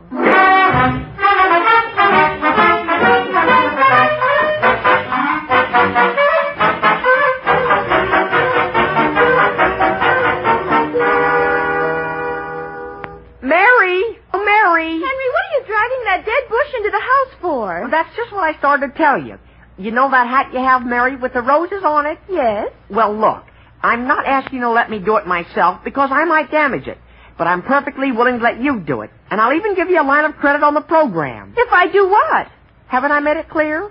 All you have to do is very carefully take the roses off your hat and sort of tie them on this bush. Why, Henry Aldrich, I won't do any such thing. Well, which part is it you object to? How do you think I'd feel when the curtain goes up and there's my hat spread all over a bush? Henry, you want it on the telephone? I am, Mother. Oh, boy, is this a day. I'll bet that's about the oysters. The what? The oysters. I've been having some trouble digging up some oysters for the second act. Hello? Hello? Is this the Centerville Fish Market? What's that? Is this Henry? Oh, gee whiz, is that you, Kathleen? Henry, I told my mother about our dining room table, and she wants to ask you a couple questions. Sure, Kathleen. I'd be glad to answer anything. Hello, Henry. Oh, hello, Mrs. Anderson. Now tell me, dear, just how did you plan to use our table? Well, look, Mrs. Anderson, this fellow that's going to eat off it, his father helped settle the West, see? The what? The West. Yes? And his portrait hangs right over Homer's sideboard. I got the sideboard all right from Mrs. Lawson, and... oh, boy, it completely slipped my list. What's the matter, Henry? Do you have a mirror with cupids?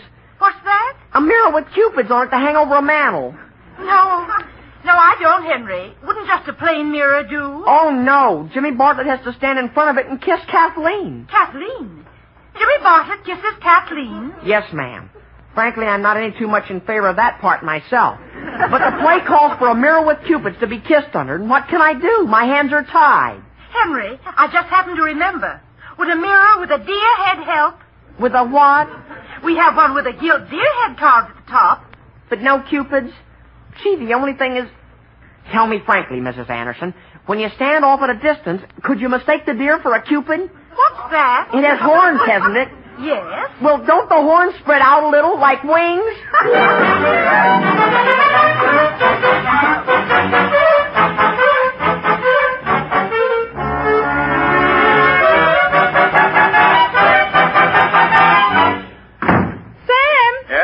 Well, hello there, Alice. Sam, I'm sorry to bother you down here at the office, but I simply got to have your help. That's all right. I'm glad you dropped in. Alice, I think I have an idea that's going to solve the whole business. Well, what is it, dear? Why rent a safe that has to be hauled all the way up to the high school auditorium when they have steel lockers right in their own gymnasium? Steel lockers? All they have to do is move one of them on stage and have somebody in the art department paint a combination dial on it. Now, Sam, a gymnasium locker. Why, when the students see it, they'll simply howl. But, Alice, do you realize I haven't touched one bit of work all day? The only thing I've done is call people about safes. Dear, that isn't any more than Henry's done. And, Sam, where am I going to find a gold-plated chandelier with old-fashioned gas lights on it? What's that? Dear, we must know someone in this town who owns a thing like that. Alice, I'll do what I can to find a safe, but I put my foot down on a gold-plated gaslight chandelier.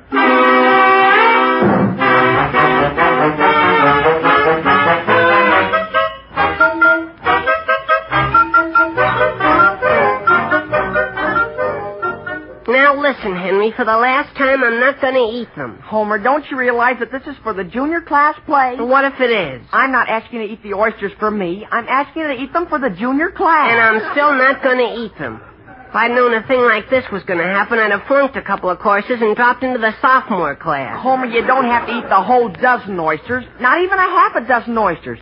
You just nibble at 2 or 3. You're rich. You can afford to throw some away. Well, nobody will ever know I'm rich. Not if they see the dining room table you got me. Homer, nobody's going to see it's made of sawhorses. I got a tablecloth purposely that comes right down to the floor. Sure, and it looks like a bed. And I'll tell you one more thing, Henry. I'm not going to wear Prussian lamb. It isn't Prussian lamb, Homer. It's Persian lamb. And that's a beautiful coat. My Aunt Harriet paid a lot of money for it. Well, what's the difference? I come onto the stage wearing a woman's Persian lamb coat and a muff for a hat. I sit down at a sawhorse and start to eat oysters that I can't stand. What kind of a millionaire do you think I am? All right, Homer, all right. I know what I'm going to do. I'm going to sit down and write a letter of resignation to the junior class. Henry, you're going to quit before you even get me some ketchup for my oysters? Or a safe for me to keep my $1,000 in? All right, Homer. So far as I'm concerned, you can keep your money in your pocket. Henry, here's your rose bush. I've got it all fixed for you. What's that? Mary, is that a rose bush? Yes, of course it is. Now listen, Mary, those are nothing but ordinary sweet peas. Sure they are. But who's going to notice from the last row? From the last row? Who's going to sit there? I am. All I can say is, Mary, that's the last straw. That's the last straw. Well, Henry, I'm not going to tear apart my very best hat with roses on it. Would you be any more pleased if I got out that old hat with cherries on it? Cherries? Are they canned? What's that? I like canned cherries. Homer, will you please tell me what place there is in the play where you eat cherries? I could eat them instead of oysters. Off my hat? What's that? You've got a hat with oysters on it? Well, so far as I'm concerned, I'm not even interested. And I hope nobody thinks I'm interested. I'm going to resign. Well, isn't anybody going to answer the phone? Why should I answer the phone? As far as I'm concerned, the junior class can... Well, gee whiz, what kind of a house is this? Hello? Is this Mr. Aldrich's residence? Yes, sir, but Mr. Aldrich isn't here right now. Well, about that safe he inquired about. Just what kind is it he wants? That safe? Why, just a nice, good size. Well, you know. What kind have you got?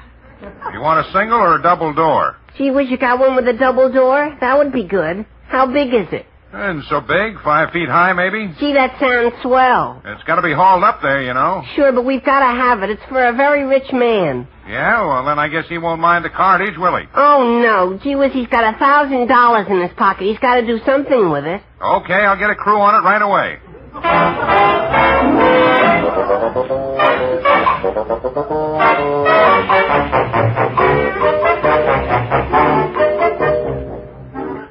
I think the least you can do is go up to the high school and see that play tonight. Alice, do you realize in 6 weeks my income tax will be due, and this is one of the few evenings I'm going to have free to get it straightened out? Just the same, dear, it seems to me that when your own son is practically putting on a play single-handed... Alice, where's the inkwell that's supposed to be on this desk? The inkwell? Henry took it over to the auditorium. Homer has to sign a check. Well, that's a fine thing. Just when I... Mother? Oh, Mary, did you get the rose bush finished before Henry left? Yes, Mother. I made a lot of little rosebuds and tied them on with picture wire. Really? You took them off your hat? Oh, no, Mother. I just wired on radishes. They look beautiful. Alice, did you notice what I did with my income tax papers? Your tax papers? Where'd you put them? I thought I put them right here on this desk. At least I started to. Did you take them out of your briefcase, Father? No, as a matter of fact, I didn't. Well, my goodness, Sam, Henry took your briefcase. He took it? My briefcase? Dear, you told him the other day he could borrow it. Don't you remember? There's a place in the play where Homer has to take a will out and read it. And he's going to read my income tax right after the audience? Well, Sam, if you hurry, you may be able to catch him over at the Andersons. He's going to stop there and pick up a mirror with a deer. A what with a... Alice, you phone the Andersons, and if Henry's there, tell them to hold him. I'll be right over.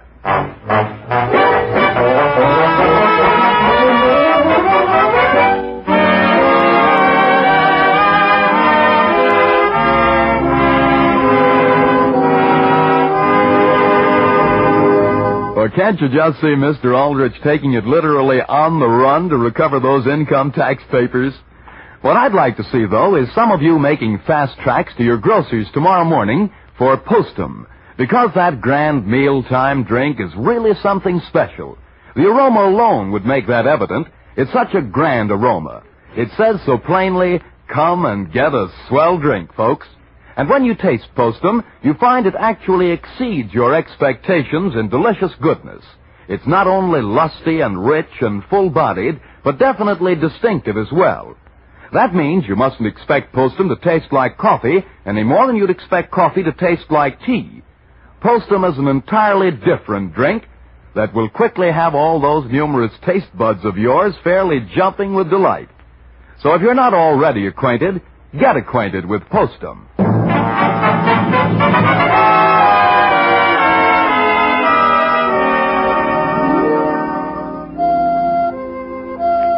Now, getting back to the troubles of Henry Aldrich.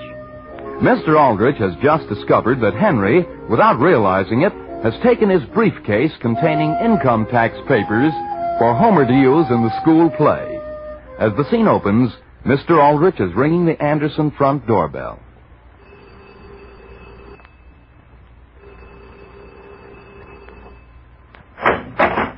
Hello there, Mr. Aldrich. Good evening, Mrs. Anderson. Is Henry here? I want to speak to him. No, I'm awfully sorry. Henry left here nearly 10 minutes ago. He picked up a mirror, and he was going over to pick up something at the Lawsons. At the Lawsons? Thank you very much. Is there anything I can do for you? No, thanks. I just want to catch up with him. Who was it, Mother? Just Mr. Aldrich, dear. Really? What was it he wanted? He didn't say. Evidently, he's trying to catch up with Henry so we can help him carry some of those things. Shall I tell Father we're almost ready to start? The play begins at 8:30, and I have to be there early. I'm sorry, Kathleen, but your father isn't going to the play. He isn't? In fact, your father isn't even speaking to me, dear. Why not? You must know the truth, Kathleen. He resents our giving up his deer head. His what? That mirror Henry took with a deer head on it. Oh, that awful thing he gave you on your 10th anniversary? Mrs. Anderson, something are you here? Yes, Henry, what's the matter? Did I leave a briefcase here? A briefcase? Oh, my goodness. Oh, here it is, right on the hall table, Henry. Gee, was that a close shave? I was just leaving the Lawsons when I discovered I'd lost it. Well, thank you very much, Mrs. Anderson.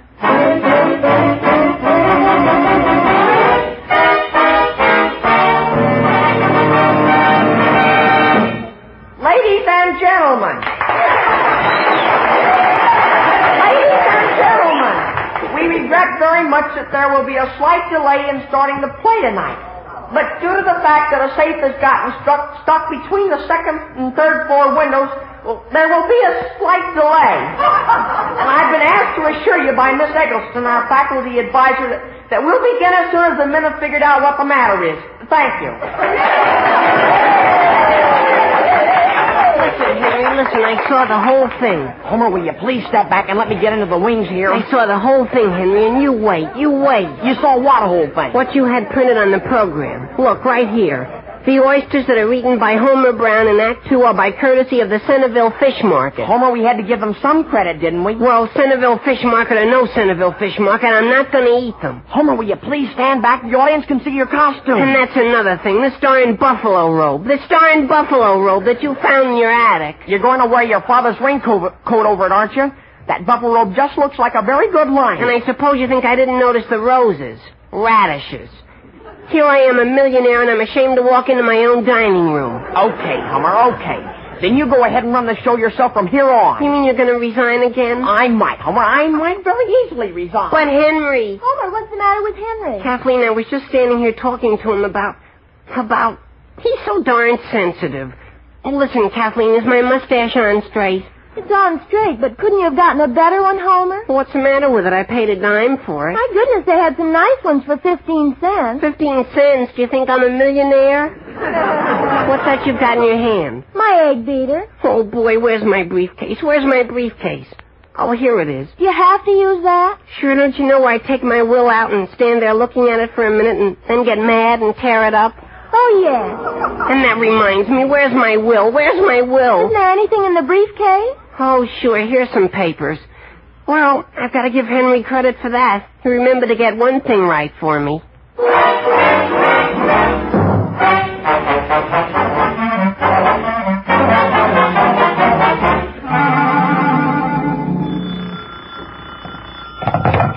Hello? Hello, is this Harriet Breyer? Yes. Harriet, this is Sam Aldrich. Is Henry there? Henry? Oh, why, he was here half an hour ago. He borrowed 12 oyster forks. Where was he going from there? To the school? No, to the Centerville Fish Market and then to the school. That's all I wanted to know. Goodbye.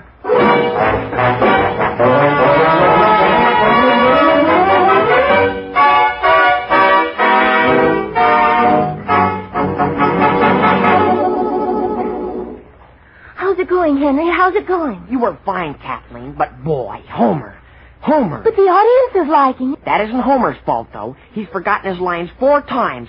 And when he took his coat off, he forgot the buffalo robe, and it stayed pinned around his neck. My goodness. Look at him out there. He looks like a bear. Henry! Gee whiz, Father, are you allowed to come backstage? Where's my briefcase? I haven't forgotten it, Father. And boy, have you noticed what a mess Homer's making of things? He keeps calling it a radish bush. Henry, where is the briefcase? We've got it, Father. There's nothing to worry about.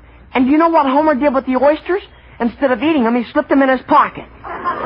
Henry, where's the briefcase? Right out there on the stage. Homer's got it. With my income tax papers? Oh, gee whiz. Is that your income tax he's reading? Henry, when does he bring them off? Bring them off? Well, he doesn't. He tears them up and throws them in the fireplace. Henry, walk out there on the stage and get those papers. Who, I? Oh, no, Father. In front of all those people? Henry, for the last time, I have to have those papers. Well, look, Father. I'll try to whistle to him. Oh, gee whiz, I'm so excited I can't even whistle. Look out. Father, where are you going? Where do you think I'm going? I'm going to get them. And now I am going to destroy this will and cut my daughter off for life. Homer Brown. Gee whiz, Mr. Aldrich. Homer, give me those papers. Who, me? I've got to tear them. They're my will. Give them to me. But, Mr. Aldrich, this is my big thing. Let go of them. Hey, Mr. Aldrich, wait a minute. Oh, gee whiz, there goes the darn deer mirror.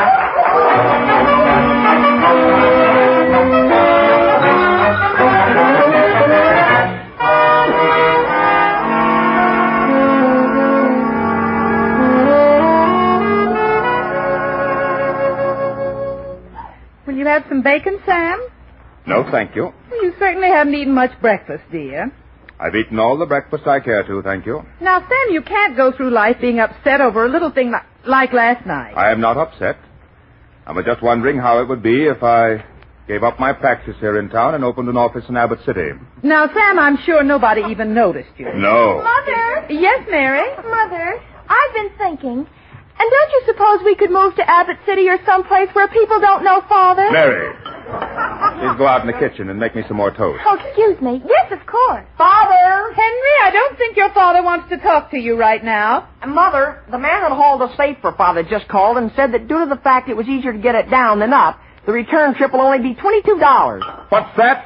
I'll answer the phone. Sam, here's a review. A review? Of the play in the morning paper. Listen. One of the most hilarious evenings this town has ever enjoyed took place in the Centerville High School auditorium last evening. The highlight was the guest performance of Samuel Aldrich, prominent local attorney. What's that? Who made his entrance in what was erroneously listed on the program as a wealthy gentleman's dining room. The scene was actually on the Western Plains, and when Mr. Aldrich caught the buffalo single-handed, wrestled with it, and threw it into the cave with the double doors, the audience went wild. What's that? Now, wait a minute.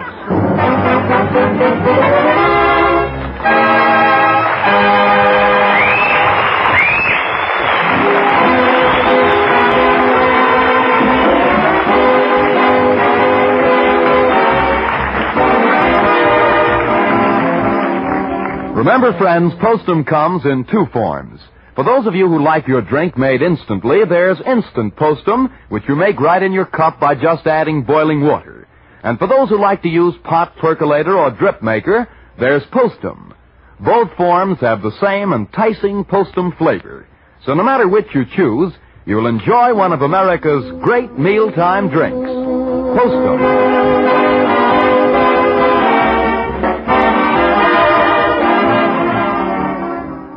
Homer, do you think this letter is clear enough? What letter, Henry? What letter? I'm sending a copy to each one of the 7 people that loaned us one of their table leaves. Oh. It says, Dear Mrs. So-and-so, this is to thank you for loaning us your leaf. But due to a slight mix-up, will you please have your husband come to the school auditorium Monday morning with either a leaf that matches or some part of your dining room table so that we can eliminate this little confusion.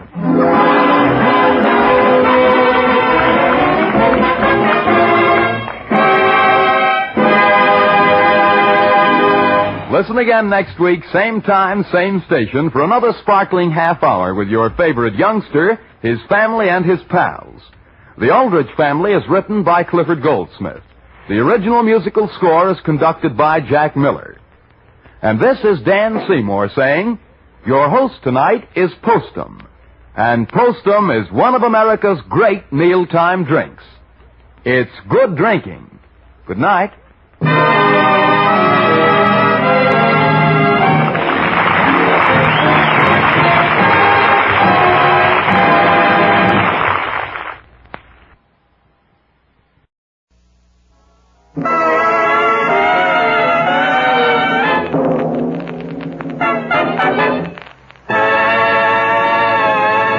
Jell-O presents The Aldrich Family, written by Clifford Goldsmith and starring Ezra Stone. Henry Aldrich. Coming, Mother.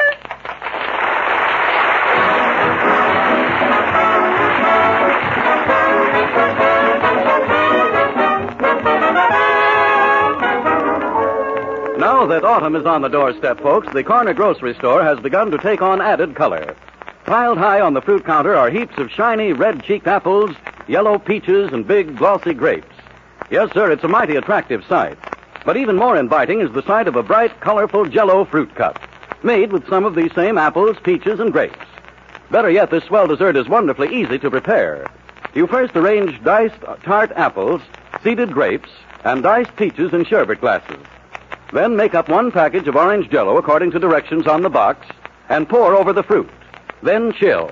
And take it from me, friends, there is a real treat.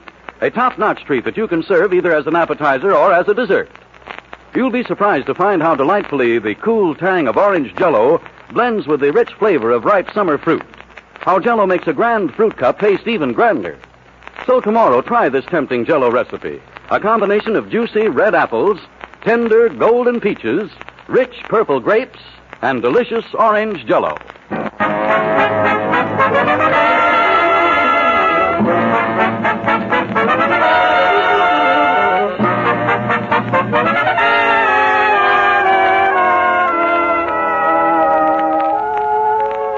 All of us know a town like Centerville, a family like the Aldriches, and all of us know a teenage boy like Henry Aldrich.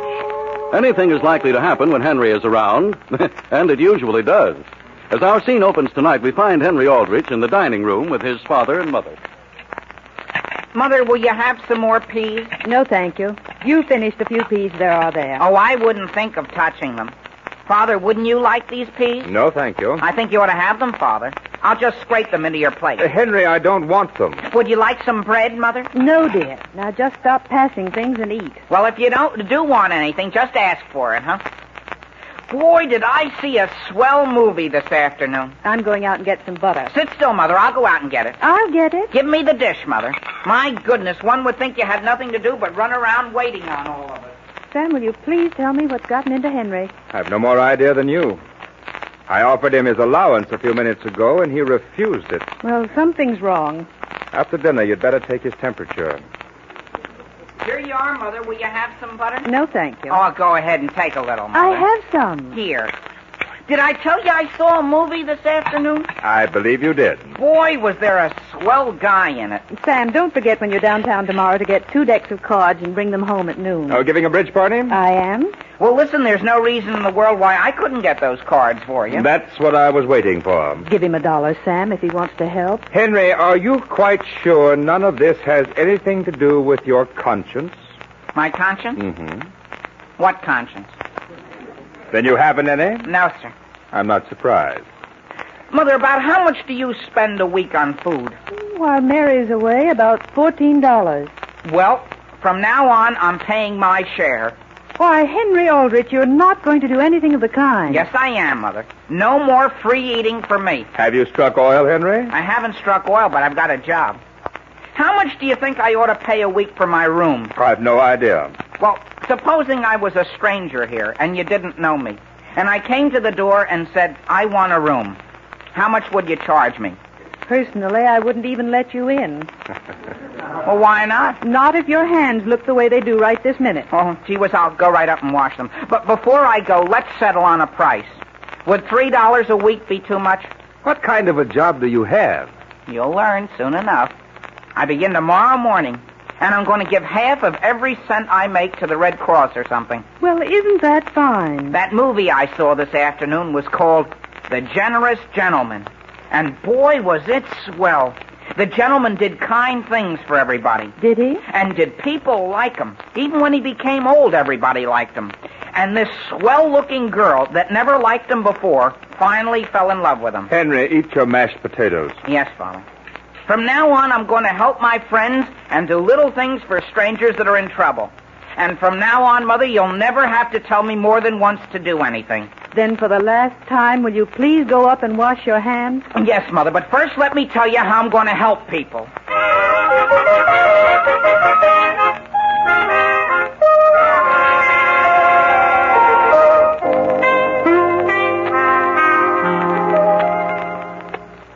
Young man, have I ever seen you around this golf course before? Well, I've been around it. Ever had any experience caddying? Well, after all, there isn't much to carrying a bag of clubs, is there? If there were any other boys on hand, I wouldn't even consider you.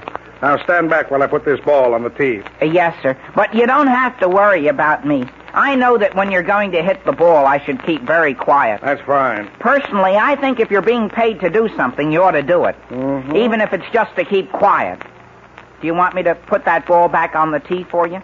No, thank you. Just stand back. Yes, sir. And keep your eye on this ball when I hit it. I left my glasses at home. Oh, gee, I have wonderful eyesight. Good. Yes, sir. Everybody speaks about it.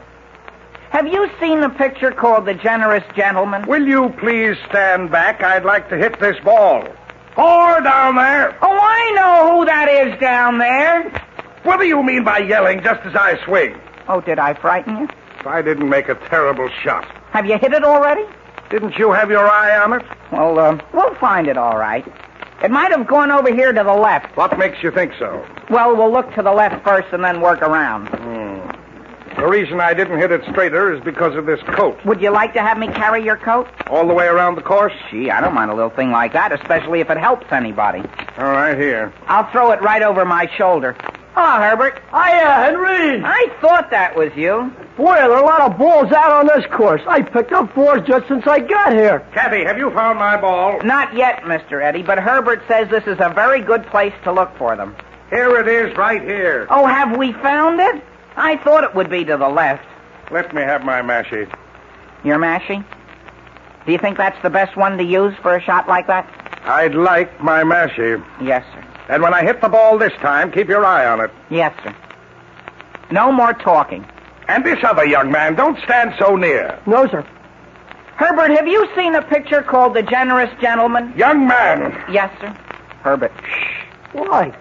He's about to swing the club. Oh, what's the name of that picture, Henry? Caddy, may I ask who this young man is? Oh, I guess I didn't introduce you, did I? This is Herbert. How do you do, sir? What are you doing here? I asked him to meet me here. What for? He wants to learn how to caddy. I told him the easiest way would be to watch me. I see. Well, supposing, Herbert, you go over and sit under that shady tree. Not the nearest tree, nor the one just beyond, but the one way over on the far side of the fairway. Yes, sir. Don't be hurt, Herbert. People that are new at this game are always easily upset. Young man. Yes, sir? Have you your eye on this ball? Yes, sir. Very well, then. Here goes. Gee whiz, what a sock. Where did it go? It hit that tree. Where did you learn to shoot so straight? I never made a shot like that before. Well, I didn't think you should have used your mashie. The whole trouble is this sweater. Oh, that's all right. Just take it off. I'll carry it. You're sure you don't mind? Gee whiz, I'm here to serve you, aren't I? All right. Yeah. Give me the number 3 iron. The number 3? Yes, sir. You want me to roll that log out of your way? No, thank you. I'll show you how to put the ball right straight down on that green. Okay. And don't say a word. No, sir. Hey, Henry. Whiz, look at that ball travel, Herbert. Almost in a circle. That's the first time I ever made a shot like that. You know, Mr. Eddie, I had a feeling you shouldn't use that number 3. The trouble is my collar's too tight. Want me to take your necktie? You sure it won't be too much trouble? Gee, no, I'll just roll it up and stuff it in my pocket. Did you see where the ball landed? Yes, sir. Do you see that clump of trees to the left? Uh-huh. And that house on the other side of the road? Yes. Well, it went right in the yard of the house just beyond. How did it do that? Well, I guess you just laid into it. All right. Give me another ball there. I'll hit it on down. You go over and get that other one and meet me at the green. Yes, sir. Here you are. I'll run all the way. And don't come back without that ball. Oh, you don't have to worry. I saw exactly where it went, I think.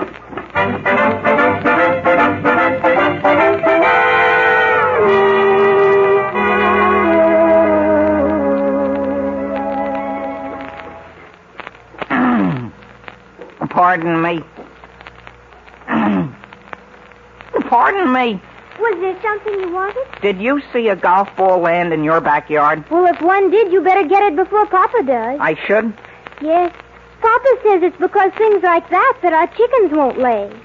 I wonder where that one of mine went. Well, I'd help you, only I'm having some trouble with this garden hose. What's the matter? Well, the spigot on the side of the house won't turn on. Well, gee whiz, let me give you a hand. Well, don't get all wet. Oh, don't worry about me. I can turn it. Have you seen The Generous Gentleman? The what? It's a swell picture I saw yesterday. In it, a guy went out in the rain as a favor to somebody. And guess what? He got soaking wet, too. He did? Yeah. That's strange. Well, won't it turn off? You know, I think I can fix it. Say, isn't this your ball right here? So it is. Look, I think if I just slip the handle of this golf club into the spokes of the faucet, I can get a little leverage on it. Oh, my goodness, look at your shoes. Look, the club just fits in. Now. Oh, good gracious, look at what you've done to it. Imagine. I almost bent his number 3 iron double. Well, can you straighten it? I think I can. Fortunately, it's steel. There. Unless you held it right up to your eye, you'd hardly notice it had been bent. I'll try the faucet once more. Oh, now look at what you've done. Gee whiz, I broke it off. You don't have another faucet, do you? Oh, of course we don't. Do you have a telephone? No, we don't. Well, don't you have anything for an emergency like this? No. Well, I'll tell you what I'll do. I'll run over to the clubhouse and telephone for a plumber. But how about the basement? Oh, it's running right into it. I'll have someone here before you know it. Imagine this. What is it? I found $1 in my pocket. It's to get my mother some playing cards, but I can get them with the money I earned for caddying. Here, you take it. Well, what for? To pay for the faucet. Why should you pay for it? Well, I broke it, didn't I? Here, go ahead. You take it. Well, thank you. I'll take these clubs and this sweater and coat, and I'll run every step of the way. Well, hurry. Goodbye, and I'm very glad to have been a help to you.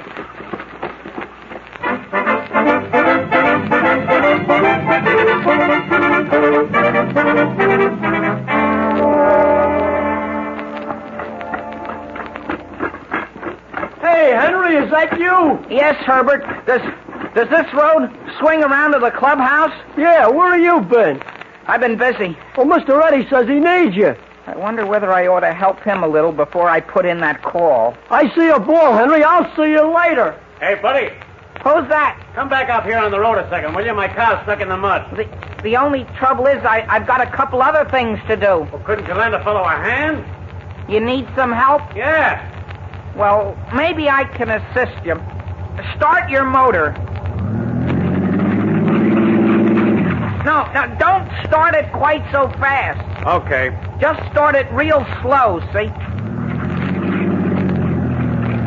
Now, look, I'll tell you what. Back up until I stop moving my hand. You won't let me drop into the ditch, will you? Oh, no, there's some boards over it. Okay. Come on. Come on.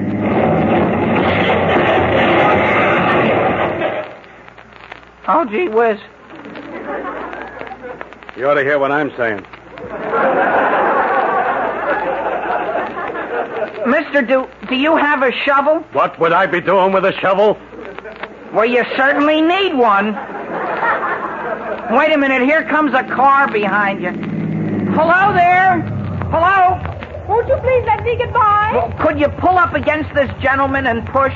Oh, my goodness, I can't drive that well. Well, would you like to have me take the wheel? Oh, if it won't take more than a minute. I'm in a terrible hurry. Well, it won't take a second. You better stand over there so you don't get any mud splashed on you. Well, that's very thoughtful of you, I'm sure. Gee whiz, that's the least I can do. This reminds me of a moving picture that's in town this week. How are you coming? Are you ready ahead there? Come on. Here we go. Be careful!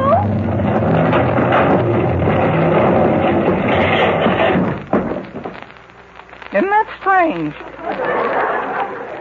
How far in are you? Even deeper than you. And what am I to do? Well, I'll tell you, miss, I've got to go to the clubhouse and phone a plumber anyhow. I'd be very glad to put in a call for a tow car at the same time. And in the meantime, I'm due downtown at court. You are? And if I'm not there, I have to forfeit $25. Well, my father's a lawyer, and I'll phone him, too, and tell him to go down and fix things for you. Are you sure he can? Oh, gee, he's like me. He likes to do things for people. In the same way? Well, I'll beat it over and phone right away. Well, my name is Mrs. McGill. Yes, ma'am. And the charges are for talking back to an officer. Yes, ma'am.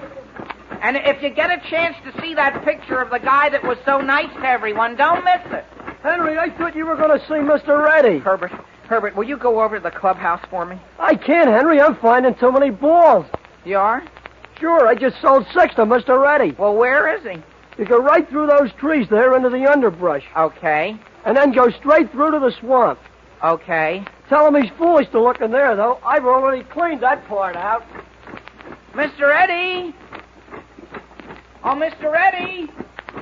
Where have you been? I just want to tell you, I'll be right back. Where are you going? To call a plumber. What for? I got a lady in a ditch. How did you get a lady in a ditch? I was trying to get another guy out. When? Right after I busted a faucet for a girl. What faucet? The girls! Would you like to wear your coat or sweater or anything? I would not. Boy, have I been having a tough time. You've been having a tough time. I just played 4 holes with 1 club. How did you do? Young man, have you had a sunstroke? No, sir. Do I look pale? Are you going to caddy for me? Well, I'll tell you, Mr. Eddie. I'll give you 2 more clubs. That ought to hold you while I go up and phone. Oh, no, you don't. You caddy now or never. But you don't realize the position you're putting everyone in. Come here with that bag. I can't help them? You're going around with me if I have to drive you around with this club.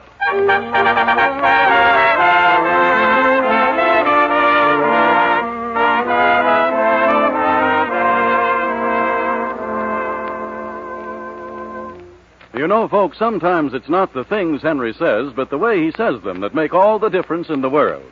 And that's true of a lot of things we all say. Take the simple phrase, oh, yes, and just notice what a variety of meanings a person can put into it. For example, suppose you were invited out to dinner, and your hostess asked you if you had ever heard of Jell-O. Your answer would be as follows, oh, yes. Then, when she informs you that there's to be Jell-O for dessert, you might say eagerly, oh, yes? And later, when she asks you if you want a second dish, your reply is sure to be, oh, yes. So, you see, friends, it does make a big difference the way you may say a thing. Now, that's true when you say, oh, yes, to a second dish of Jell-O. And it's just as true when you order a package of Jell-O at the store. Bear that in mind, ladies and gentlemen, and the next time you ask the grocer for some Jell-O, don't just say, I want some Jell-O. Say, I want Jell-O. Then you can be sure of getting genuine Jell-O and Jell-O's famous extra-rich flavor. Because Jell-O is a trademark, the property of General Foods. And those big red letters on the box assure you of getting America's favorite gelatin dessert, Jell-O.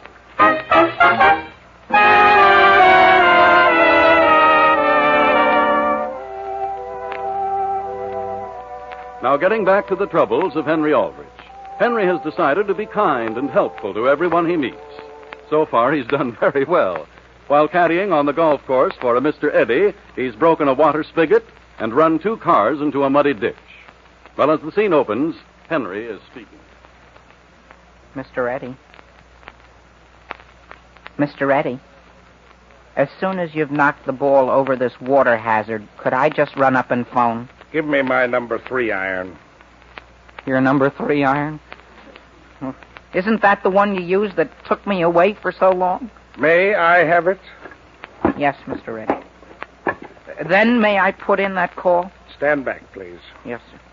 You know, if I hadn't left my glasses behind, I'd swear this club was crooked. You really think so? Henry! What, Herbert? Which way's he gonna hit that ball? Over the water hazard, and you keep away from it. Come here, Herbert. 4. Boy, what a shot! That wasn't his ball. That was the head of his club. I never did a thing like that before. Gee, they certainly make clubs poorly nowadays. Give me my number 2 iron. Mr. Eddy, I really think you ought to let me pay for that number 3. What became of my ball? Herbert, put that ball back! I just wanted to see whether it was his. Whose did you think it would be? It's yours, all right. Herbert, could you step over here to one side a minute? What do you have? Now then, let's see what this iron does. Listen, Herbert, I want you to go to the clubhouse and put in 3 phone calls. If they won't let you, say it's for Mr. Eddy. 1 call is to a plumber to shut off some water. 1 is to a garage to talk.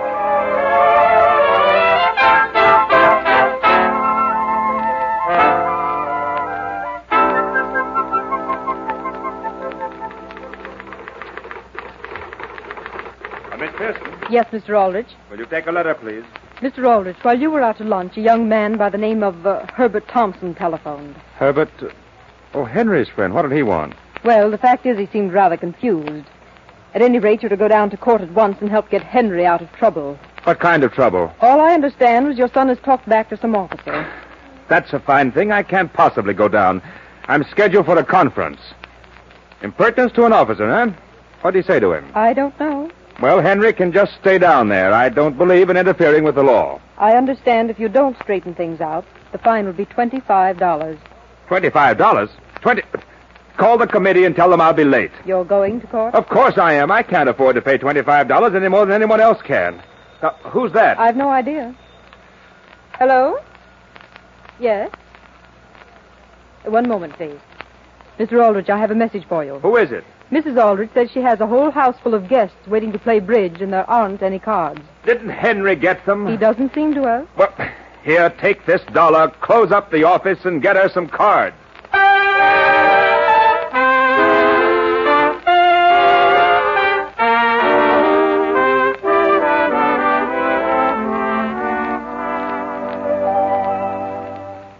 Excuse me, sir. What is it, young man? Have you seen Mr. Eddy around the clubhouse here? Oh, Mr. Eddy is still down in the locker room. Well, will you tell him I found his coat, but I'm sorry we mislaid his sweater? Yes, sir. 1 moment, young man. Oh, I found your coat, Mr. Eddy, but I think I ought to tell you.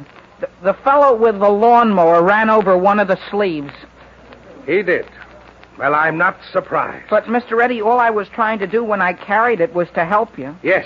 I was trying to serve you. Here's 50, 75, $1. Now, let's just forget that we ever even met. Well, frankly, I don't feel I should even take the money. Just take it and let's not say anything more about it. There's just one thing for which I suppose I ought to thank you. What's that? For 15 years, my wife has been trying to get me to give up golf. Today, I'm giving it up. Forever? Forever. Well, I'm certainly sorry. Let's not discuss it anymore. If we ever meet on the street, let's not even speak to each other. Yes, Mr. Eddy. Now then, do you think you can do one more thing for me and do it right? Oh, yes, sir. Anything you say. All right.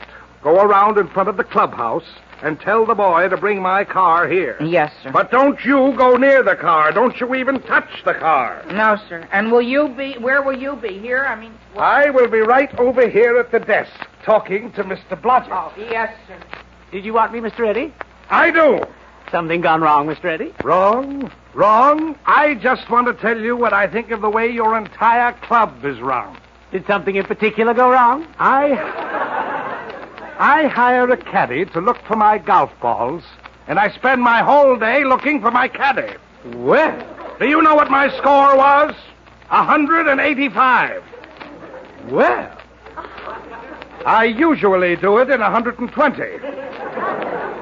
And then to add insult to injury, I come into the locker room looking forward to a shower. Oh, just a minute, Mr. Eddy. That's something I want to tell you. Don't interrupt me. I get under the shower, and in the midst of my bath, the water is shut off. Completely shut off. Well, that's what I want to explain. It's something over which we had no control. Through some misdirection, a plumber came here, and unknown to us, shut off all the water in the clubhouse. Why? Well, all we know is some young man called him. That is no excuse. The fact still remains that underneath my clothes right this minute, I am covered with soap suds. Well, I'm very sorry. Sorry? Did you ever walk around with suds on you? Oh, no, sir. Try it sometime. Mr. Eddy, I have some rather disconcerting news for you. Now, what happened? Was yours a black roadster? What has happened to it? Nothing except that the fella out in front says that sometime this afternoon, a man from a garage came and towed it away. Towed it? Who told him to do that? He didn't know. He just said somebody had phoned for him to come and get it.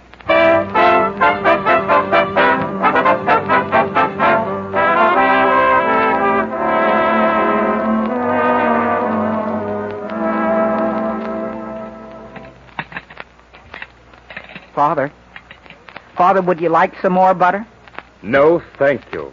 Are you sure you're going to have enough? Henry, if I were you, I wouldn't bother your father anymore. Oh. Is he tired, Mother? He is. Both tired and embarrassed. Did something go wrong? Not a thing. All I did was miss a yearly business meeting in order to bail my son out of jail for talking back to an officer who didn't know anything about it. Father, that was entirely Herbert's fault. Oh, no. No, it wasn't. It was your fault. Trying to be kind to someone you didn't even know. Well, it's a funny thing, but things didn't work out like this in The Generous Gentleman. Did the generous gentleman forget to bring cards for his mother's bridge party? Well, Mother, I'm going to pay you back that $1 you gave me for the cards. I really am. I'd give you what I earned this afternoon, only I paid that to Mrs. McGill toward her fine. You gave your $1 to Mrs. McGill? Yes, sir. And I told her if there was ever anything I could do to help her, I'd be very glad to. And what did she say? She said she was quite sure there wasn't a thing I could do. Oh, I'll answer the phone, Mother. Just eat your dinner. I'll see who it is. Yes, Mother. Henry, when does school start? In a few days. Why? No reason. I was just wondering. Is there anything I can pass you, Father? No, thank you. Gee, the more I think about how Herbert balled things up today... Henry, do you know a Mr. Eddy? Mr. Eddy? Yeah, in a way. Why? He just phoned. For me? Does he want me to caddy for him tomorrow? He wants to know whether you have his necktie. Oh, gee whiz, I've got it in my pocket. I'll take it to him tomorrow. He said you're not to take it to him. You're to mail it to him. Well, that's certainly very thoughtful of him, because I'd planned to do something else tomorrow. What? Well, I wasn't able to give the Red Cross any money today, and I thought I'd go over and help them instead. Here, Henry, is $1. $1? What for? For the Red Cross. They're having enough problems without your going over and helping them.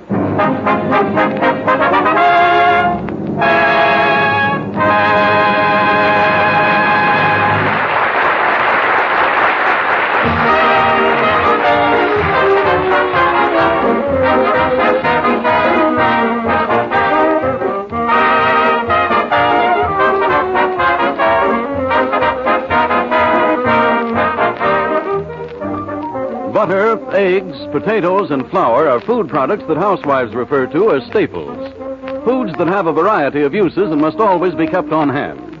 And the same definition fits Jell-O and Jell-O puddings, too. They're really what you might call staple desserts, because they're so handy, so easy to adapt to different recipes, that they've won an established place on the average pantry shelf. You'll find that Jell-O and Jell-O puddings are simple to make, inexpensive, and truly delicious. So ask your grocer for both of these swell desserts tomorrow. Jell-O and Jell-O pudding.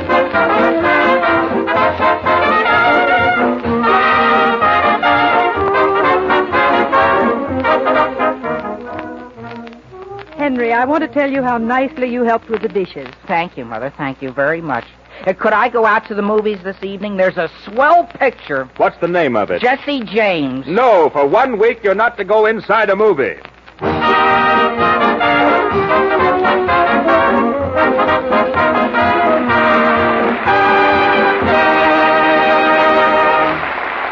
The Aldrich Family, starring Ezra Stone, is written by Clifford Goldsmith. Original music is composed and conducted by Jack Miller. Listen every Thursday night to the Maxwell House Good News Show and The Aldrich Family, which immediately follows it. Remember, 60 solid minutes of grand entertainment every Thursday night. Now, this is Harry Von Zell saying good night for Jell-O, America's favorite gelatin dessert. Now pleasing more people than ever.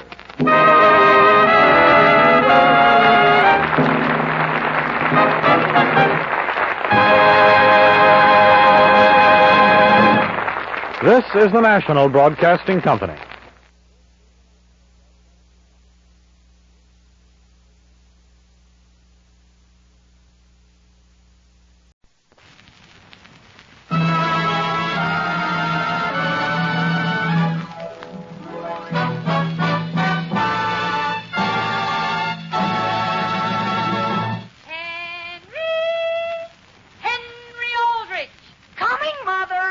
The Aldrich Family, a special rebroadcast for you soldiers, sailors, and Marines of the United Nations.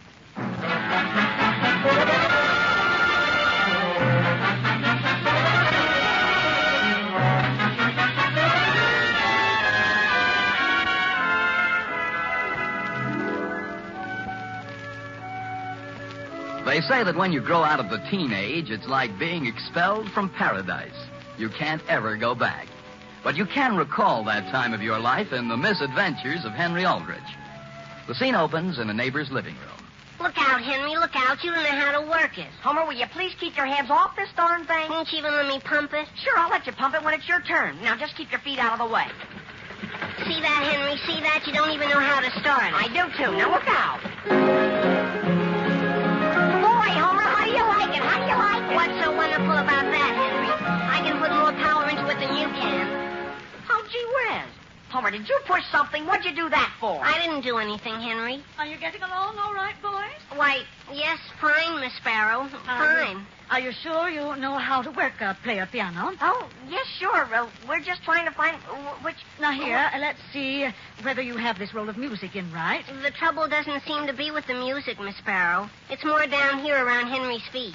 Yes? Now, wait a minute. This lever here is what you started with.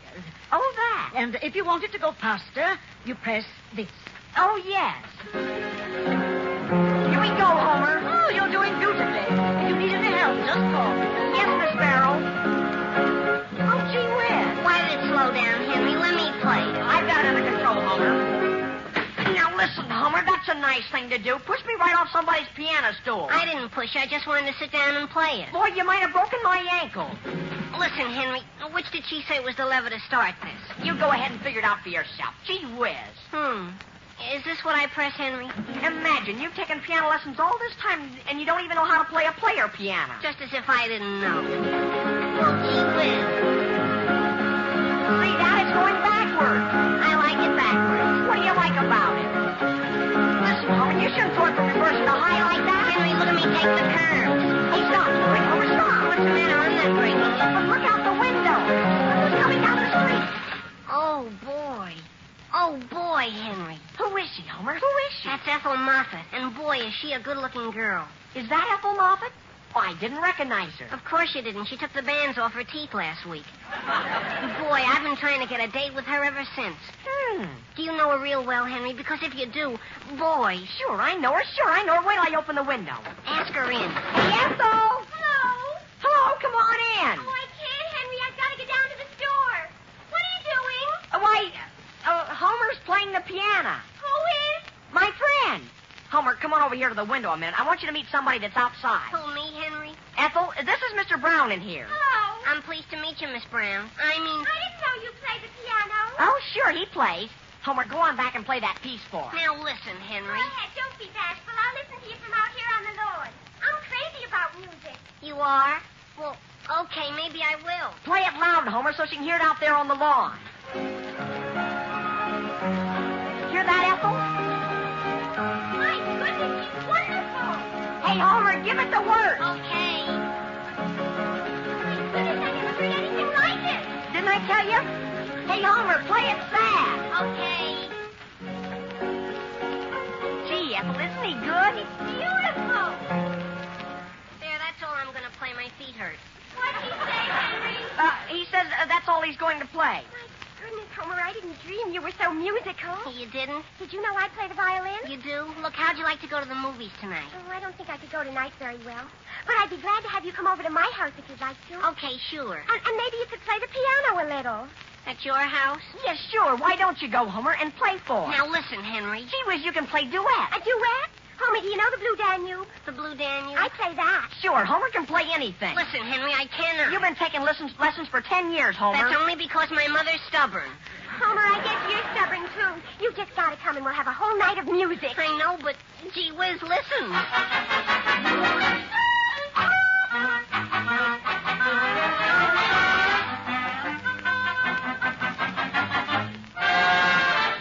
Mary, could you come into the living room a minute, please? Just a minute, Henry. I'm telling you, Henry, it's no use. Listen, Homer, you're crazy about the girl, aren't you? And you want her to like you, don't you? Well, why can't she take me for myself without my piano? What is it you want, Henry? What's the matter with Homer? Mary, can you teach Homer how to play the Blue Danube? I guess I could. Homer, could you come over sometime? I'm here. What's that? I've got to learn it by tonight, Mary. The Blue Danube by tonight? Yes, he's got to play it for the Moffat family. What's that? For the Moffats. Homer's crazy about the oldest girl. Homer, you can read music, can't you? Not anything that's any good. My teacher's always kept me in the classics. She has? Sure.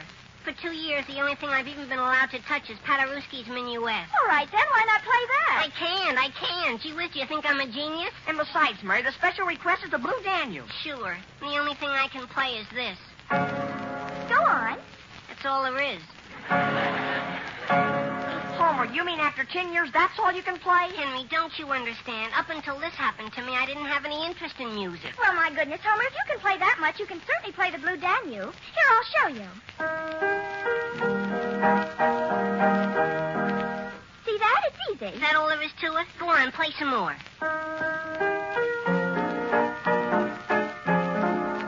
Well, gee, I ought to be able to do that. How do I start? Here, Homer, give me your left hand. My left, Mary?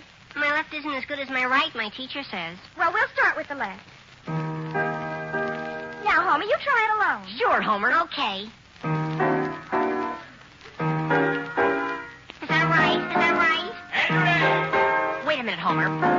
Homer! Henry! Yes, Father? What's going on down there? Why, Mary's helping Homer get ready for the Moffats.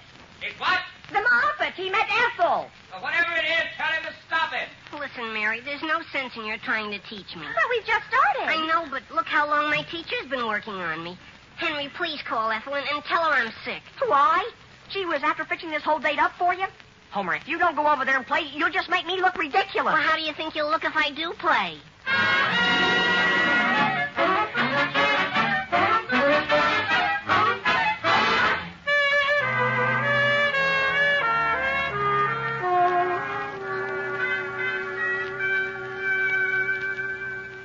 Mother, I can't do it. I can't possibly do it.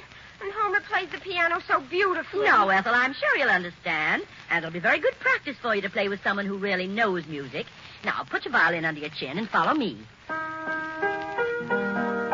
Mother, I can't possibly do it. But of course you can, dear. No great violinist ever talks while he's playing.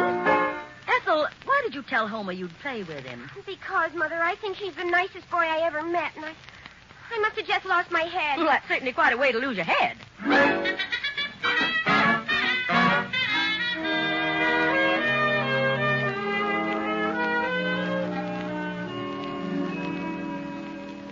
Would you like to look at the evening paper, Sam? No, thanks, Alice. I have something else to read here. Where's Henry? He went out a little while ago. Well, Alice, you mind if I bring up an old question once more? What's the matter, Sam? Do you really feel that Henry gets very much from his association with Homer? Why, Sam Aldrich, do you realize how many worthwhile things Homer is really interested in? Frankly, no. Why, he loves music. And tonight he's going over to call on some girl that likes music just as much as he does. Yes? Mother! Yes, Mary? You know who it was Henry was talking to on the phone just before he went out? No, I don't, Mary. Why do you ask? Why, Mother, he was talking very low and making plans to do something I just know he shouldn't be doing. What's that, Mary? Yes, he was, Father. I heard him say he'd be in somebody's house right across the street from someplace looking out the window. And if somebody got into some kind of trouble, he was to go to the window and pull down the shade, and Henry would see it and do something. Mary, may I ask what it is you're talking about? Now, Sam, the whole thing is perfectly clear. If Henry had gone with Homer instead of where he has gone, you wouldn't be sitting here worrying about what he's going to get into.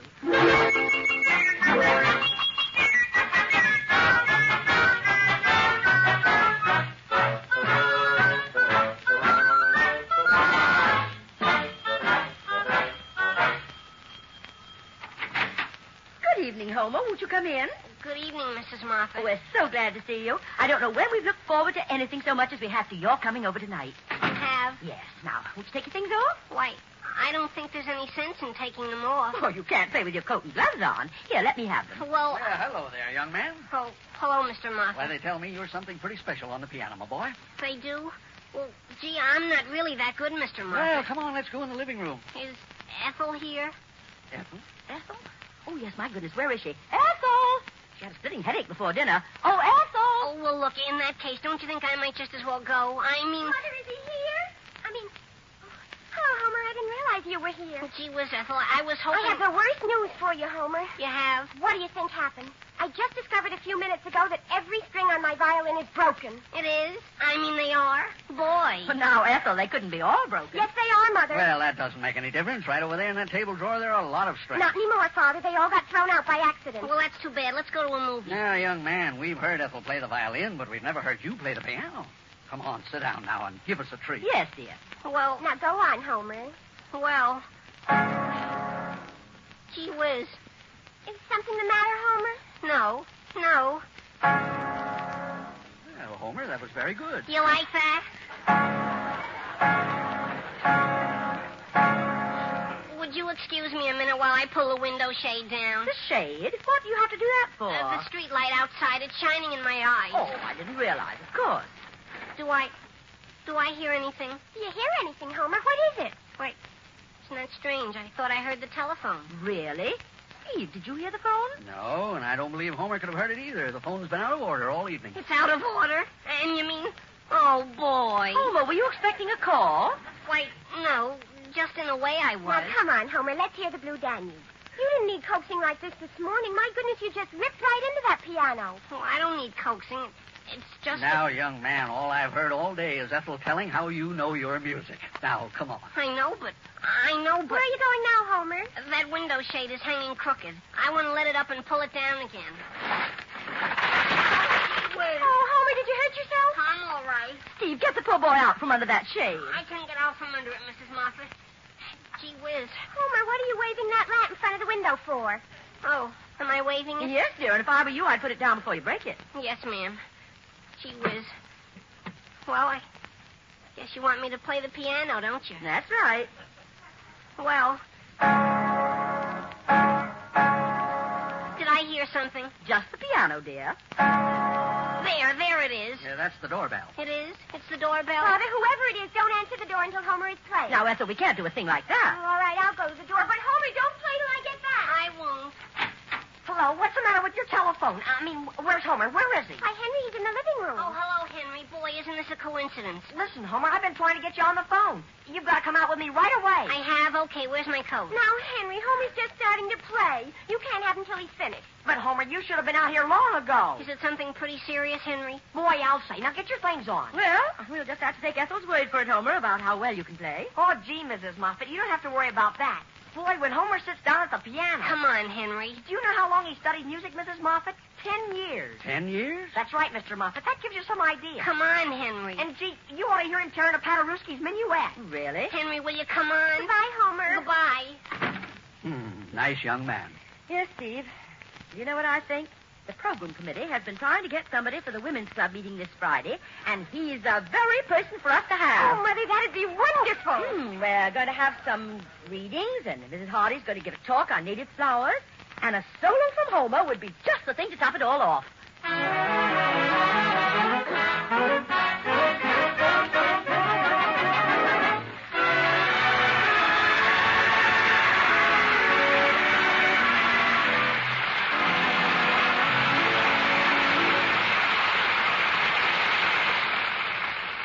We'll be back with the Aldrich family in just a moment.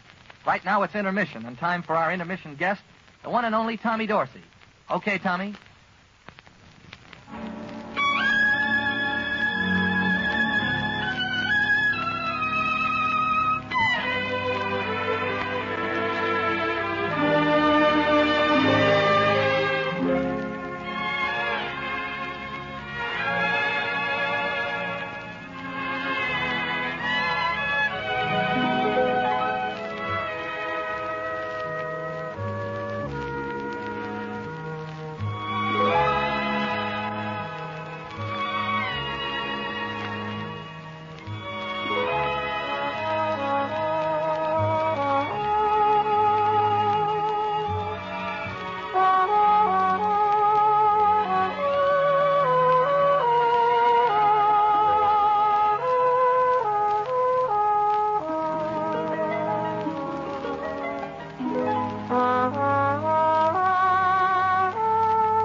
Now, getting back to the troubles of Henry Aldrich and his friend Homer Brown.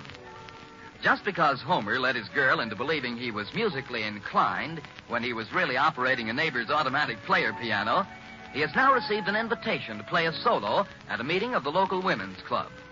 The scene opens in Homer's living room. His mother is speaking. Homer, I don't want to hear the subject even mentioned again. Yes, Mother. You're going to play at that meeting of the women's club, and you're going to do a very nice job of it. But, Mother, why not look at it this way? Doing a thing like this to me could make me hate music forever. Homer, do you realize what this whole thing means to me? For 10 years I've been coaxing you. I've been begging you to keep on with your lessons.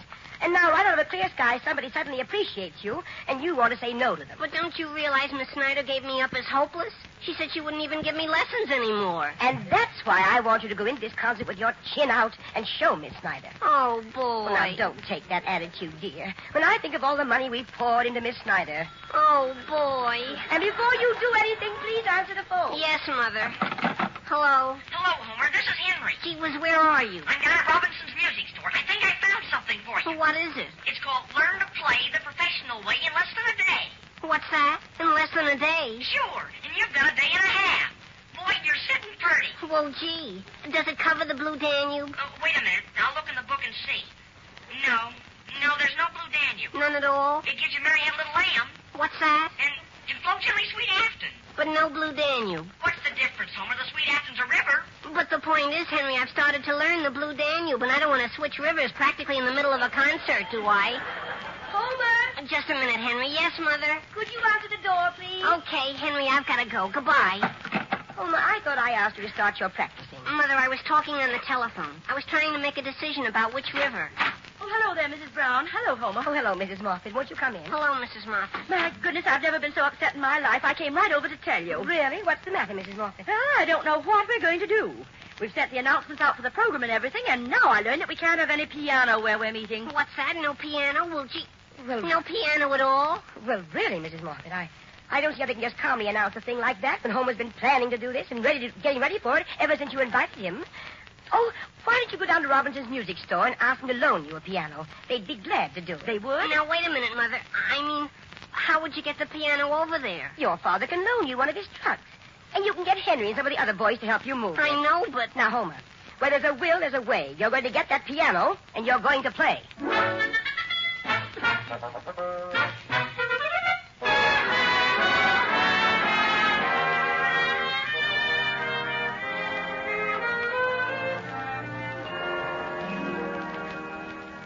Sam, will you have some bacon?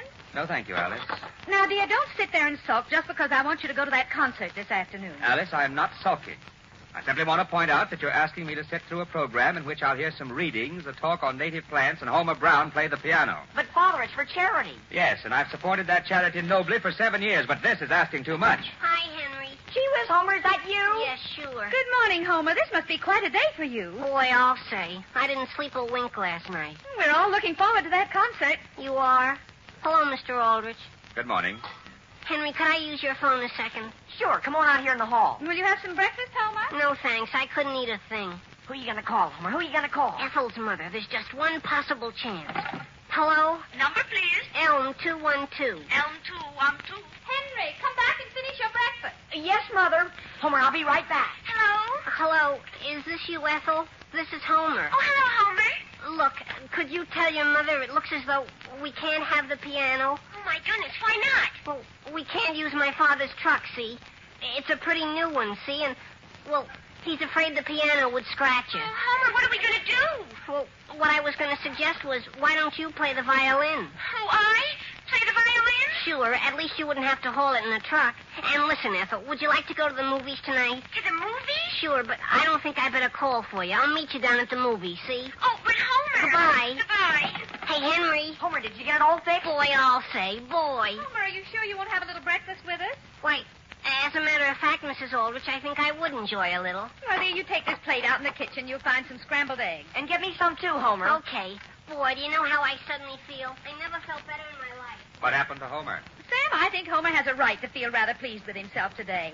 Now, Henry, don't you wish you'd gone on with your music as I begged you to do? Well... Down in the bottom of your heart, Henry, don't you wish just a bit you were in Homer's shoes? Well, And, Sam, it's really your fault as much as it is Henry's. My fault? Yes, dear. If you'd backed me up 5 years ago, then you'd be hearing Henry instead of Homer when you go to that concert this afternoon. What do you mean when I go to it? I'll answer the phone. As a matter of fact, Henry, I think it's a shame for you not to try the piano once more. Hello? Hello? I want to speak to Homer Brown. To who? To Homer? Yes, sir, to Homer. Hey, Homer! What, Henry? What is it? You want it on the telephone. Gee, it isn't Ethel's mother, is it? No, it's some man. Well, here, hold my eggs. Hello? Homer, may I ask just what this is all about? What's that? Who is this? It's your father. Have you been spreading rumors behind my back? Spreading what, Father? When did I ever tell you that I was afraid a piano would scratch my truck?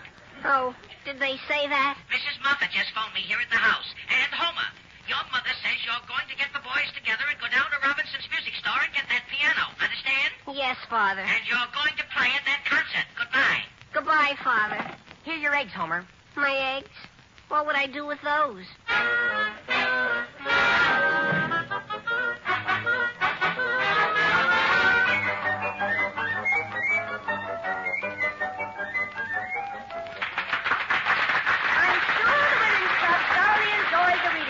Listened to. In fact, up to now, we've enjoyed our entire program, I'm sure. Before introducing the next number, however, there will have to be, I'm afraid, a slight intermission of half a minute or so. So if you'll just excuse me, I'll have to step backstage and make sure about something. Sam, what do you suppose the trouble is? Alice, why did we have to sit right down here in the front row? Because, dear, I thought it would please Homer's mother. Look at Will Brown over there in the next row. Anyone would think Homer was something wonderful. Now, Sam, can you blame him? Perhaps a year from now you'll feel just as proud as he does. How do you say that? You see Miss Snyder over there? I just had a talk with her, Sam, and she's promised to come over to the house tomorrow so Henry can start his lessons again. What's that, Alice? Now then, ladies and gentlemen, I may as well tell you quite frankly what the trouble was. For some reason, the piano we're trying to borrow was not delivered when it should have been. However, I'm very pleased to announce that I have some good news for you. The boys have arrived with the piano, and if you'll bear with us for another half minute, they'll roll it onto the stage. Sam, there's Henry. I see him. Don't point, Alice. After all he's doing is pushing the piano. I know, dear, but he hasn't any necktie on. Alice, why doesn't Homer help push the piano? Because he's probably saving himself. And now, ladies and gentlemen, I'm sure we're all going to have a great deal of pleasure in listening to one of our town's forthcoming musicians, shall I say, Homer Brown, whose selection will be the Blue Danube by Strauss. But perhaps I should say by J. Strauss. Homer, I'll turn the rest of our program over to you.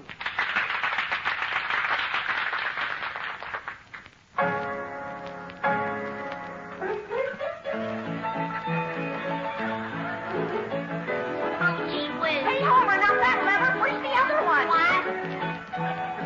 Oh, boy. No, Homer, the other lever. Hey, Henry. Henry, it's getting away from me.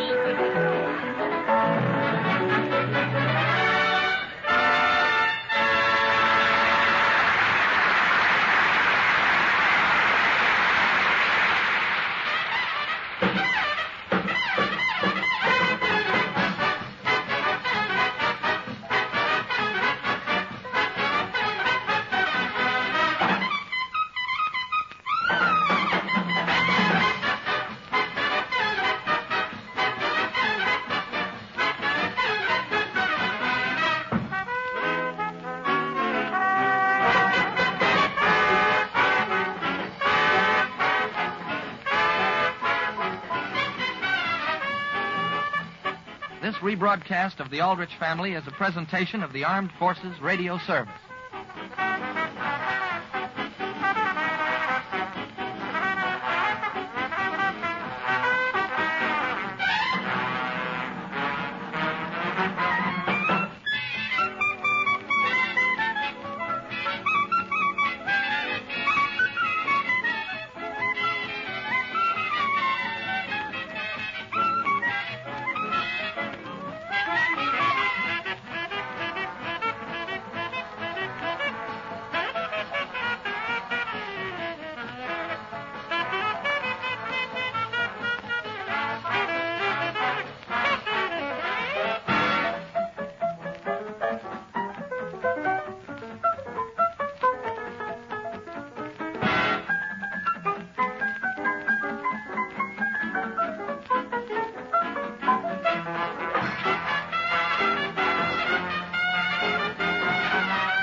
The Aldrich Family, based on characters originated by Clifford Goldsmith and starring Ezra Stone as Henry with Jackie Kelk as Homer. Henry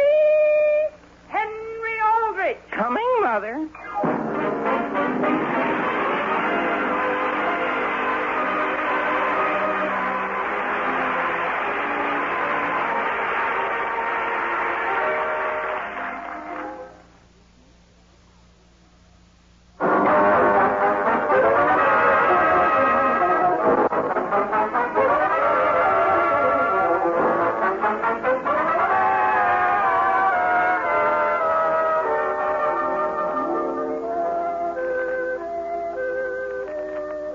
In the comfortable home at 117 Elm Street, Centerville, USA, live friends and neighbors of yours, the Aldrich family.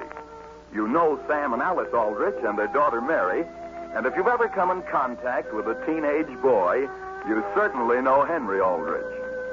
Now it is Saturday morning. The scene opens in the Aldrich living room. Is it Father, is it? Hey, is it what, Henry? All I want to know is whether you think it is. Whether I think what is. Peanut butter, Father. Is it rationed?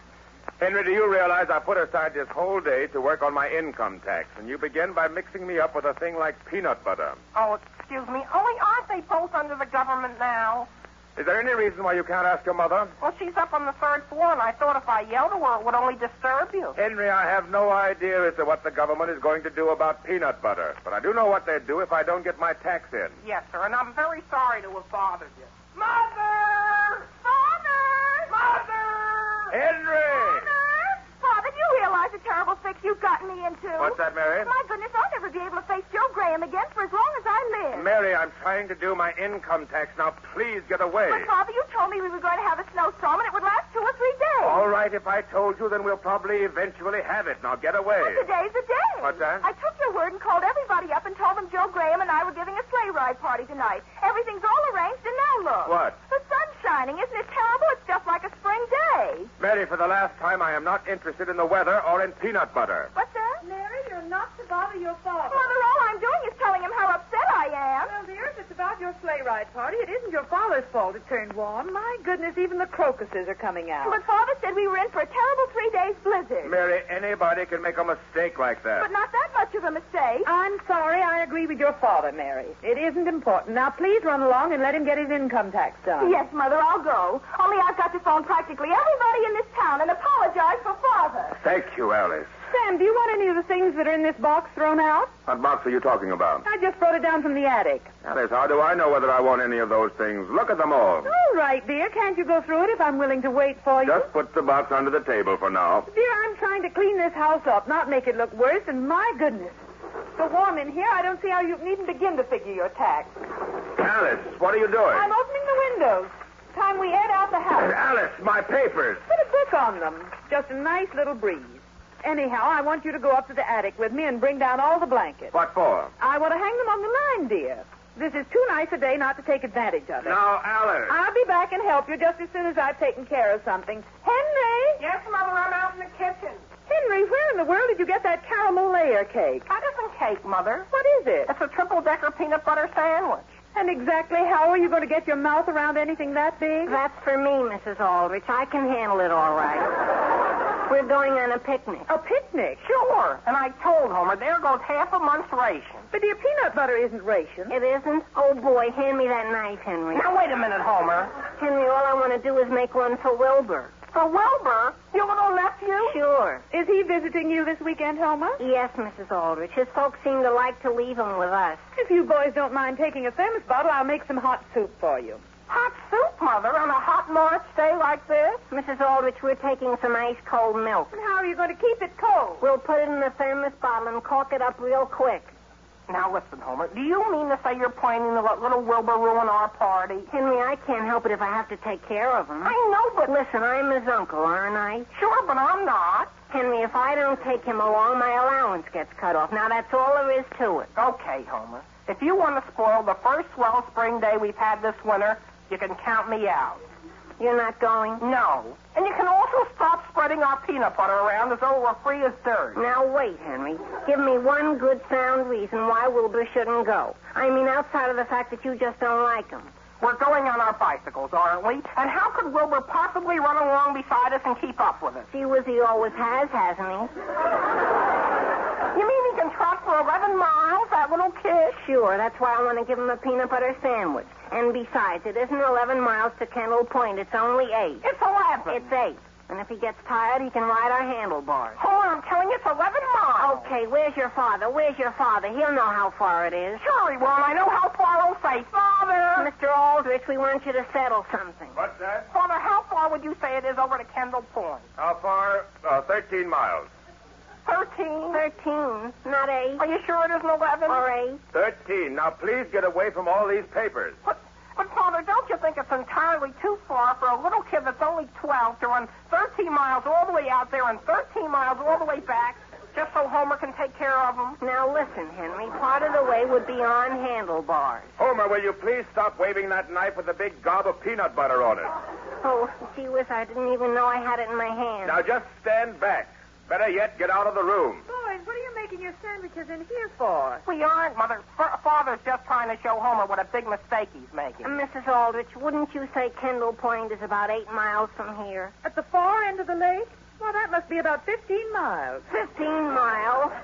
Homer, will you look at that gob of peanut butter right in the middle of my income tax? Oh, gee whiz. Is that my peanut butter? Homer Brown. I can scrape it up. The government will never know what it was. Alice, is there any reason why I can't put Homer's name down as one of my dependents? I don't know why you shouldn't, Mr. Aldrich.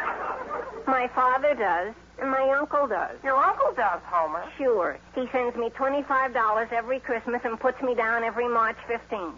Homer, do you mean your Uncle Wilbur? Oh, no, Wilbur's my nephew. He depends on me. Homer, stop waving that peanut butter. I know what I'll do with it. There. Now you're safe. Homer, did you put all that in your mouth at once? Homer, are you all right? Henry, take him out and pour some water down Oh, him. come on, Homer, old timer. Don't try to look where you're going. I'll just lead you.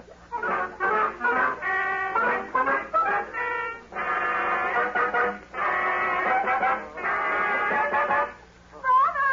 Mary, I'm out here in the backyard. Oh, Homer's father is on the phone and wants to know whether it's legal to deduct for broken fishing tackle. Tell him it's not unless he was fishing for business reasons. He also wants you to explain about the surtax or something. Tell him I'll call him just as soon as I get this wash hung up. Now, Sam, all we're hanging up is blankets. Blankets and bathing suits. I haven't been near my income tax for an hour and a half.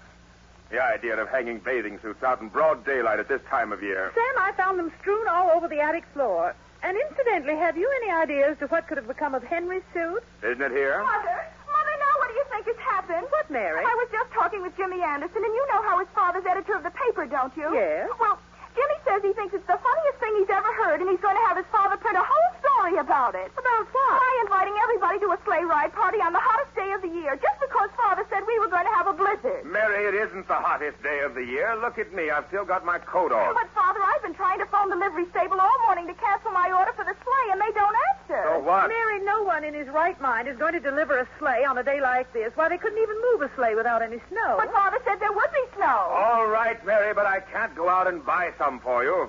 Incidentally, Sam, do you see what I see? Where? Off there in the sky, right over there. What do you mean, that little cloud off toward Kendall Point? Yes, Sam, where the boys went. Doesn't that look as though it might rain over there? Now, Alice, there isn't a drop of water in that It cloud. looks like rain to me, Father. Mary, it isn't as large as one of these blankets. Alice! Alice! Sam, where are you? Mother, the clothesline broke. He's under all those blankets. Alice! Sam, get up before you get them dirty.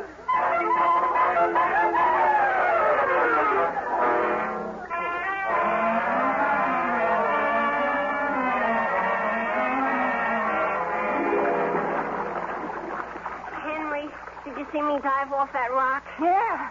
Boy, it's cold, isn't it? Cold? It's wonderful. Oh, I didn't mean cold. I mean it's just a little cooler than I thought it would be. Well, this is the first time we've been in this year. Naturally, we've got to get used to it. And at this end of the lake, it's still warmer than if we'd gone all the way up to Kendall Point. I think. Sure it is. Toss me that towel, Homer. Here. When you get through with it, hang it on that bush that our clothes are under. Okay. Am I glad we didn't bring Wilbur? Same here. Even if it did cost me the price of a movie to get rid of him. Sure. And the beautiful part of it is, Homer, he went into that movie before 11 o'clock, and he Sure. You let him take a sandwich in with him? Sure. The big triple-decker peanut butter. Wasn't that being fair with him? Sure, gee whiz. That was more than generous. Henry, what are you shaking for? I'm not shaking. Come on, let's get into the water again. Henry, do you see that island out there? Yeah? And do you see that cabin on it? Well, let's swim out and explore it. All the way? Well, why not? By the time we get there, the sun will be out again. Okay, come on. Come on yourself. Oh, boy. Oh, boy.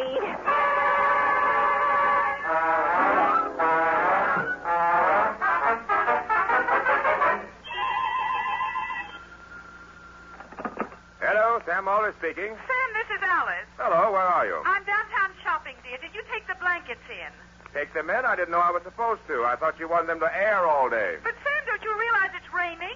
Raining? When did it begin to rain? At least a quarter of an hour ago. And, Sam, you said it wasn't going to. I did? Yes, of course. And I took your word and wore my brand new spring coat and hat down here. Hold the line a second. I want to look out the window. What for? Yes, Alice, it's raining. It's raining quite hard. But that's a sign it's going to stop as quickly as it began. Sam, it's even turning cold. Now, please bring the blankets in right this minute, dear. But, Alice, my income tax... And they're all wet anyhow. Now, Sam? Yes, Alice, I'll get them in. Goodbye. Father! Goodbye.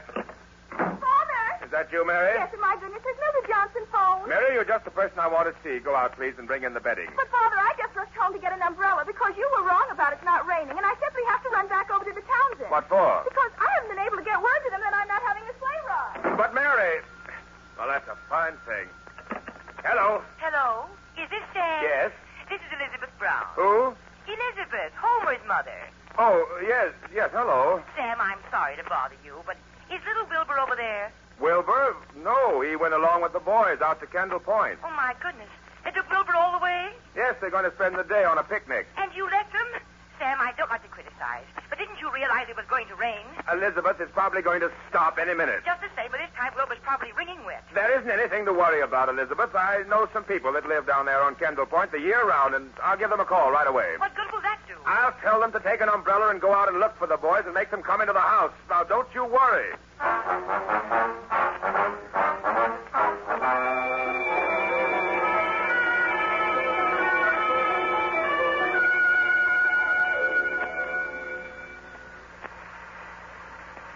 There's no use looking out the door every 10 minutes. When it stops raining, it'll stop raining. I wonder why they built this cabin without any windows. That's what I was thinking. Close the door, Henry.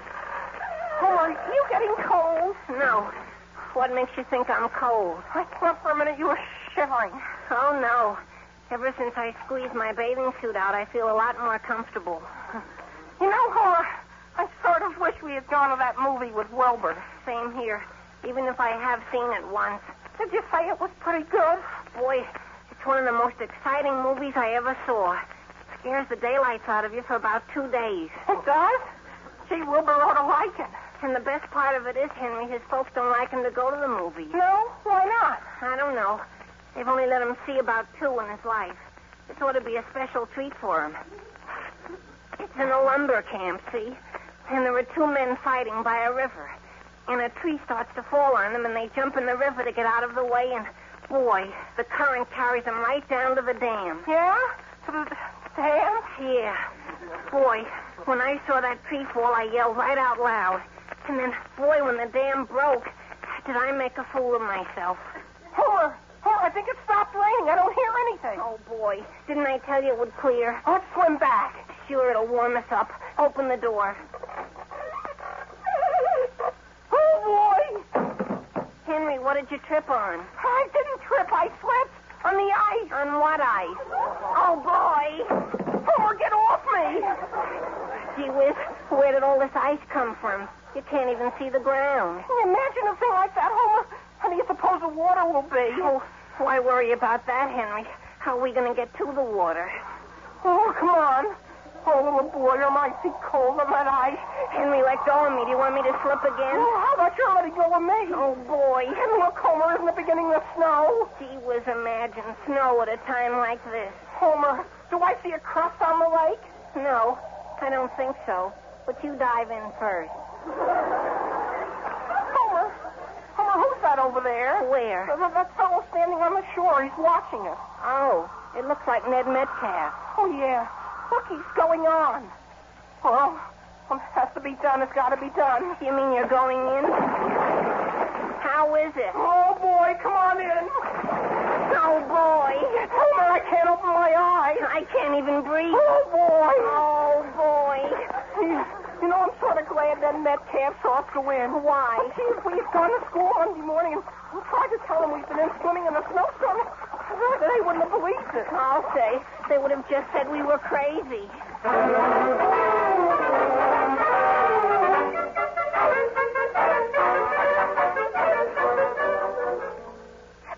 It's a regular blizzard out. Of course it is, Mary. Didn't I tell you all the time? But what am I going to do? You should have believed me in the first place and never canceled your party. Look, there's at least 4 inches out there on the ground already. I've never been able to account for it, but whenever there's a 3 or 4 day blizzard on the way, I just feel it in my left knee. Well, my goodness, there isn't any reason why we couldn't have the sleigh ride party. Of course not. You better go right to that phone and start calling people up. Yes, I will. I wonder what Joe Graham's going to say.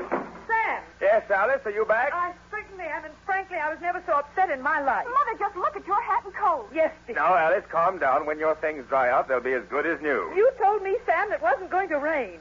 I said it wasn't going to rain very long, and it didn't. It turned to snow. But, Sam, have you forgotten Henry? Henry? Don't you realize what's happened? I just saw Ned Metcalf downtown, and he said he'd seen Henry and Homer in swimming. Where, in the YMCA? No, dear, in a blizzard at the lake. Now, Alice, don't be ridiculous. That's where they went, Sam, this morning. Alice, let's be sensible about this. Henry and Homer are all warm and comfortable. How do you know they are? Because I called down to Kendall Point and told the family there to go out and get them. Oh.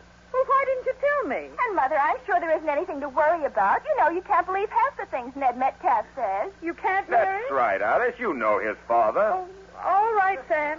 If you say there's nothing to worry about, then there's nothing to worry about.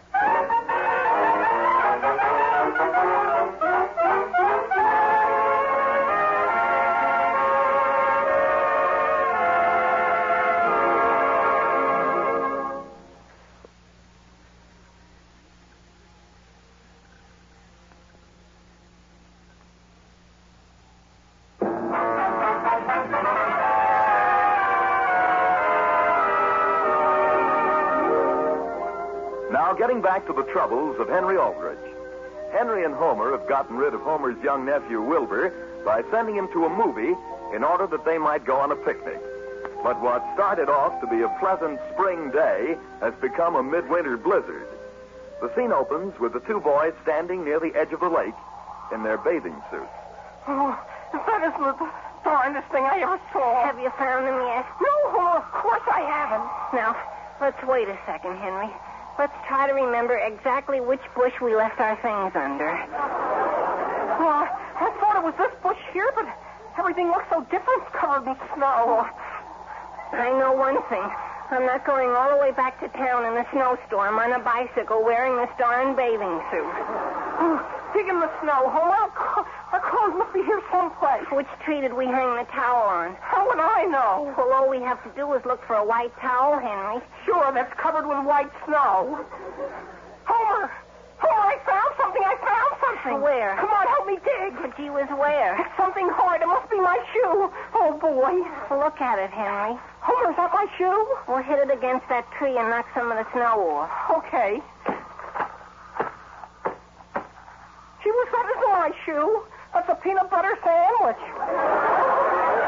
It is? Give me a bite. You know, Homer, I should think frozen peanut butter would be very good. Sure. It ought to taste like peanut brittle. Homer, look, I found my pants. Oh, gee whiz, look at them. They're frozen stiff.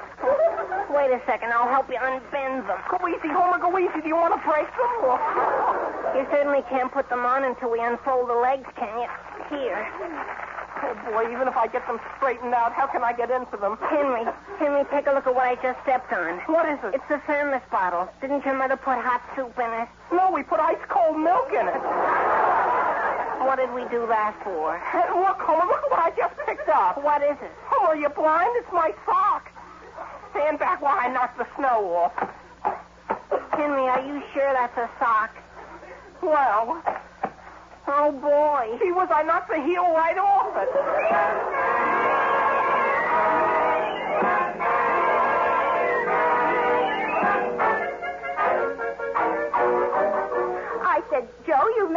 ridiculous. And you owe my father an apology for doubting his word. He said it was going to snow all the time. And Mary, did Joe say he thought you ought to give the party? Yes, Mother, of course. And I've called the stable and hired the sleigh and everything. Well, that's just fine, dear. Look out the window, Mother. Did you ever see the snow come down nicer? Oh, it is pretty, isn't it? What are those boards Father's carrying into the basement? Those are not boards. Those are our blankets. Oh, my goodness. He can hardly get them through the cellar door. What do you suppose that is? Oh, I'll answer it. Hello? Hello. Is this Alice? Yes? This is Elizabeth Brown. Oh, hello. Oh, Alice, I have something terrible to tell you. What's that? We found Wilbur. Who? Wilbur, we found him. What are we going to do? What do you mean, dear? He fought his way back to the snowstorm, and he came running into the house just frightened to death. Really? And Alice, I've never seen anyone so white. And he was so upset he could hardly talk. But where are Henry and Homer? That's the terrible part. What's that? All I could get out of Wilbur was an enormous tree almost fell on them. Oh, my goodness. And the boys jumped into the water, and then Wilbur says the current started carrying them down toward the dam. Oh, my goodness, and then what? Wilbur said he was so frightened he just got up and ran home. Oh, my goodness. Is Will there? Yes. Well, Elizabeth, hold the line. Sam! Sam! What is it, Mother? Here, call your father. I'm right here, Alice. What's happened? Sam, the blizzard blew a tree down. Where, out in front? No, out on Kendall Point where the boys are, and it knocked them into the lake. What's that? How do you know? Wilbur ran back 13 miles through the blizzard just to tell Homer's mother. She's on the line right now. Well, Alice, tell her to tell Will to get some warm clothes on, and we'll start in 15 minutes. Yes, Sam. Do you want to take along some hot soup? No, tell him to get an axe and a length of chain if he has it. But, Sam, I don't think you can get the car through. I am not going to take the car. Mary. Yes, Father? As soon as your mother hangs up, call the livery stable and tell them you want that sleigh you ordered right away with a team of 2 horses. Really, Father? Hello? Yes, Alice. Elizabeth, Sam says to tell Will he's coming over to pick him up. Oh, and Alice, I forgot to tell you. Wilbur said that when the tree fell, it broke the dam. Oh, my goodness. Sam, the dam at the lake is broken. East Centerville's going to be flooded.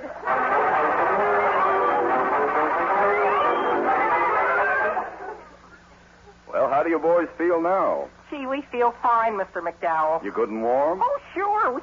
We never felt better in our lives. And, gee, this is good hot soup your wife fixed for us. It's no wonder you boys didn't get pneumonia out there. Oh, gee, pushing our bicycles up the road kept us warm. Sure. And, boy, were we lucky it was hardly 3 minutes from where we found our clothes until we got here. Oh, where's Mrs. McDowell? She's out in the kitchen getting your clothes dried out. She says they're almost ready. Look, it stopped snowing. Yeah, it stopped a half an hour ago. It's cleared up real nice.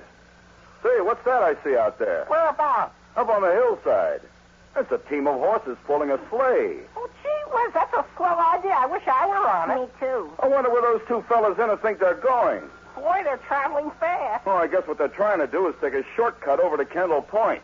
But I wish they'd keep off my wheat. Just a second while I answer this phone. Hello? Hello, this is an emergency call. Lining up all able-bodied men. Yeah, what's the trouble? The dam at the lake has been blown up. What's that? Who did it? Nobody knows.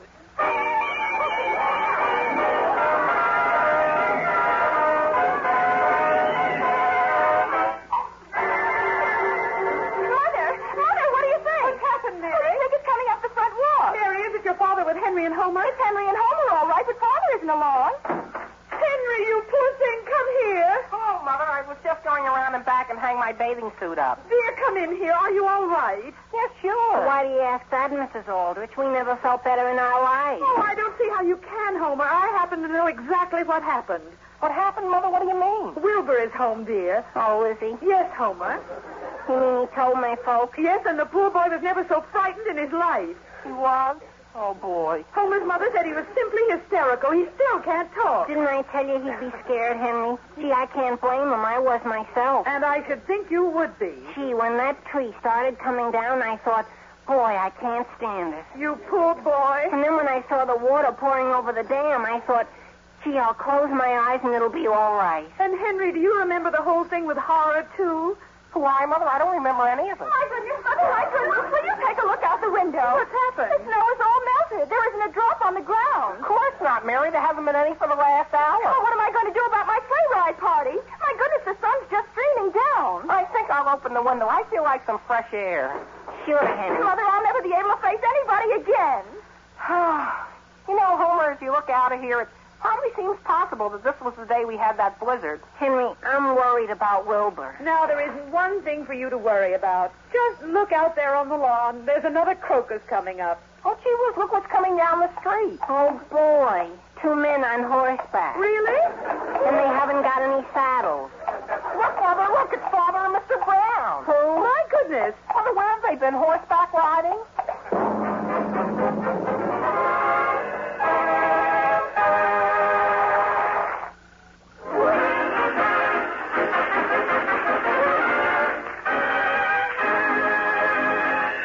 Listen again next week, same time, same station, for another sparkling half hour with your favorite youngster, his family, and his pals. The Aldrich Family, starring Ezra Stone, is written by Clifford Goldsmith.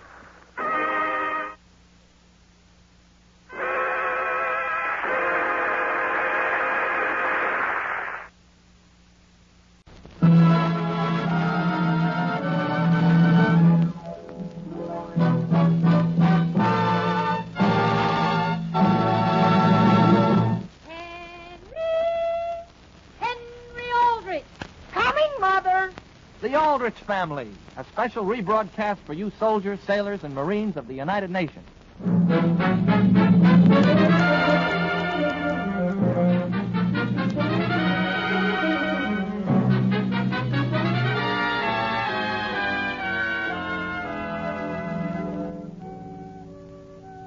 The nearest thing to perpetual motion is a typical teenage American boy.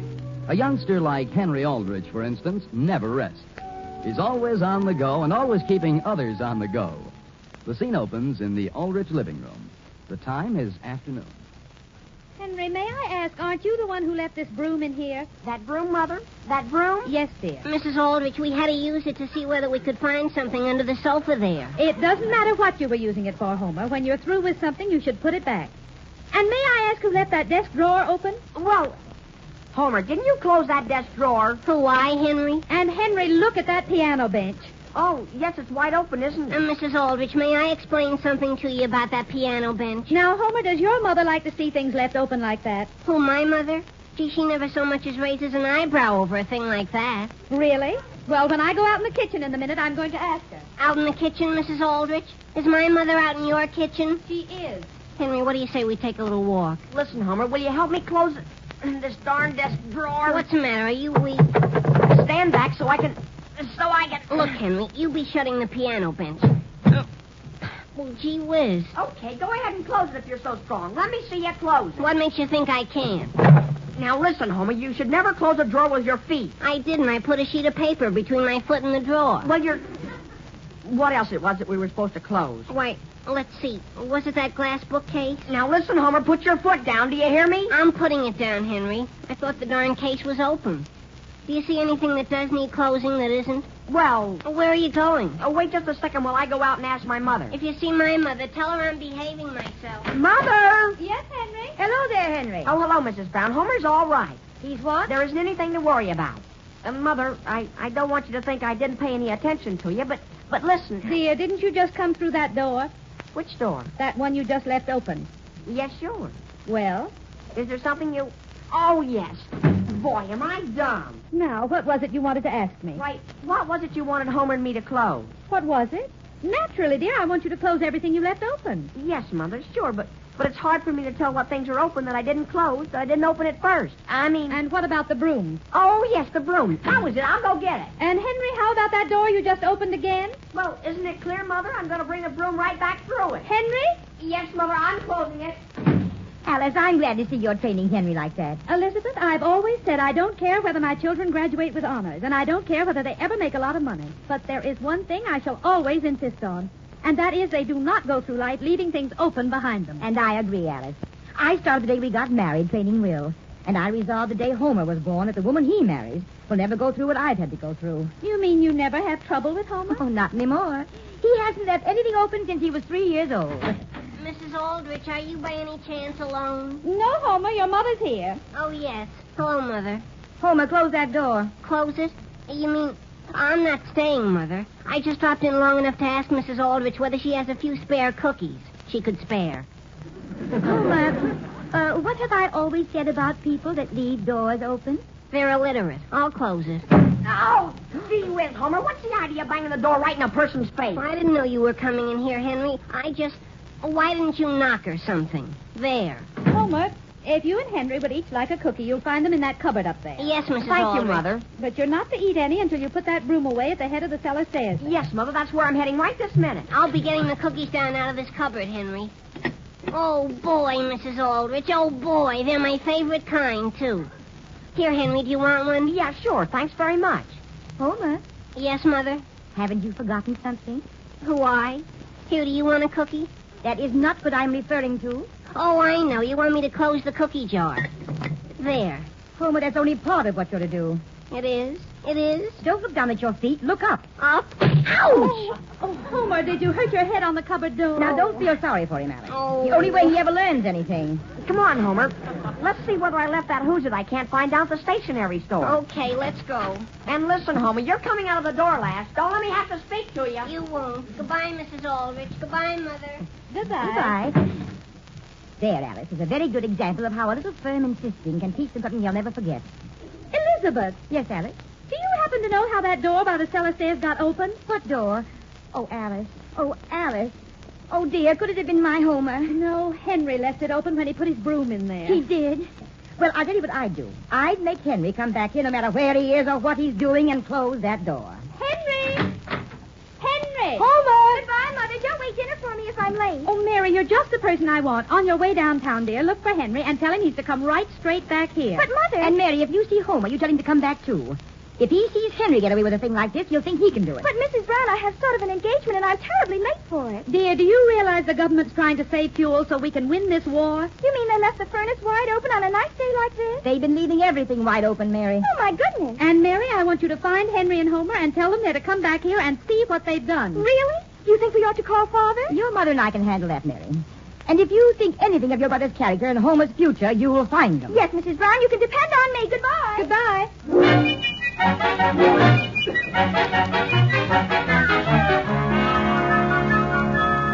Kathleen, I'm trying to explain why I'm late. Well, it seems to me, Mary, you're always late and you always have an excuse. But, Kathleen, I'm not trying to give you just an ordinary excuse. Something awful has happened at our house. Yeah? I can't do a thing until I found Henry and Homer. My goodness, they've upset our whole heating system or something. Yeah? What did they do? I don't know. Everything's wide open, and Mother says... Wait until I get my breath, Kathleen.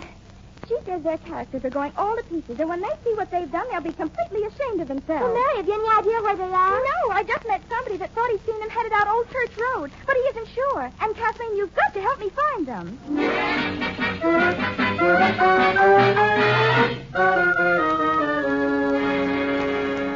Did you find it, Henry? Did you find it? Sure, Homer. I knew all the time I left it in this stationery store. Something I can do for you, boys? No, thank you. I just found the Mother's Day card I bought in here this morning. Right in this drawer with all your other Mother's Day cards.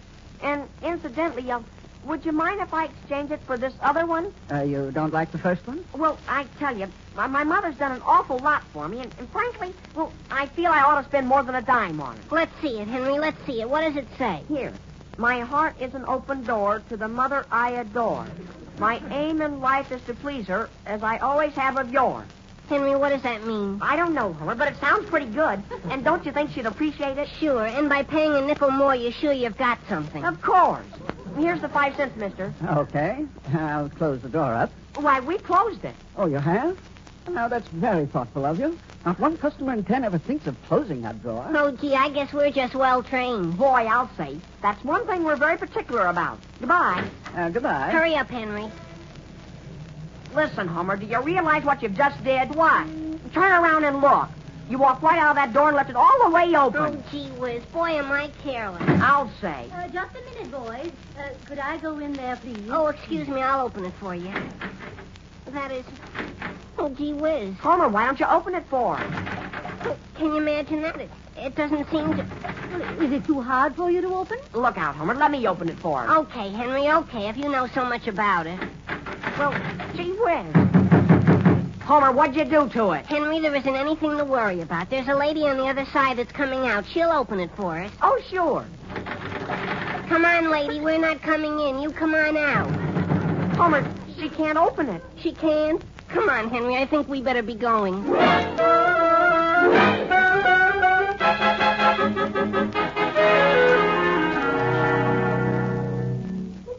Mr. Bartlett, have Henry Aldrich and Homer Brown gone by here? I don't even know them, Oh, Kathleen. my goodness, they're wanted for something very important. You mean they're lost? Oh, no, they're not children. In fact, they're about this tall, and one usually wears a gray sweater, and the other one usually wears a blue sweater. And you want them at your house? Oh, no, the Aldriches want to get hold of them. Apparently they did something terrible to the basement, and it's just ruined the heating system. The whole family's upset about it, and several of us are out looking for them. Oh, they're dressed in gray and blue, eh? I'll keep my eyes open for them.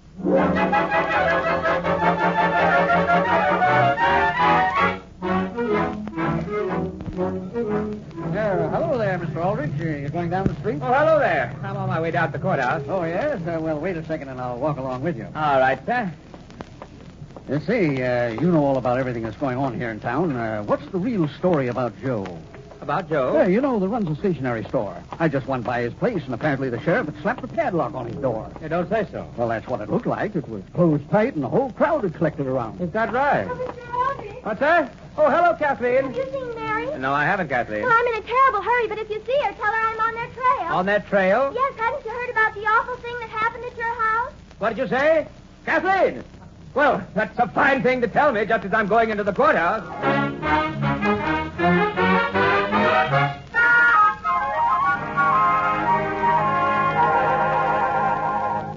Well, as I was saying, it was back about 1920 when Will was courting me, and... Mother, I haven't been able to locate them. Mary, you're interrupting Mrs. Brown. I'm interrupting her? Yes, dear. She's telling me about something I've always wanted to hear. But, Mother, haven't I made it clear I haven't been able to find them? You haven't been able to find whom, Mary? Why, Henry and Homer, of course. Nobody's seen hide nor hair of them. Oh, of course. Mary, you mean you haven't found them yet? No, and what are we going to do? Mary, don't close that cellar door. Why not, Mother? Just leave it open, please. Leave it open exactly the way you found them. Why? Mary, please find the boys.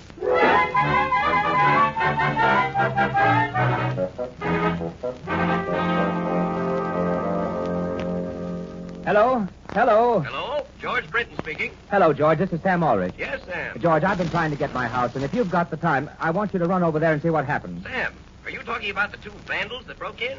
The two vandals? That's what I heard, Sam. They got into your basement and left your heating system wide open. And is your place a sight? You don't say so.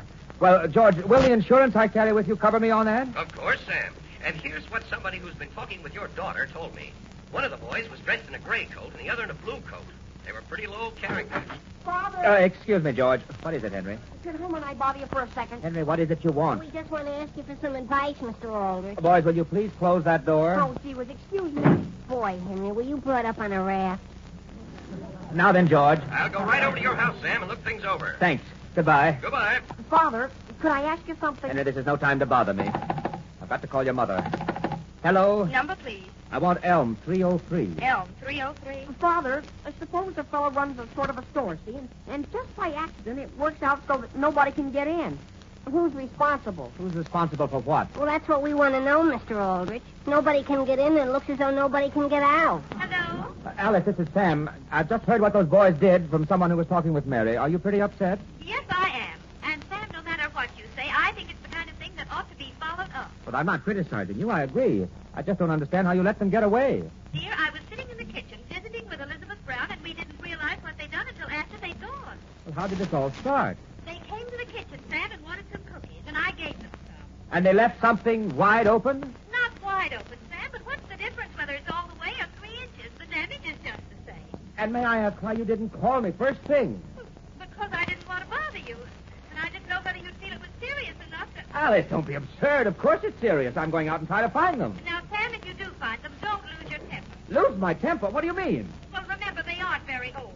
That doesn't make any difference. Goodbye. Goodbye. Father, what were you talking about? Where's my hat and coat? Mr. Aldrich, before you go anyplace, could you give us some idea as to whether we're responsible? I mean, about putting somebody accidentally out of business? Boys, there are other things more important than that. Come with me. With you, Father? I want to get my hands on 2 young fellows, and I'll probably need your help in case they try to run away.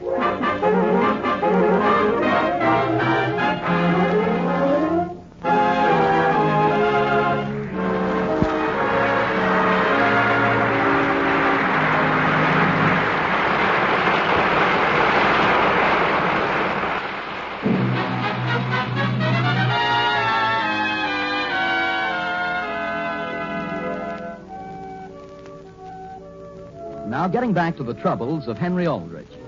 In trying to train her son to close things behind him, Mrs. Aldrich has sent word downtown for Henry to come back and close the cellar door. In so doing, she has quite innocently started a rumor that someone has wrecked the Aldrich home.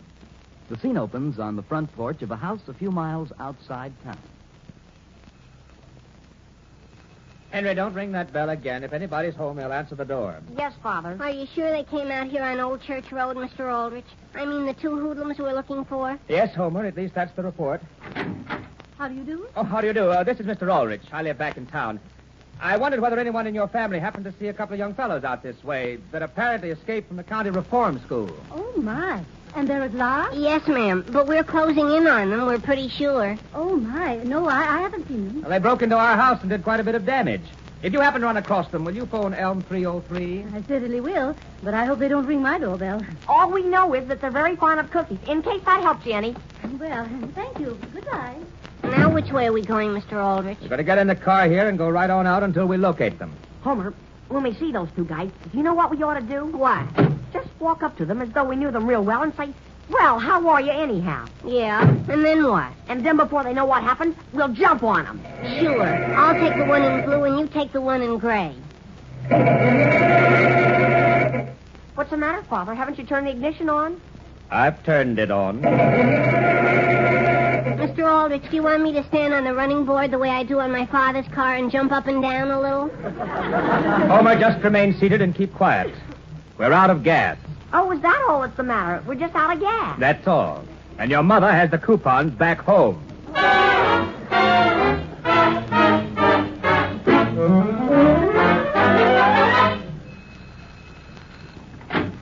Well, how do you do? Hello, Mrs. Aldrich. It's Charlie Clark. I've got to get something for your father. I mean, for your mother.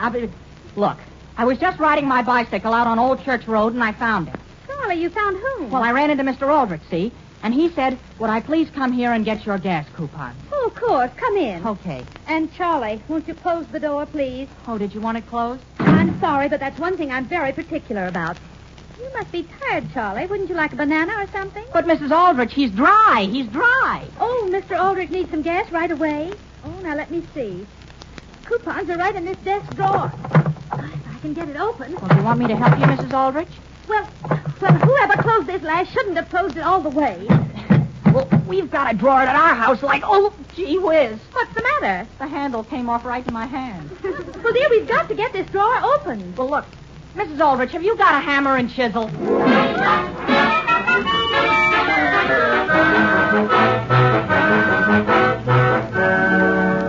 I'm sorry, Mr. Ulrich, but I haven't seen anything of a couple fellas like that. No? Mister, could I have a package of chewing gum, please? Yeah, here you are. I'd order a milkshake, only I haven't got any more money with me. And I know Mr. Aldrich has too much on his mind to loan me any. What's that, Homer? That's all right, Mr. Aldrich. That's all right. I shouldn't drink a milkshake just before dinner anyhow. Henry, when you looked down the road a minute ago, did you see anything of Charlie Clark? No, Father, there wasn't any sign of him. Well, I know what your father could do. I don't know why I didn't think of it before. What, Homer? You don't need coupons to get gas. Gee whiz, my father has a lot of trucks. You can get all the gas you want. Thank you, Homer. That's very kind of you. But I happen to know that your father obeys the law. What law? And besides, he's out looking for those two boys himself. Henry Aldrich, is that you in there? Gee whiz, Mary, where did you come from? I've been looking all over for you and Joe Graham's car. What for? Hasn't anyone told you about all the damage that was done and how upset Mother is?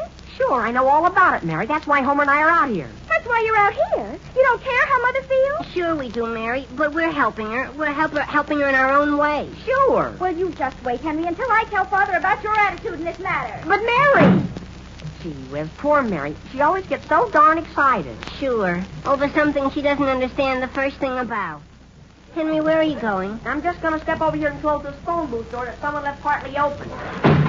Just how much damage was done at your house? Wait, we haven't seen the damage yet, but we understand the first two floors are practically wiped out. Yeah? But my father says he carries enough insurance to get the whole downstairs all done over the way he's always wanted it. Say, Henry, incidentally, where is your father? Oh, gee whiz, did he step outside? He did. How'd he get out there without our seeing him? Come on, maybe Charlie Clark has come. Oh, boy, Henry. Homer, will you please close that door? I'm closing it. Hello, Rustic Milkshake Bar. Hello, this is Mr. Ulrich speaking. Who? Mr. Ulrich, could you let me out, please? Let you out? Where are you? I'm right around here in one of your phone booths. Somebody closed the door on me and I can't get out. Oh, Mr. Ulrich, you should never have closed that. We've had trouble before.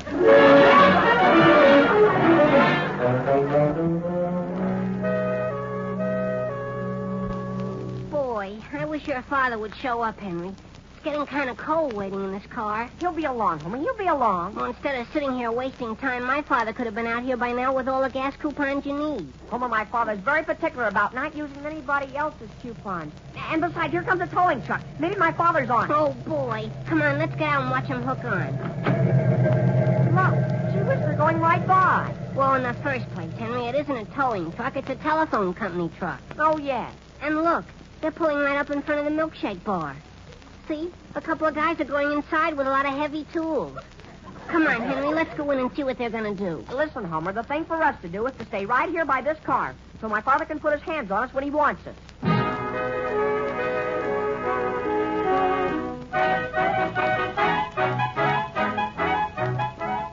Wasn't that awful, Mother? I mean, about Henry refusing to come home? Yes, Mary. And, Mother, will you please tell me something else? What is it? What was it Mr. Britton wanted when he was here? Dear, I don't know. I was busy trying to get the gas coupons out of the desk. Mother, it was the queerest thing. He wanted to go all through the house. Mary, through the whole house? Yes, Mother. He said he wanted to start at the basement and work his way up all the way to the attic. And after he left, I found practically every door in the house open. Really? Do you think Father's going to sell the house? Well, was Mr. Britton interested? Alice! Oh, Sam, is that you? I'm out in the kitchen. Alice, will you please tell me why you couldn't send the gas coupons out to me? Dear, I was going to send them out, and I had to send Charlie Clark first to get a carpenter so we could get them. Get them? Where are they? And in the meantime, Sam, he got a banana out of the icebox and left the door wide open. What had that to do with it? Well, don't you understand? We're entirely defrosted. Dear, what's that in your hair?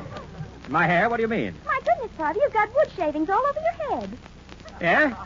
You know, Alice, that telephone company gives very good service. They give what? Did you find them, Sam? Did I find them? No, I didn't find them. How could I when I ran out of gas? Tell me, Sam, have you offered to sell our house? Why do you ask that? You mean we're going to have to get out? Father, don't you like it anymore? Like it? Of course I like it. But it's never going to be the same, Mary. How could it be? Sam, may I ask exactly what you're talking about? Mother, are you out in the kitchen? Oh, Henry, is that you? Yes. Did Mama tell you what happened to him? I did not. Well, gee, Mrs. Aldrich, you should have been there. They had to lay the booth right down on its side and roll him out. Boys, I do not know what you're talking about, but I do know I've been waiting for you all afternoon. For us, Mrs. Aldrich? I want you to take a look. Take a look, Mother. Oh, can we have some more cookies?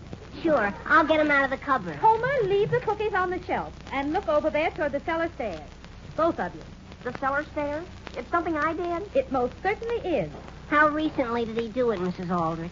Alice, what have they done? Boys, do you see that cellar door? It's open. It's open, Mrs. Aldrich? Alice, do you mean... Alice, do you mean... And, Sam, I'm very glad you found them for me. Now, Henry, please close that door. Yes, Mother. Well, I'm glad that's settled. And I hope it'll be a very good lesson to you. Mrs. Aldrich, you mean... Alice! Sam, did you hurt yourself? Who left that cupboard door open?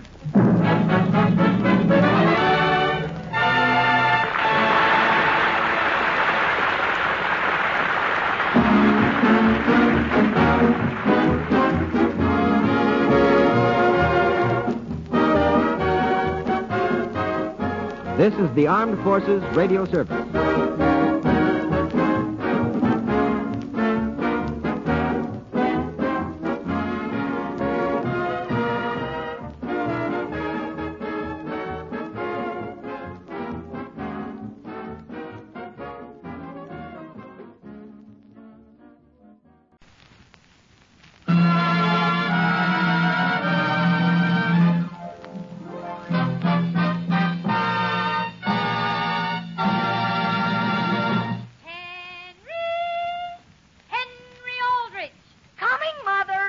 The Aldrich Family, a special rebroadcast for you soldiers, sailors, and Marines of the United Nations.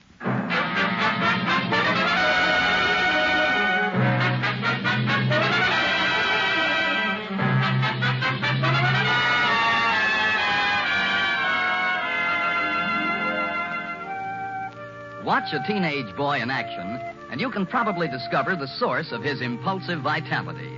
Whatever he does is immensely important and all-engrossing. Henry Aldrich proves that. The scene opens at the Aldrich breakfast table. Have some bacon, Alice? Thank you, Sam. I think I will. Mary? Thank you, Father. Henry? Henry? What? Oh, no thanks, Father. Well, Henry, I want you to at least eat your oatmeal. Mother, I ate all the milk on it. And you know how much nourishment there is in milk, don't you? Henry, did you get overtired at the dance last night? Who I marry? Tired? Henry, if you're old enough to dance, you're old enough to eat oatmeal. Now, don't let me hear your mother speak about it again. Even when I don't have any appetite, Father? Henry, didn't you hear your father order you to either eat or stop dancing? Mary, I'm eating it. All I want to know is whether I have to go clear through to the bottom. Well, it seems to me, Henry, you have the wrong attitude. There are lots of people in this world who'd give anything for a dish of oatmeal. Mother, it isn't that I don't appreciate it. It's girls that I'm sick of. Girls, dear? Boy, never again. Why should I want to fritter away my life dancing? What's that? Why should I... Boy, the way I look at it... Sam, what are you holding your cup up in the air like that for? I'm fascinated. Go on, Henry.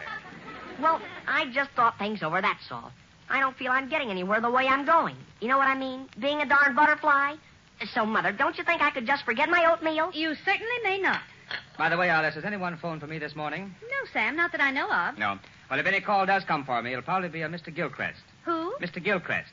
And please be sure to call me. I'll probably be up in the attic working. Father, you mean you're not going to the office today? I am not. And that phone call is very important.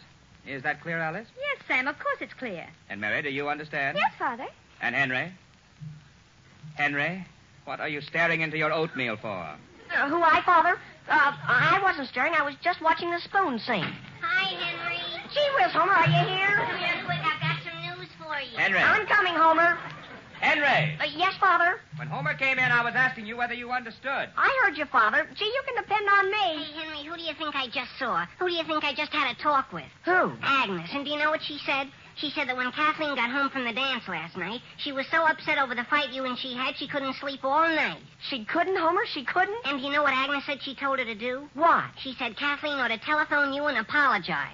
Is that right, Homer? Kathleen's going to apologize to me? Sure. As a matter of fact, hasn't she called you yet? No, but she probably will any minute, though. She's if she wasn't able to sleep last night, she's probably having a late breakfast. That's true. Are you going to forgive her? Well, I'll certainly be fair.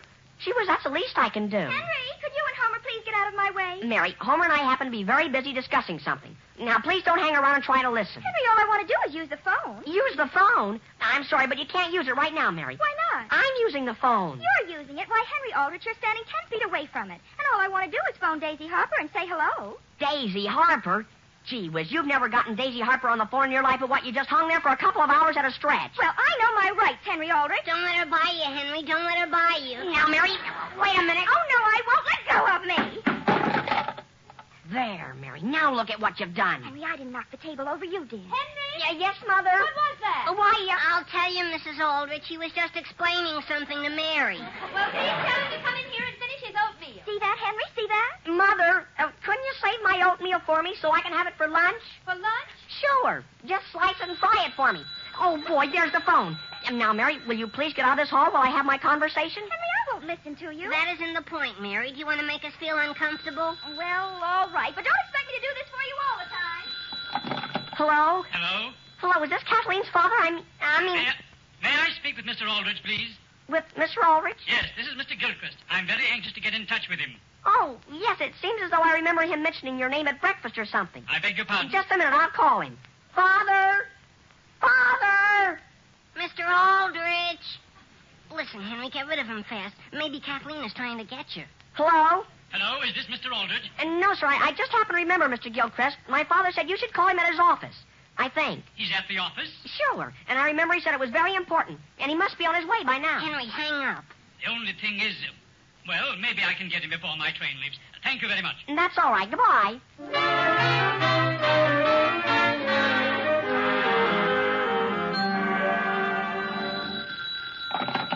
Hello, Mr. Aldrich's office. Hello, is Mr. Aldrich there? No, he isn't. Well, this is Mr. Brown. Do you know whether Mr. Aldrich has gotten in touch with Mr. Gilchrist yet? Why, Mr. Brown, Mr. Aldrich was expecting him to go over to his house for a conference, I believe. This morning? Yes, you see, Mr. Aldrich isn't coming into the office today. Oh. Well, I'll jump in the car and go right over to Mr. Aldrich's house. I want to get in on that conference if I can. And I'm sure Mr. Aldrich will be very glad to get the two of you together. Goodbye. Goodbye, Mr. Brown.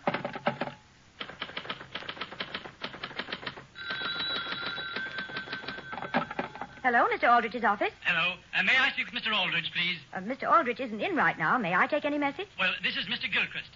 About how long before you expect him in? Oh, Mr. Gilchrist, Mr. Aldrich isn't expecting to see you here. He's waiting for you up at his house. Up at his house? I just phoned his house. They said he was on his way down to the office. Really? He's decided to come down here? That's what they said. And I'm supposed to catch a train in 25 minutes. Well, Mr. Gilchrist, you better hurry up and come right down here then. You think I'll be able to see him? Oh, yes. If they told you he's coming down here, he ought to be here any minute. Very well. And then, oh, my goodness, I wonder if I can get hold of Mr. Brown.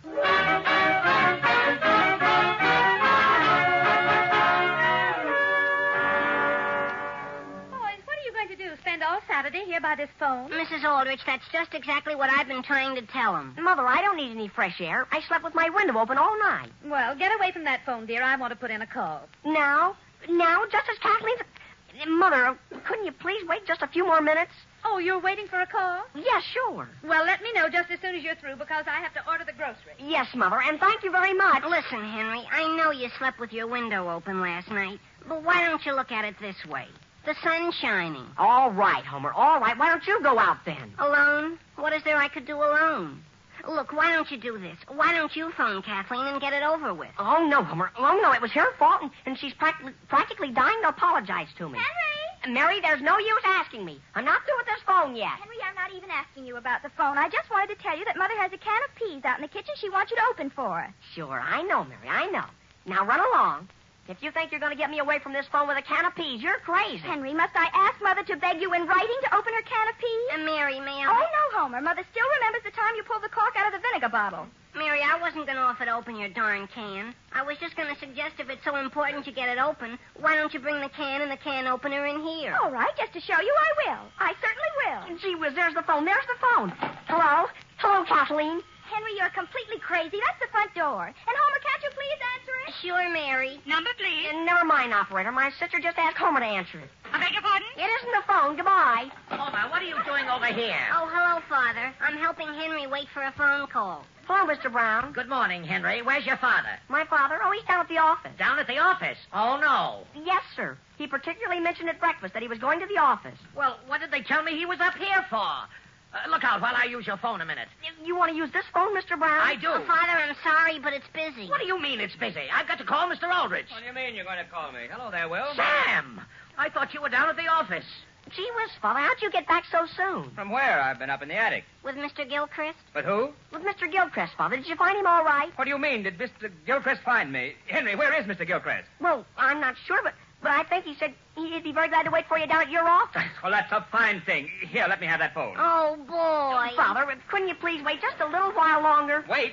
Henry, do you realize what you've done? Do you realize that... There she is, Henry. There she is. Homer, let me have that phone. I'm just handing it to you, Henry. Here.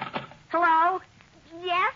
Henry, is that my office? No, it isn't, Father. It's a sort of a girl. Will, come with me. Maybe my wife knows something about Gilchrist phoning. I'm coming. Hello? Alice! Listen, Daisy Harper, this is no time to be calling our house. Now, please hang up. Alice! I'm out in the kitchen, Sam. Were you around when Gilchrist phoned? Dear, I don't know anything about it. Sam, I've got my car outside. We'd better go right down to your office. That's true. Sam, there are two things I want you to do for me on the way down. First, take this list into the grocer's and leave it. Now, Alice? Dear, all you have to do is leave it and run, and they'll fill the order. And then stop off with this note at the emergency aid. Alice, why can't you use the phone for all that? Now, Sam, I can't touch the phone. Henry's waiting for a call from Kathleen, and his heart is practically broken. And do you realize my day is practically ruined? And besides, I don't even go near the grocery store. All right, then Mary can go to the grocery. But you can stop off with this list at the emergency aid. It's right in the block above your office. What are we giving them? Some gingham aprons and 100 pounds of potatoes we have down in the basement and a few other things. And I have to carry them? No, dear. Just take this list so they'll know what they're going to get. Father! Yes, Mary? I'm awfully glad you're still here. Could you open this can of peas for me? Mary, get Henry to open it. I'm going down to the office. The only thing is, though... Henry! Goodbye, Alice. Sam, did you get that list for the emergency aid? Yes. Henry! Mary, are you calling Henry? Yes, Homer, I have a job for him, and Father says no one but Henry is to do it. But gee whiz, Mary, can't you see I'm trying to use this phone? Hello? Here's the can opener, and here's the can, Henry. Thank you, Mary. Put it right down there. And if you ask me, Henry Aldrich, no girl in the world is important enough to tie up a whole family like this. Hello? Doesn't anyone answer, Henry? Hello? Hello, Mr. Aldrich's office. Oh, boy, am I glad to get you. This is Henry Aldrich. Yes, Henry. Look, my father says I made a terrible mistake, and then I can only talk for a minute. What did you say? I've got a call coming, see, and then if the line is busy all the time, she might get discouraged. And my father isn't down there, he's up here. Mr. Aldrich is up there at the house? Yes, he turned up in the attic. Well, I'm awfully glad you called. I'll send Mr. Gilchrist up right away. That's fine, because my father's pretty mad. Goodbye.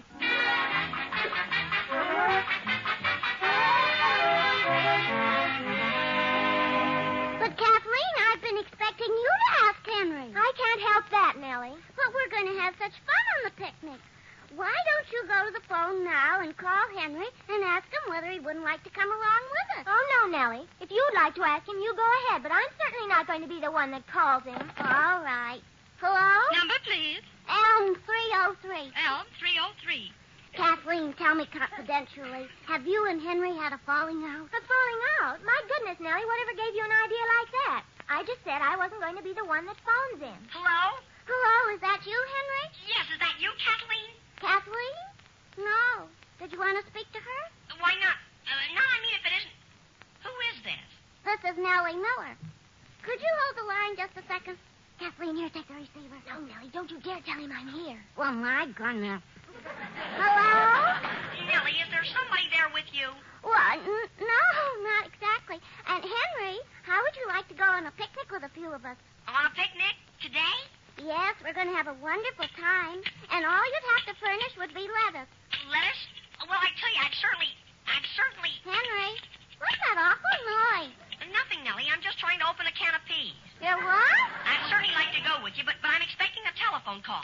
It's a very important one, and no, Nellie, I don't think I'd better go with you. Really? And listen, I don't like to seem rude, but could you hang up in case that call comes for me? All right, Henry, if you want to talk to me that way, I was just trying to be nice to you. Gee, I didn't mean it that way. Don't apologize. It's only wasting your time. Goodbye. But listen. What did he say, Nellie? He asked me to hang up. Well, of all the... My goodness, I don't know what's gotten into Henry.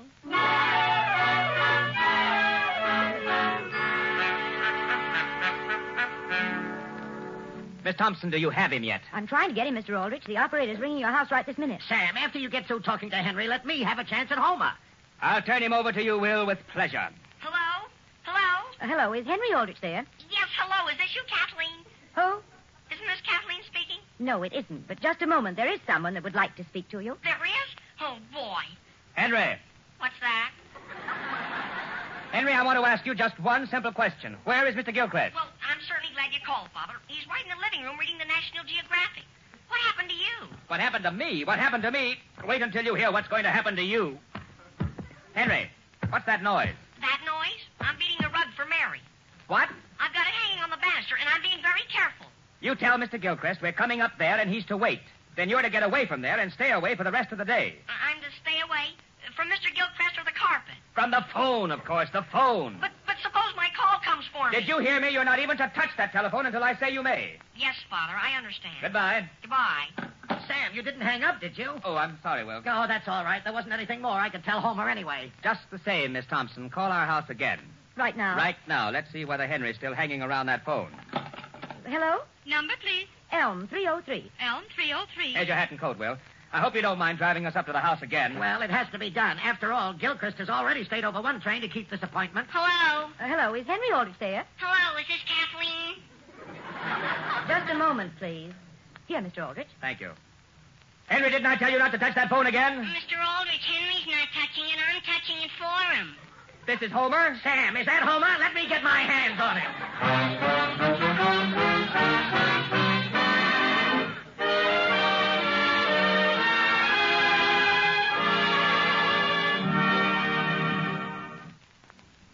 We'll be back with the Aldrich family in just a moment.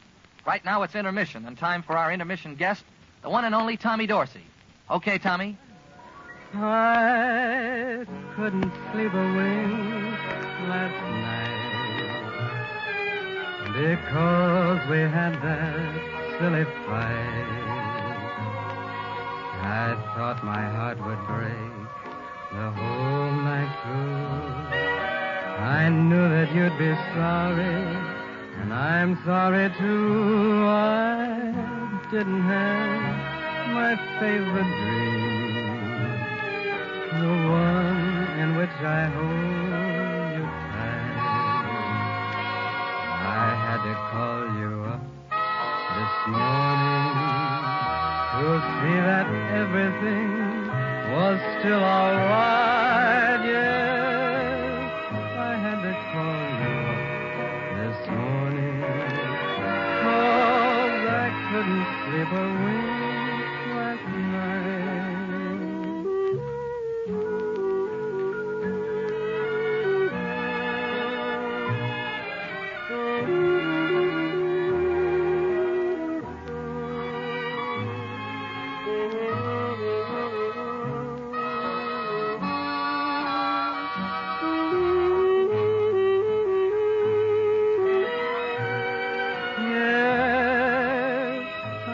to call you up this morning.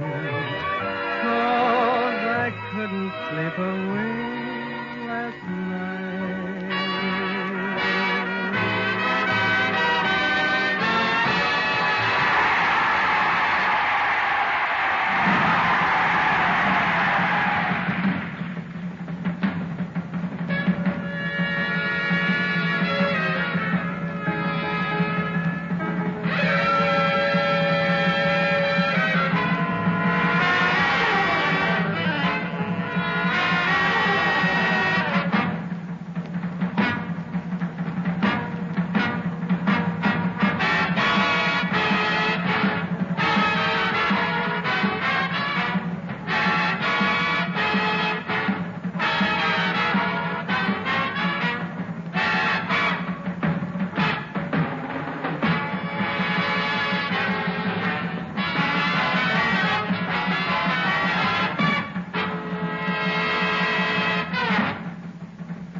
Now, getting back to the troubles of Henry Aldrich.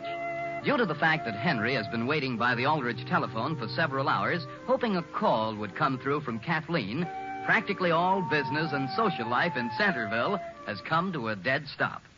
The scene opens in a nearby grocery store. Excuse me, but could you wait on me next, please? Oh, hello there, Mary Aldrich. What do you have? Why, I'm in an awful hurry. My mother wanted me to leave this list of groceries, and will you send them over to our house, please? Okay. Oh, I'm certainly glad you've got a phone booth here. I've been waiting all morning to put a phone call in. Okay, help yourself there. Oh, my goodness. What's the matter? Is the door stuck? Just give it a yank. All right. Hello? Hello? Why, Henry Aldrich, what are you doing here? Listen, Mary, can't I have any privacy at all? Henry, just let me out for a minute. I'll explain things to her. I don't want anything explained. Apparently there isn't a telephone in this town that a person can use that you aren't on. You might try DeHaven's drugstore, Mary. They have a very nice booth there. Hello? Number, please. Well, look, may I ask who this is? This is the operator. What number do you want? Well, could you do me a favor? Could you transfer any calls that may come from me at the Aldriches over to the Homer Brown's house? I'm sorry. We can't possibly do that. Oh, well, do you happen to know Charlie Clark? Yes? Well, he's a friend of mine, and his sister works there at the phone company. So, does that make any difference? I'm Charlie Clark's sister. Oh, you are? You are? Well, I'm Henry, see? And I've got an unusual case here. My father's driven me out, see? He's driven me out, and somebody very important is trying to get me. Is it an emergency call you're expecting? Oh, boy, I'll say it is. Well, I'll take it up with the supervisor and explain the circumstances. And thank you very much. Goodbye. Goodbye. What'd she say, Henry? What'd she say? Look out, Homer. We gotta be over at your house before Kathleen's call gets there. Hello, Henry. Oh, gee whiz, is that you, Nellie? We're getting some things for the picnic here, and you won't even have to furnish lettuce if you'd like to change your mind, Henry. Gee, any other time, Nellie, but right now I'm in an awful hurry. Come on, Homer. Hello, Nellie. Hello, Homer. How are you? Homer, come on. Goodbye, Nellie. Goodbye. Oh, Nellie, what is it, Kathleen? Here's some nice fancy crackers. Who is that just went out the door? Henry Aldrich. Was that Henry? Yes, he was in such a hurry to get away, he'd hardly speak to me. Really? Oh. Well, you know, Nellie, on second thought, I don't think I care anything about going on the picnic. Why not? I simply don't feel like it. What fun... I mean, Nellie, there's no use pleading with me. I've made up my mind. Excuse me, but was either of you girls using that phone booth there? Huh? No, sir. I wondered. I just found a can opener in it.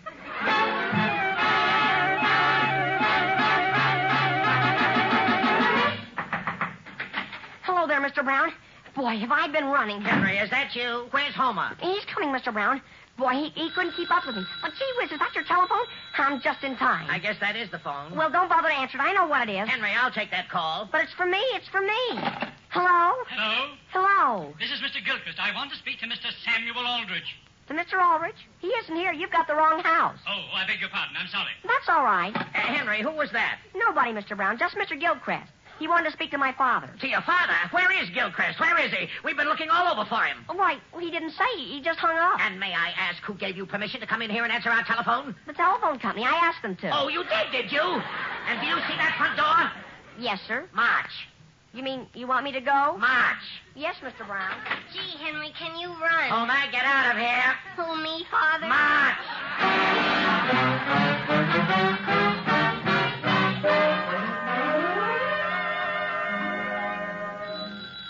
Sam, will you answer the phone, please? I'll answer it, Alice. Hello? May I speak to Mr. Brown, please? Well, I'm sorry, but Mr. Brown isn't here. You must have the wrong number. I can't keep getting wrong numbers forever. Whose residence is this? This is Mr. Aldrich's residence. Well, this is Mr. Gilchrist, Mr. Aldrich. Oh! How is it when I call your house, I get Mr. Brown, and when I call Mr. Brown's house, I get you? Could you say that again, please? I'm down at the station, and I just wanted to tell you that in less than 1 minute, I'm stepping on board my train. You're leaving? Right now. Goodbye. But Mr. Gilchrist! Mr. Gilchrist! Sam, that wasn't a call for Henry, was it? It was not. Alice, will you please try to tell me what has happened to this telephone system? Well, I've been wondering about that myself because Henry is just terribly upset. Henry is. Henry is. I think you ought to call the company, dear, and complain to them that Henry's been sitting here by this phone most all morning and nothing has happened. What do you mean nothing has happened? Now, Sam, this isn't any worse for you than for Henry. Just remember the poor boy's in the living room completely sunk. What's the matter with him? He's so depressed, Sam. He wouldn't eat his fried oatmeal even after I warmed it over for him. Oh, my goodness, there's the phone again. Mother, do I hear the phone ringing? You do, and if you want to answer it, you may. Well, thank you, Father. Thank you very much. And as soon as you're through answering it, I want to have a talk with you. Yes, Father. Now, Sam? Hello? Hello? Hello? Henry, this isn't Kathleen, but listen. If I were you, I wouldn't come anywhere near my house. Why not? The telephone company was just there, and they took out our phone. What'd they do that for? They said you told them to. Who, me? Homer, I give you my word. I'm phoning from DeHaven's drugstore, and you better keep away from my father. Goodbye. But Homer! Henry, where did your mother go? I don't know, Father. What do you think just happened? I know what just happened. Alice! What is it, Sam? What is it? Alice, they just delivered some groceries. And may I ask just what it was you ordered? Why, a lot of things. Did you order 100 pounds of potatoes? No. Did you order any lentils? No, we've got all that down in the basement. It's what we're giving to the emergency aid. Well, the store just delivered them to you with a note pinned on the potatoes saying they're all out of gingham aprons. Sam Aldrich, how could they have done a thing like that? Does Henry know anything about that? Henry! Henry! He probably went upstairs. I'll answer it. Hello? Hello, Mrs. Aldrich. Is that you? Yes? Well, this is Kathleen Anderson. Oh, hello, Kathleen. I guess I know who you want to speak to. Oh, no, I'm calling you, Mrs. Aldrich. Me, dear? Yes, my mother just looked over the list of things you promised to donate to the emergency aid, and she wanted me to phone and thank you right away. Well, wasn't that nice of her? I hope you need potatoes. Potatoes? You mean you're going to give potatoes, too? Aren't potatoes and lentils on the list? No, I don't think so. I have your list right here. 2 pounds of butter, 1 pound of cheese, 2 pounds of bacon, 5 lamb chops, dozen and a half of eggs, 2 cans of pineapple. Kathleen, where did you get that list? Why, Mr. Aldrich left it at the emergency aid on his way to his office. He took that and Well, isn't that nice? Yes, it certainly is. Yes, it is, isn't it? Kathleen, could you hold the phone just a second while I speak to Mr. Aldrich? Oh, you want to ask him about the potatoes? Yes, that's exactly what I want to ask him about. Just hold the line. Sam! Sam Aldrich, where are you? I think he went upstairs, Mother. Gee whiz. Mother, did you know someone let the receiver off the telephone? Mother? Well, gee whiz. Hello? Hello? Well, gee whiz. Hello? Hello, is that you, Henry? Listen, Kathleen, listen. What, Henry? Well, imagine that. How long you been waiting there? Why, Boy, am I going to give the phone company the deuce. the phone company. Boy, I've been waiting all... are you doing anything tonight? No, I'm not. Well, how would you like to go on a picnic this morning? Henry, it's afternoon. It is? That's what I mean. How about the movies? I mean, tonight. I'd love to. All right. Swell. I'll see you at 8. Goodbye. Goodbye. Henry, you didn't hang up that phone, did you? Why not? There wasn't anything more to say, Mother. I finally got my call.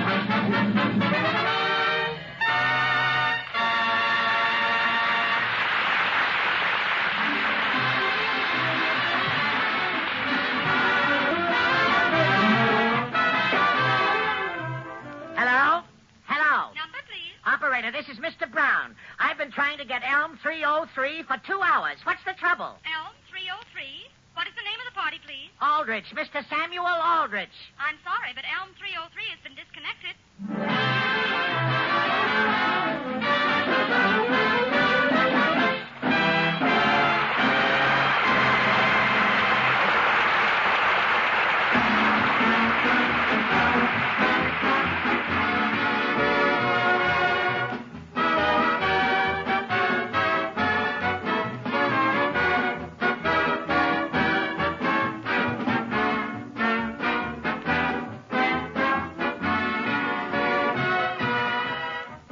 This is the Armed Forces Radio Service.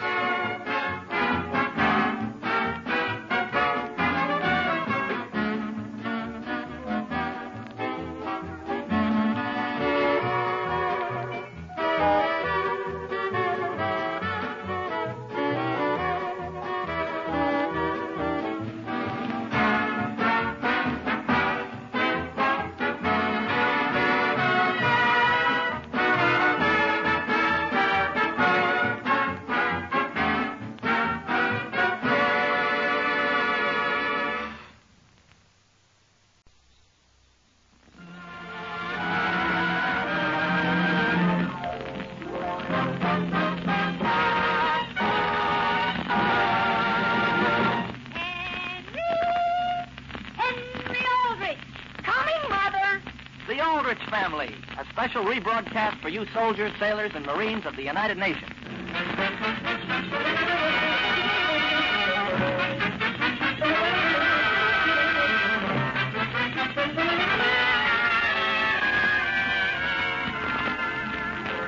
A typical teenage boy like Henry Aldrich lives in a world all his own.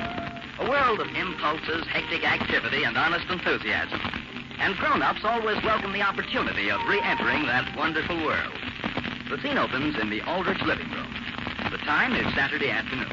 But, Henry, don't you see my point of view? You had no right to do a thing like that. But, Mary, Charlie Clark's a nice guy. He's really a swell guy.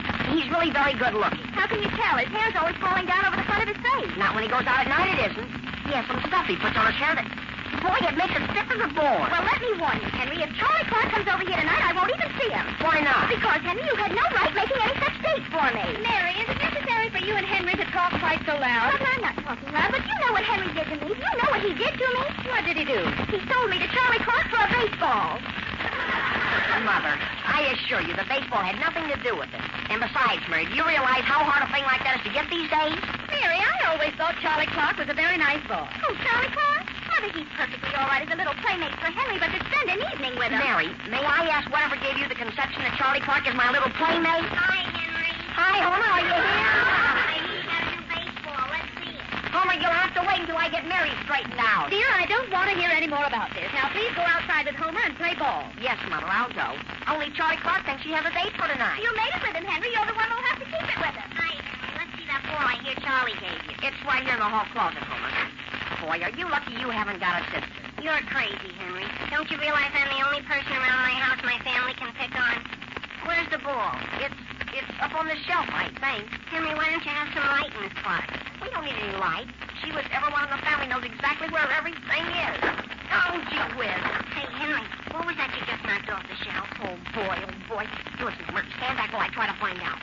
Near as I can make out, it's sort of a box. And there are a lot of little loose things that came out of it. Oh, gee whiz, I just stepped on one, whatever it is. And it's sort of soft and squashy. Henry, is it my imagination or do I smell chocolate? Chocolate? Homer, it couldn't be chocolate. You're crazy, Henry. It's chocolate, all right. And a boy. Oh, boy. Oh, can you imagine that? And they're good, too, aren't they? Look out, Henry. Let me get down there on the floor with you. Now, wait a minute, Homer. Let's not eat the whole works. Don't you realize this box must belong to someone? Not necessarily. Maybe somebody put it up there and forgot it. 10 years ago. You think so? Well, they don't taste as though they were 10 years old. You mean you're eating another? Homer, come on and help me. They're all over this floor. Well, where's the box? We'll find it. I've got the lid right here in my hand. And look, Homer, save all the little papers. The little papers? Sure. Don't you feel them? There's a little paper cup sort of for each piece. Oh, yes. Is that what I just swallowed? Oh, boy. What, Mary? I want to tell you something.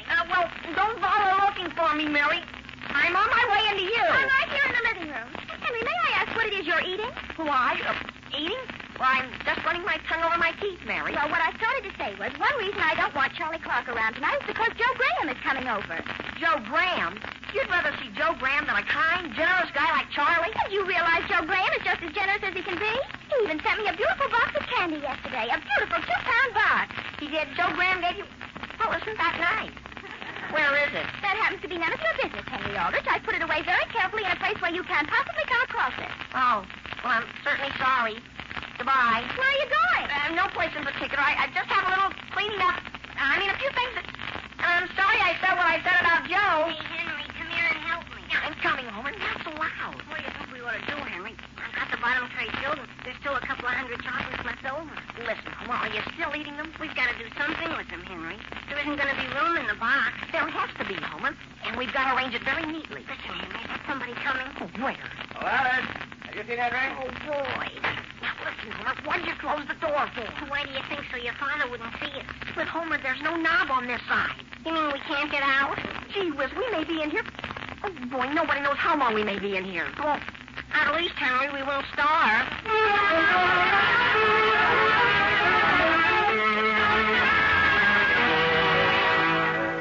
Hello? Hello? Hello? Hello? Hello, is Mary Aldrich there? Oh, Joe, is that you? No, this is Charlie. Oh. Charlie Clark. Mary, did you hear me? This is your friend, Charlie Clark. Yes, well, just a minute and I'll call Henry. But I don't want to speak to Henry, Mary. I want to speak to you. This is Charlie Clark. Hello? Hello? Hello?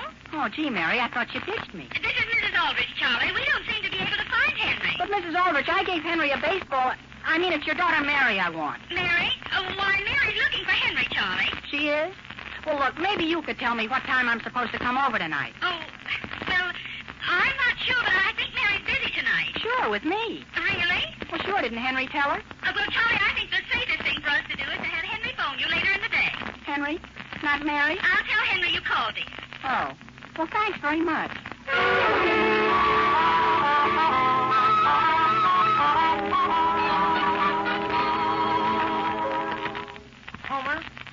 Homer, you haven't gone to sleep, have you? No, of course I haven't gone to sleep. I just feel sort of funny. Have you found all the chocolates over on your part of the floor? Some of them. I'm stuffing them right in the box over here. But, Homer, I've got the box over here. You have? Well, what's this I've been putting them in? Now, listen. What's the matter? It's somebody's shoes. Now, listen, Homer. I'll pour them out. You know what? We ought to have a flashlight. Sure. I even found a couple of chocolates inside this umbrella. Homer, keep quiet. Keep quiet. I hear footsteps. Somebody coming? What you say, Alice? Quick, Homer. It's my father. Let's put the box up on the shelf. Okay. You put it up. I think I better move quick. Well, there. And listen, sit way back in the closet. If my father opens the door, he may not notice us. Sure. Just don't move. Only, Henry, get your foot off my stomach. Things are bad enough. Quiet. Yes, Alice, I heard you, but first I want to get something out of it. Henry, what are you and Homer doing here in this closet? Oh, hello, Father. Hello, Mr. Aldrich. May I ask why you're sitting there doing absolutely nothing?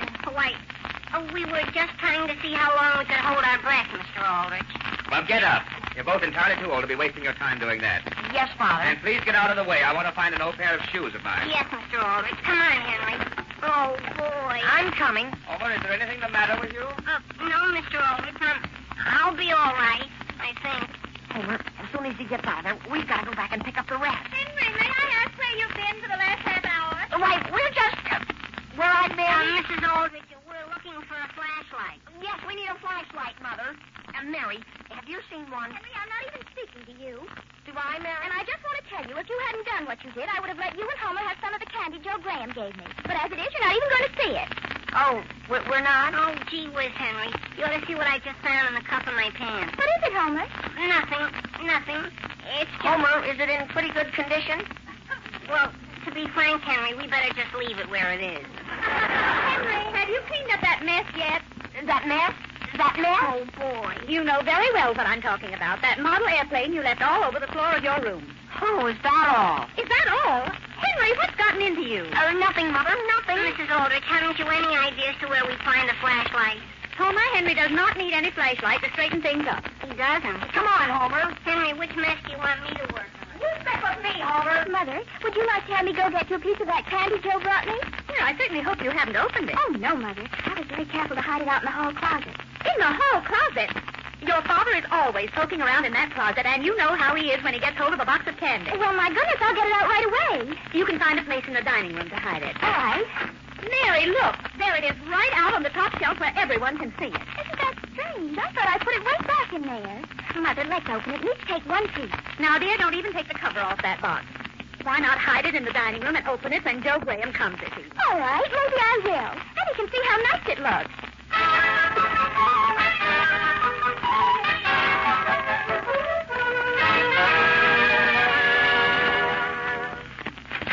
Hello there, Mr. Aldrich. Well, hello there, Charlie. How are you this afternoon? I'm fine. Could I speak to Mary, please? You want Mary? Mary! Yes, Father? Charlie Clark's here to see you. Mary? Mary! Does she hear you, Mr. Aldrich?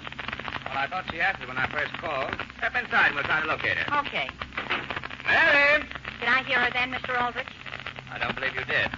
How would you like to see Henry? No, Henry! I don't want to see him necessarily, Mr. Aldrich. What, Father? Charlie Clark is anxious to see you. No, I guess you didn't understand me, Mr. Aldrich. I said I don't give a darn about seeing him. Father, are you...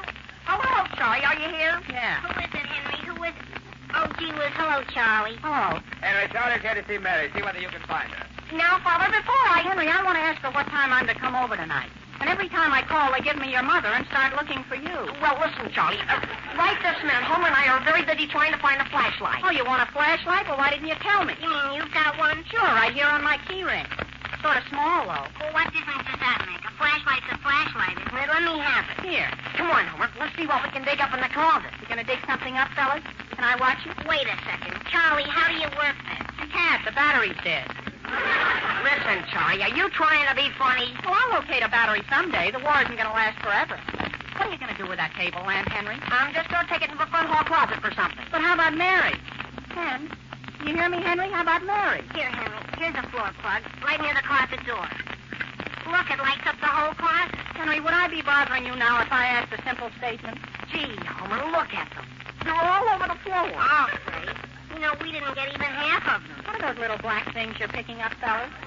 Listen, Henry, I'll hold them in my hands, and you do the picking up. Well, hold your hands bigger. Fellas? Father, has Charlie Clark gone yet? Oh, boy. No, Mary, I'm still here. Wait a minute. Where are you?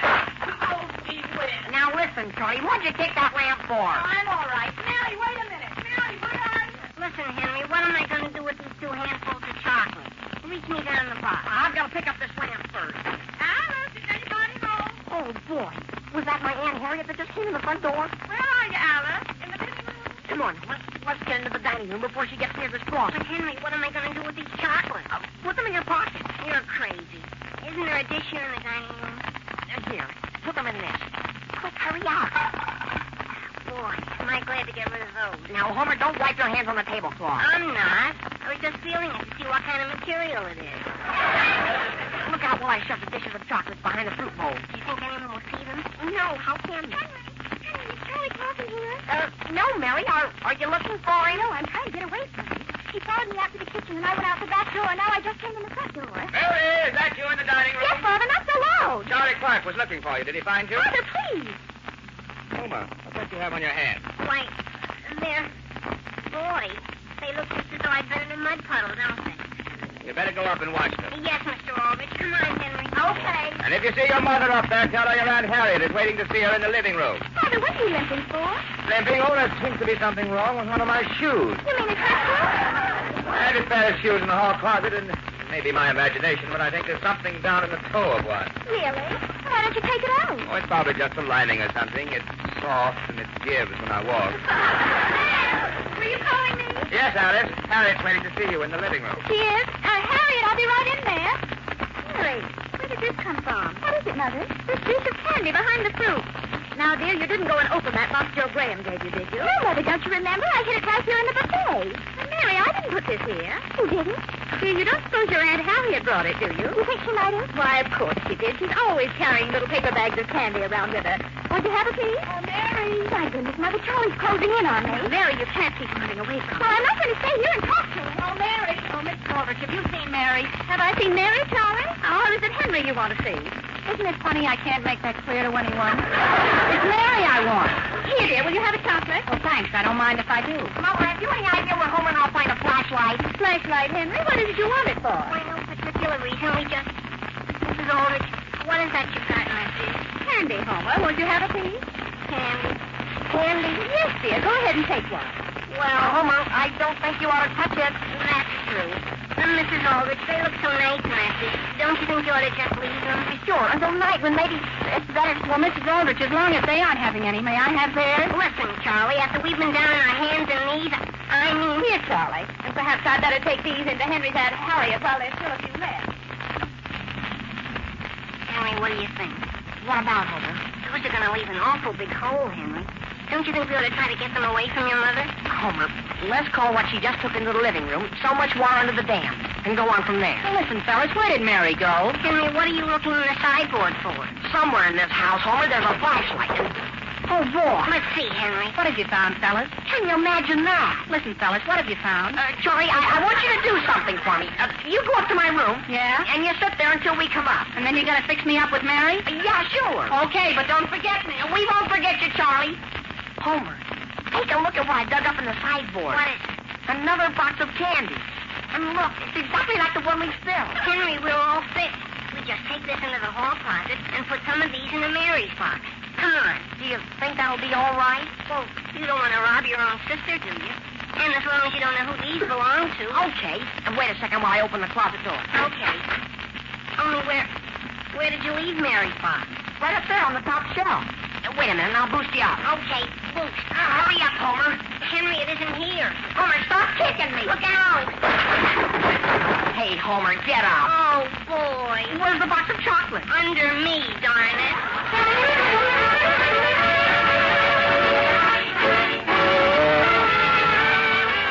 We'll be back with the Aldrich family in just a moment. Right now it's intermission, and time for our intermission guest, the one and only Tommy Dorsey. Okay, Tommy.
Bésame mucho. Each time I cling to your kiss, I hear music divine.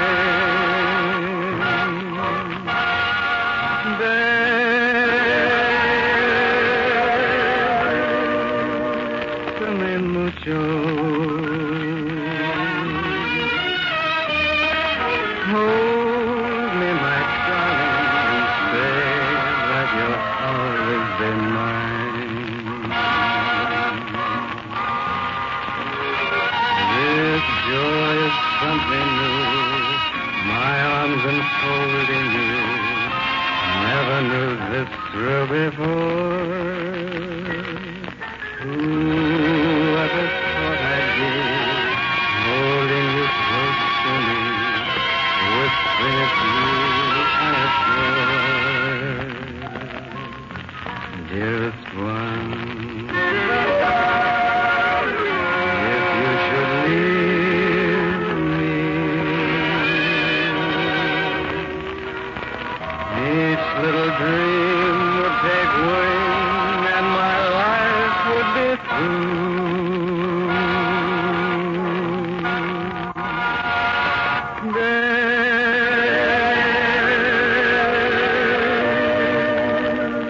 Bésame mucho.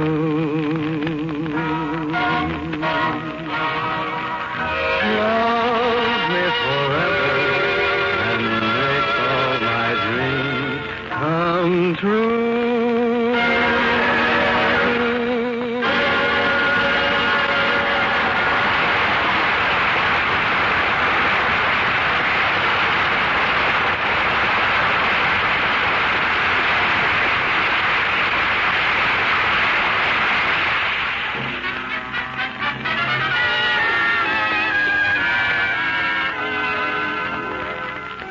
Now, getting back to the troubles of Henry Aldrich. Henry accidentally spilled a box of Mary's chocolates in the hall closet. Later, without realizing it was the same box, he found one in the dining room buffet and was about to place it in the hall closet when Homer fell on it. The scene opens an hour later in DeHaven's drugstore. Oh, Mr. DeHaven. Mr. DeHaven. Yes, Henry, something I can do for you? How much are those boxes of chocolates there? The 2-pound box, that's $1.50. $1.50, Mr. DeHaven? As much as that? Well, here's a 1-pound box for 80 cents. The only trouble is it has to be the kind Homer fell on. I mean, Mr. DeHaven, you couldn't trust me for $1.50, could you? Well, it isn't that I don't trust you, Henry, but if you'd like me to, I could call your mother and ask her if it's all right to charge it to her. Oh, no, don't bother my mother about a thing like this. Mr. DeHaven, you don't have any chocolates at all like those in that box for less than $1.50. No, Homer. Well, Mr. DeHaven, do you have anything that would be good for removing chocolate creams like those in that box from trousers? Oh, Homer, you want a spot remover? Yes, only first, how much is it? Well, we have a pretty good cleaner here for 25 cents. Nothing less than that? No, I'm sorry. Well, do you have anything that would be good for an unsettled stomach resulting from chocolate creams like those in that box? Oh, you'd like some bicarb? Well, how much is it? $1.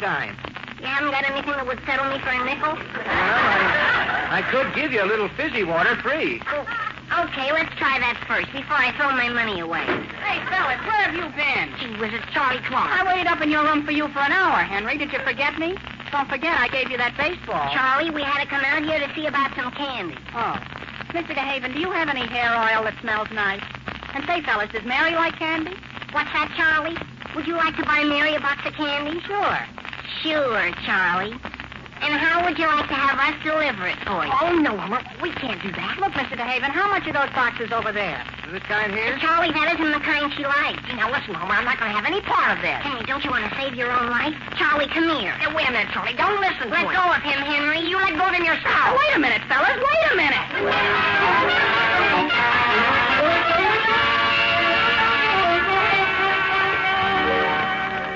Mother, have you any idea as to what may have become of them? Mary, I haven't the slightest idea. Has Aunt Harriet gone? Yes, dear, she just left. Mother, do you think she might have taken my box of chocolates? No, dear. Your Aunt Harriet is not in the habit of taking candy that doesn't belong to her. Well, then I guess that he's just 3 people that might have taken it. And who are they? Either Henry or Homer or Charlie Clark or possibly all 3. Now, Mary, that isn't exactly fair. You probably intended to put the box of candy in the sideboard and absent-mindedly put it some other place. Alice, why isn't there any soap upstairs? Any soap, Sam? Yes, Alice, I'd like to wash my hands. My goodness, Father, what is that you have all over your hands? Why, nothing, Mary. It just seems to be chocolate. Chocolate? I think it's chocolate. Sam, how did you get chocolate on you? I have no idea. I happened to look at my hand a little while ago, and it was all chocolate. After all, is that important? Where will I find a piece of soap? Dear, I don't think I've ever been so mad at you in my life. Mad at me? What have I done? Sam, you know what you've done. You know very well what you've done. Father, do you think he did? Alice, all I want is a cake of soap. Mother, I can't believe it. I should have known, Mary, that your father couldn't be trusted with a box of candy in the house. He never could be. Let him have one piece, and he loses all control and all character. Harriet, I thought you'd gone. Well, don't bother. I'll just sit back into the hall closet and got Mom's out I left here last week. Oh, did you almost forget it again? Well, no Papa to come out on the porch with me. It's just starting to rain. And, Harry, you want me to hold your pocketbook while you put it up? No, thank you. I can put it up. Oh, my goodness, what's falling on me? Mother, look.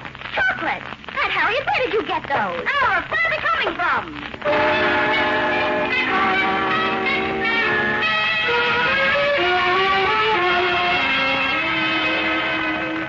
Mother, is dinner almost ready? It won't be ready for another 10 minutes, Mary, at least. Well, Mother, I don't like to seem to rush you, but Joe's in the living room, and he keeps asking whether I got the box of candy and whether I liked it. Mother, if we could only start eating, maybe we could get his mind off the subject. Mary, all I can say is I'll get it just as soon as I can. Now go back into the living room and visit with him. Yes, Mother, I'll go, but I'll do. Mother. Oh, Henry, is that you? Yes, Mother, it's I and Homer. Henry, have you seen a box of candy anywhere around here? A box of candy? Have I seen it? Dear, please run upstairs and get washed for dinner right away. And, Homer, you better go home so you won't be late for your dinner. But, Mrs. Aldrich, Henry wants to ask you something. Look, Mother, can I go over to Homer's for dinner so I won't be here this evening? Now, Henry Joe Graham's here, and you'll want to visit with him. Please go up and get washed. But, Mother! Henry, you should have let Charlie get her that box. Look, Homer, I couldn't let him. It would have been a dirty trick, even if he is a dope. Who's that? I don't know. It's somebody at the door here. Hi, Henry. Is Mary here? Listen, Charlie, what are you doing with that box of candy? None of your business. Let me in. But, Charlie! Let me in, do you hear me? Mary, are you here? Listen, Charlie, I'm advising you. I'm begging you. Don't give Mary that box of candy. I'm not taking any advice from you, Henry. I gave you a baseball, and you don't even want to fix me up with your sister. Hey, Mary! Mary! Yes, is that somebody calling me? Hi, Mary. Here, take it. What's this? It's a box of candy. Charlie Clark, I should have known all the time you took it. Of what? Mary, he didn't take it. What do you mean he didn't take it? Here it is right here. Thank you, Charlie. Thank you very much. Now, please go. You mean you're mad at me? Mad at you? I could kill you. Please leave this house. Well, gee whiz. Go, do you hear me? Go. Oh, I'm going. Only Wait a minute, Charlie. Here's your baseball. I feel it's the least I can do for you.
This is the Armed Forces Radio Service.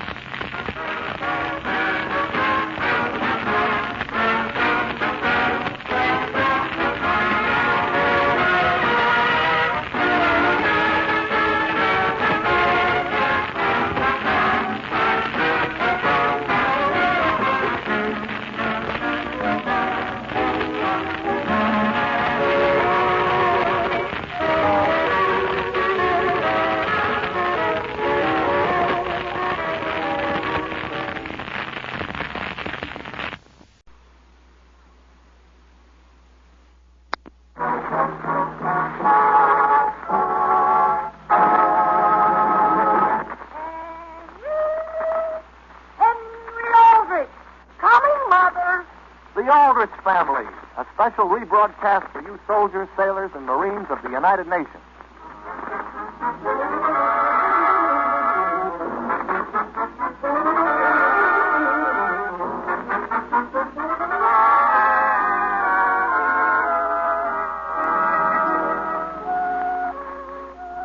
A world filled only with teenage boys is something forbidding to imagine. But a world without any teenage boys is just as forbidding. For a youngster like Henry Aldrich adds zest to everyone's everyday experiences.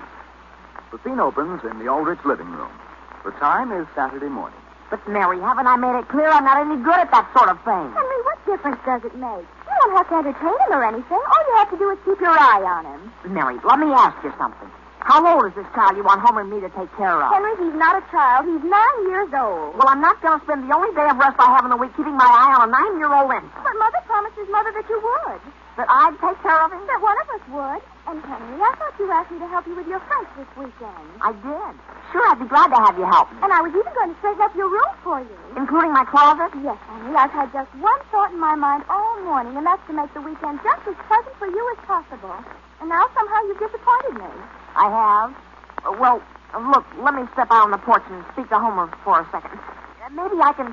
You wait here. All right, I'll be answering the phone. And, Henry, I think you should also know that I even planned to clean out your lunchbox for you. You had?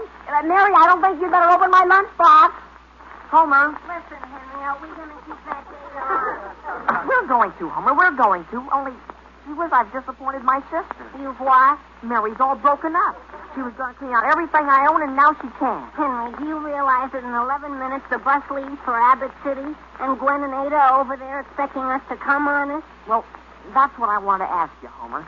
If we catch the 10 o'clock bus over there, I don't suppose we could keep our date and get back here by 12, could we? By 12 tonight? No, we can't keep Willie out that late. Who's Willie? Oh, well, that's something I'd rather not go into. Henry! Yes, Mary? Henry, I thought you wanted to make that fly. Henry, I just talked to Joe Graham, and he certainly appreciated your being so good about it. About what? Have you forgotten? Taking care of Willie. Mary, when did I say I'd do anything like that? Well, I thought you were going out to arrange it with Homer. Gee whiz, I just went out to speak to him. But what's Mother going to say when she finds out you've walked out on Willie? Mother, where is she? I'm going to ask Now, her. Henry, you stay right here. But, Mary, where are you going? She's out in the kitchen, Henry. Mother? Yes, Mary? Mother, are you satisfied with the way Henry's getting along in French? Dear, I haven't time to worry about Henry's French right now. What have you done with Willie? Well, that's what I was anxious to tell you about. Don't you think that since Henry is a boy, Willie'd have a better time with him than with me? Yes, I suppose so. That's what I've been trying to tell Henry, and Mother, he won't even listen to me. Mary, I haven't time to worry about that now. One of you is to take care of him, and you'll have to decide it between yourselves. And whatever we decide will be all right with you? That's all I wanted to know. Henry! Henry! Henry Aldrich! What, Mary? May I ask what you're going down the front walk for? Mary, Homer and I've got to catch something. And Henry, don't you realize how upset we all are over your French? My friend? Your French and Willie. Or don't you ever want to get to Princeton? What'd Mother say? She said Willie would be much happier if he were with you because you're a boy, and I'm to settle this with you myself. She did? Hey, Henry, why would Princeton care whether your closet is cleaned out? Come on. And just a second, Homer. I'm going to leave it up to you, Henry. I've got to go in and change. But, Mary, why must I be the one to decide? Henry, do you realize we have 5 minutes left? Homer, I'm stuck with Willie Jenkins. And how about Gwen and Ada? You mean you'd rather play with Willie than with Gwen? No, Homer. But my mother's worried about French. And Henry, if I get over there and tell Ada you couldn't come, she'll take my head off. She went to a lot of trouble to get Gwen lined up for you. I told you were very particular who you went out with. But how about Willie? I've got to keep an eye on him. Well, where is he? He's out in the garden. I have to stay and see that he's all right. Okay. Why don't we tie him safely to a tree and beat it? Tie him? Oh, I don't mean tie, Henry. We'll put him on the end of a long clothesline and leave a glass of water for him in case he gets thirsty. Oh, no, we can't do that. All right, then why don't we take him with us? On the bus, way over to Abbott City? Listen, all your mother wants you to do is take care of him, doesn't she? But what difference does it make whether you take care of him here or in Abbott City? That's true. And, gee, there he is. Hey, Willie! What? Come here. What are you doing with that rose bush? I dug it up. I thought I'd move it for you. Well, where's the hole you got it out of? Who wants to know? Now, listen, Willie. You got to put that back and come on with us. I'm not going anyplace. Oh, yes, you are. Now, come on. And listen, Willie, that's my father's favorite rose bush, and he doesn't want to take it all the way to Abbott City.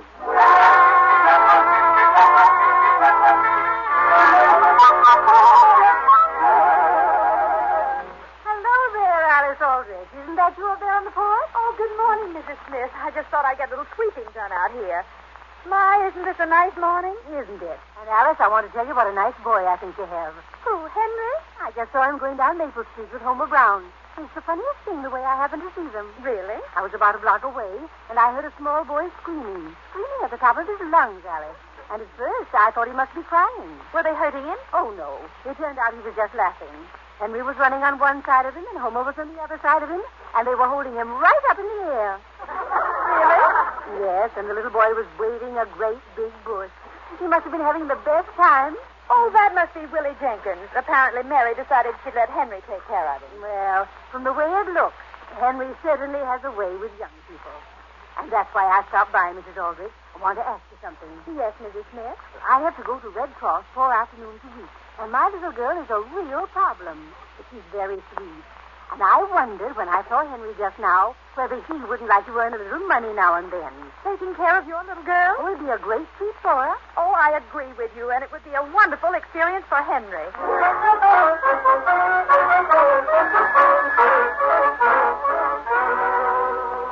Hello? Hello, is this Albert City 441? Deposit 20 cents, please. 20 cents, as much as that? Hello?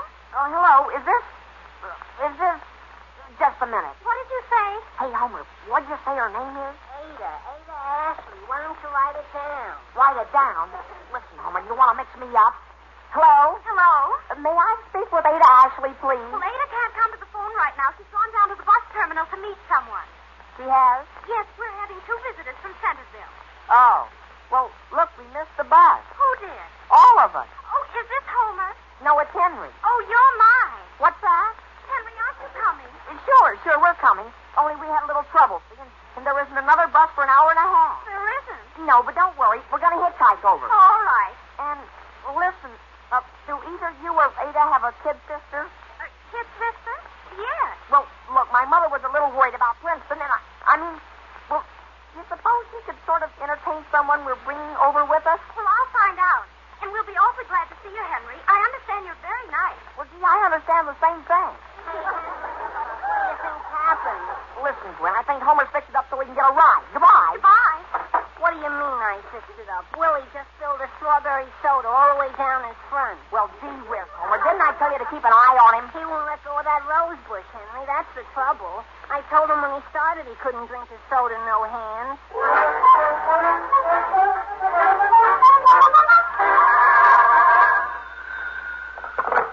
Hello, Mrs. Aldrich's residence. Hello, Mrs. Aldrich. This is Mrs. Emily Jones. Oh, yes, Mrs. Jones. Mrs. Aldrich, I was just talking with a couple of the ladies from the Red Cross, and I understand your son is marvelous with little children. Well, I wouldn't go so far as to say that, but of course I'm his mother, and I'm afraid it wouldn't sound right if it came from me. Well, just the same, that's what I hear, Mrs. Aldrich. And I understand he's taking care of 1 or 2 children in his spare time. And could he take on any more? Oh, you'd like to have him take care of your little boy, too? Oh, I have 2 little boys. One's 5 and one's 7. And Mrs. Aldrich, if I thought Henry really would play with them every afternoon, my worries would all be over.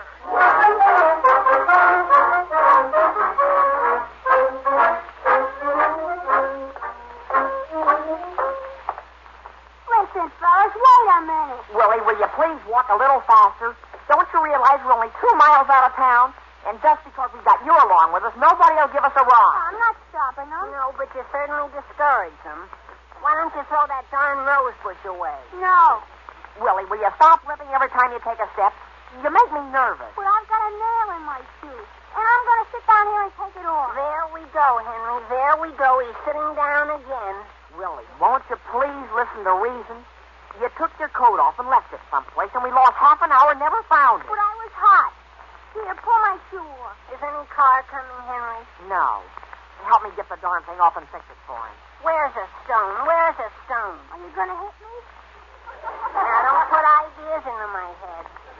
Look, Homer, while I take his shoe off, you show him how far you can throw that rose bush. Oh, no, fellas. Oh, no. Let's go. Ow! Stop switching me. There isn't any nail in your shoe. It's just your imagination. Well, look at my foot. It's your sock. Whoever dressed you didn't get all the wrinkles out. I dressed myself. Hey, Henry, here comes the truck. Oh, mister, give us a ride. Hey, mister. Gee whiz, we're going to stop. Come on, hop in. Sure. Thanks ever so much. Boy, I'll say. Come on, Willie. No. Now, listen, Willie. Do you remember what I had to do to your wrist last time you wouldn't mind me? No. Let's just lift him, Henry. Don't hurt him, Homer. Just let him know we mean business. Hurry up and get in here. Yes, sir. We're in. You boys been having a hard time getting a ride? I'll say. And we certainly appreciate it. And, Willie, isn't this pretty nice? Aren't you glad you're going over to Abbott City and see some girls? No. Now listen, Willie, don't be so smart. Well, you guys aren't so smart. You know what you just did? What? You left my shoe back there when we got on.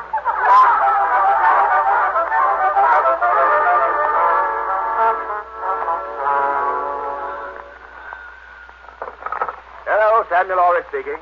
This is the Aldrich that takes care of war workers' children. I beg your pardon? I want the Aldrich Day Nursery Service. What's that? Could you tell me what your hours are? My hours? That all depends. Well, I want to enroll 3 children. You don't say so. Yes, but I don't want to leave them with you all day. Who is this, Harriet? You trying to be funny, Harriet? Send them around, Harriet. We'll take all you've got. Oh, thank you. I'll bring them over this afternoon. Goodbye. Now, wait a minute. Aren't you Harriet? Hello?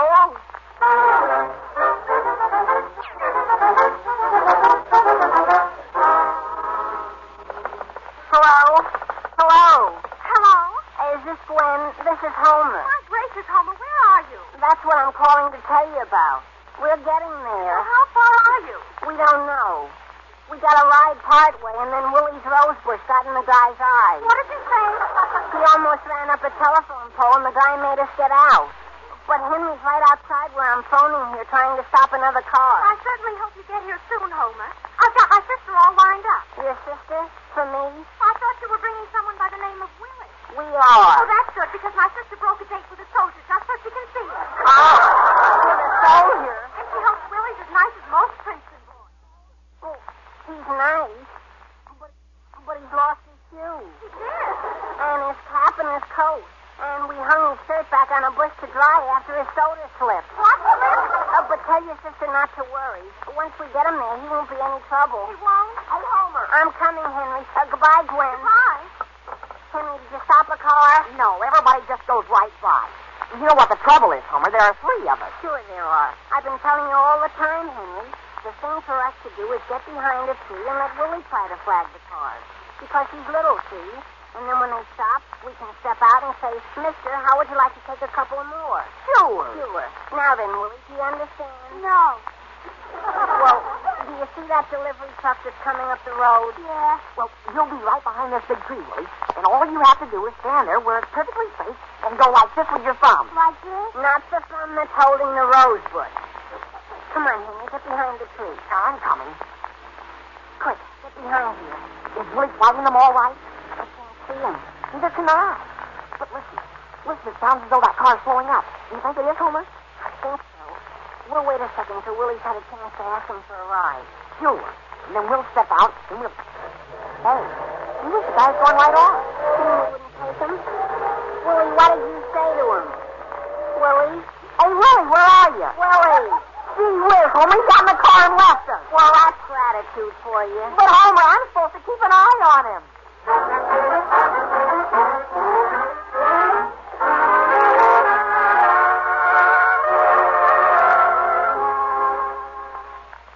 We'll be back with the Aldrich family in just a moment.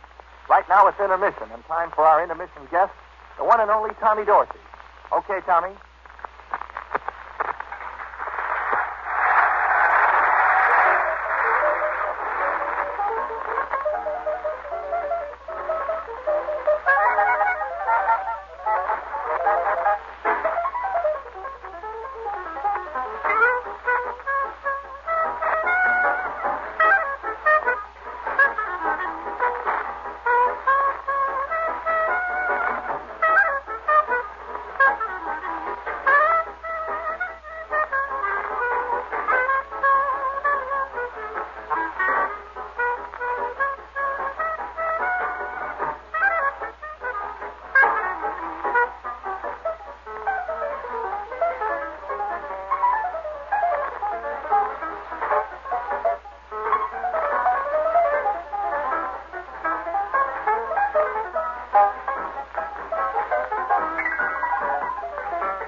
getting back to the troubles of Henry Aldrich. In their anxiety to keep the date over in Abbott City, Henry and Homer have started off to see their girls. Taking along a 9-year-old boy Henry has promised to take care of for the day. Unfortunately, on the way, Henry and Homer have become separated from their ward. The scene opens in Mr. Aldrich's office. Sam, I'm sorry to bother you here at the office, and I promise you I'm going to take just 1 minute of your time. Hello, Alice. What can I do for you? Sam, the grandest thing has just happened. You won't believe it when I tell you, because frankly, I couldn't believe it myself. No? What is it? I'm not going to tell you right now, dear. I'd rather wait till you can be surprised. Only let me ask you one thing. How much do you think Henry's worth an hour? Henry? How much is he worth? Sam, all I want to know is where I can buy a sort of an engagement pad for him that has the days of the week on it. What for? Oh, excuse me. Hello, Samuel Aldrich speaking. Hello. Is that you, Father? Yes, Henry. What is it you want? Well, I'm certainly glad to hear your voice. I've been trying to get Mother to tell her something, and there isn't any answer at the house. You want your mother? Just a minute. Sam, is that Henry? It is, yes. Hello, dear. Hello, Mother. Are you there? Henry, I have the grandest thing to tell you when I see you. Well, listen, Mother. I want to ask you something. Is anyone at our house right now? No. No one at all? Who do you mean? Well, I mean, no one's dropped in the last hour. Are there any little children there, about 9 years old? Oh, then you've heard about it. Yes. You mean you have? No one's there right now, Henry. You can't expect things to happen that quick. But, Mother... By the end of the week, you'll be very pleasantly surprised. Not until then? How are you and Willie getting along? Oh, then you don't know... You don't... Are you pretty good friends by now? Well, I've been thinking things over, and Mother, I don't care anything about going to Princeton. To where? Look, could I speak to Father for a second? All right, dear. Sammy wants to say goodbye to you. Yes? Here. Goodbye, Henry. But, Father, wait. What is it you want? Willie's been stolen. Yeah, that's fine.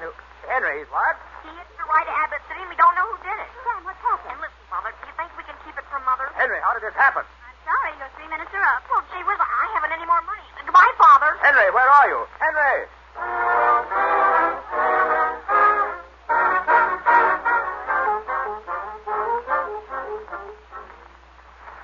Just a moment there. Just a moment.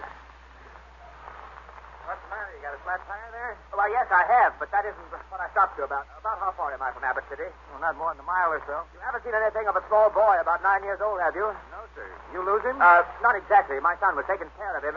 That is, I've been out looking for him for about 2 hours, and Well, here comes another car. I'll stop them. Well, I'll keep my eyes open.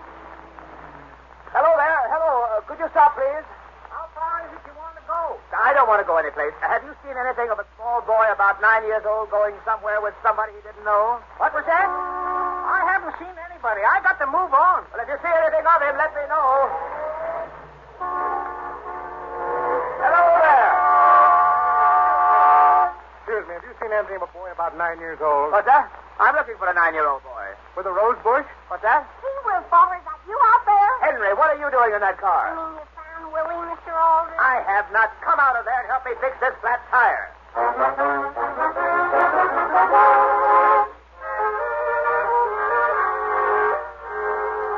Sam, what are we going to do next? Alice, I don't know what we're going to do. Sit down and stop pacing around the living room. But, dear, what am I going to tell Mrs. Jenkins when she comes here to the house this afternoon to get Willie? And when I realized, Alice, that you were going to let Henry take care of all the children in this town, I shudder. Now, Sam, let's forget that and concentrate on Willie. Did you call the police? I called the police in Centerville. I called the police in Abbott City. I called the state police, and they all promised to call me back. And when they called, what did they say? They didn't call. There they are right now. How do you know that's the police? I'll answer it. Sam, you wait here. Alice, there's no use in your getting any more upset than you already are. But, dear, I'd like to see this thing handled the way it should be handled. I think the police should be told that we insist on knowing where Willie is. Hello? Hello, is this Mrs. Aldrich? It is? Well, look, this is Willie. Willie? My goodness, dear, are you all right? Yeah, sure. Have you sent your laundry out for this week? What's that? Where are you? How about your laundry? Amanda. Willie, where are you? I lost Henry and Homer. But don't worry, Mrs. Aldrich. They'll probably turn up all right. I gotta go. Willie, can't you hear me? Willie, hello? Alice, where did he say he is? Sammy didn't say. I thought you were going to show me how to handle this. But he sounded happy. Mother, did I hear you just talking about Willie? Yes, dear. You were, Mrs. Aldrich. You were. Where is he? Homer, I don't know. All he kept saying was, had I sent my laundry out? You mean he hasn't got any clothes left on at all? Well, I know what I'm going to do. Where are you going, Alice? I'm going to lie down and put an ice bag on my head. Boys, do you realize what you've done today? Who, us, Father? You. You mean we've given Mrs. Aldrich a headache? You two boys decided to take Willie and go all the way over to Abbott City just to see two girls, didn't you? Yes, sir. And your country has asked you not to do any unnecessary traveling, hasn't it? But we were going on a bus, Mr. Aldrich, and the bus was going anyhow. That isn't the point. All unnecessary traveling on buses means unnecessary wear on tires. It does? And extra passengers mean extra buses, and every extra bus means still more extra tires. Yes, Father. And that was all just because you two boys wanted to see a couple of girls. You mean we gotta give up girls during the war? You can give up Abbott City girls, can't you? Unless you're prepared to walk over and see them, of course. 13 miles? What's the matter with the girls right here in this town? Gee, Henry and I were wondering the same thing. We don't know what's the matter with them. And another thing. Do you realize how many miles I had to drive my car today just because of you? Yes, Father. And do you realize what that means? Yes, sir. More wear on your tires. Exactly. And your father, Homer, had to get his car out and try to find Willie. He did? On his tires? He did. And the police are out trying to find Willie. Do you realize how much rubber has been wasted this afternoon just because of your thoughtlessness? Suppose a little thing like this happened every day in every town in this country. Do you realize how many towns there are? Yes. And do you realize how many boys there are? But they all don't want to see Gwen and Ada, Mr. Aldrich. They all want to see some Gwen and Ada. And you boys will have to choose right this minute. Which will you have? Your girls or Victory? You mean we can't have both? Not at the same time. Now go on out and think it over. Yes, Father. I'll answer the phone, Alice. Gee, Henry, am I ashamed of us? Alice, is that the phone or the front door? It's both, dear. You answer the phone and I'll answer the door. Hello. Hello, is this Mr. Aldrich? It is. Is this police headquarters? This is Miss Thompson down at your office. Oh, yes, Miss Thompson. Hello. Mr. Aldrich, I'm sorry to bother you, but some woman has just left 3 children here. 3 what?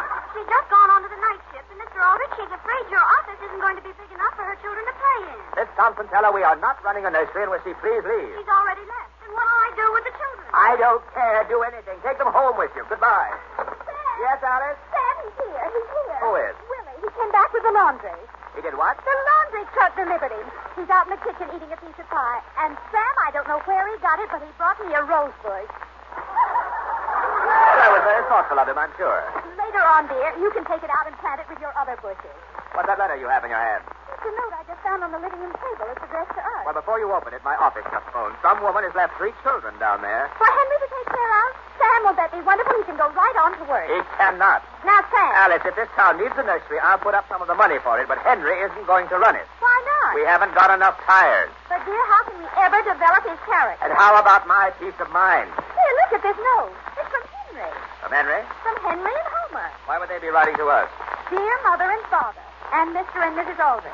Mr. and Mrs. who? We are certainly sorry we were so thoughtless and hope the country will not suffer too much. We have taken an oath not to ride on another tire for the duration, unless it is for essential needs, not girls. Well, I'm glad to see my talk did some good. So we're taking your advice and walking to Abbott City to see the girls.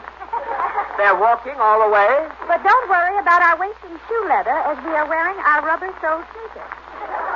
Yes, that's fine. Mother, what do you think I just saw? Oh, Mary. Henry and Homer, they were running down the street just as fast as they could go. Yes, dear, we know all about it. They're going to Abbott City. But, Mother, don't you understand? Willie's chasing right after them. He's what? Alice, now wait a minute.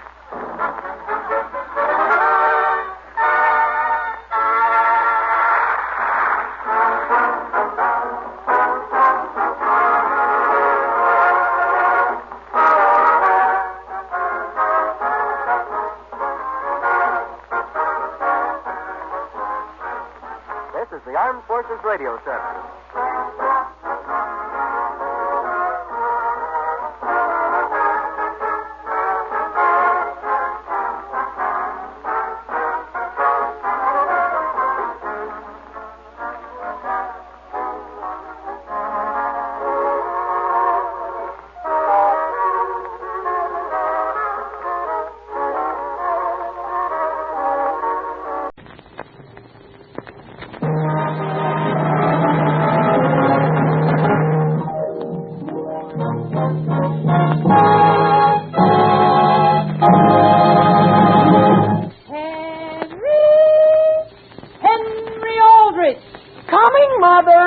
The Aldrich Family, a special rebroadcast for you soldiers, sailors, and Marines of the United Nations.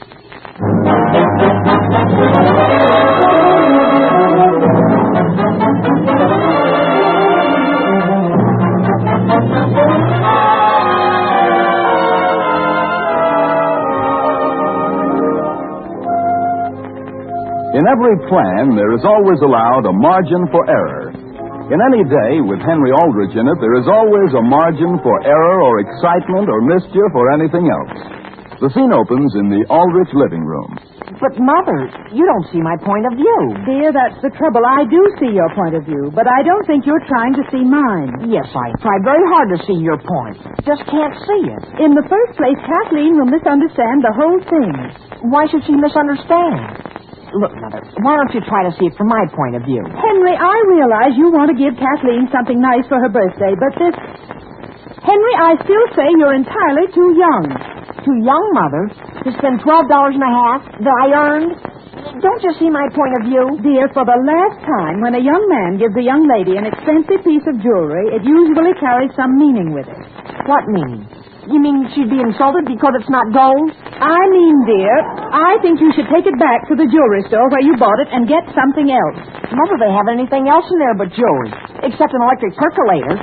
And don't you think if I gave her a thing like that, she'd really misunderstand?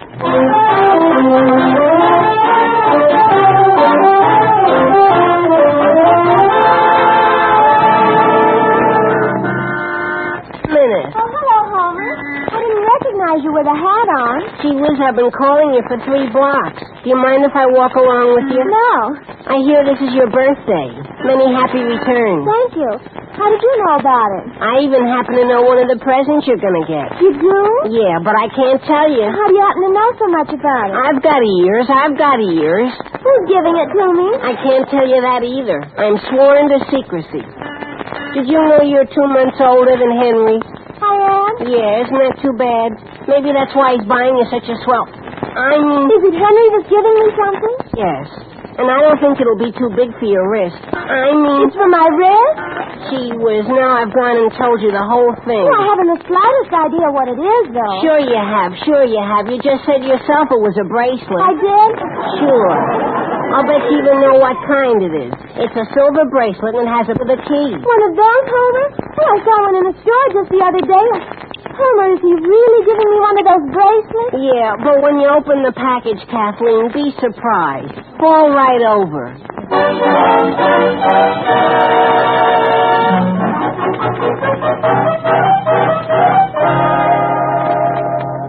Hello, Sam. Can you hear me? Yes, I heard you, Alice, but I still don't see what you're worrying about. Of course you don't, dear. You're a man. But Sam, suppose Kathleen is crazy about Henry, and he gives her that very expensive bracelet. There's only one thing she can think. What? Sam, you're simply being perverse.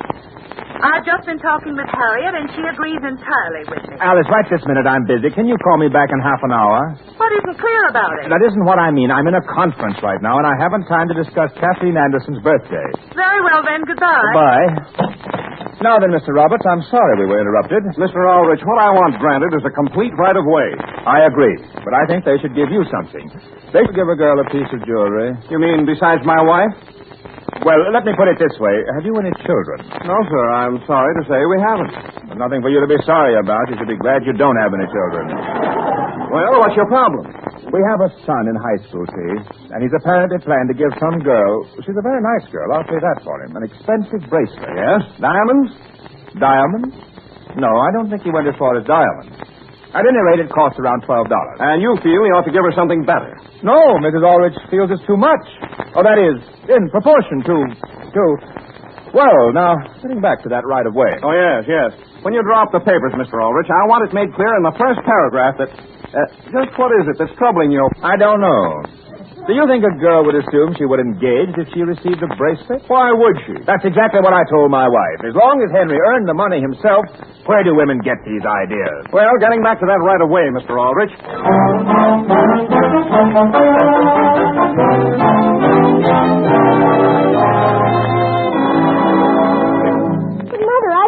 Even try to see my point of view. Kathleen, for the last time, I think you'd be making a great mistake. But, Mother, it's just an innocent bracelet with a padlock the shape of a heart. And I've always had my heart set on one. Well, dear, perhaps someday your father and I will give you one. Coming from Henry, it means so much more. That's just the point. Mother, where are you going? I'm going in the living room and have a talk with your father. And if he says it's all right for me to accept it, then I'll... That's a very foolish question, dear, because you know very well your father is going to say no. Sadie, I'm going to say no to what? Bob, you know what Kathleen just told me.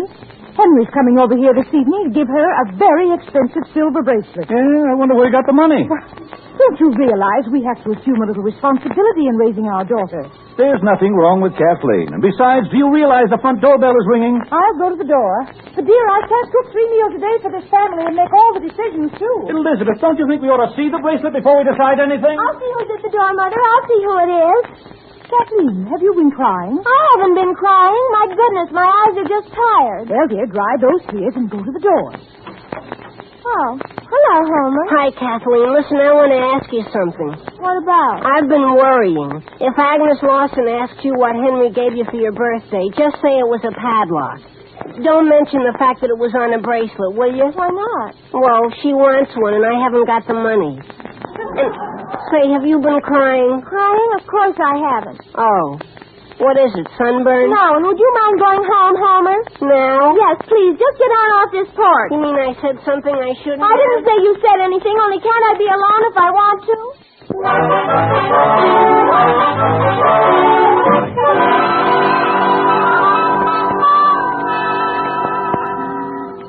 Where are you going, Henry? Henry, can't you tell me where you're going? I told you, Homer. I'm going downtown here. Oh. Are you upset about something? Henry, didn't you hear me? Are you upset about something? Where are you going? Homer, will you please stop bumping into me? Gee whiz, you're shoving me all over the sidewalk. All right, Henry, all right, if you're not interested. I was just going to tell you something interesting. What about? About Kathleen, but never mind, that's all right. What about Kathleen? Don't you think she's sort of moody? Who, Kathleen? Listen, Homer, Kathleen has one of the most cheerful dispositions of any girl I've ever known. Well, sure, I agree with you. And then the next minute she can kick you right off her front porch. Listen, let's have an understanding. Right here at this corner. Which way are you turning? Which way are you? I'm going right down the street here. All right, I'll come along. Are you going to the Centerville jewelry store? How do you know I am? Gee whiz, I just recognized the package. What are you going in there for? Never mind. Never mind. Are you taking Kathleen's bracelet in to have it engraved? Listen, whoever told you I got her a bracelet? I get around, Henry. And do you know where I could buy one for Agnes for less than $12.50? Homer, for the last time, will you please run along? I'm going into the store. Don't you want me to come in with you? No, now go away. Go away, Homer. You know, Henry, you're moodier than Kathleen. And don't hang around outside that window. Something I can do for you, young man? Yes, sir. I want to have a little talk with you. Yes, sir. You're the young fellow who bought that very beautiful silver hand-wrought bracelet. Yes. Could we step back here a ways? I beg your pardon? Well, I brought this bracelet back because, well, you see... There's something wrong with it? No, there isn't anything wrong with it. But when I got home, my mother... That is, she had some bad news for me. You mean your mother doesn't want you to keep it? No, it isn't that. You see, my girl... You see, it's this way. Doesn't she like it? She hasn't even seen it. Oh, she's gone away? Why, in a way she has. Well, that bracelet will be a nice surprise for her. Here, I'll wrap it up and send it to her. Oh, no, you can't do a thing like that. Why not? Why, it's too late. My mother says the way things are now, it wouldn't be right for me to give it to her. Oh, she's marrying someone else, eh? Well, why not give her a wedding present? A wedding present? How about that percolator up there for $3 more? Oh, no. I wouldn't want her to give her a thing like that. I think I'd just like to get my money back. Your money back? Well, before we do anything as rash as all that, have you seen these ladies' rings? They look just like diamonds, imported precious stones from Denver. And I challenge you to tell the difference between these and diamonds. But couldn't I have my money back?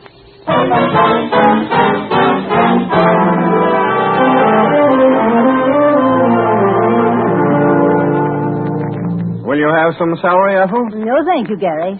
Now, what was it you started to tell me about Mr. Aldrich? Well, I was in his office today, see? And his wife calls, and she's all upset. They've got a boy in high school who wants to give his girl some kind of a piece of jewelry, and she doesn't think he should. Well, I certainly agree with her. You agree with her? What's wrong with a boy giving his girl a birthday present if he wants to? That's because you've never had any children. What do you mean, I've never had any children? You've never had any either. But I'm a woman. And, Gary, it isn't necessary for you to point that celery at me. I'm not pointing it at you. I just want to know what's wrong with the kid doing it. What's wrong with it? It just isn't done, that's all. Who said so? Who passed the law that says it isn't done? Gary, in the first place, any present from a boy means a great deal to a girl, let alone jewelry. Why should it mean anything? Don't you remember on my 16th birthday when you gave me some handkerchiefs? Handkerchiefs? What's that got to do with it? Well, we got married, didn't we? Is that what did it? Gary, for the last time, stop shaking that celery in my face.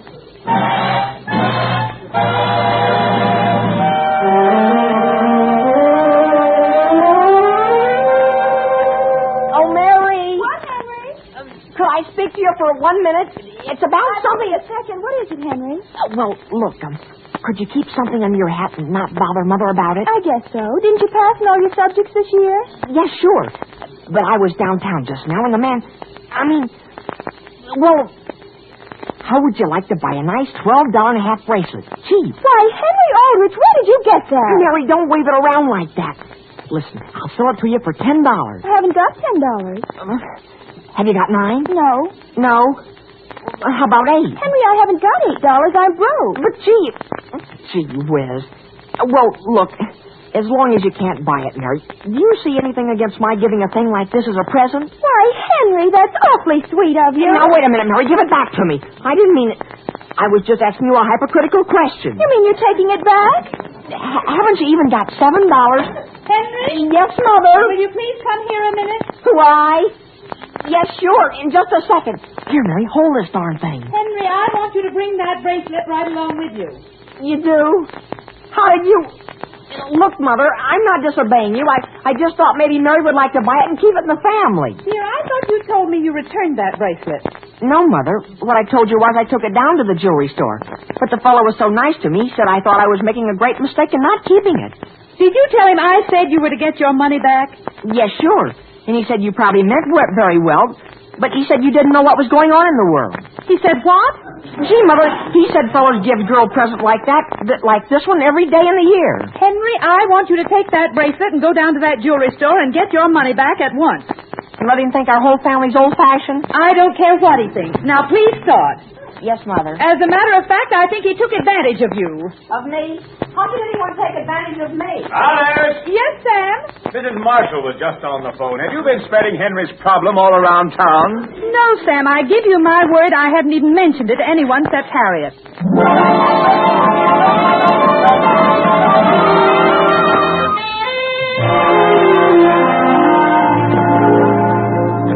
Well, will you give me $6 for it? Do I have to pay you the whole $6 in cash? You mean you want a little time on it? Gee, the stores are closing in an hour, Homer, and I've got to get Kathleen something for her birthday. I just can't. Yeah. She may be pretty disappointed if she doesn't get this bracelet. I haven't so much as mentioned it to her. No, I know you haven't. I have a hunch. A very strong hunch. That this bracelet is what she's looking forward to getting. Just the sport. For? Agnes would be crazy about it, Homer. I know, but... Do you know what, but the second time, he said there won't be war. And even then they may not war. And even then they may not make them. Why? And that isn't the point. He said within a year this bracelet will double in value. It will? Sure. And then if Agnes gets mad and gives it back to you, look at the profit you've made.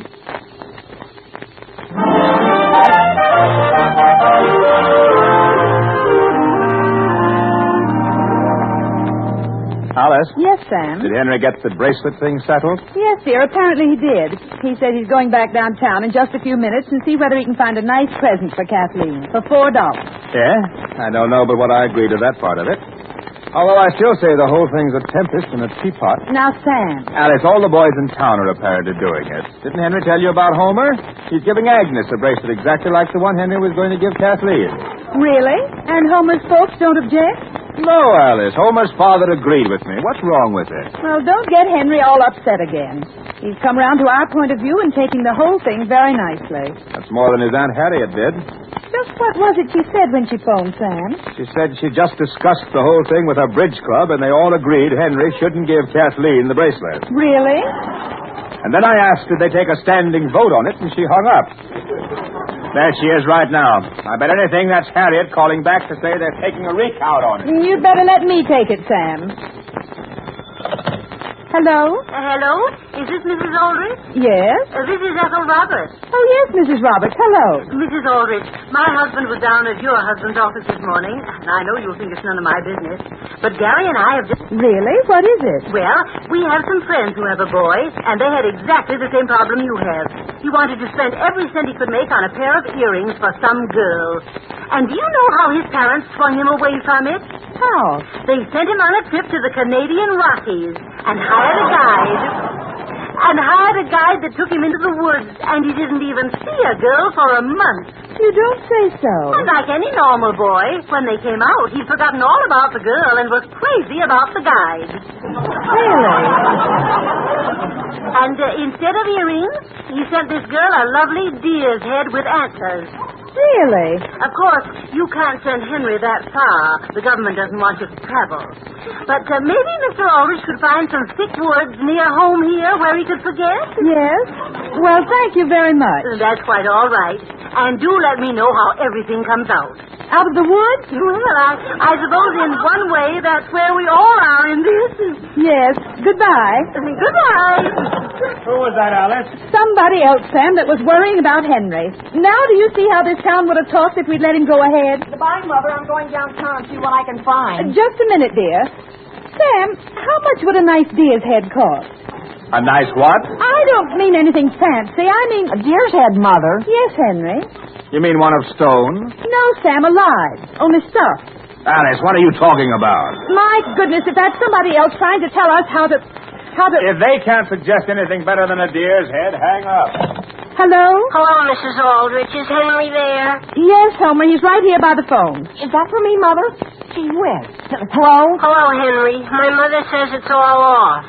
What's that? When I told her I was going to give Agnes that bracelet, she nearly hit the ceiling. And Did I you want tell her my $4 back. Oh, well, did you tell her what I told you to? Sure, and she said if I give it to her, I'd be compromised for life. Homer, she can't be that narrow-minded. Look at what you're doing to me.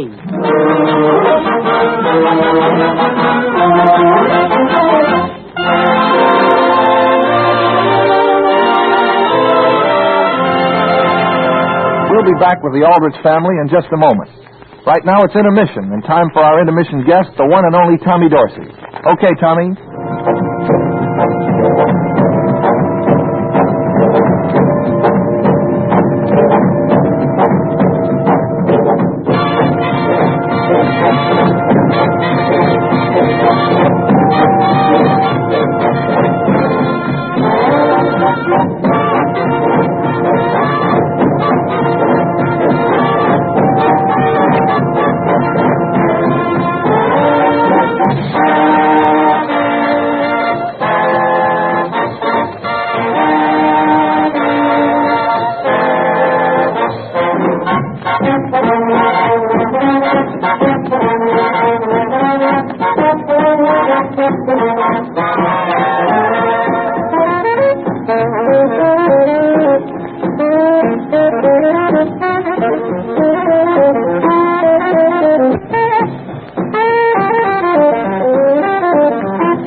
Now, getting back to the troubles of Henry Aldrich. Henry has been trying unsuccessfully to get his money back on a bracelet that he bought for Kathleen and that his mother felt would be misunderstood as a gift. The scene opens in Kathleen's living room. But, Mother, I still don't understand your point of view. Kathleen, your father and I were both several years older than you and Henry before he gave me anything. And even then, do you know what his first present was? What? It was simple and it was in good taste, but it was very nice. What was it? A leather-bound volume of poems by Lord Tennyson. Lord Tennyson? With gilt-edged pages. And that book meant more to me than anything I've ever owned. Really? And on the fly-leaf he inscribed, so many worlds, so much to do, so little done, such things to be. But, Mother, the lock on the bracelet looks just like a padlock. You open it with a key. Kathleen, haven't you been listening? Betty, are you still worrying about that bracelet? Bob, I'm not worrying about it. I simply am trying to show her our point of view. Now, Betty, why not look at the whole thing this way?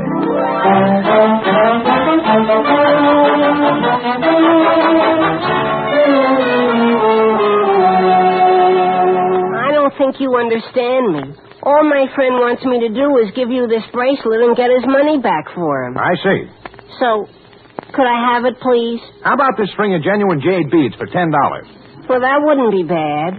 Would they be classified as jewelry? Jewelry? Don't be foolish. Why would it be classified as jewelry? The only thing is, he said I should get his money back.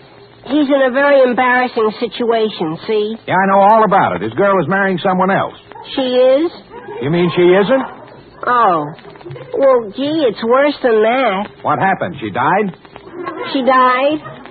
Why, yes, sir. And he's going to get her something else. I mean, he wants his money back. His money back?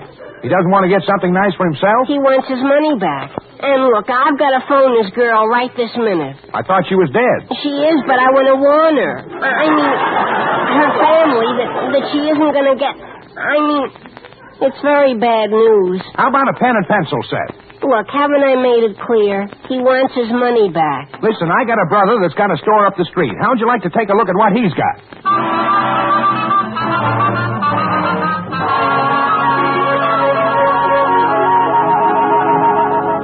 Kathleen, I don't think it's very nice of you to sulk on your birthday. I'm not sulking, Mother. I just don't feel like talking to anybody. Betty, what were all those phone calls you've been taking for the last couple of hours? Frankly, Bob, they were all friends of ours, wanting to know if we were really going to let Kathleen accept that bracelet. Oh, my goodness. Now, Kathleen. The girl's right. It's nobody's business but ours. Well, as a matter of fact, I think it shows a very healthy interest. And incidentally, Agnes Lawson's mother called. Why? Well, they heard this afternoon somehow that Homer's planning to give Agnes an expensive bracelet, too. What stand are they taking? Well, to tell the truth, Bob, the Lawson family is split wide open. Well, which are they against, the bracelet or Homer? Oh, my goodness, that must be Henry right now. Now, remember, Kathleen, above everything else, you're a lady. Mother, won't you please change your mind? Now, dear. Kathleen, don't run to the door. Walk like a lady. I'm walking, Father. Hi, Kathleen. Many happy returns of the day. Thank you, Henry. Won't you come in? Okay. Are your folks home? Oh, yes, Mother and Father just went out to the kitchen.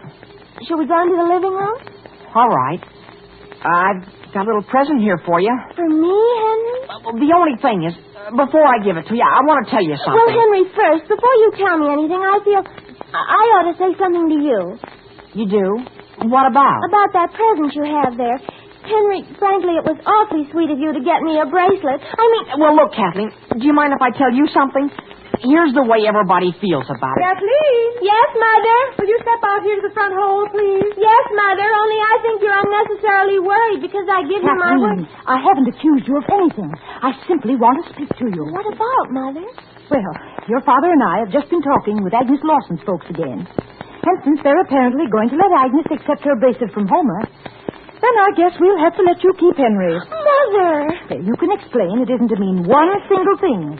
That at best it's only a birthday present. Oh, yes, Mother. But you understand the circumstances. Oh, yes, Mother, of course I do. Oh, Henry! Yes, Kathleen? Thank you, Mother. Thank you very much. Don't thank me. Thank your father. Oh, I'm awfully sorry to keep you waiting like this, Henry. What was it you were going to say about that present you have? Well, I tell you, why don't we just wait? Well, you don't have to do a thing like that, Henry. Well... Henry, sometimes when a boy gives a girl something, it's completely misunderstood. You know what I mean? It is? But if a girl is sensible and realizes that it's just a present without any special sentiment connected with it... Just the same, Kathleen, I think...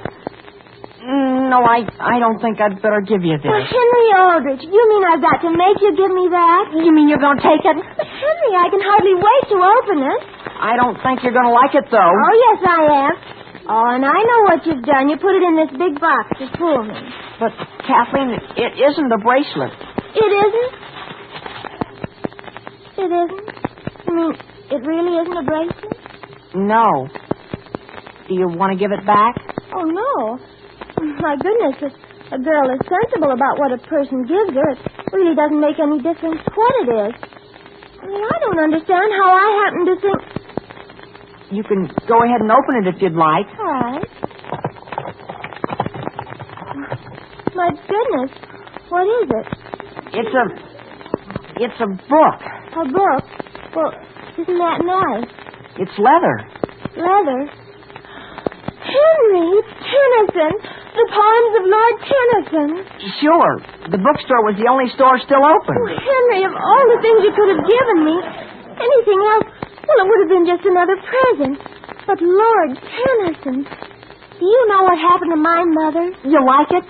You mean you really like it? Henry, as long as I live, it's going to mean more to me than anything I own. And would you write something on the flyleaf, please? Sure, only my handwriting isn't very good. Well, that part isn't important.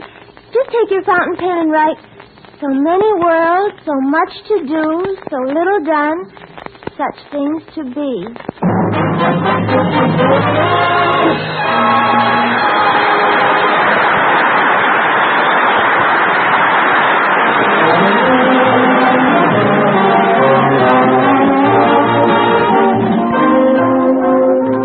Why be upset? Didn't you get Agnes that other present instead of a bracelet? Sure, Henry. I got her Lord Tennyson in gilt edge. Just as you said to. And I wrote in it, so many worlds, so much to do, so little done, such things to be. And didn't she like it? Sure, she was crazy about it. Well, gee whiz, why be upset? Because she wanted to know whether such things to be didn't mean she was still going to get the bracelet.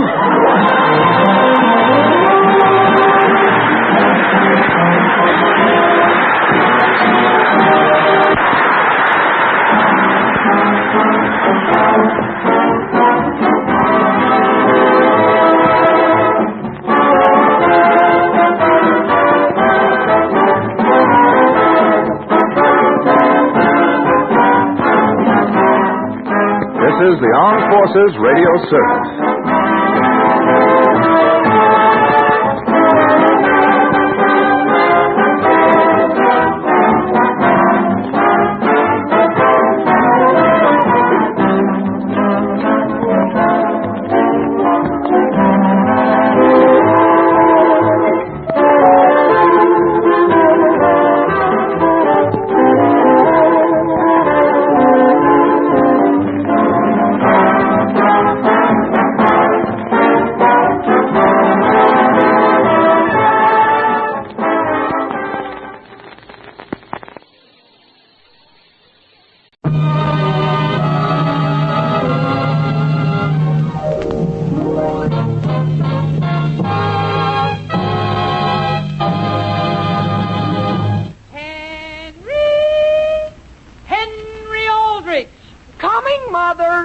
The Aldrich Family, a special rebroadcast for you soldiers, sailors, and Marines of the United Nations.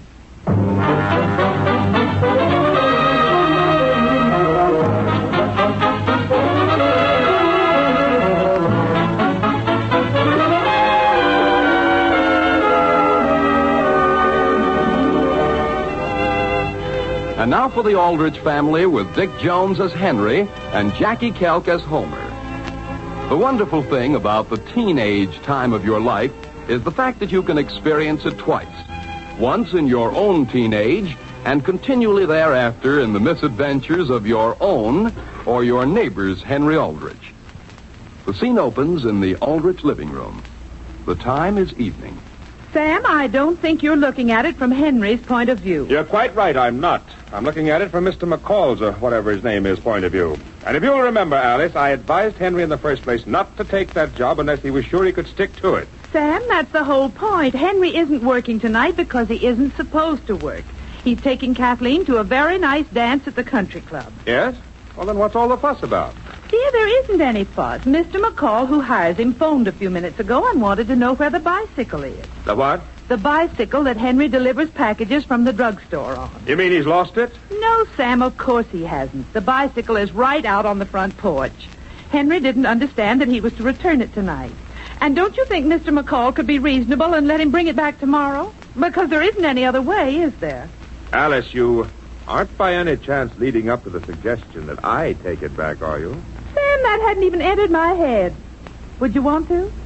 I would not. And Alice, no matter how far Henry has to take that bicycle, if his employer wants it, he should have it. But do you think his employer realizes that Henry's only young once, and that this is one of the most important dances the club is going to have all season? No, I don't imagine he does.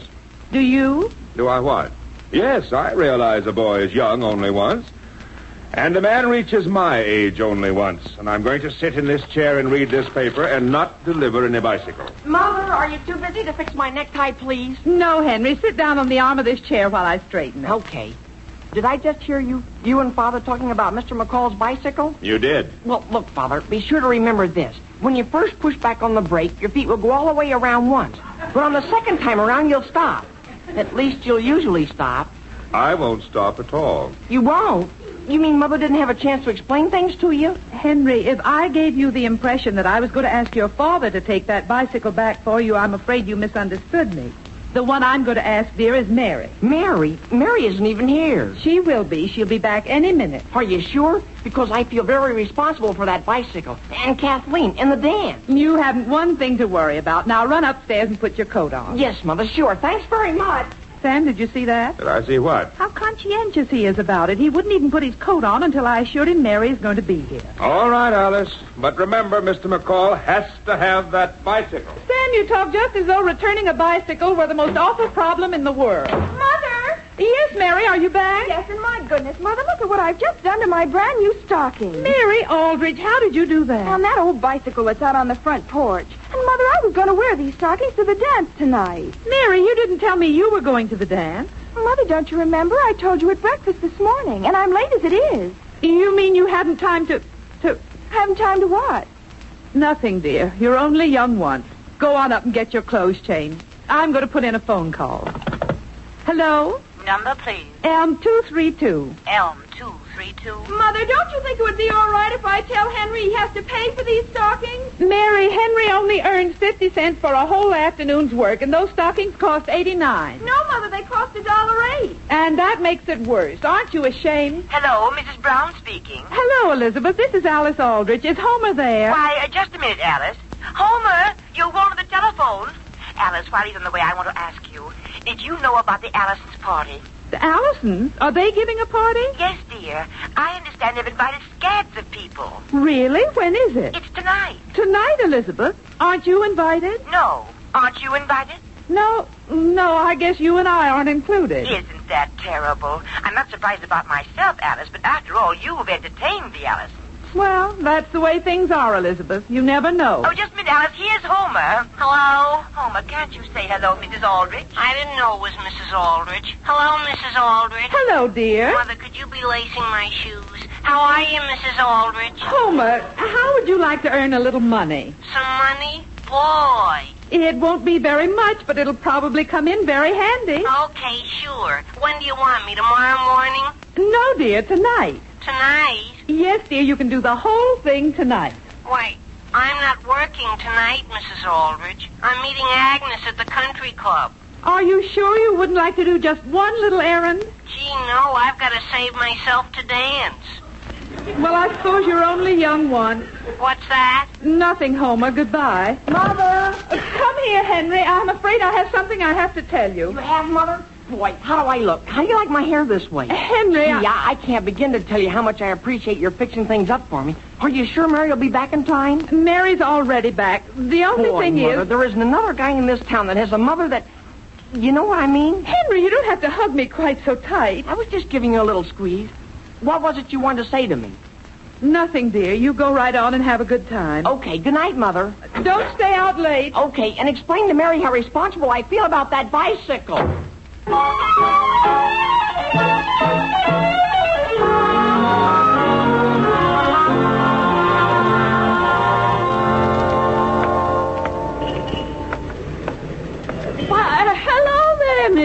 Aldrich. Don't tell me you're out wheeling a baby at this time of night. Good evening, Mrs. Hooper. No, this is a bicycle. A what? A delivery bicycle. It has a sidecar. Oh, yes. Yeah, I recognized your face, but I couldn't place the sidecar. I'm just pushing it over here to Mr. McCall's drugstore. Very good exercise. Something I can do for you, madam? Why, yes. Are you Mr. McCall? Yes, ma'am. Why, I've just returned your bicycle for Henry Aldrich. Oh, yes. Where's Henry? I've got a couple of packages for him to deliver. Tonight? I answered the phone, Mr. McCall, and I don't remember your saying anything about it when you called. And why did you think I wanted the bicycle? I understood the boy was responsible. I didn't go to him about the job. He came to me. Mr. McCall, let me make one thing clear. Henry feels most responsible about his work here. Yeah? All right. Can you get him on the phone and tell him to come right down here? I'm very sorry, but he left the house before I did. Oh, are you his sister? His sister? Do I? Really? Now, look, I've got a new store here. I'm trying my best to please my customers. A couple of orders come in, and I promise them. And then your brother lets me down. What am I going to do? Well, if Henry's being put in the position of... Where do your packages go? You'll take them out for me? Well, there's $1.40 due on this one, and 90 cents on this cough medicine. Yes, sir. And look out for the brake on the bicycle. The bicycle? You don't mean I have to ride it, do you? Lady, do you realize how far you have to take those packages? Well, my goodness. Hello? McCall's Pharmacy. This is Mrs. Allison. May I ask about my ice cream? This is who? Mrs. Allison, over on North Street. And I have a whole dining room full of guests waiting for it. Oh, yes, Mrs. Allison. The girl just left with that.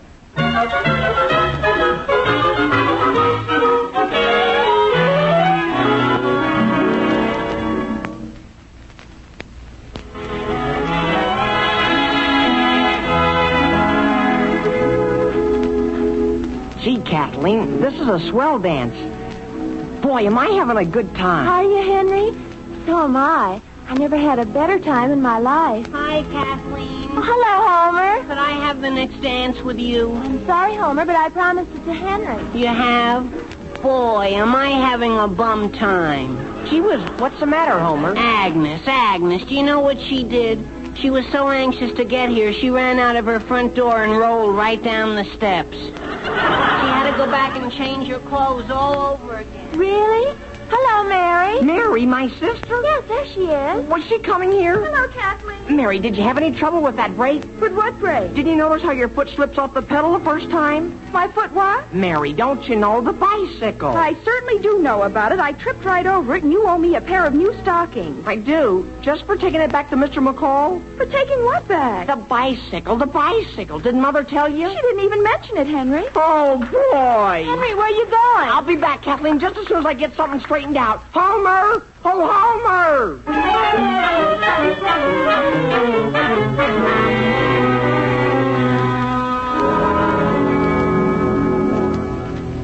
Alice? Alice? Alice, are you upstairs?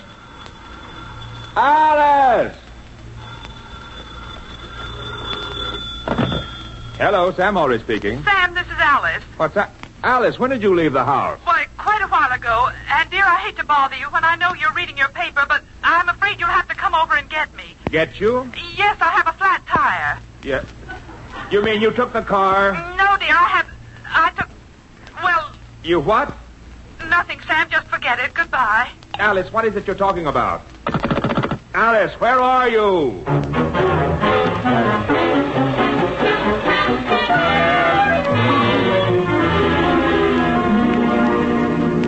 Hello, can you hear me, Mother? Yes, Homer, and I'm sorry, but your father says he absolutely won't help you out. But, Mother, doesn't he understand what's happened? Henry gave me 50 cents provided I'd go over to his house and get a delivery bicycle he has and take it to McCall's drugstore, see? Yes? And just after I took the 50 cents and bought some punch with it, who do you think showed up? Who? Agnes, with a different dress on. And before she'd even dance, she had to have some punch, too. Boy, she went right through 20 cents. Well, dear, I'll have to talk with your father. Do you think you can get him to take the bicycle over? Dear, you don't have to worry. You go on with your dancing. After all, you're only young one. Boy, Mother, thanks. Is that a load off my mind?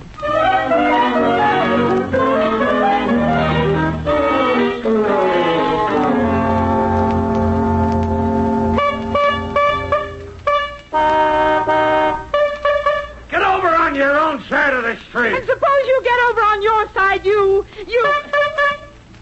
Alice Aldrich, is that you on that machine? Harriet, is that you? Look out or I'll run over you. What's the matter? Can't you stop? Not the first time I back up my feet. There. Now, help me off. Alice, may I ask what you're doing? Harriet, you're just the person I want to see. Could you take this package of ice cream into the Allisons' house here? What are you doing? Delivering packages. Christmas packages? This early? Harriet, the Allisons are giving a party in there, and they're waiting for their ice cream, and I haven't been invited, and so you'll just have to take it in for me. But, Alice, I'm late for a bridge party over at the Andersons. But don't you understand? Dressed the way I am, I don't want to go into the Allisons. And frankly, neither do I. They'll only think I'm trying to crash their party. Now, Harriet, do you remember on your 13th birthday when you was too bashful to ask Bill Townsend to your party, and I did it for you? And you swore you'd do anything in the world for me any time I asked you? No. Harriet, you did so. Well, look, you're going right over by Maple Street. Could you at least leave this bottle of cough syrup at 227? Is it important? It's very important. Mr. McCall just started a new drugstore, and Henry's trying to help him out. Well, all right. And incidentally, Harriet, there's 90 cents due on the cough syrup. Don't lose it in the bridge game.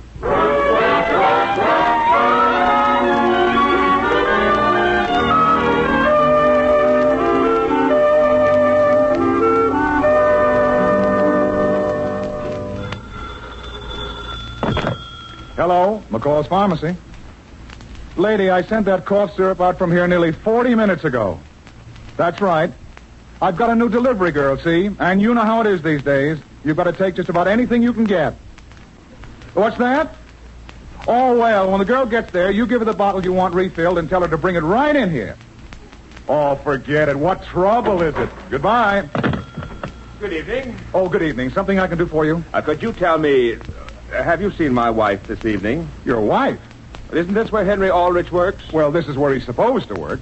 But what I mean is, did my wife bring a bicycle down here? Oh, are you Henry's brother-in-law? Or how do you do? I beg your pardon? I don't want to complain about your wife, sir. But I sent her out with some packages over an hour ago. Some packages? Yes, and I've got some more for her to take out, and she hasn't come back yet.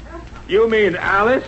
My wife? And what I want to know is what you're going to do about it. What I'm going to do about it? I suppose that your family was the kind that could be relied on. And we are the kind that can be relied on.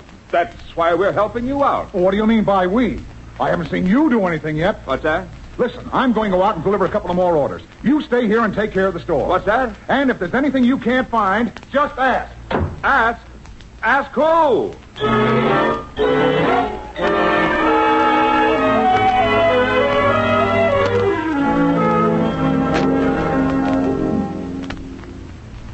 Kathleen, do you mind if I suggest something? What, Henry? Let's sit this next dance out. All right. As a matter of fact, let's go out on the porch and get some air. All right. Boy, do I feel good. Ever since I got Homer lined up to take that bicycle back for me. It just goes to show. What goes to show? I was just talking to Mr. Scott a few minutes ago, and he asked me whether I wouldn't like a job working for him. Really? Provided I can give him some good references. And, gee, I wouldn't hesitate a minute asking Mr. McCall for one. Henry, who's that girl down there? Isn't that Agnes Lawson? Where? The end of the porch. Don't you see her in the moonlight? Who do you suppose that boy is? Let's walk down and see. Wait till I tell Homer. Wait till I tell Homer. Now listen, Henry, you keep away from here. Homer, is that you? Come on, Agnes, let's get away from there. Hey, Homer, how about my bicycle? Don't you realize my reputation's at stake?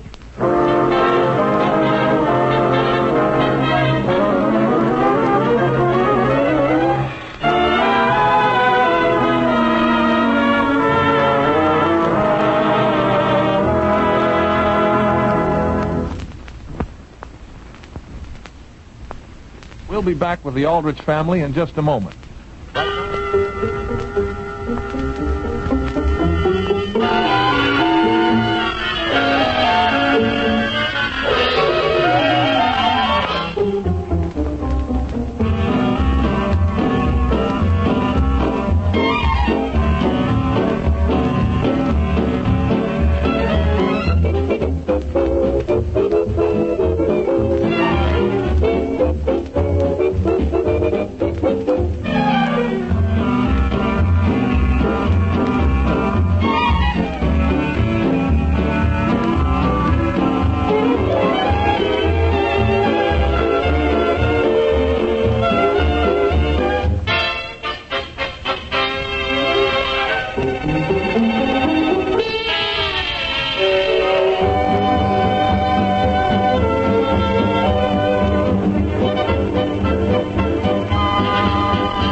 Now getting back to the troubles of Henry Aldrich. Because she has decided her son is young only once, Mrs. Aldrich has consented to return a bicycle for Henry in order that he may go to the country club dance. As the scene opens, Homer Brown's father is speaking. Hello? Hello? Hello? This is Elizabeth Brown speaking. Hello, Elizabeth. This is Will. Who? Will, your husband. I can't find that bicycle of Henry's. Did you look all over their yard? I've walked into every tree out there, and there's still no sign of it. Well, Will, where are you now? I'm in the Aldrich's front hall. And, Elizabeth, I'm in my house slippers, and I'm standing in water. In water?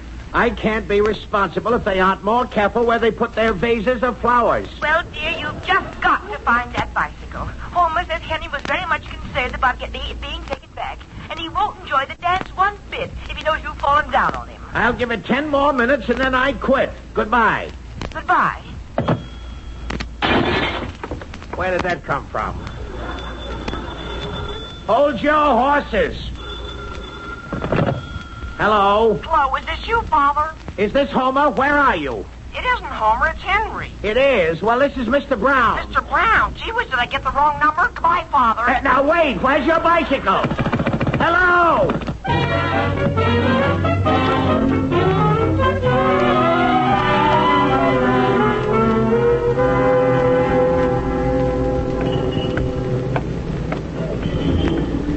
Excuse me, but could you give me some information? What is it you'd like to know, lady? Have you any idea where number 227 would be here on Maple Street? Let's see now.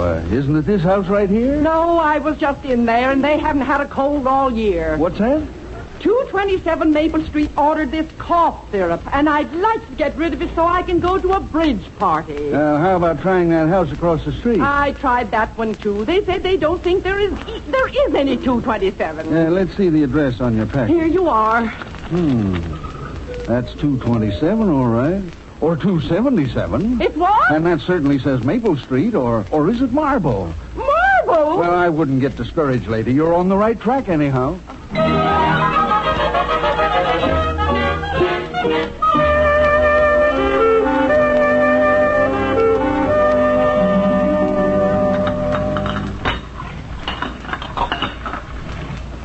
No, I'm sorry to keep you waiting. Is there something I can do for you? Yes, sir. I'd like a chocolate frosted. A chocolate what? Frosted. Oh, that's something to drink, isn't it? It certainly is. It's made with chocolate syrup, milk, and ice cream. Yes, and that's all? And then you put it in that mixer. Yeah, well, that sounds easy enough. Now then, we'll get a glass. There we are. Oh, my goodness, do I get one that big? Well, I think this is a drinking glass. It couldn't be just an ornament, could it? Now, let's see. I guess the logical thing would be to start with the chocolate. Chocolate. You wouldn't be interested in strawberry, would you? No, thank you. I've got strawberry right here. But, of course, lemon, sarsaparilla. Maybe they keep the chocolate in one of these bowls. Oh, no, that's the cherries. How would you like to have me throw a cherry in? No, thank you. How about that other bowl? This one? Yes, what's in that? Well, I never saw anything like that before. It's sort of a lather. Isn't that whipped cream? So it is. It's been a long time since I've seen any whipped cream. Isn't this chocolate right here? Oh, yes. Good for you. Well, here we go.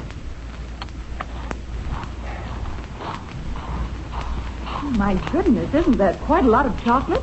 Are you going to have room for the milk? Oh, yes. If we don't, we'll get another glass and I'll drink part of it. Haven't you ever done this before? Well, not as a general rule. Actually, I'm a lawyer. Oh, and you have to take this job night. Well, I have to take it tonight anyhow. Now, let's see. Here's the ice cream. I wonder what they take it out with. Isn't there a scoop? No, and I certainly don't want to use my hands. My goodness, no. Oh, here it is, right here. Now then. Is that vanilla? Oh, yes. You can't fool me on vanilla. Well. All you have to do is pull that little jigger and the ice cream drops right out. Yes, I realize that. But for some reason, would you excuse me a minute while I go out and back and see whether I can find a screwdriver?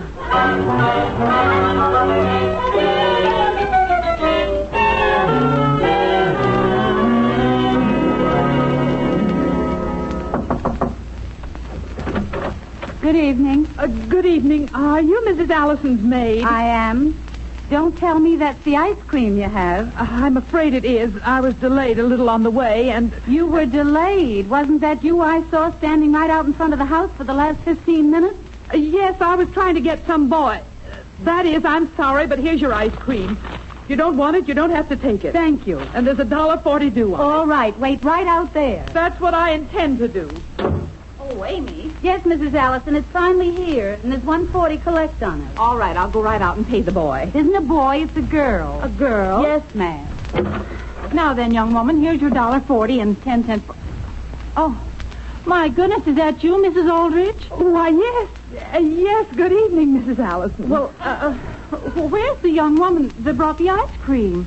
What did she do? Go on back to the store? Well, Yes, I guess she must have. And look at my keeping you standing here. I'm so glad you decided to come. Where's Mr. Aldrich? Oh, no, I couldn't think of coming in. Well, why not? We'd love to have you. Oh, really, Mrs. Allison? As a matter of fact, I don't know why I came over at all. No? Well, was there something you wanted, dear? No, just forget the whole thing. Goodbye. Goodbye. Oh, my goodness. Oh, did you hurt yourself, Mrs. Aldrich? No, I just fell over my bicycle.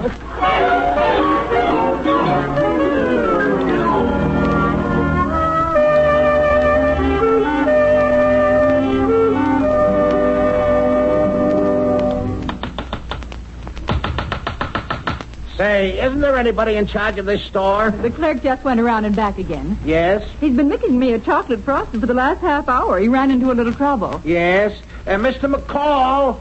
Hello there. I'll be right out. I only have a minute. I want to get back home. Now then, what can I do for you? Here's what I want to ask. Say, is that you, Sam Aldrich? Hello, Will Brown. What are you doing in that apron? Why, Will, I unfortunately put some lemon ice cream in this chocolate frosted, and you know any place I could throw it? Sam, I can't find that bicycle anywhere. Where is it? Oh, that's all right. Alice has it. Alice has it? She's out delivering. She's what? Listen, Sam, have you bought this drugstore? Mr. McCall! Oh, my, Sam Aldrich. Harriet, where did you come from? Sam, I finally found 227 Maple Street, but the lady says I can't have my 90 cents until I get this bottle filled for them. What's it for? I don't know, but I've got a bridge game waiting. Well, just a minute, Harriet. Hello, McCall's Pharmacy. Good evening. Hello, Mr. McCall. This is Henry. This is who? Henry Aldrich, remember? I've called up to say I've resigned. Henry, this is your father. Is that you, Father? Gee whiz, how'd I get the wrong number? Goodbye. But Henry, Young man, what about my frosted chocolate? Just a minute, lady, and I'll be right with you. Will, come behind this counter and give me a hand. What? Mr. McCall. Oh, Mr. McCall. Alice, is that you? Sam Aldrich, how did you happen to leave the house in a dirty apron? You want me to get chocolate all over my suit? Well, dear, have you got $1.40? Because if you have, give it to Mr. McCall right away because I'm quitting. You're what? Hello, McCall's Pharmacy. Good evening. Is this McCall? It is. This is Henry Aldrich, Mr. McCall. Henry, don't you know your own father when he speaks to you? Listen, Father, I thought you said this was McCall. How do I keep getting the wrong number? Come on. Henry! Wait. Yes, Father. Did you want me? Why are you quitting your job down here? I've got a swell one with Mr. Scott. Doing what? It's nice outdoor work, mixing cement. Don't you think Mother would like me to have me take it? Now, Henry, you're not to get your mother mixed up in any cement.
Father, what's that picture you're drawing?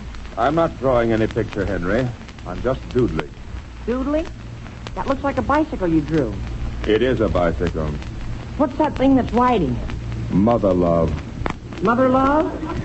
And what are those things lying in the street that it just ran over? Those are my pride, my common sense, and my reputation.